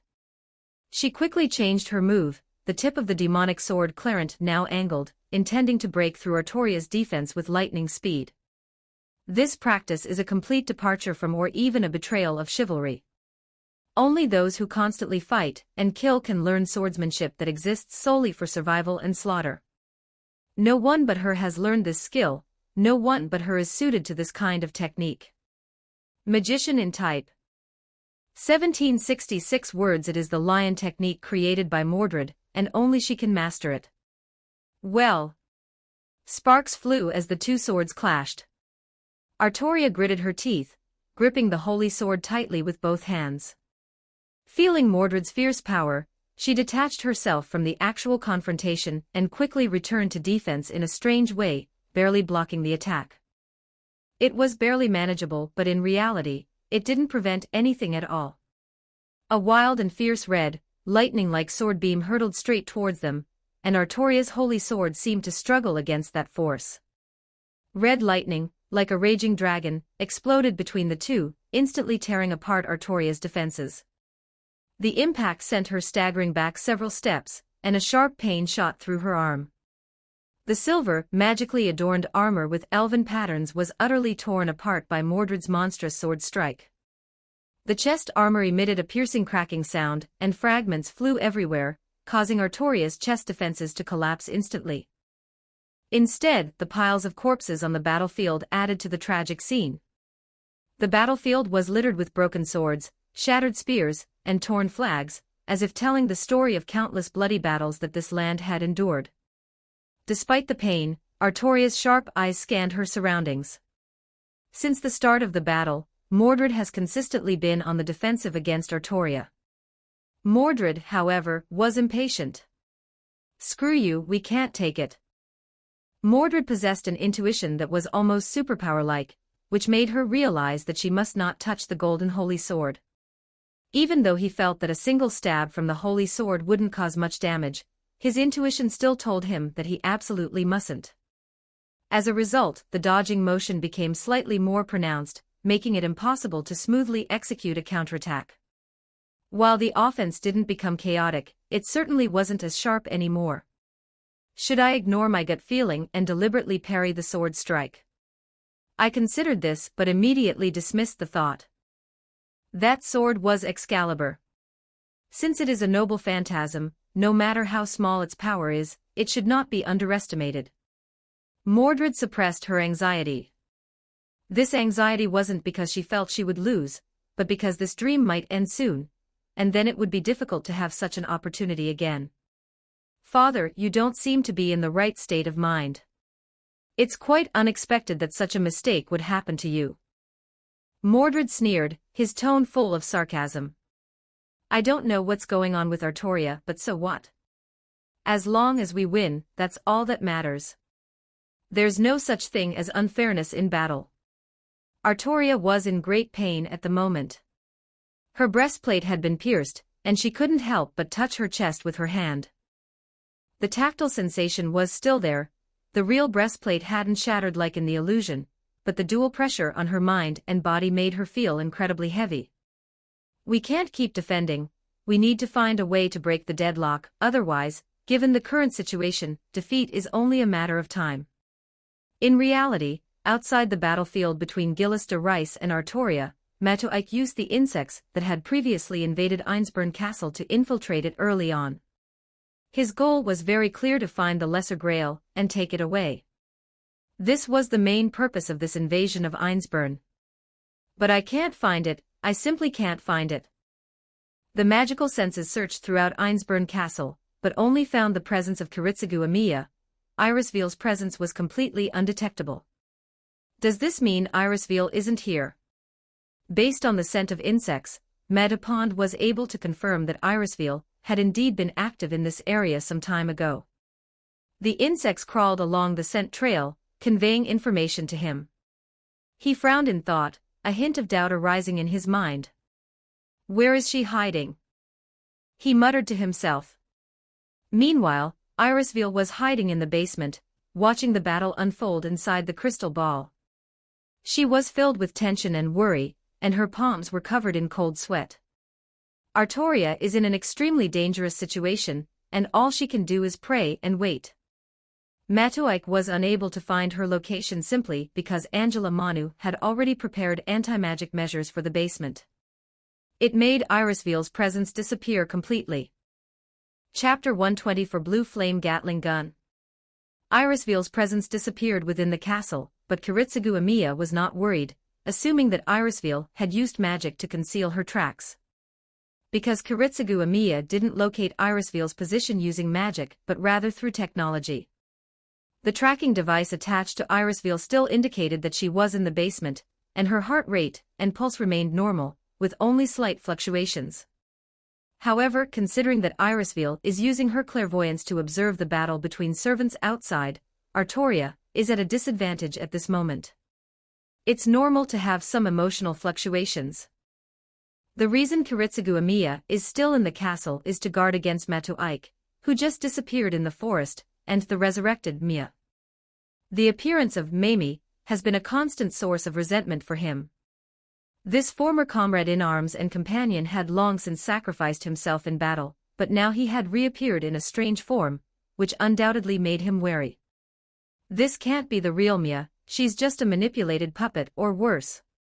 Kiritsugu silently speculated, gripping his weapon tightly, preparing to deal with any possible situation. But now is not the time to think about that, repelling this invasion is what we should be doing now. Meanwhile, Matucci wandered around the castle, searching for Irisveil's whereabouts. Suddenly, the insect relayed a message: there was a familiar scent in the main hall of the city, it must be Kiritsugu Amiya. Even in that brief encounter before the Holy Grail War began, the insects of Metapond had already captured the scent of Kiritsugu Amiya. Since we can't find Irisveil, finding Kiritsugu Amiya is the same. Make a decision. Having cleared away the obstacles in his way, Matucci slowly stepped into the main hall of the castle. The chandelier emitted a dazzling light, and the marble floor was polished to a gleaming shine. The air in the city was fresh, making it feel like there were still people here just a moment ago, but now not a single person has shown up to fight. Just then, four seemingly ordinary lanterns placed in the four corners of the spacious hall suddenly exploded with a loud bang. What flew out were not shards of glass, but countless metal particles that hurtled towards Metapond at bullet speed. There was no magical reaction within the trap, and Matoike didn't even notice its existence. This is understandable, as Kiritsugu Amiya had planted a cruel type of bomb called the M18A1 broadsword mine in the lamp beforehand. This weapon uses the explosive force of explosives to launch more than 3 steel balls, each 0.4 centimeters in diameter, in a fan shape. It was specifically developed to ambush infantry groups and wipe them out in one fell swoop. This killing weapon explodes simultaneously from all 4 directions, leaving the target in the center with absolutely no way to escape. They will be blown to pieces in an instant, turning into a mass of minced meat. But this applies if the other party is not a magician. Just as more than 12 steel balls were about to hit Matoike. A flicker of alertness flashed in Matoike's eyes, and he reacted swiftly. His body instantly transformed into countless tiny insects, which quickly dispersed, avoiding most of the steel balls' attacks. However, some of the steel balls still hit some of the insects, causing him a sharp pain. The steel balls from the claymore mines bombarded the entire hall, ricocheting everywhere, but only managed to destroy the city's decor. Is this how Amiya Kiritsugu works? Matoike sneered, quickly reassembling his body and sharply scanning his surroundings. Looking at the tragic scene around him, Matoike snorted coldly at the vicious trap set by the enemy. Although Matoike didn't know much about military weapons, he knew very well that the attack that had just hit him was not a magic attack, but just an ordinary weapon using ordinary explosives. Although Kiritsugu Amiya was hiding in the shadows, he could still observe Matoike's reactions using a CCD camera hidden in the lobby. Even with such a dense attack, they still can't take him down. Kiritsugu muttered to himself, his brow furrowed. He knew that Matuchi was not compatible with him, which is why he adopted such a dense offensive, even modifying the inside of the broadsword mines to hold more steel balls. But now it seems that things are more complicated than he had anticipated. Although reluctant, Kiritsugu had to admit that Matoike, despite his youth, was indeed a first-rate magician. Looking back now, he should have come to this conclusion as early as when the Ryudoji Temple on Mount Enzo was ambushed by Matuchi Pond. This means that Kiritsugu Amiya must also fight this enemy as a magician. In order to find the enemy in the castle, Matoike will probably start by searching each room on the first floor one by one. Kiritsugu is currently in the reception room deep inside on the second floor. If Kiritsugu acts immediately, there is still time to choose a location advantageous for the battle. Kiritsugu pondered the castle layout he had memorized as he walked toward the door, intending to leave the living room at this moment. He suddenly stopped. A translucent white worm crawled out from the gap between the door and the floor. The moment Kiritsugu noticed it, the insect immediately stopped moving, then dissipated into a pool of water attribute magic liquid, which quickly flowed back and disappeared without a trace. I see, so this is Matoike's search method. Just as Kiritsugu frowned and muttered to himself, a black whirlwind swept through the carpeted floor of the living room. In the blink of an eye, a circular hole was drilled in the center of the floor, causing it to collapse to the floor below. The swarm of insects emerged from beneath the floor and crawled upwards. Kiritsugu Amiya quickly retreated, dodging the swarm of insects that surged from the ground. These insects were densely packed, rapidly filling the entire room like a black tide. Countless insects clung to the edge of the opening in the floor. Magician in type 1900 words, found you, Amiya Kiritsugu. Matoike's voice came from the swarm of insects, tinged with a cold laugh and mockery. Just before Matoike gave the attack order to the insects, Kiritsugu grabbed the M61 Vulcan cannon that was already prepared beside him and fired at Matoike. This is a 20mm caliber, 6-barrel rotary cannon developed in the United States, and it has a more common name Vulcan Gatling gun. Because it was specifically designed to counter Matoike's weaponry, it underwent numerous magical modifications. Even the muzzle flashes from the gunfire were blue. The swarm reacted immediately, forming a physical barrier in front of Metapond, blocking the deadly storm of 20mm bullets. In just 1 minute, the magazine containing 6,000 rounds of ammunition was emptied. However, this minute gave Kiritsugu ample time to chant the incantation. Time alter double XL. As Kiritsugu shouted the incantation, a torrent of magical energy ravaged his body. As soon as the barrage from the M61 Vulcan cannon ended, Matoike immediately issued a death sentence. Responding to the call, the swarm of winged insects charged from both sides, whistling through the air as they attempted to slice through their immobilized prey. Chapter 125 Counterattack. Kiritsugu Amiya reacted quickly, keeping his body close to the ground to avoid the first wave of attacks from the winged blade insects. He knew he had to deal with the insects quickly, or he would be completely surrounded. He pulled out a flashbang, quickly pulled the pin, and threw it at the swarm. A blinding flash of light and a piercing explosion instantly filled the room. The swarm of winged blade insects, distracted by the intense light, momentarily slowed their movements. Kiritsugu Amiya quickly got up and suddenly sprinted at an incredible speed, passing between the two swarms of insects. After dodging the attack, immediately leaped down directly below the swarm of insects where Metapond was standing, that is, the opening in the floor that the insects had just broken through and chewed up. The phrase "fleeting" perfectly describes this situation. Humans could never possibly unleash such physical capabilities. Time control. It's really convenient to have this kind of magic engraved in a magic crest. Matoike was stunned for a moment, unable to react.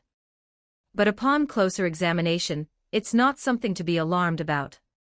The magician's battlefield is a contest of who can defy the norm. Track and eliminate. The swarm has received instructions. The pure black whirlwind dispersed like droplets, once again launching a thorough search of the entire first floor. The swarm of insects quickly located their target and sped along the corridor. Matoike, who was following behind, had a slight smile on his lips. As Kiritsugu ran down the corridor, the recoil from his spell caused his entire body to groan in pain. The technique he used to dodge Kenneth's attack was not a simple, basic magic that enhanced his body, but a more advanced and widely applicable magic, though at a much higher cost. The Amiya family, from which Kiritsugu originated, has a tradition of studying magic related to time manipulation passed down through generations. The results of this research are accumulating in the magical crest on his back. This kind of magic consumes a lot of magical energy, and the preparation and rituals are quite complicated. It was originally designed as a technique for performing grand magic. Tactically useless, this magic was originally a worthless legacy for Kiritsugu, who chose to live on the battlefield. To facilitate the casting of a bounded field, one method is to set the range of the bounded field within the caster's body. In terms of concept, separating the innate physical body from the outside world is the most natural approach, and also minimizes interference from the world. Within this minimal barrier, adjusting, for a mere few seconds is Kiritsugu Amiya's magic, time control. For example, when facing Matoike just now, Kiritsugu accelerated the time required for blood flow, hemoglobin burning, and muscle tissue movement from start to finish by double. Since the movement patterns of the swarm are easily discernible, all that's needed next is to have enough reaction speed to dodge the attacks. By accelerating time within his own body, Kiritsugu successfully demonstrated physical abilities that are impossible for ordinary people. The downside of this magic trick is that it puts a tremendous strain on the body. Magic that adjusts time will inevitably cause errors in the flow of time inside and outside the barrier. After the barrier is removed, a natural force will occur to make up for this gap, which is called world correction. This restorative force will naturally be applied to the caster. Kiritsugu's barrier, that is, his physical body, will be compressed and distorted to match the original flow of time. Generally speaking, using magic is always accompanied by the danger of death, and Kiritsugu's time control magic is even more risky. Without harming the body, the speed can only be increased to a maximum of twice the normal speed. If this continues, it will become a life-threatening act of self-harm. As he ran, Kiritsugu quickly replaced the spiral magazine of the Calico submachine gun, then changed the ammunition loaded in the contender into bullets with the blazing demonic rune. He had already devised a battle strategy and planned to repeat the assassination attempt on Tokiomi Tosaka. First, use the blazing bullet to clear the path, then use the origin bullet to finish off the opponent. Kiritsugu silently thought to himself, this strategy may seem simple, but it is extremely effective in practice. Kiritsugu adjusted his breathing to stabilize his emotions, and his mind quickly reviewed every step, from how to lure Matoike into the trap to how to ensure that the origin bullet could accurately hit the target. The insect swarm familiars of Matuchi Pond are not only good at both offense and defense, but also have reconnaissance capabilities. However, Kiritsugu had already seen the weaknesses in these three elements. First is the ability to detect objects in dim light. If an insect's sense of touch is extremely sensitive, it may be able to detect its location by sensing air vibrations instead of hearing, and by detecting changes in smell. Kiritsugu stopped at a corner, hid behind a pillar, and used magic to conceal his presence. If you were to hide your heartbeat, breathing, and even body temperature, Kiritsugu's existence would become transparent and colorless. Time alter triple stagnate, time controlled triple stagnate. As he murmured the incantation, Kiritsugu's vision became extremely bright. This is certainly not due to any external changes, but merely an optical illusion. When Kiritsugu's optic nerve is processing images, his retina receives 3 times the normal amount of light. This time, the control over time is the opposite of the high-speed physical ability just now. Kiritsugu slowed his own biological functions down to 1/3 of their normal speed. Breathing slowed, and the heart rate and pulse rhythm gradually began to stop. The body, having stopped metabolizing, loses body temperature and quickly drops to a temperature similar to the outside air temperature. Hiding in the shadows behind the pillar, his figure almost blended into the darkness. The insects rushed past Kiritsugu, who stood frozen like a statue. Sure enough, they detected nothing. The subtle sounds of breathing and blood flow mingled with the noise of nature. In the darkness, the insects' visual range was suppressed to the limit, and their scent was magically masked. The insects did not interpret Kiritsugu's current biological reaction as a human biological reaction. Perhaps the reconnaissance results indicated that the place was deserted, because the noisy footsteps on the marble floor came from the passageway. Release alter. Control deactivated. The brightness of the field of vision and the frequency of hearing all returned to their original speed in one go. Kiritsugu's heart suddenly experienced a severe arrhythmia, and a wave of excruciating pain, as if his blood vessels were about to rupture, struck him. For Kiritsugu, the speed of blood flow seemed to increase 3-fold. In fact, he had ruptured capillaries all over his body, and bruises from internal bleeding appeared all over his body. However, Kiritsugu completely ignored this tormenting pain and harm. He leaped out from behind the pillar, about 15 meters away from Matoike, who had just stepped into the corridor, and opened fire on the slowly approaching magician with the calico submachine gun in his left hand. Chapter 126 Attack and Defense. A hail of bullets swept towards Matapond. Matuchi was somewhat surprised, but the swarm faithfully fulfilled its mission this time, instantly deploying a physical barrier to block the tidal wave of 9mm bullets, repeating the attack and defense that had just taken place in the reception room. Is this the only thing you can use? Matoike made a sarcastic remark, hoping to shake Amiya Kiritsugu's resolve, while also secretly guarding against Amiya Kiritsugu's next move. Kiritsugu did not respond, but continued to silently aim at Matoike, adjusting his breathing. The barrage of bullets made it difficult for Matoike to completely dodge them. He reacted quickly, his body transforming into a swarm of insects and scattering, but several bullets still pierced his defenses and hit a few insects. Matoike sneered and began to reassemble his body, a ruthless glint in his eyes. Magic began to rapidly condense within his body, and he prepared to launch an even more ferocious attack. You think these toys can defeat me? He mocked again, while waving his right hand, and several swarms of insects poured out of his sleeve and rushed fiercely towards Kiritsugu. Kiritsugu calmly observed and determined the trajectory of the swarm. He quickly drew a grenade from his waist, pulled the pin, and threw it accurately into the center of the swarm. With a deafening roar, the grenade exploded amidst the swarm of insects, scattering flames and fragments in all directions, tearing the swarm to pieces. Smoke and dust filled the air, shrouding the entire hall in a gloomy atmosphere. Taking advantage of the smoke and dust, Kiritsugu quickly moved, knowing that the explosion was not enough to truly harm Meto Ike, but only to buy him some time and positional advantage. He keenly observed the movements within the smoke, adjusted his breathing, and focused his attention on every detail around him. Mituchi reassembled her body amidst the smoke and dust, regaining her human form. A flicker of alertness crossed his eyes as he quickly analyzed the current situation. He glanced around while continuing to manipulate the remaining swarm of insects, trying to find Kiritsugu's trail. "You can't escape, Amiya Kiritsugu." Meto Ike's voice was calm and deep, echoing in the smoke and dust. Kiritsugu did not respond. He knew his advantage lay in stealth and surprise attacks, not in direct confrontation. He gently adjusted the Calico submachine gun, a calm glint in his eyes. He needed to find the right opportunity, and this is it.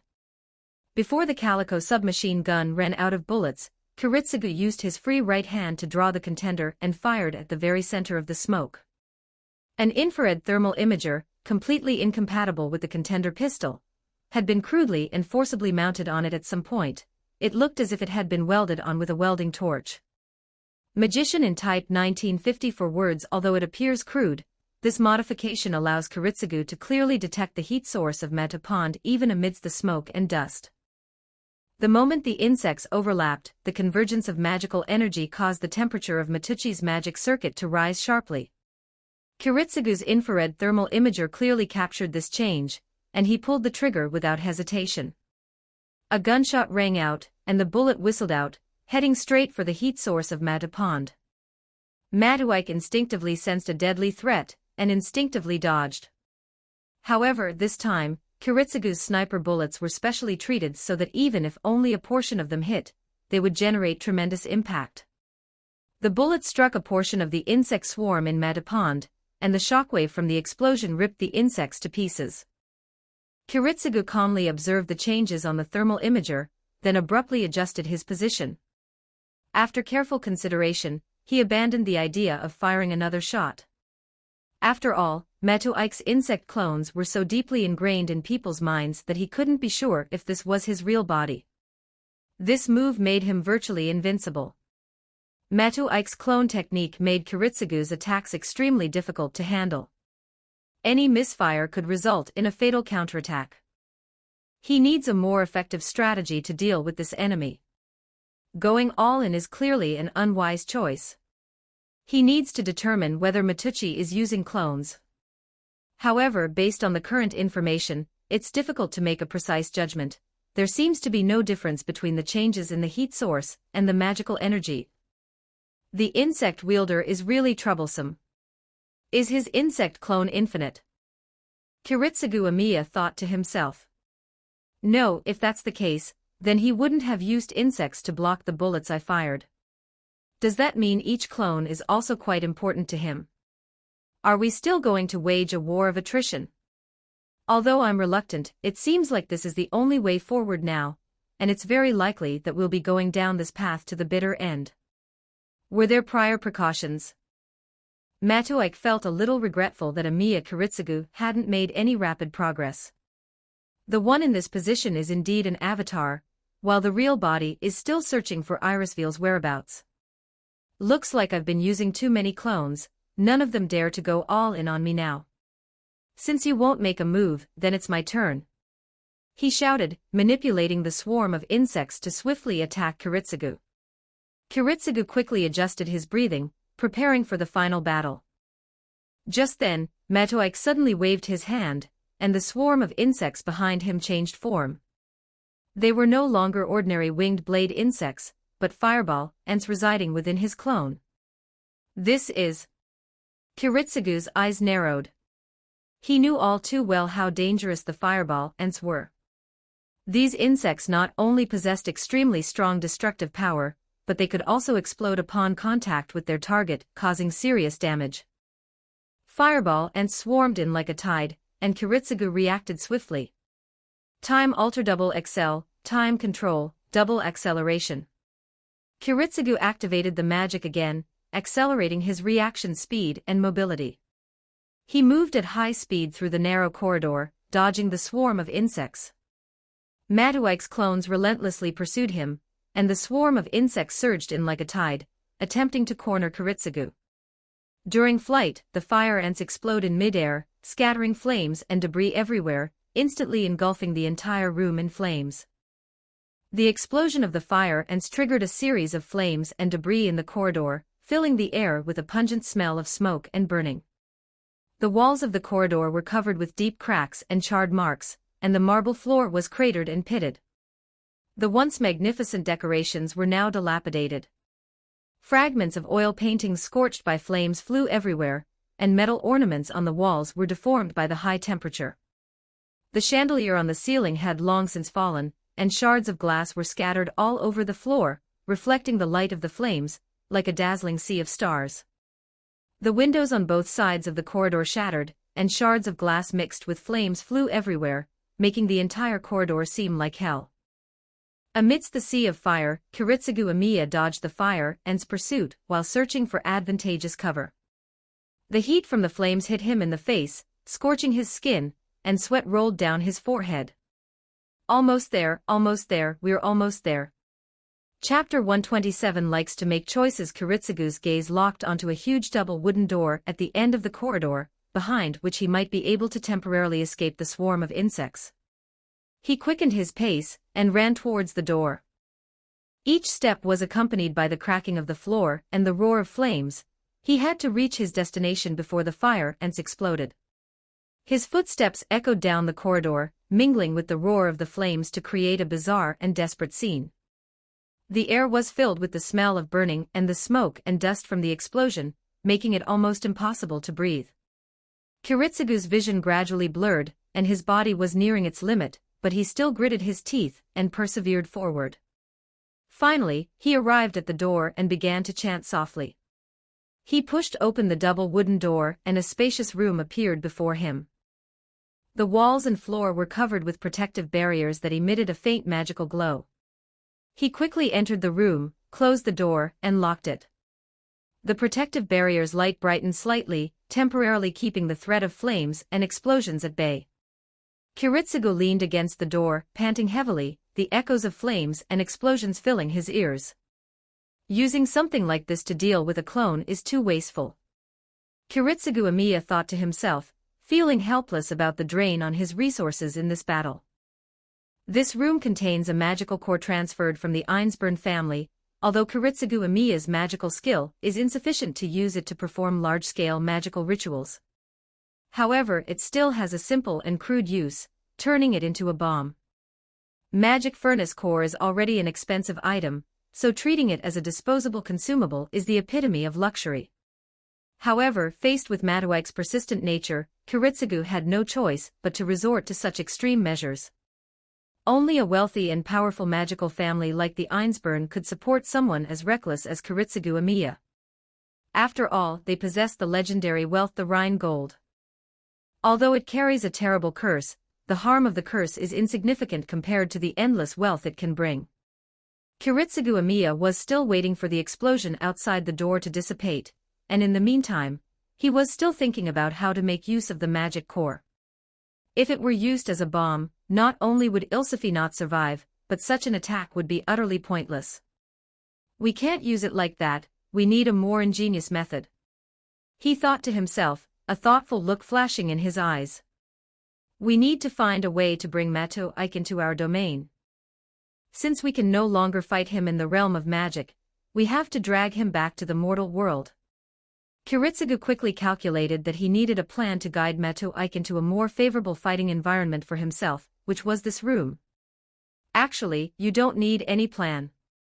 You yourself are the best bait, aren't you? The core of the magic furnace is buried 3 inches underground in the very center of this room. The barrier within the room also relies on this magical core to maintain its operation. We still need to pretend to put up a last-ditch effort, otherwise, given how cautious that guy is, he probably won't come in easily. Kiritsugu slowly adjusted his breathing, trying to calm his heartbeat. He stood in the center of the room, weapon in hand, his gaze cold and stern, as if he had everything under control.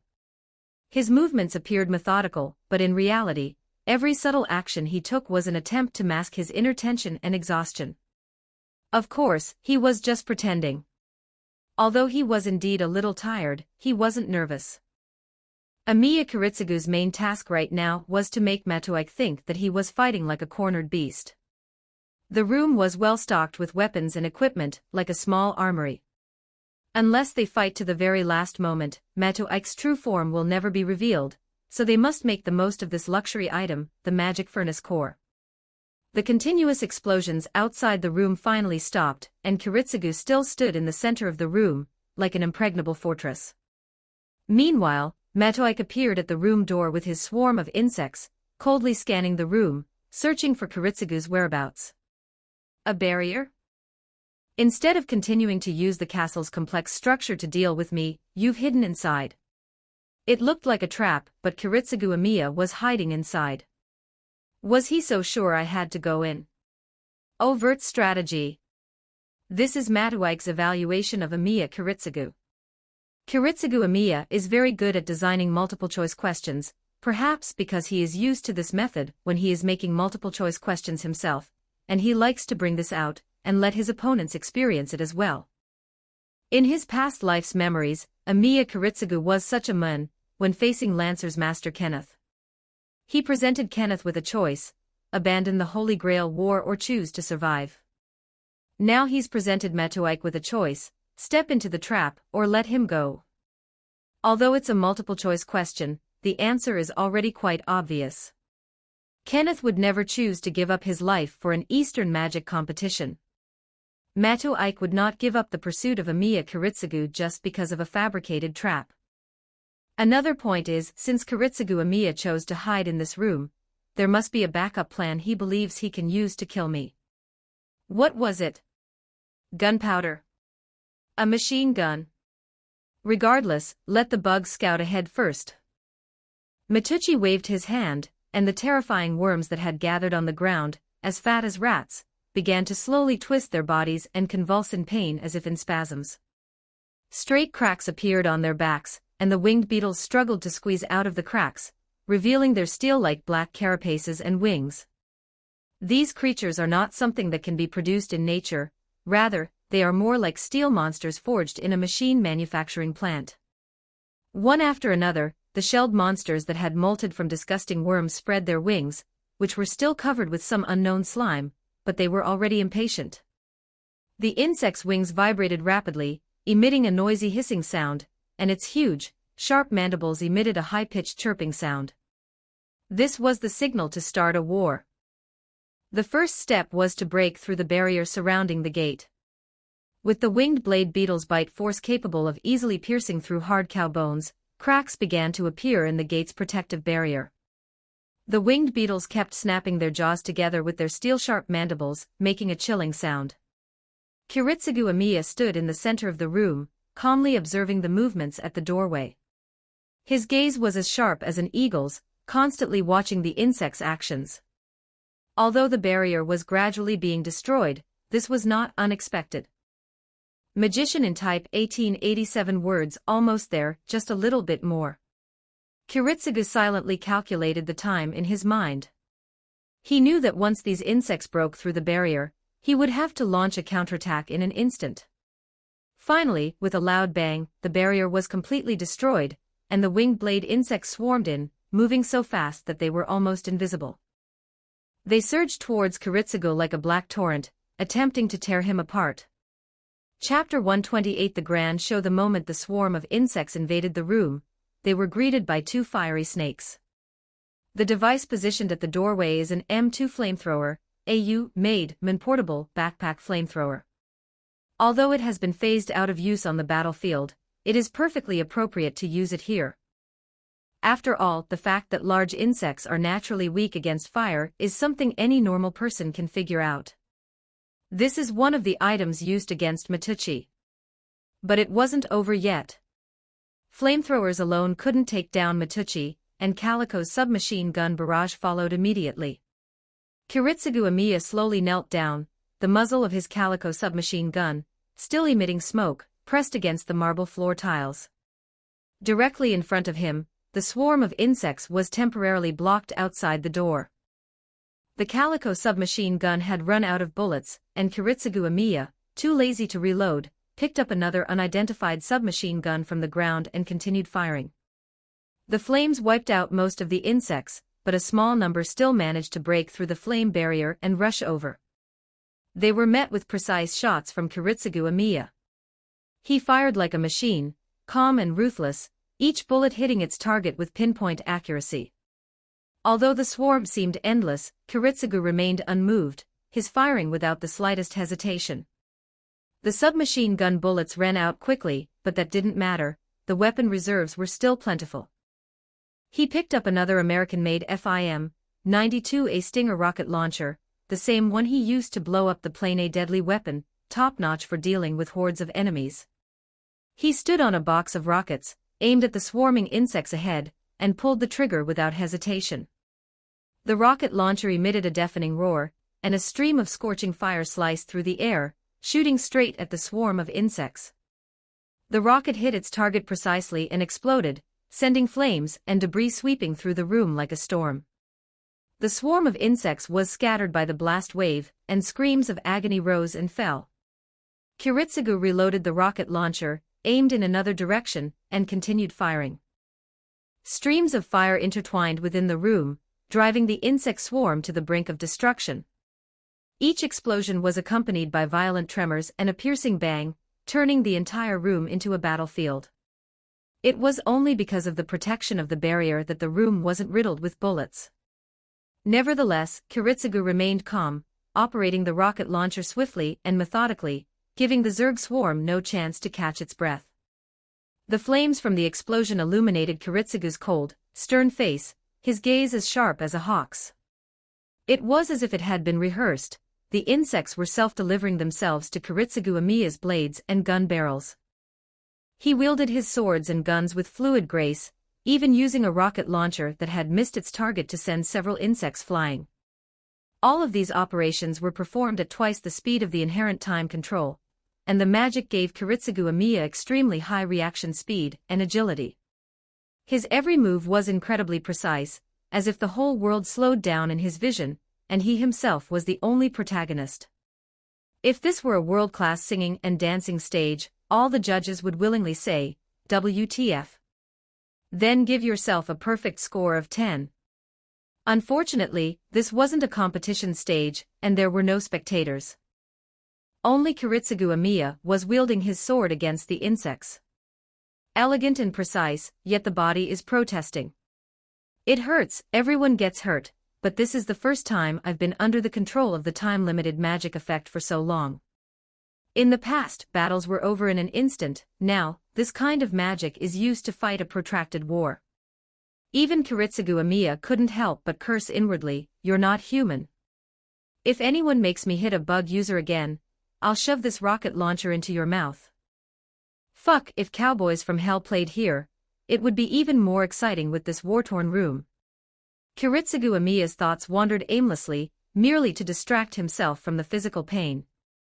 The swarm of insects continued to pour in, and Maduike seemed to sense Kiritsugu's fatigue, so she intensified her attack. Kiritsugu gritted his teeth, and tried to remain calm, knowing he couldn't afford to reveal any weakness at this moment. Suddenly, he heard a strange sound. The sound didn't seem like the chirping of insects, but more like the chanting of some kind of magic. At this point, who has the time to care what kind of magic Matucci is using? Just shove 2 high explosive grenades into his mouth and see if he reads them or not, and that's it.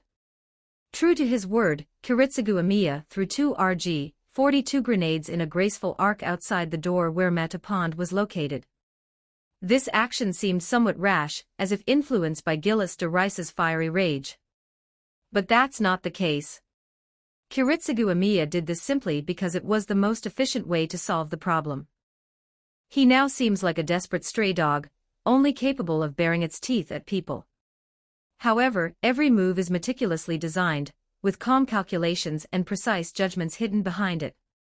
It's like he'd even blow up a building to deal with Kenneth. The grenade exploded outside the door, and the strong shockwave made the whole room tremble. The explosion and debris instantly engulfed the area near the entrance, interrupting Matucci's chanting, and filling the room with thick smoke and flames. As the aftershocks of the explosion subsided, Matucci's figure could be vaguely seen through the smoke. His body was covered with a layer of black insect shell, which was obviously used by the swarm of insects to block most of the impact of the explosion. There was no dialogue, no inquiry. Kiritsugu Amiya hurled the rocket launcher he had just fired at powerfully. The weapon, forged from steel and iron, was bitten and shredded by the last black whirlwind. Amiya Kiritsugu's forehead veins suddenly bulged, and he lifted the M61 Vulcan cannon, which was originally placed on the ground, directly up. The immense recoil caused Kiritsugu's body to sway slightly, but he gripped the machine gun tightly and withstood the impact. Bullets rained down on Metu Pond like a storm, the bullets piercing the air with a piercing whistling sound. His swarm of insects regrouped, forming a thick barrier in an attempt to block Kiritsugu's firepower. The winged blade insects and fireball ants brought by Metu Pond have long been exhausted. In fact, the main source of the problem is the battle in Ryudo. These are all newly bred, only 3 days old, yet they can sustain a battle. It can only be said that Matucci is truly a master of Saukare. Insect breeding. The rampaging barrage of bullets annihilated the remaining swarm of insects, sending large fragments of their bodies flying through the air. Their shells were torn apart by bullets, and their internal organs and bodily fluids splattered everywhere. The bullet pierced through the swarm of insects and struck Kiri's body in the middle, but Kiri still slowly walked towards Kiritsugu Amiya. Kiritsugu's attacks showed no signs of abating. He kept adjusting the angle of his machine gun, and bullets rained down on Metu Ike, piercing his body. It was obvious that this was just a clone of the demonic worm. The worm slowly crawled on the wound, repairing the damage to its body. It jumps repeatedly between the fates of becoming a sieve. Suddenly, Kiritsugu's machine gun stopped firing. He had run out of ammunition, but without pausing, he quickly drew another weapon from his back, a silenced pistol, and aimed it at Metu Ike. The Beretta pistol, a modified version with increased power, features a magically enhanced bullet with a hand-carved cross pattern that explodes upon entering the enemy's body. Gunshots echoed in the room, the bullets carrying a deadly magic as they hurtled towards Metu Pond. The bullet streaked through the air like the scythe of death. The modified Beretta pistol's bullets were extremely fast, piercing through the swarm of insects and striking Matucci's heart. Metu Ike's body was instantly torn apart by the exploding bullets, blood and flesh splattered everywhere, and the swarm of insects fell to the ground, turning into a pool of rotting flesh. However, just as Kiritsugu Amiya was about to examine the mangled corpse, a hand holding a modified, unrecognizable revolver emerged from the wound in Metu Ike's heart, and pointed it directly at Kiritsugu Amiya's head. Chapter 129. Give me some time, I'll kill Superman for you. The revolver fired a dull shot, the bullet carrying immense penetrating power, as it hurtled straight toward Kiritsugu's head. Kiritsugu was currently under the effect of the time control spell, which allowed him to do the impossible task of dodging bullets at close range. Oh no, there are people who can do it. Leaving aside Ran Muri and Makoto Kayagaku, there's also Lee Tion-ran, who dodged 3 bullets. With the body accelerating instantly, the bullet's trajectory is clearly visible in the air. Kiritsugu suddenly turned to the side, the bullet grazing his cheek, drawing a trickle of blood, but not fatally. But the moment the bullet grazed Kiritsugu Amiya, it exploded, turning into endless, scorching flames. The flames instantly engulfed Kiritsugu's cheek, and he felt a burning pain, but he still gritted his teeth, and did not utter a groan. You can really dodge bullets? Metu Ike asked jokingly, but his hands didn't stop moving. He raised his revolver again, and aimed it at Kiritsugu. Kiritsugu reacted quickly, nimbly dodging to the side. The bullet whizzed past him, creating a powerful gust of wind. Did you know that if you are hit in the heart, you have 8 seconds of subconscious reaction time, but if you are hit in the brain, 2 inches behind the eyeball, the central nervous system only has 2 seconds to react. Metu Ike, like a cat playing with a mouse, spoke to Amiya Kiritsugu with amusement, constantly putting pressure on him. He needs Kiritsugu Amiya to be more eager, because eagerness will reveal weaknesses, and the moment those weaknesses are revealed will be the decisive moment. This revolver of mine can fire 2 shots in quick succession. Are you going to defend your head or your heart with these 2 shots? He aimed his revolver at Kiritsugu once more. Without hesitation, Matoike fired, the bullet whistling out and heading straight for Kiritsugu's heart. At the same time, Matoike fired a second shot, aiming at Kiritsugu's head. Kiritsugu Amiya reacted instantly. Given the choice between his head and his heart, his head was indeed more important. Magician in type 1715 words. Perhaps the injury is more important. Already operating at double speed, it's impossible to activate the advanced transformation of the inherent time control. Doing so might result in physical decay. Although that thing can still guarantee that the body will not die, at that time one will become a fish on a chopping board, at the mercy of others. So now it's a choice between 2 options. One of the 2 bullets will inevitably hit. At that point, it depends on whether you can avoid fatal damage. Kiritsugu Amiya quickly sidestepped, dodging the bullet aimed at his head, but because of this movement, he couldn't completely avoid the bullet aimed at his heart. The bullet pierced his shoulder with excruciating pain, and blood gushed out instantly. Matoike never intended to kill Amiya Kiritsugu with a revolver. The unconditionally activated fixed time control was simply too annoying. The probability of him escaping is surprisingly high. These 2 shots were only for the purpose of hitting the target, because the little helper was currently loading spirit suppression bullets, and when fired, they wouldn't be as obviously enchanted as phosphorus fire bullets. This also prevented Kiritsugu Amiya from making any desperate moves. The spirit suppression bullet can absorb the enemy's magic power after hitting them. When the enemy is using magic, you can actively increase the absorption power to interfere with the enemy's spellcasting. The purpose was to break the time control that was placed on Kiritsugu Amiya. Could his body withstand using such a high-intensity magic for so long? At the moment he was shot, Kiritsugu Amiya's body reacted even faster than his consciousness. Faced with the interference of the spirit suppression bullet with the magic power within his body, Kiritsugu Amiya's family magic, on which he relied for survival, was finally broken. The moment the magic was broken, intense pain surged like a tidal wave, instantly engulfing Kiritsugu Amiya.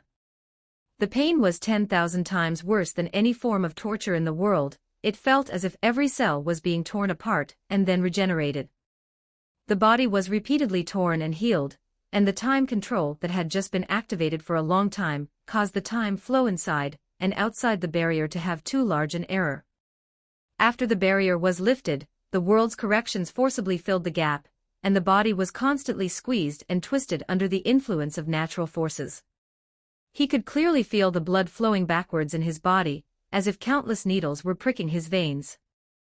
The heart begins to work extra hard to push blood against this resistance to the backflow. The workload increases dramatically, and the myocardium begins to overexpand. His breathing became rapid, as if a huge rock was pressing on his chest, and each breath felt like being slowly sliced to death.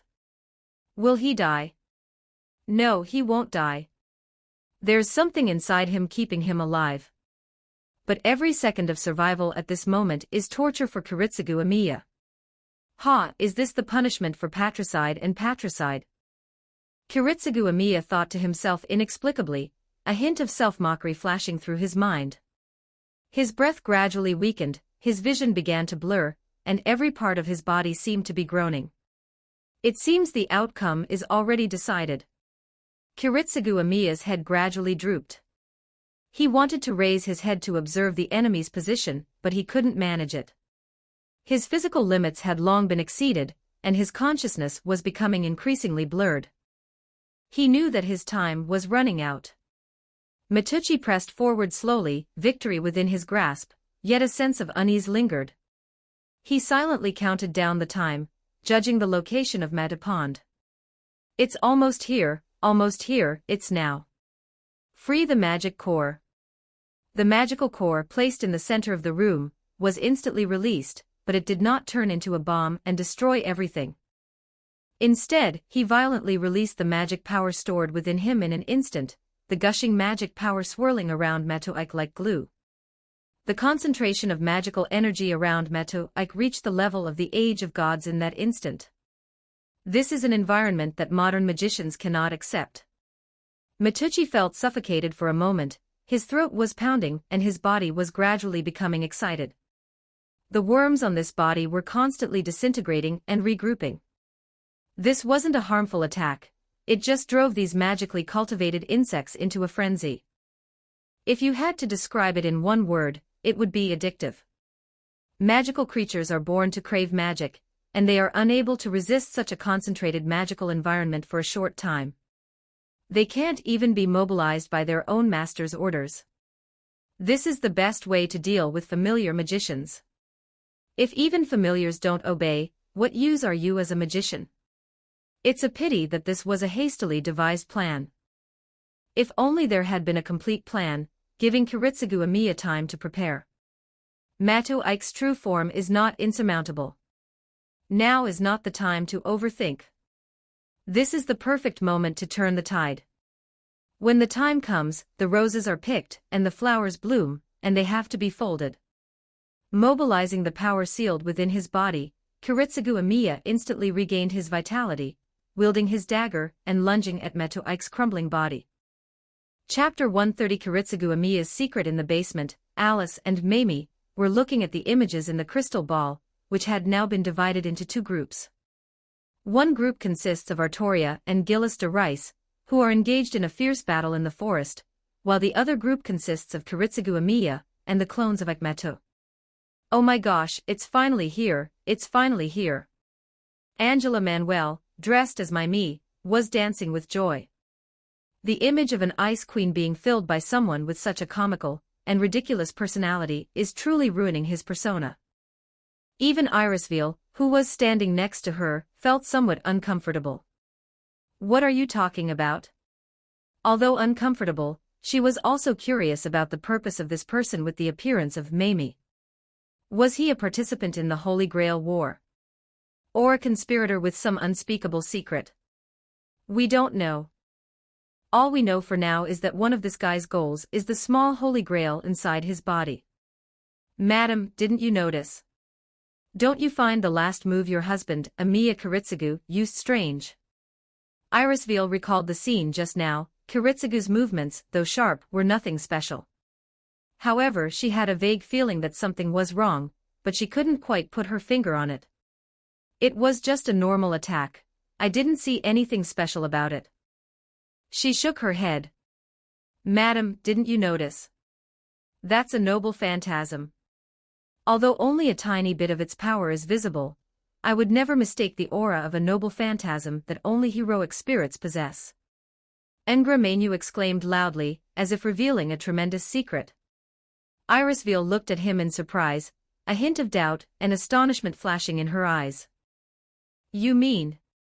Kiritsugu used a noble phantasm. Yes, a noble phantasm, I see, I see. It seems we can proceed to the next step. Engra Manu murmured to himself, his eyes gleaming with excitement. Wait a minute, it seems like some uninvited guests have come looking for us. While Kiritsugu Amiya was engaged in a fierce battle with his clone, Matoike had already turned the castle upside down. We finally found the safe house that was protected by a barrier. It seems Irisville is in here. I hope this trip wasn't in vain. As for the clone, winning or losing doesn't matter. Winning would be even better, but even if we lose, we can still bring back a lot of information about Kiritsugu Amiya. Ever since that bizarre dream, he felt that something was off about this Holy Grail War. It wasn't just the Lancer summoned by Kenneth, but also the power that Iskandar, the King of Conquerors, unleashed during Gilgamesh's final EA release. More intelligence is always a good thing. Upon reaching the basement door, Matoike habitually knocked on it, as one should always be polite. Another point is that he felt he had Irisville completely under his control. Reaching the basement door, Matoike habitually knocked, a playful smile playing on his lips. After all, people should always be polite. Even before doing something bad, shouldn't you at least say hello first? Boom boom boom. No need to knock, just come in. The door isn't locked. The voice coming from inside the door was a male voice, and it sounded somewhat like. Matoike immediately became alert, but since they had already found their way here, there was no need to back down any further. But he still needed to let the insects scout ahead. He secretly gave the order, and several strange little insects flew out from his sleeves and silently sneaked into every corner of the room. These flying insects moved swiftly, and were extremely well hidden, quickly dispersing and disappearing into the crevices and shadows of various rooms. Their antennae trembled slightly as they sensed their surroundings, transmitting subtle sounds and scents. Matoike stood outside the door, and through magic that allowed her to share her senses with her familiar, she discovered. Irisville was indeed in the room, but she was looking in horror at the strange black shadow beside her. As the gaze shifted, Matoike manipulated the little insect to look over as well. That's Assassin. How could that be? How can it be? How could Assassin still be alive? Matucci immediately prepared to transform into a swarm of insects and retreat, intending to use a command spell to summon Castor. Don't be afraid, you're not my target today, there's no need to rush. Inside the room, Ngramenu, transformed into Assassin, spoke slowly. Although Matoike is considered an ally, it's still quite fun to scare him. However, as soon as she finished speaking, Matucci transformed into insects and scattered, disappearing into the air in an instant, flying off to who knows where. Magician in type 1559 words, well, they actually scared them away. How boring, Ngramenu said somewhat uninterestedly. He turned around, his gaze falling on Irisville, a playful smile playing on his lips. Now it's just you left, madam. Are you going to come with me, or should I force you to leave? Irisville bit her lower lip, her hands clenched into fists, her body trembling slightly. Just now, the guy who looked like Mamie twisted and deformed right before her eyes, turning into the assassin he is now. We learn from Kiritsugu Amiya that Assassin is Kiritsugu's perceived nemesis Kirai Kotomine's servant. Finally, after a life-or-death battle with Lancer on the overpass, he disappeared. But his presence here now means Kirai Kotomine. Kirai Kotomine is here too. Is all of this his conspiracy? If it's him, then the current situation can be explained, why the person in front of her knows that the Lesser Grail is on her. You must have heard it from Tokiomi Tosaka. Is he trying to capture me now in order to deal with Kiritsugu? In an instant, Irisville's mind conjured up a conspiracy, an intrigue reminiscent of a Qing dynasty palace drama. This knowledge all came from the videotapes Kiritsugu brought her. She couldn't resist now, and she couldn't let Kiritsugu come. Facing a heroic spirit directly would mean certain death. Have you made up your mind, madam? Ngramenu toyed with the dagger in his hand with Assassin's long, slender fingers, seemingly waiting for the other party's answer.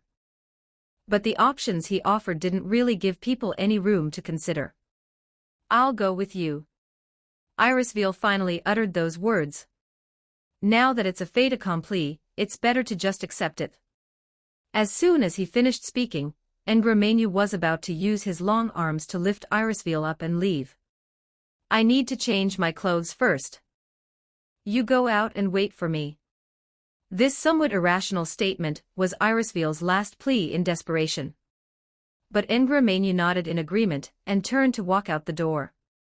He wasn't exactly a respectful person towards women, and he knew what Irisville was up to. It was simply a matter of informing Amiya Kiritsugu, who had come to search for him, of his appearance. But this is also what he wanted to see. At this moment, Kiritsugu Amiya is like a flying insect that has accidentally wandered into a spider web. The owner of the net is eyeing him covetously. Chapter 131 In war, there are never any victors. At this moment, Kiritsugu Amiya was indeed entangled in the net.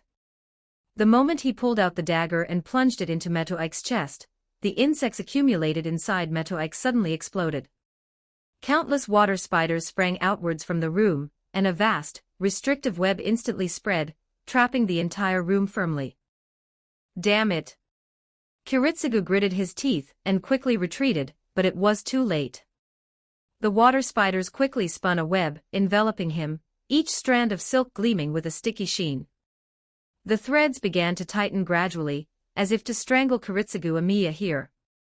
To the place where no sunlight shines, phantasm punishment. The mysterious shard in Kiritsugu Amiya's hand burst forth with astonishing brilliance, revealing the origin of cutting and binding. In that instant, the mysterious, severing power, like a sharp blade, instantly cut through the surrounding spider silk, releasing a powerful energy fluctuation. The tough threads were shredded, and a strong energy fluctuation filled the air. Silence. Kiritsugu Amiya remained standing, warily awaiting Mato Ike's next attack.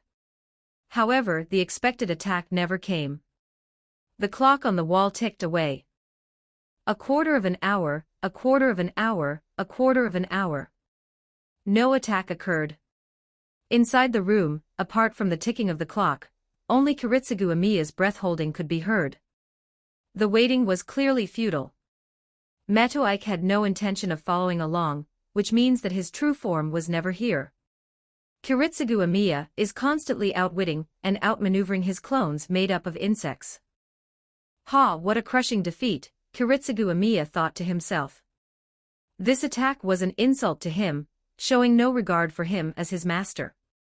But his quick thinking made him realize that since Matuchi's true form hadn't come to deal with him, then where was the true form of that insect user right now? Could it be? At this moment, even the most obtuse person would realize this, let alone Kiritsugu Amiya, a veteran who has fought on the battlefield for many years. His expression changed drastically, and he immediately took out the tracking device he had left on Irisville from his pocket. The pointer trembled slightly in his hand, indicating Irisville's exact location. Still in the basement, that's good, he breathed a slight sigh of relief. Something's not right. How can there be such a big discrepancy between the changes in pulse and body temperature? A sudden thought struck me, and I felt things were about to go wrong. He quickly located the signal source, and then he started running at full speed through the long corridor. Footsteps echoed in the empty building, each step seemingly reminding him of the urgency of time. As he drew closer to the door at the end of the corridor, his heart leaped into his throat. The door was tightly shut, and faint sounds could be heard coming from inside. Kiritsugu Amiya's hand was already on the doorknob, and the next second he pushed hard, and the door opened violently. The room was empty, with only the sound of the crystal ball rolling inside. Kiritsugu Amiya looked around, quickly scanning every corner. Scattered on the ground were scraps of paper and broken furniture, and a faint smell of burning filled the air. Kiritsugu Amiya gripped his gun tightly, cautiously looking around. His gaze fell on the rolling crystal ball, which shimmered with an eerie light, as if conveying some kind of message. Kiritsugu Amiya quickly stepped forward, squatted down, and carefully examined the crystal ball. He reached out and gently touched the sphere, instantly feeling a chill spread from his fingertips throughout his body. Kiritsugu. Suddenly, a faint voice came from inside the sphere. It was Irisville's voice. Irisville, where are you? Kiritsugu Amiya's voice was urgent and low, his eyes fixed on the crystal ball. Mia is an assassin in disguise, his target is the Lesser Grail. Irisville's figure appeared in the crystal ball, but she did not respond to Kiritsugu Amiya's words, only recounting what had happened. Kiritsugu Amiya also realized that the crystal ball contained only a pre-recorded video. Irisville was already. Kiritsugu, do you remember the game Ilya loved to play with you? Maybe in the future. The sound grew fainter and fainter, as if it came from a very distant place. Irisville's image appeared blurry in the crystal ball, as if it might disappear at any moment. There may never be another chance. Irisville's voice was tinged with sadness and helplessness. Kiritsugu Amiya's heart tightened as he recalled the wonderful times he had spent with Irisville and Ilya. Amiya Kiritsugu fell silent for a moment. His wife, even in this situation.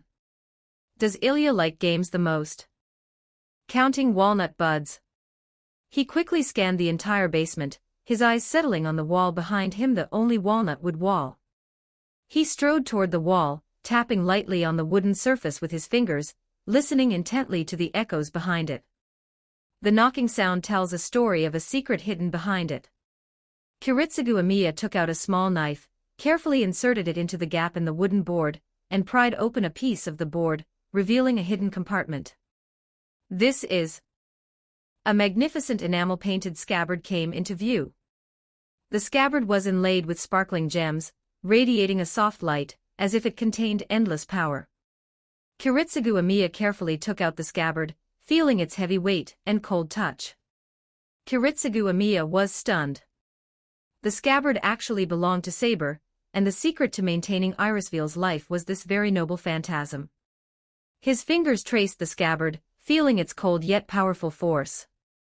Tears welled up in his eyes involuntarily. In 2 consecutive days, he had lost 2 of the most important people in his life.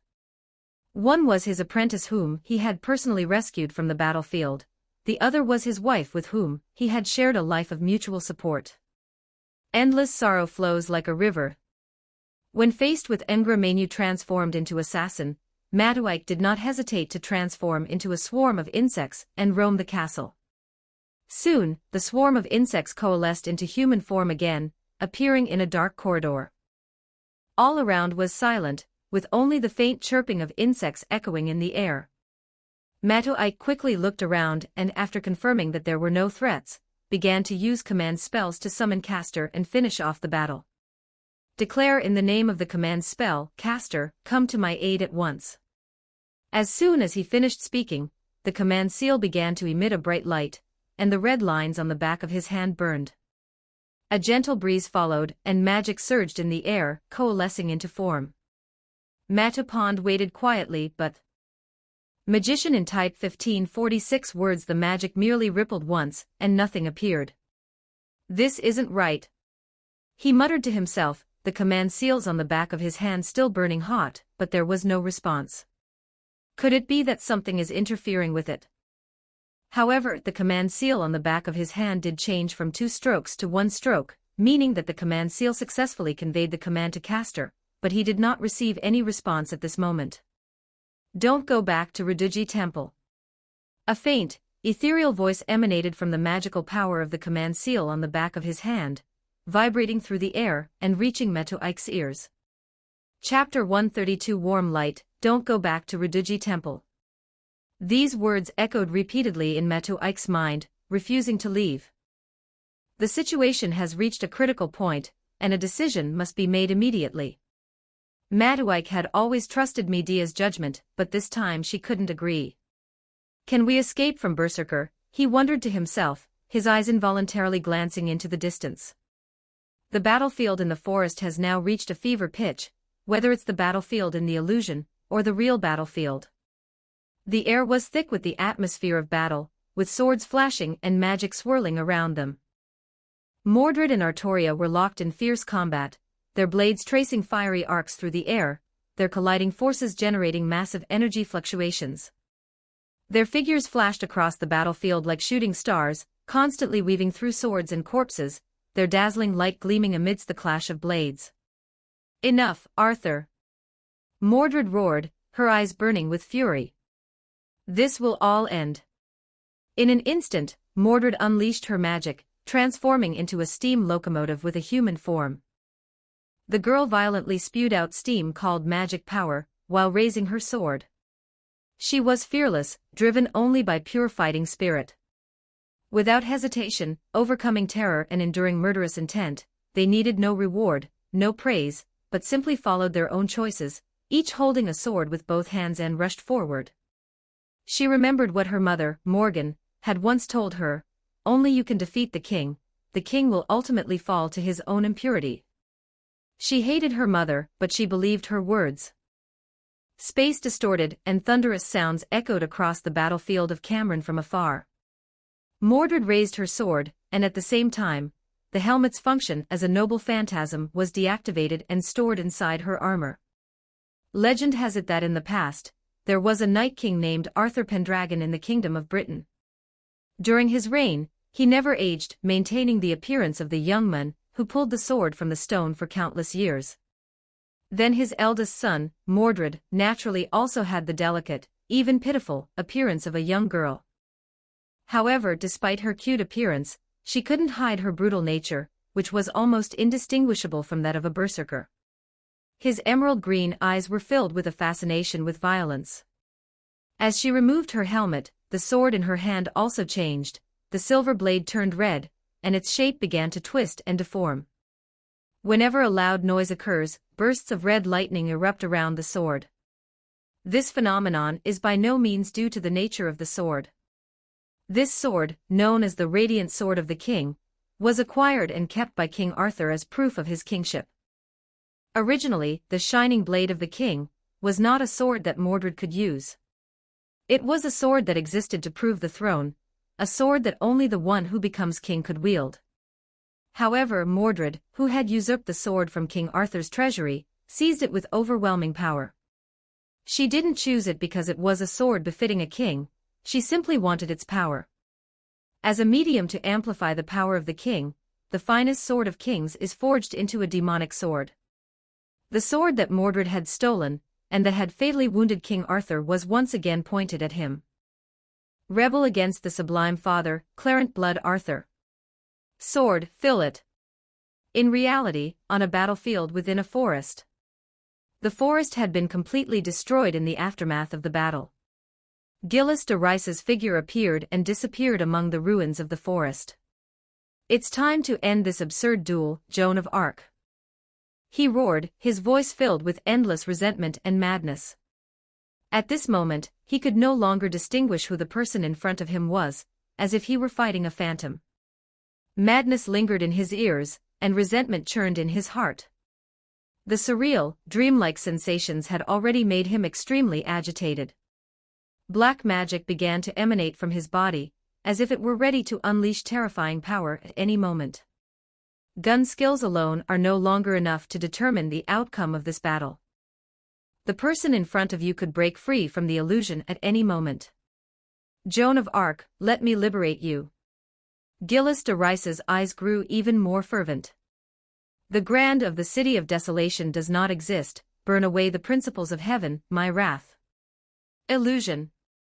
The scorching flames, like the flames of hell, distorted the surrounding air and emitted a blinding light. As he finished speaking, an overwhelming vortex of magic erupted, scattering everything around it, making all life seem so insignificant in the face of this power.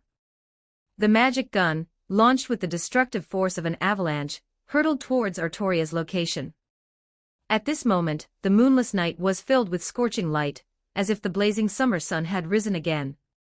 Burned to ashes, extinguished thunderous rage, annihilation in the illusion, Mordred stood tall, her demonic sword crackling with red lightning. In reality, Gilles de Rice roared, raising his flagpole high, the burning flames seeming to devour the entire world. From the age of mythology to the present day, two heroes who should never have spoken to each other roared at the same person, revealing each other's ultimate moves.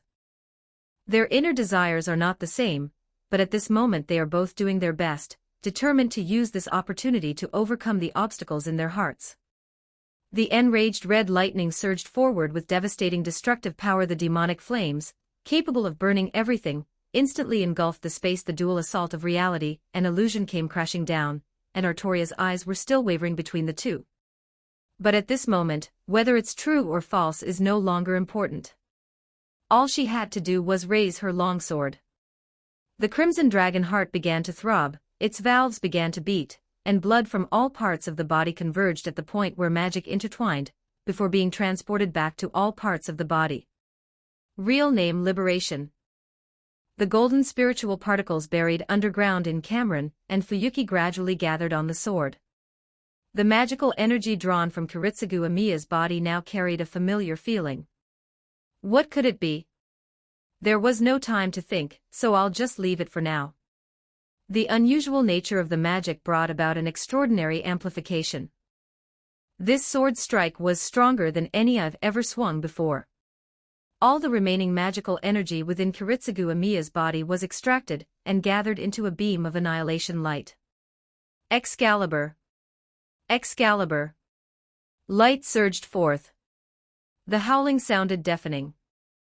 The twilight glowed brightly, and the red thunder charged forward. The intense clash of dazzling lights at the heart of the battlefield became the ignition point, whipping up a powerful gale. It was like a highly compressed tornado, affecting everything around it and causing continuous destruction. Not to mention rubble and gravel, it didn't even leave a speck of dust in its wake. The result of the clash between their noble phantasms, the spiraling beam of light that shot out engulfed both the karmic fire and the raging thunder. This light. I feel like I've seen it before. Did I still lose? Did I still fail to do it? The memories were so vivid and intense that they pulled Jill back to the past. Mordred, blood trickling from the corner of her mouth, reaches out to Artoria in front of her. That was the first time I saw Joan of Arc, in a dilapidated church amidst the chaos of war. My wish. Joan of Arc was praying fervently right before my eyes. King Arthur slowly walks to the defeated knight. The words of prayer to God were not ordinary prayers, but rather a recounting of the cruelty of the battle and the grief in their hearts. I seem to have misunderstood something, Father. Sunlight streamed through the church's dilapidated dome, intertwining with the girl's pure figure. Mordred was ultimately unable to touch her father. Her body was mutilated by the destructive sword light, and she fell to the ground. Ah yes, that's it, it's this light. Seeing this, Artoria knelt down and supported Mordred's body. He still remembers it vividly to this day. This warmth seemed to be the first time Mordred had ever felt it. I'm sorry, Master. I broke my promise. I've found my own way out. Magician in type 1673 words. I'm sorry, Father. I still haven't met the king's standards. Chapter 133. The king comes to conquer. Garden Hidden Mountain. Ryodong Temple. As night falls, Mount Yuanzong appears exceptionally tranquil under the moonlight. Ryodong Temple stands quietly on the mountaintop, the surrounding trees rustling in the night breeze. The stone lanterns lining the approach swayed gently in the breeze, emitting a dim yellow light that added a touch of mystery to this ancient temple. Iskandar was walking slowly forward, the stone steps on the approach making a soft sound under his feet. The trees lining the stone steps were tall and vigorous, their shadows dappling the ground. The air was filled with the faint scent of pine and damp earth, a truly refreshing atmosphere. The night sky was dotted with stars and moonlight filtered through the leaves onto the path, draping the earth in a silvery veil. Occasionally, a few birdsongs drifted from afar, breaking the silence of the night. Rider, what's wrong with you? Weber Velvet was walking in front of Iskandar, with a dozen or so steps between them. This is completely different from the situation of the previous duos. Previously, Iskandar would always walk ahead with a proud and imposing air, while Weber would follow cautiously behind him, nervously and carefully observing the surrounding movements. Today, however, the situation was completely reversed.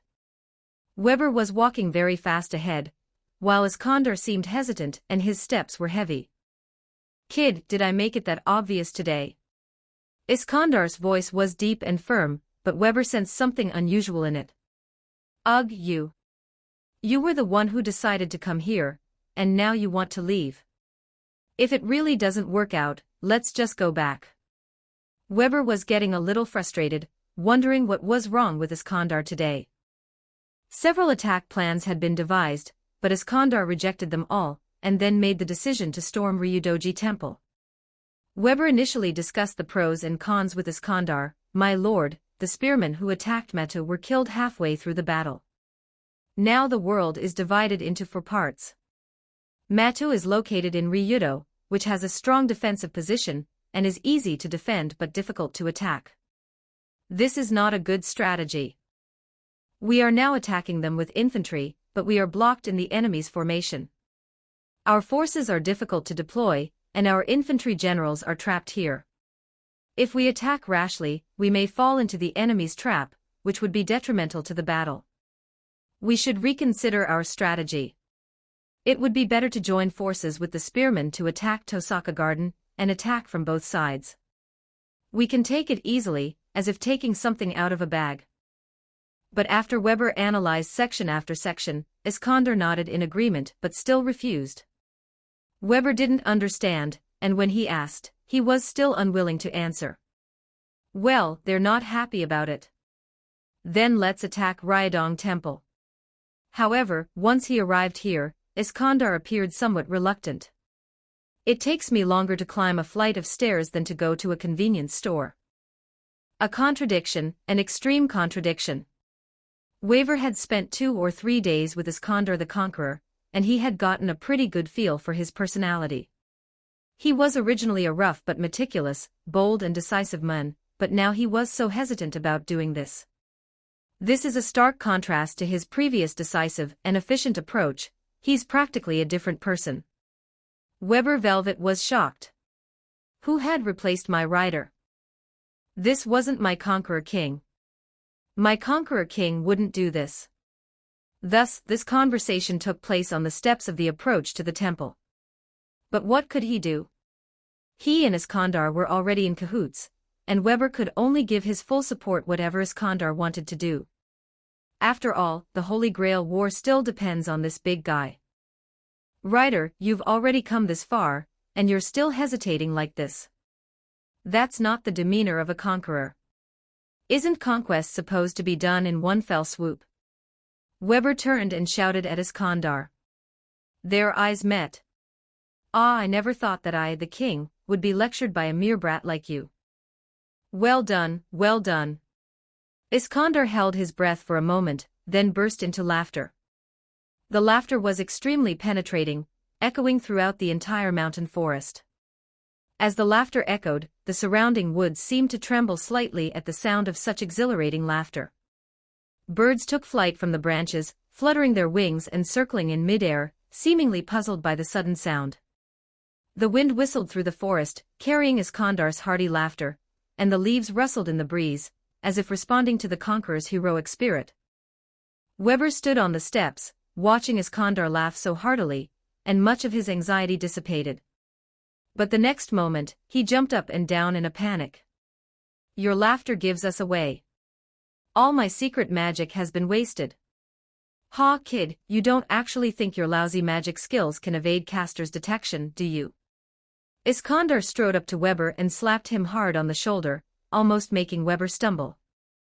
That magician from the Age of Gods must already be monitoring our every move through the familiars nearby. Humph, so what are you planning to do now?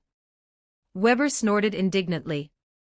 Although what Iskandar said was true, there was no reason to boost the enemy's morale before a battle while undermining one's own. Since we've already been exposed, why not just attack head-on and openly? Kid, the way to conquer is to trample on everything and suppress everything. After speaking, Iskandar began to accumulate magical power within his body. Zeus brought divine power, which Iskandar disliked, but this power turned out to be surprisingly useful. Iskandar stood before the approach, his feet slightly apart and his fists clenched. His body began to crackle with lightning, emitting a deep rumble, as if the god of thunder had descended. Weber stood aside, watching all of this with bated breath, feeling an indescribable pressure, as if all the power in the world was concentrated on Iskandar. Under the influence of the electric current, the air gradually began to vibrate, and the friction generated electromagnetic sparks that crackled and popped around Iskandar. The barrier at the Ryadong Temple is a natural gap in the terrain, making any protective barrier at its weakest point. This is something that anyone with eyes can see, and Castor would never neglect the defenses here. Therefore, there must be countless traps waiting for those who dare to trespass here. Ready, kid? Iskandar grinned, then strode forward and slammed his fist into the barrier at the entrance to the temple.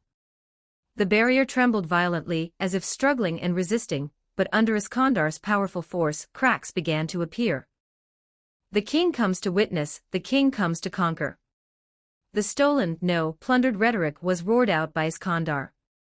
How can the conqueror's deeds be called theft? As the language stirred emotions, power began to be unleashed. Iskandar's hands did not stop moving, he continued to gather lightning, each attack carrying even more ferocious power. The cracks in the barrier are getting bigger and bigger. Finally, under a massive impact, the barrier shattered, and the defenses of the entrance were completely breached. Chapter 134, Evil guests come to the door. Iskandar stood before the shattered barrier, his imposing presence like that of a god.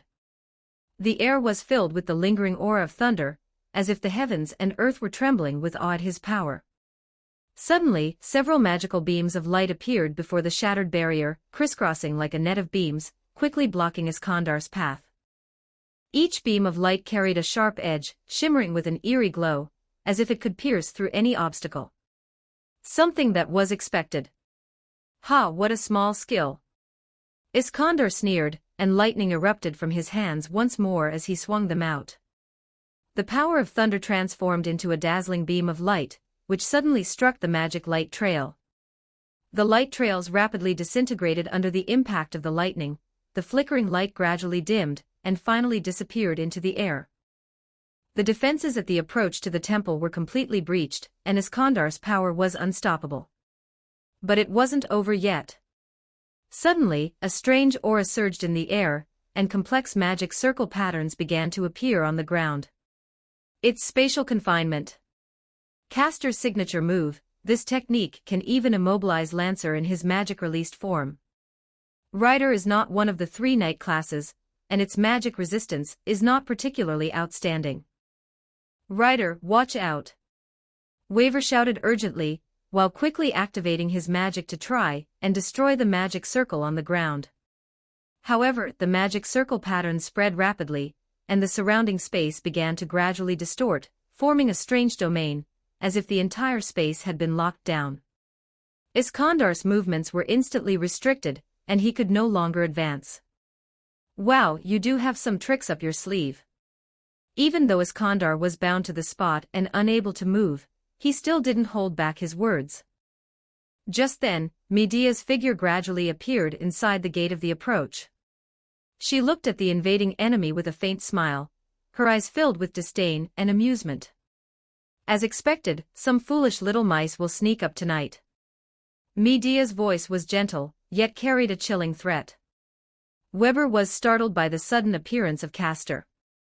Logically speaking, after these days of transformation, he shouldn't be the type to be so easily surprised.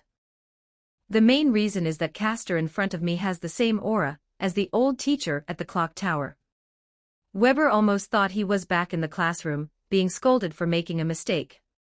Well, Castor, is this how you greet me, a guest, as I arrive here? Magician in type 1445 words, although he was in a spatially confined domain, Iskandar's mouth was something that even the gods could not suppress.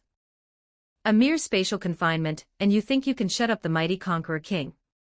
How laughable. It's just a life-threatening crisis, nothing to worry about. Humph, what kind of guest sneaks in before arriving, and then forcibly breaks down the host's door after being discovered? Even if they are a guest, they are an unwelcome guest. Medea was not impressed by Iskandar's words. In his lifetime, there were many Greek heroes with this kind of personality. The best way to deal with them was to turn them to ashes.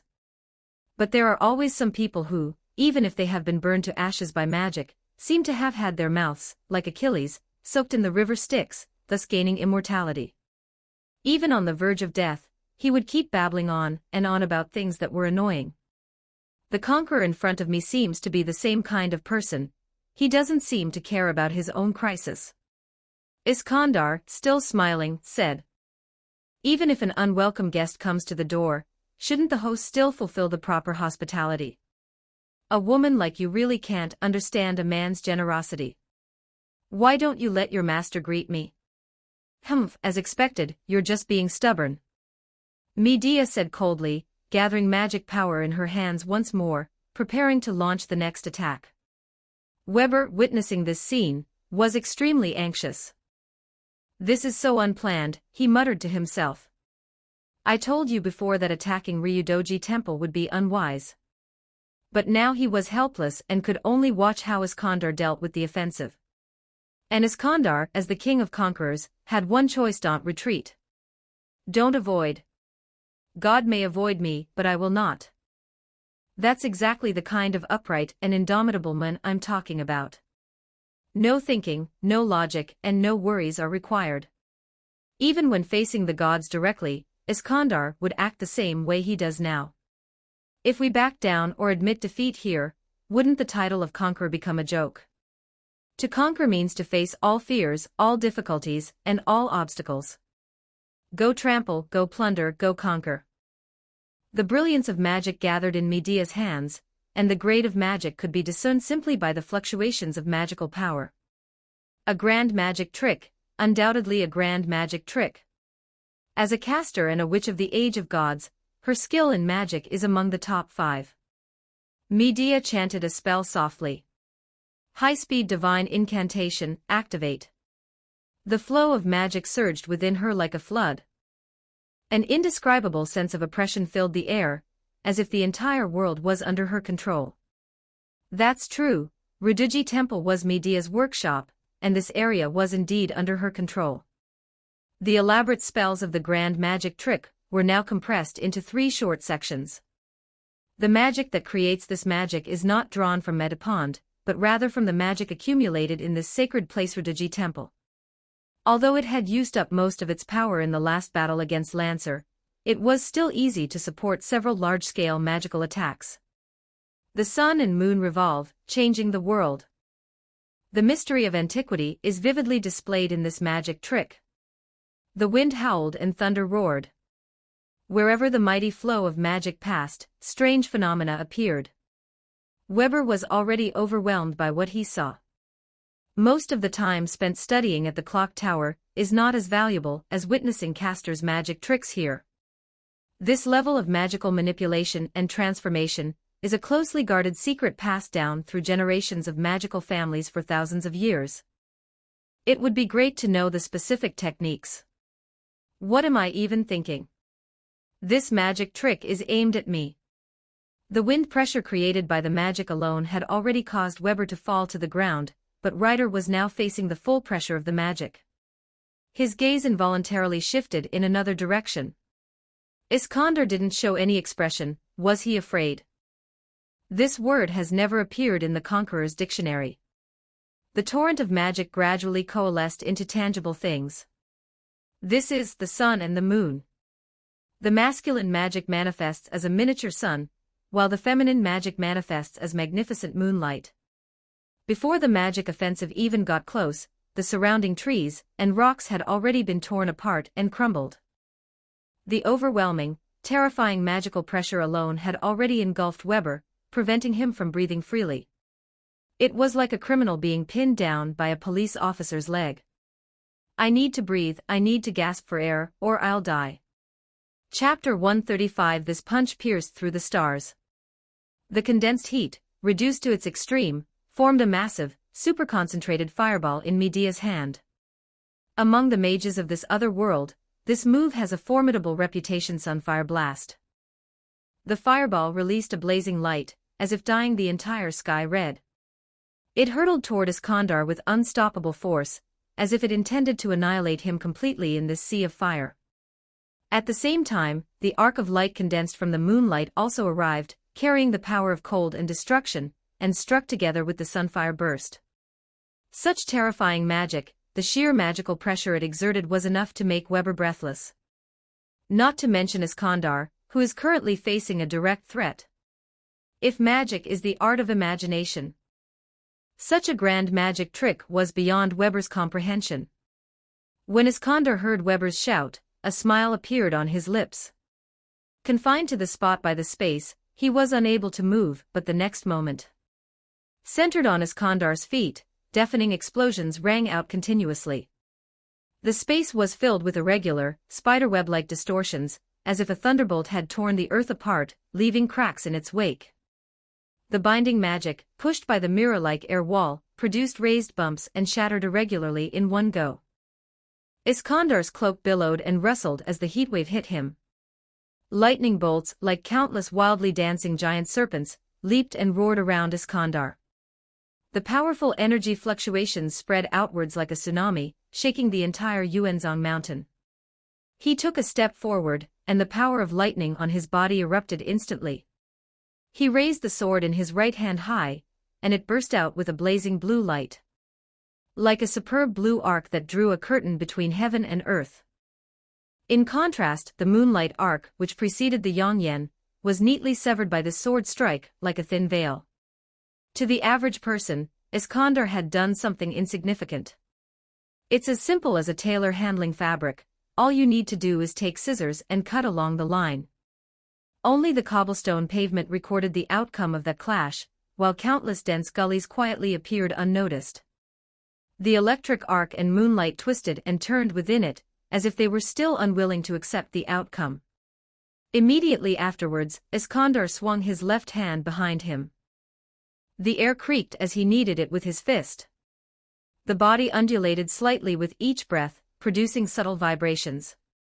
But this high-speed vibration, invisible to the naked eye, generates a large number of electric arcs and sparks.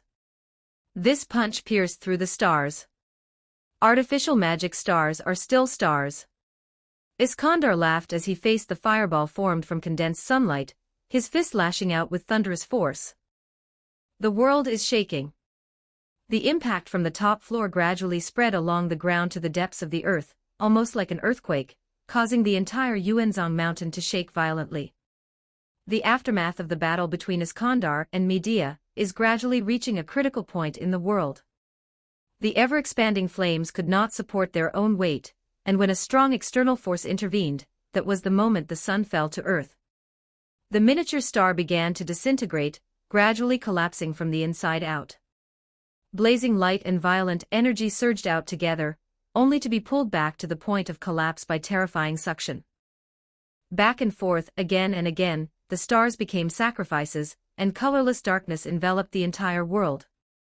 It was less of a contest and more of a disaster. Moreover, it was an earthquake and tsunami tinged with malice.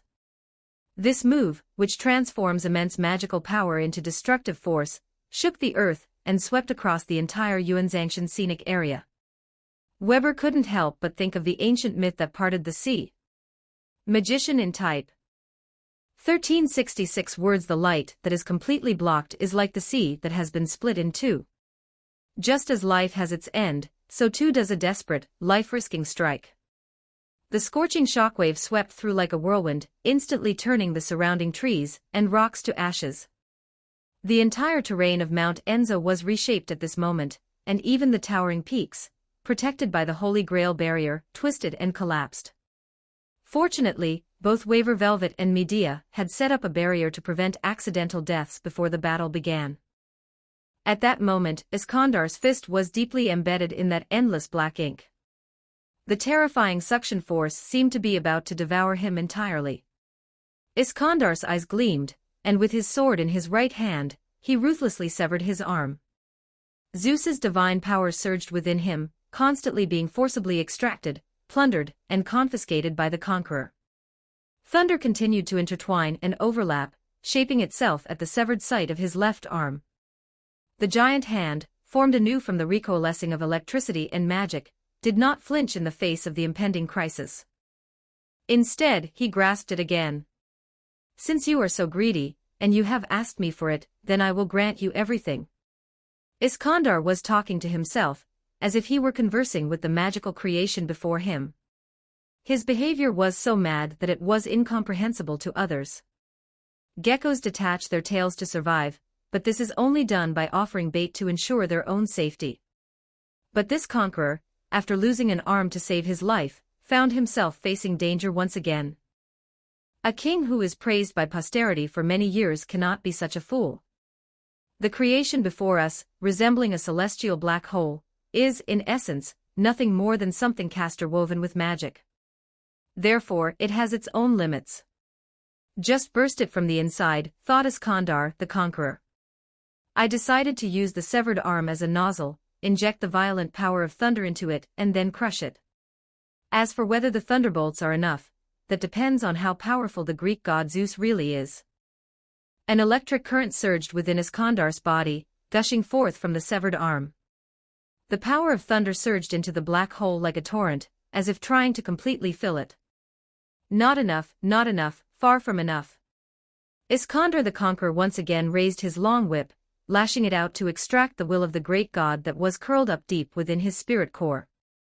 Go plunder, go conquer. Go whip, go oppress. Even the king of thunder had to submit to his long whip at this moment. Zeus's divine power surged violently within Iskandar's body, transforming into countless bolts of lightning that coursed through every vein and muscle. Blue arcs of electricity flickered constantly on his body, like wild snakes dancing wildly. Lightning and thunder struck every corner of the black hole, forcing it to expand and tear apart. Finally, like a water-filled balloon, the internal tension could no longer contain the surging thunder within. Too much water will cause the balloon to burst. This same principle applies to the man-made black holes we see today. Iskander sensed that moment of loosening. The power of thunder had reached its peak under his infusion. The tipping point has been reached, so what's next? The cracks on the surface of the black hole grew larger and larger, and finally collapsed completely with a loud bang. Countless bolts of lightning and magic erupted from the black hole, transforming into dazzling rays of light that bloomed in the air. The entire Yuanzhong mountain was as if it had been baptized by thunder in that instant, like a divine punishment. The aurora flashed past Iskandar's figure, but he suddenly disappeared. Chapter 136 Murder. A flash of lightning streaked across the sky, bursting forth with a brilliance as bright as day. The visual senses of all the citizens of Fuyuki City were instantly and quietly captivated. After the white light disappeared, Iskandar has disappeared. Was it swallowed up by the exploding lightning? Waver, as his master, was somewhat suspicious. But the contractual connection remains. The man who tried to conquer the world still lives on. The thunderbolts, seemingly compressed and drawn together by some unknown force, converged once more at a single point in the void. Weber was somewhat stunned. Electric current. It shot out from the tip of the countless silver trees, and arrived in front of Castor. There was no time to react. Just before Medea was approached by the lightning, in that very instant, consciousness and thought had stagnated, and raging electric arcs disrupted the flow of magic within her body. The witches of the Age of Gods could not possibly be affected by such despicable technology. All of this was driven by the divine power of Zeus, the supreme god-king of Greece, the ruler of the heavenly thunder. The black cloak and hood instantly went from loose to tight. They also seemed to want to escape. But the ropes on the fabric held them firmly to Lei Guang's target. This speed is imperceptible to the naked eye. Only heroic spirits with high-level intuition or minds eye can barely defend against it. At the same time, the figure under the lightning just appeared, not because Iskandar was a step behind the lightning. The eyes are deceiving the host. The images created by visual persistence are no longer able to fully record what is actually happening. Iskandar threw a punch with a hint of apology. The moment the fist is thrown, only the starting and ending points are shown, much like the frame-skipping technique used in a stylized film. Lightning flashed again. The sound of something breaking. Is it bone? Because the next sensation is the feeling of a fist sinking into flesh. As the arc of lightning dissipated, Iskandar's fist had indeed pierced Medea's chest. However, it is still a centimeter or two away from the vital organ that can be fatal, the heart. Iskandar then noticed the shimmering spots all over Castor's body, twinkling like stars. Yes, the magic trick Castor used before was a 10-count level grand magic trick that still required chanting 3 bars of divine incantation at high speed. The first 2 syllables represent the sun and the moon, respectively. The meaning of the third syllable is easy to guess: stars. Even with 2 offensive spells, you still don't forget to put on a shell for yourself. You're something else, Castor. As expected of a servant who can descend as a magician. There are countless heroes in this world, and the heroes of the world are as numerous as Jiangqing. Iskandar plunged his right hand into Castor's chest, and at that moment, it was firmly fixed in her flesh. The barrier formed by stardust had been pierced, but the remaining starlight transformed into ribbons that bound Iskandar's body, rendering him unable to move. Are you the son of Zeus? With blood and foam seeping from Castor's mouth, these were the very words that escaped his lips. Or rather, the mighty king of conquerors has become a lackey of those sanctimonious Greek gods. The voice was weak, but still full of provocation and sarcasm. Medea certainly had the right to say such a thing.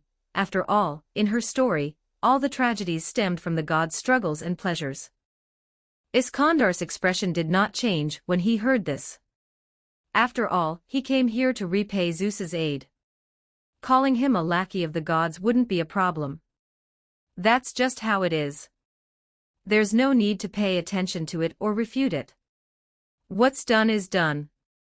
Well, since you managed to defend against that attack, Castor, I may spare your life as long as you. At this point, Iskandar became somewhat embarrassed, since it wasn't exactly a straightforward matter.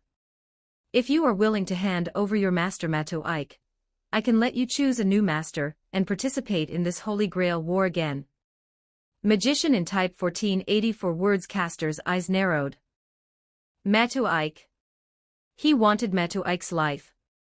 As a servant, he came here and caused a ruckus not for the Holy Grail war, but simply to kill a master. How could he possibly let go of his own competitor? In other words, this struggle is no longer within the scope of the Holy Grail war. This is a matter outside the scope of this discussion. As early as when Matoike told her about that bizarre dream last night, she had a feeling that something dirty had gotten in. I just didn't expect that my premonition would be proven true so quickly. What nonsense are you spouting, King of Conquerors? A dignified heroic spirit dares to attempt to take the life of a mere master. Are you an assassin? Keep your voice down, don't let my master hear. The symbol of a real man was now acting like a child who had done something wrong, feeling somewhat guilty. So you do have a sense of shame after all, King Conqueror. Meanwhile, Weber, who was standing to the side, was at a loss as to what to do when he saw the two of them stuck in place. Should he go up and help? But myself. But how can someone on the path of conquest back down because of this? Weber silently cast a reconnaissance spell, needing to understand the current situation first, which might also help Ryder find a way out. Ryder, having just been scolded by Castor, wanted to scratch his head, but was unable to move due to being restrained, and could only laugh helplessly. There's no other way, I'm constrained by others, I have to do it. So Castor, what have you thought about it? Do you have any ideas about changing your master? After all, this is something you're best at, right? Castor snorted coldly and stopped talking. The starlight spots around her grew brighter, and magic surged forth from her body once again in a violent manner. It seems you intend to continue the resistance. Iskandar shook his head, a hint of admiration flashing in his eyes. However, I will not back down easily. Before he finished speaking, the power of thunder also became violent, and the fist that had pierced Castor's chest exerted force once again, gradually pushing forward. Castor's heart was about to be pierced. The next moment, the two were enveloped in spots of light, and the ripples of the transparent rings unfolded layer by layer, emitting an explosive sound that shattered eardrums. This is a cluster explosion of 18 billion starlight specks. Each one possesses magical strength comparable to the Grand. This is also the final form of Castor's unfinished grand magic trick. An endless barrage of bombardments continuously appeared around the two of them. Grand's damage isn't actually that high, but with enough accumulation, it's reached the level of a noble phantasm against a castle. But Ryder still chose to do things his own way, his right hand still thrusting forward, straight towards the heart. This is the only solution. If Castor dies, the magic will come to an abrupt end. Chapter 137. Medea, alter somewhat puzzled. What exactly is this magician from the Age of Gods risking his life for? In her story, isn't betrayal the central theme of Medea's song? He was probably not a loyal subject who loved his lord. But we no longer need to worry about those things. This is now a life-or-death struggle. This level of resistance is utterly boring. Iskandar roared, his voice booming like thunder. The fist continued its advance, unstoppable. Break it for me. With a roar, Iskandar's fist finally pierced Castor's heart, and the enormous impact instantly tore Castor's body apart. The explosion of starlight came to an abrupt halt. Weber exclaimed in surprise upon seeing this and began to walk toward Iskandar. Boy, step back. Iskandar's voice carried a warning, and his gaze did not waver from Castor's direction. Weber was taken aback but then stopped and cautiously took a few steps back. The heart has indeed been pierced. Even heroic spirits could not survive with this level of damage to their spirit foundation. But Iskandar's nerves were pounding, sending him a warning. An ominous feeling arose in his heart. Corruption, depravity, filth. The surrounding magic was gradually boiling. The nature of magic has undergone a dramatic change. Iskandar leaped backward, shielding Weber in front of him. Countless sea monsters emerged from the ground and gathered in front of Castor, forming barrier after barrier. They did not attack Iskandar. This doesn't make sense for the behavior of a monster without brain tissue. They appeared to be kneeling, crawling forward towards Castor.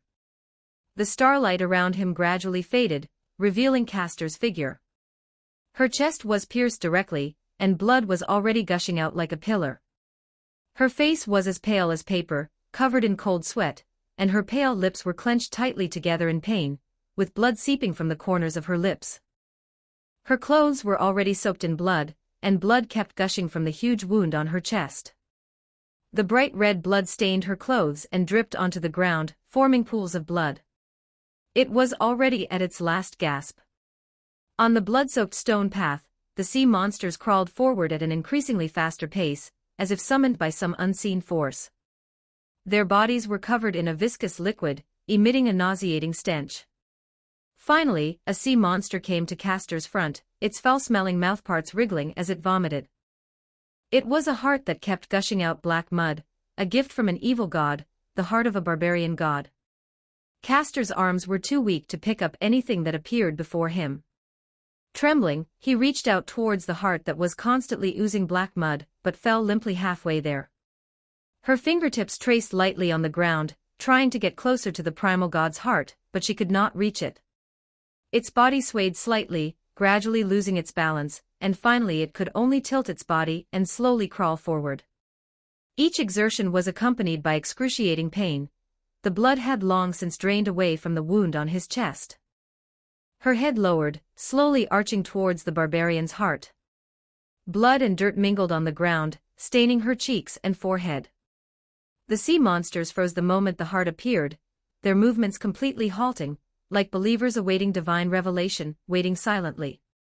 Finally, her lips touched the heart of the barbarian god, and the stench of black mud filled the air. She thought to herself, I can't smell anything anymore. With all its might, the gap between its upper and lower jaws slowly opened, and it bit down hard on the heart. She clenched her teeth, and began to devour the repulsive, wicked creature. Sigh, why bother? Wouldn't it be better to just die a quick and painless death? Anyway, this world is already, there's no way wishes can be fulfilled. Iskandar looked at the scene before him with a sense of helplessness. The will of Zeus deep within his spirit origin constantly propelled him to attack Castor at this moment. Now is the perfect time, all we need to do is blast her to pieces. Iskandar frowned slightly, suppressing his displeasure. This situation of being controlled by others was truly. Thunder surged around him once more, arcs of electricity leaping through the air with a piercing crackling sound. His eyes narrowed slightly, and the thunder spear in his hand condensed in light, shimmering with terrifying power. Iskandar did not hesitate to throw the thunder spear at Castor, who was still eating. The thunder spear, carrying destructive power, ripped through the sky and hurtled forward. A cloud of blood mist exploded, instantly staining everything around it red.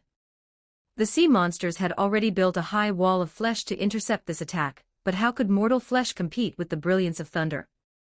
The thunder spear pierced through the sea monster's defenses and shot straight at Castor. Castor's body shattered under the impact of the lightning, blood and flesh splattering like a fountain, staining the surrounding ground dark red.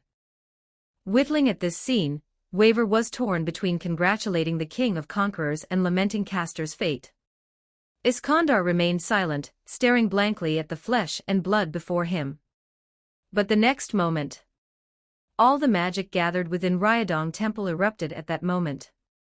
The malevolent magic stung the skin of both master and servant. Castor's figure once again coalesced high above Ryodong Temple. However, her appearance is drastically different from before. Her once glazed blue hair had now turned pale white, like a winter day covered in frost and snow. His pupils lost their original color, turning into a cold gray-white, revealing endless emptiness and indifference. Magician in type 1395 words. Her skin became pale and translucent, as fragile and easily broken as porcelain. His entire body exuded an aura of filth and tyranny. Her lips curled up slightly, revealing a sinister smile, her lips painted with blood red, making her look particularly ferocious. Spatial transfer.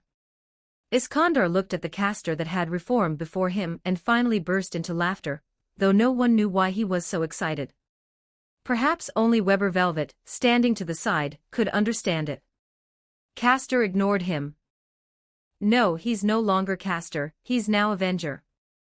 If one possessed the ability to discern true names at this moment, they would discover that the filthy being occupying the high sky now possessed the true name Medea. This was originally a seed of revenge planted by Matu Ike at the very beginning of the summoning process in Caster. Job changes can be made when there is interference from external forces. What is external power? Matu Ike's answer is the command seals. The command seal forcibly transforms Caster, plunging her into a cycle of tormented memories of her past, igniting her anger and resentment. Then it is supplemented with black mud obtained from Ngramenu. Thus, the artificial Avenger could be created.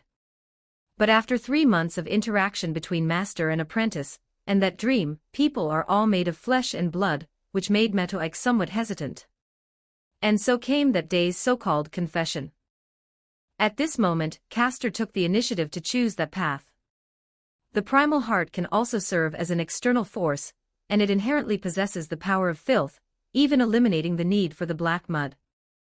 And are they trapped in endless torment of memories? This is even simpler, there's no need to use command seals. She just needs to actively unveil the veil of those unbearable memories. Actively recall, actively immerse yourself, actively become absorbed. Hatred and resentment surrounded Medea. The arrow that struck him by Cupid.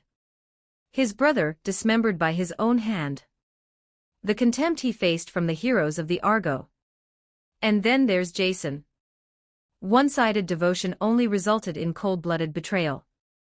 Chapter 138. Decision, Resentment and Regret. Emotions have materialized and invaded the real world, transforming into an ominous magic. I don't need anyone's pity. Medea Alter growled, her voice filled with boundless rage. Her eyes had turned pitch black, like a bottomless abyss. The gaze slowly shifted from the illusion to reality. The past is the past, and no amount of anger can change the history that has already been set in stone. But now, something else has enraged Medea. The enemy before her actually wanted to kill her master. What a joke! What a joke! What kind of joke is this? This is a place I've finally found to return to. It was so rare to find someone she could be completely honest with. This feeling of being genuinely treated. Is this what you want to destroy? A dark and ominous magic gathered around her. A book appeared before her, the teachings of the City of Annihilation. This is Berserker's noble phantasm, which she has kept in her possession ever since. The book slowly unfolded under the guidance of magic. Something radiating golden light slowly appeared on the pages of the book, standing out starkly from its surroundings. This belongs to Medea, and is the source of all the misfortune that haunted her life, the Golden Fleece. The legend that throwing it to the ground would summon a giant dragon has been elevated to the function of this noble phantasm. However, due to the caster class, this noble phantasm cannot be used in this way. It can only be used as a tool to restore mana and health. Golden sheepskin covered the pages of the entire book, and foul magic gradually seeped into the wool from the bottom up. As the corrupting magic eroded the golden fleece, its brilliance gradually dimmed, and its original golden light was swallowed by darkness, becoming obscure and indistinct. This is the result of her research over the past few days.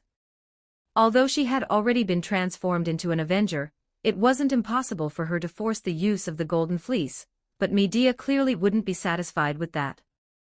The opponent is a conqueror king with the blood of a demigod, and has somehow obtained the divine power of Zeus. This forced her to be more cautious. Then let's start with you as the first step. The countless monsters gathered at Medea's feet kept piling up. They were sea monsters that had been raised together with the insects in the lake behind Redugi Temple and Meta Pond. They slowly extended their tentacles together. Surprisingly, the tentacles gradually swallowed up Medea's robed figure standing above them. At first glance, the scene before us seems to be Medea's magic failing, causing her familiar to rebel against its master. However, Medea, whose entire body was covered by tentacles, showed no fear. Like bubbles rising from the ground, it expanded, pushing Medea, who was gradually being swallowed by the tentacles, upwards. The horde of monsters beneath her feet had somehow grown larger and larger. Considering how high this mountain is, just imagining their sheer number is terrifying. The summons from the Snail Annihilation City text are truly endless. Tens of millions of tentacles intertwine and merge, gradually forming a large lump of flesh. It was practically a bloody sandbar covered in nauseating filth and slime, an island of flesh.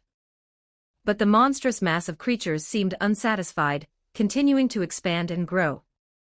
The mass of filthy flesh had expanded to the size of a sphere. The alien shadow stands tall against the backdrop of the night. Even the blue whale or the giant squid, which dominate the deep sea, probably don't have such a huge body.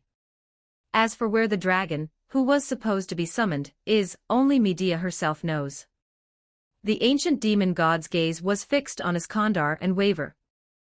That one glance left Weber feeling as if his soul had been pierced, and he stood frozen in place. The body trembled uncontrollably, emanating fear from its very core. Iskandar gently stroked Weber with his large hand, which helped Weber catch his breath. What on earth is going on? Why is Castor? Weber's face drained of color as he looked up at Ryder. His voice trembled slightly, and his eyes were filled with confusion and fear. Iskandar did not answer, even though he had already seen what was happening through Zeus's position. He just sighed a little at the whole thing. Is this price really worth it? As I said before, why not just die a quick and painless death? I suddenly remembered something I must ask. Weber Fairvet, would you like to serve me as my subject? What does that mean? Could it be? But now. Everything happened very suddenly today. Whether it's rejecting Lancer and the other's proposal, attacking Redugi Temple, or now. But when his gaze fell upon Iskandar's resolute eyes, he already knew. So now all you need to do is answer this question. The passionate emotions made Weber tremble all over, and tears flowed down like a dam breaking. This was a question he knew was impossible, but he had always longed for and hoped for. There was no need to hesitate, because the answer had already been prepared, hidden deep in his heart like a priceless treasure. Only you are. The boy, who was being addressed by his full name for the first time, didn't wipe away his tears. He stood tall and said in a firm tone, "Only you are my king. I am willing to serve you and sacrifice myself for you." This oath made the tyrannical king smile. To his subjects, his smile was a reward that surpassed all rewards. Well, that's fine. It is my duty as a king to reveal dreams. As a subject, your duty is to see clearly the dreams displayed by the king, and pass them on to future generations. The Conqueror King appeared to be high above, unreachable even when he reached out. Live on, Weber. Witness all this and then live to tell it all. Tell the world how joyfully your king lives, tell the world how swiftly Iskandar gallops. Weber was in tears, for reasons unknown. Magician in type 1610 words, all right, a real man shouldn't be crying like that. Iskandar waved his hand, his tone teasing but mostly gentle. Weber lowered his head, and never raised it again. Iskandar took this gesture as approval. No words are needed. From this moment until the end of time, the king's figure will forever guide his subjects, and the subjects will forever remain loyal to this memory. Before the oath, even parting loses its meaning, because under Iskandar's command, the bond between the king and his subjects is eternal and indestructible beyond time and space. He is a strategist who, when a sudden event occurs, can clearly see that the outcome of the battle has already been determined. Iskandar, the conqueror, had no other choice but to charge at the unknown black demon. There was no giving up or despair in his heart, only excitement that almost jumped out of his chest. Wow, that guy is really amazing. That might be the final challenge in the world, more sublime than Mount Everest and hotter than the sands of the Tamlamakan Desert. How could the conqueror not take on such a challenge? After crossing that hurdle, the other side is the end of the world. The distant dream he once held is now right in front of him, waiting for the moment of realization. Glory lies in the distance. It is precisely because it is out of reach that we must take on the challenge.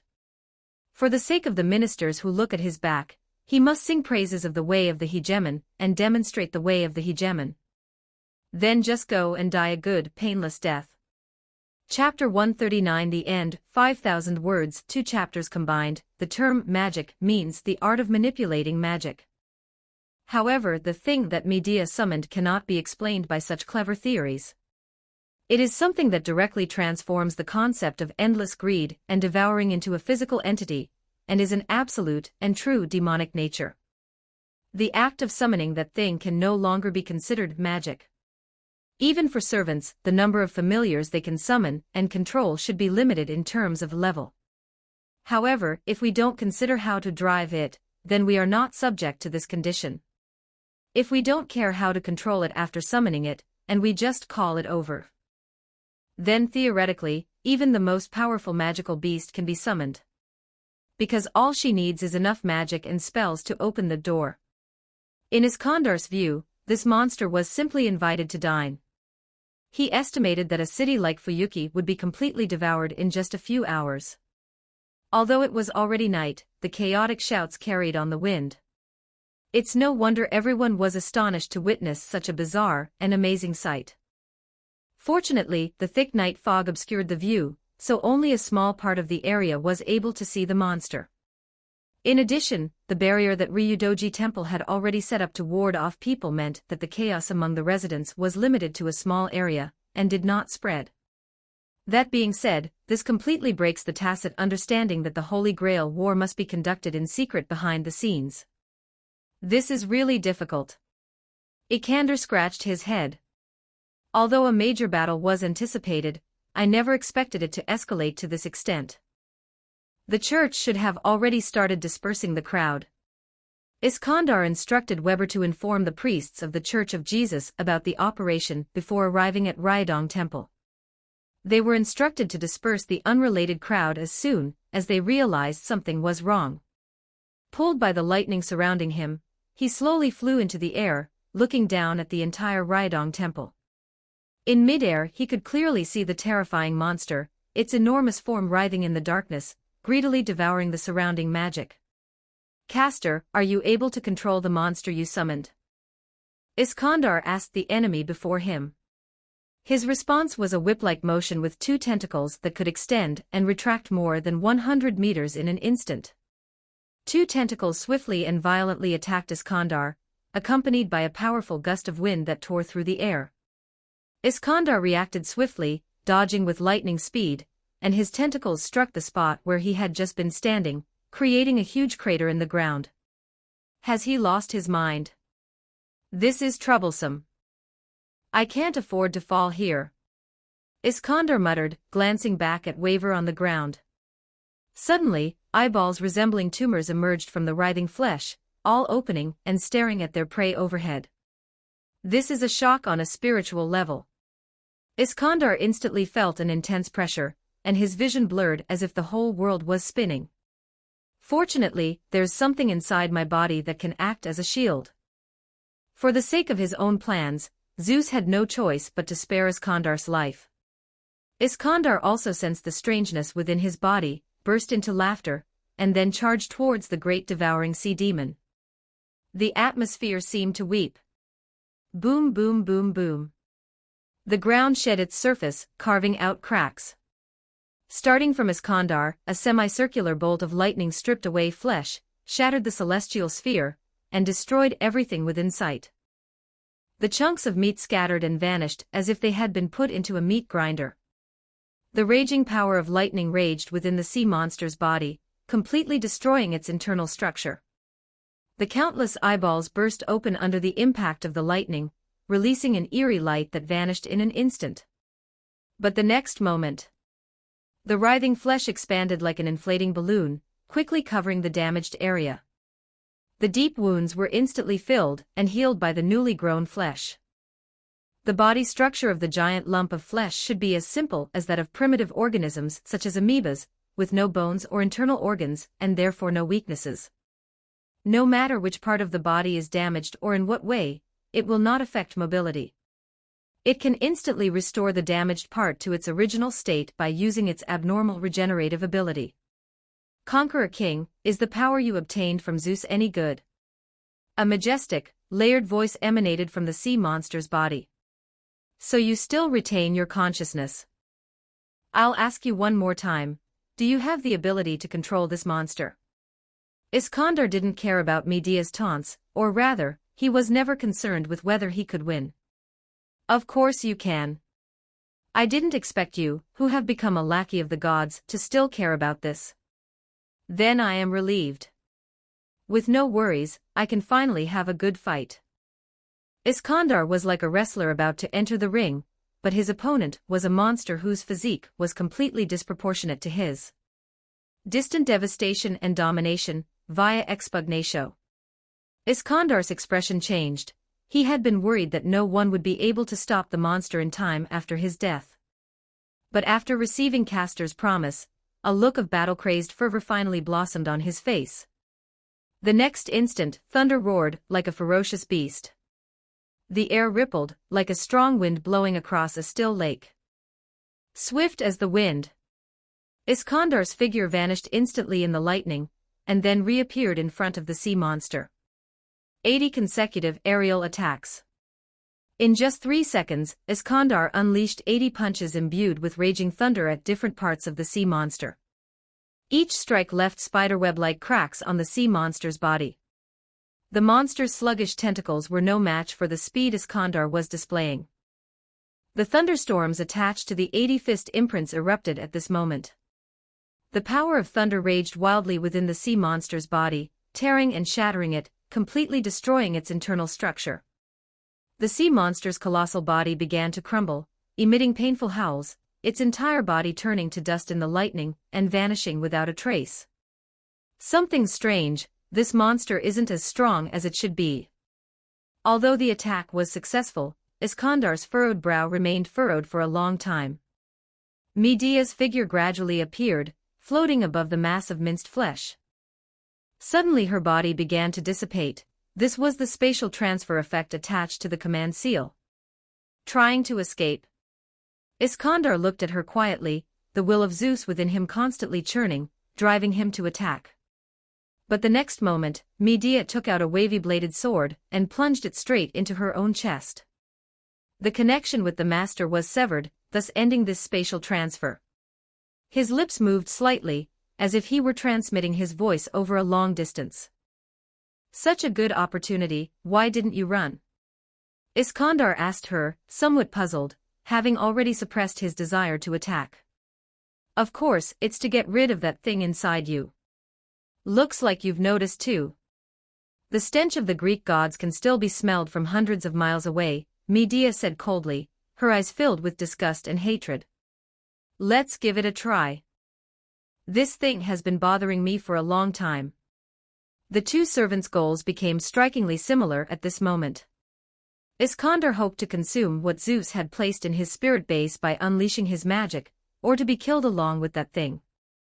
Medea, on the other hand, wanted to eliminate everything inside Iskandar along with Iskandar himself, sending them back to the outer reaches of the world. This is no longer a conflict about the Holy Grail War. Don't forget to like and subscribe to Novels Wonderland.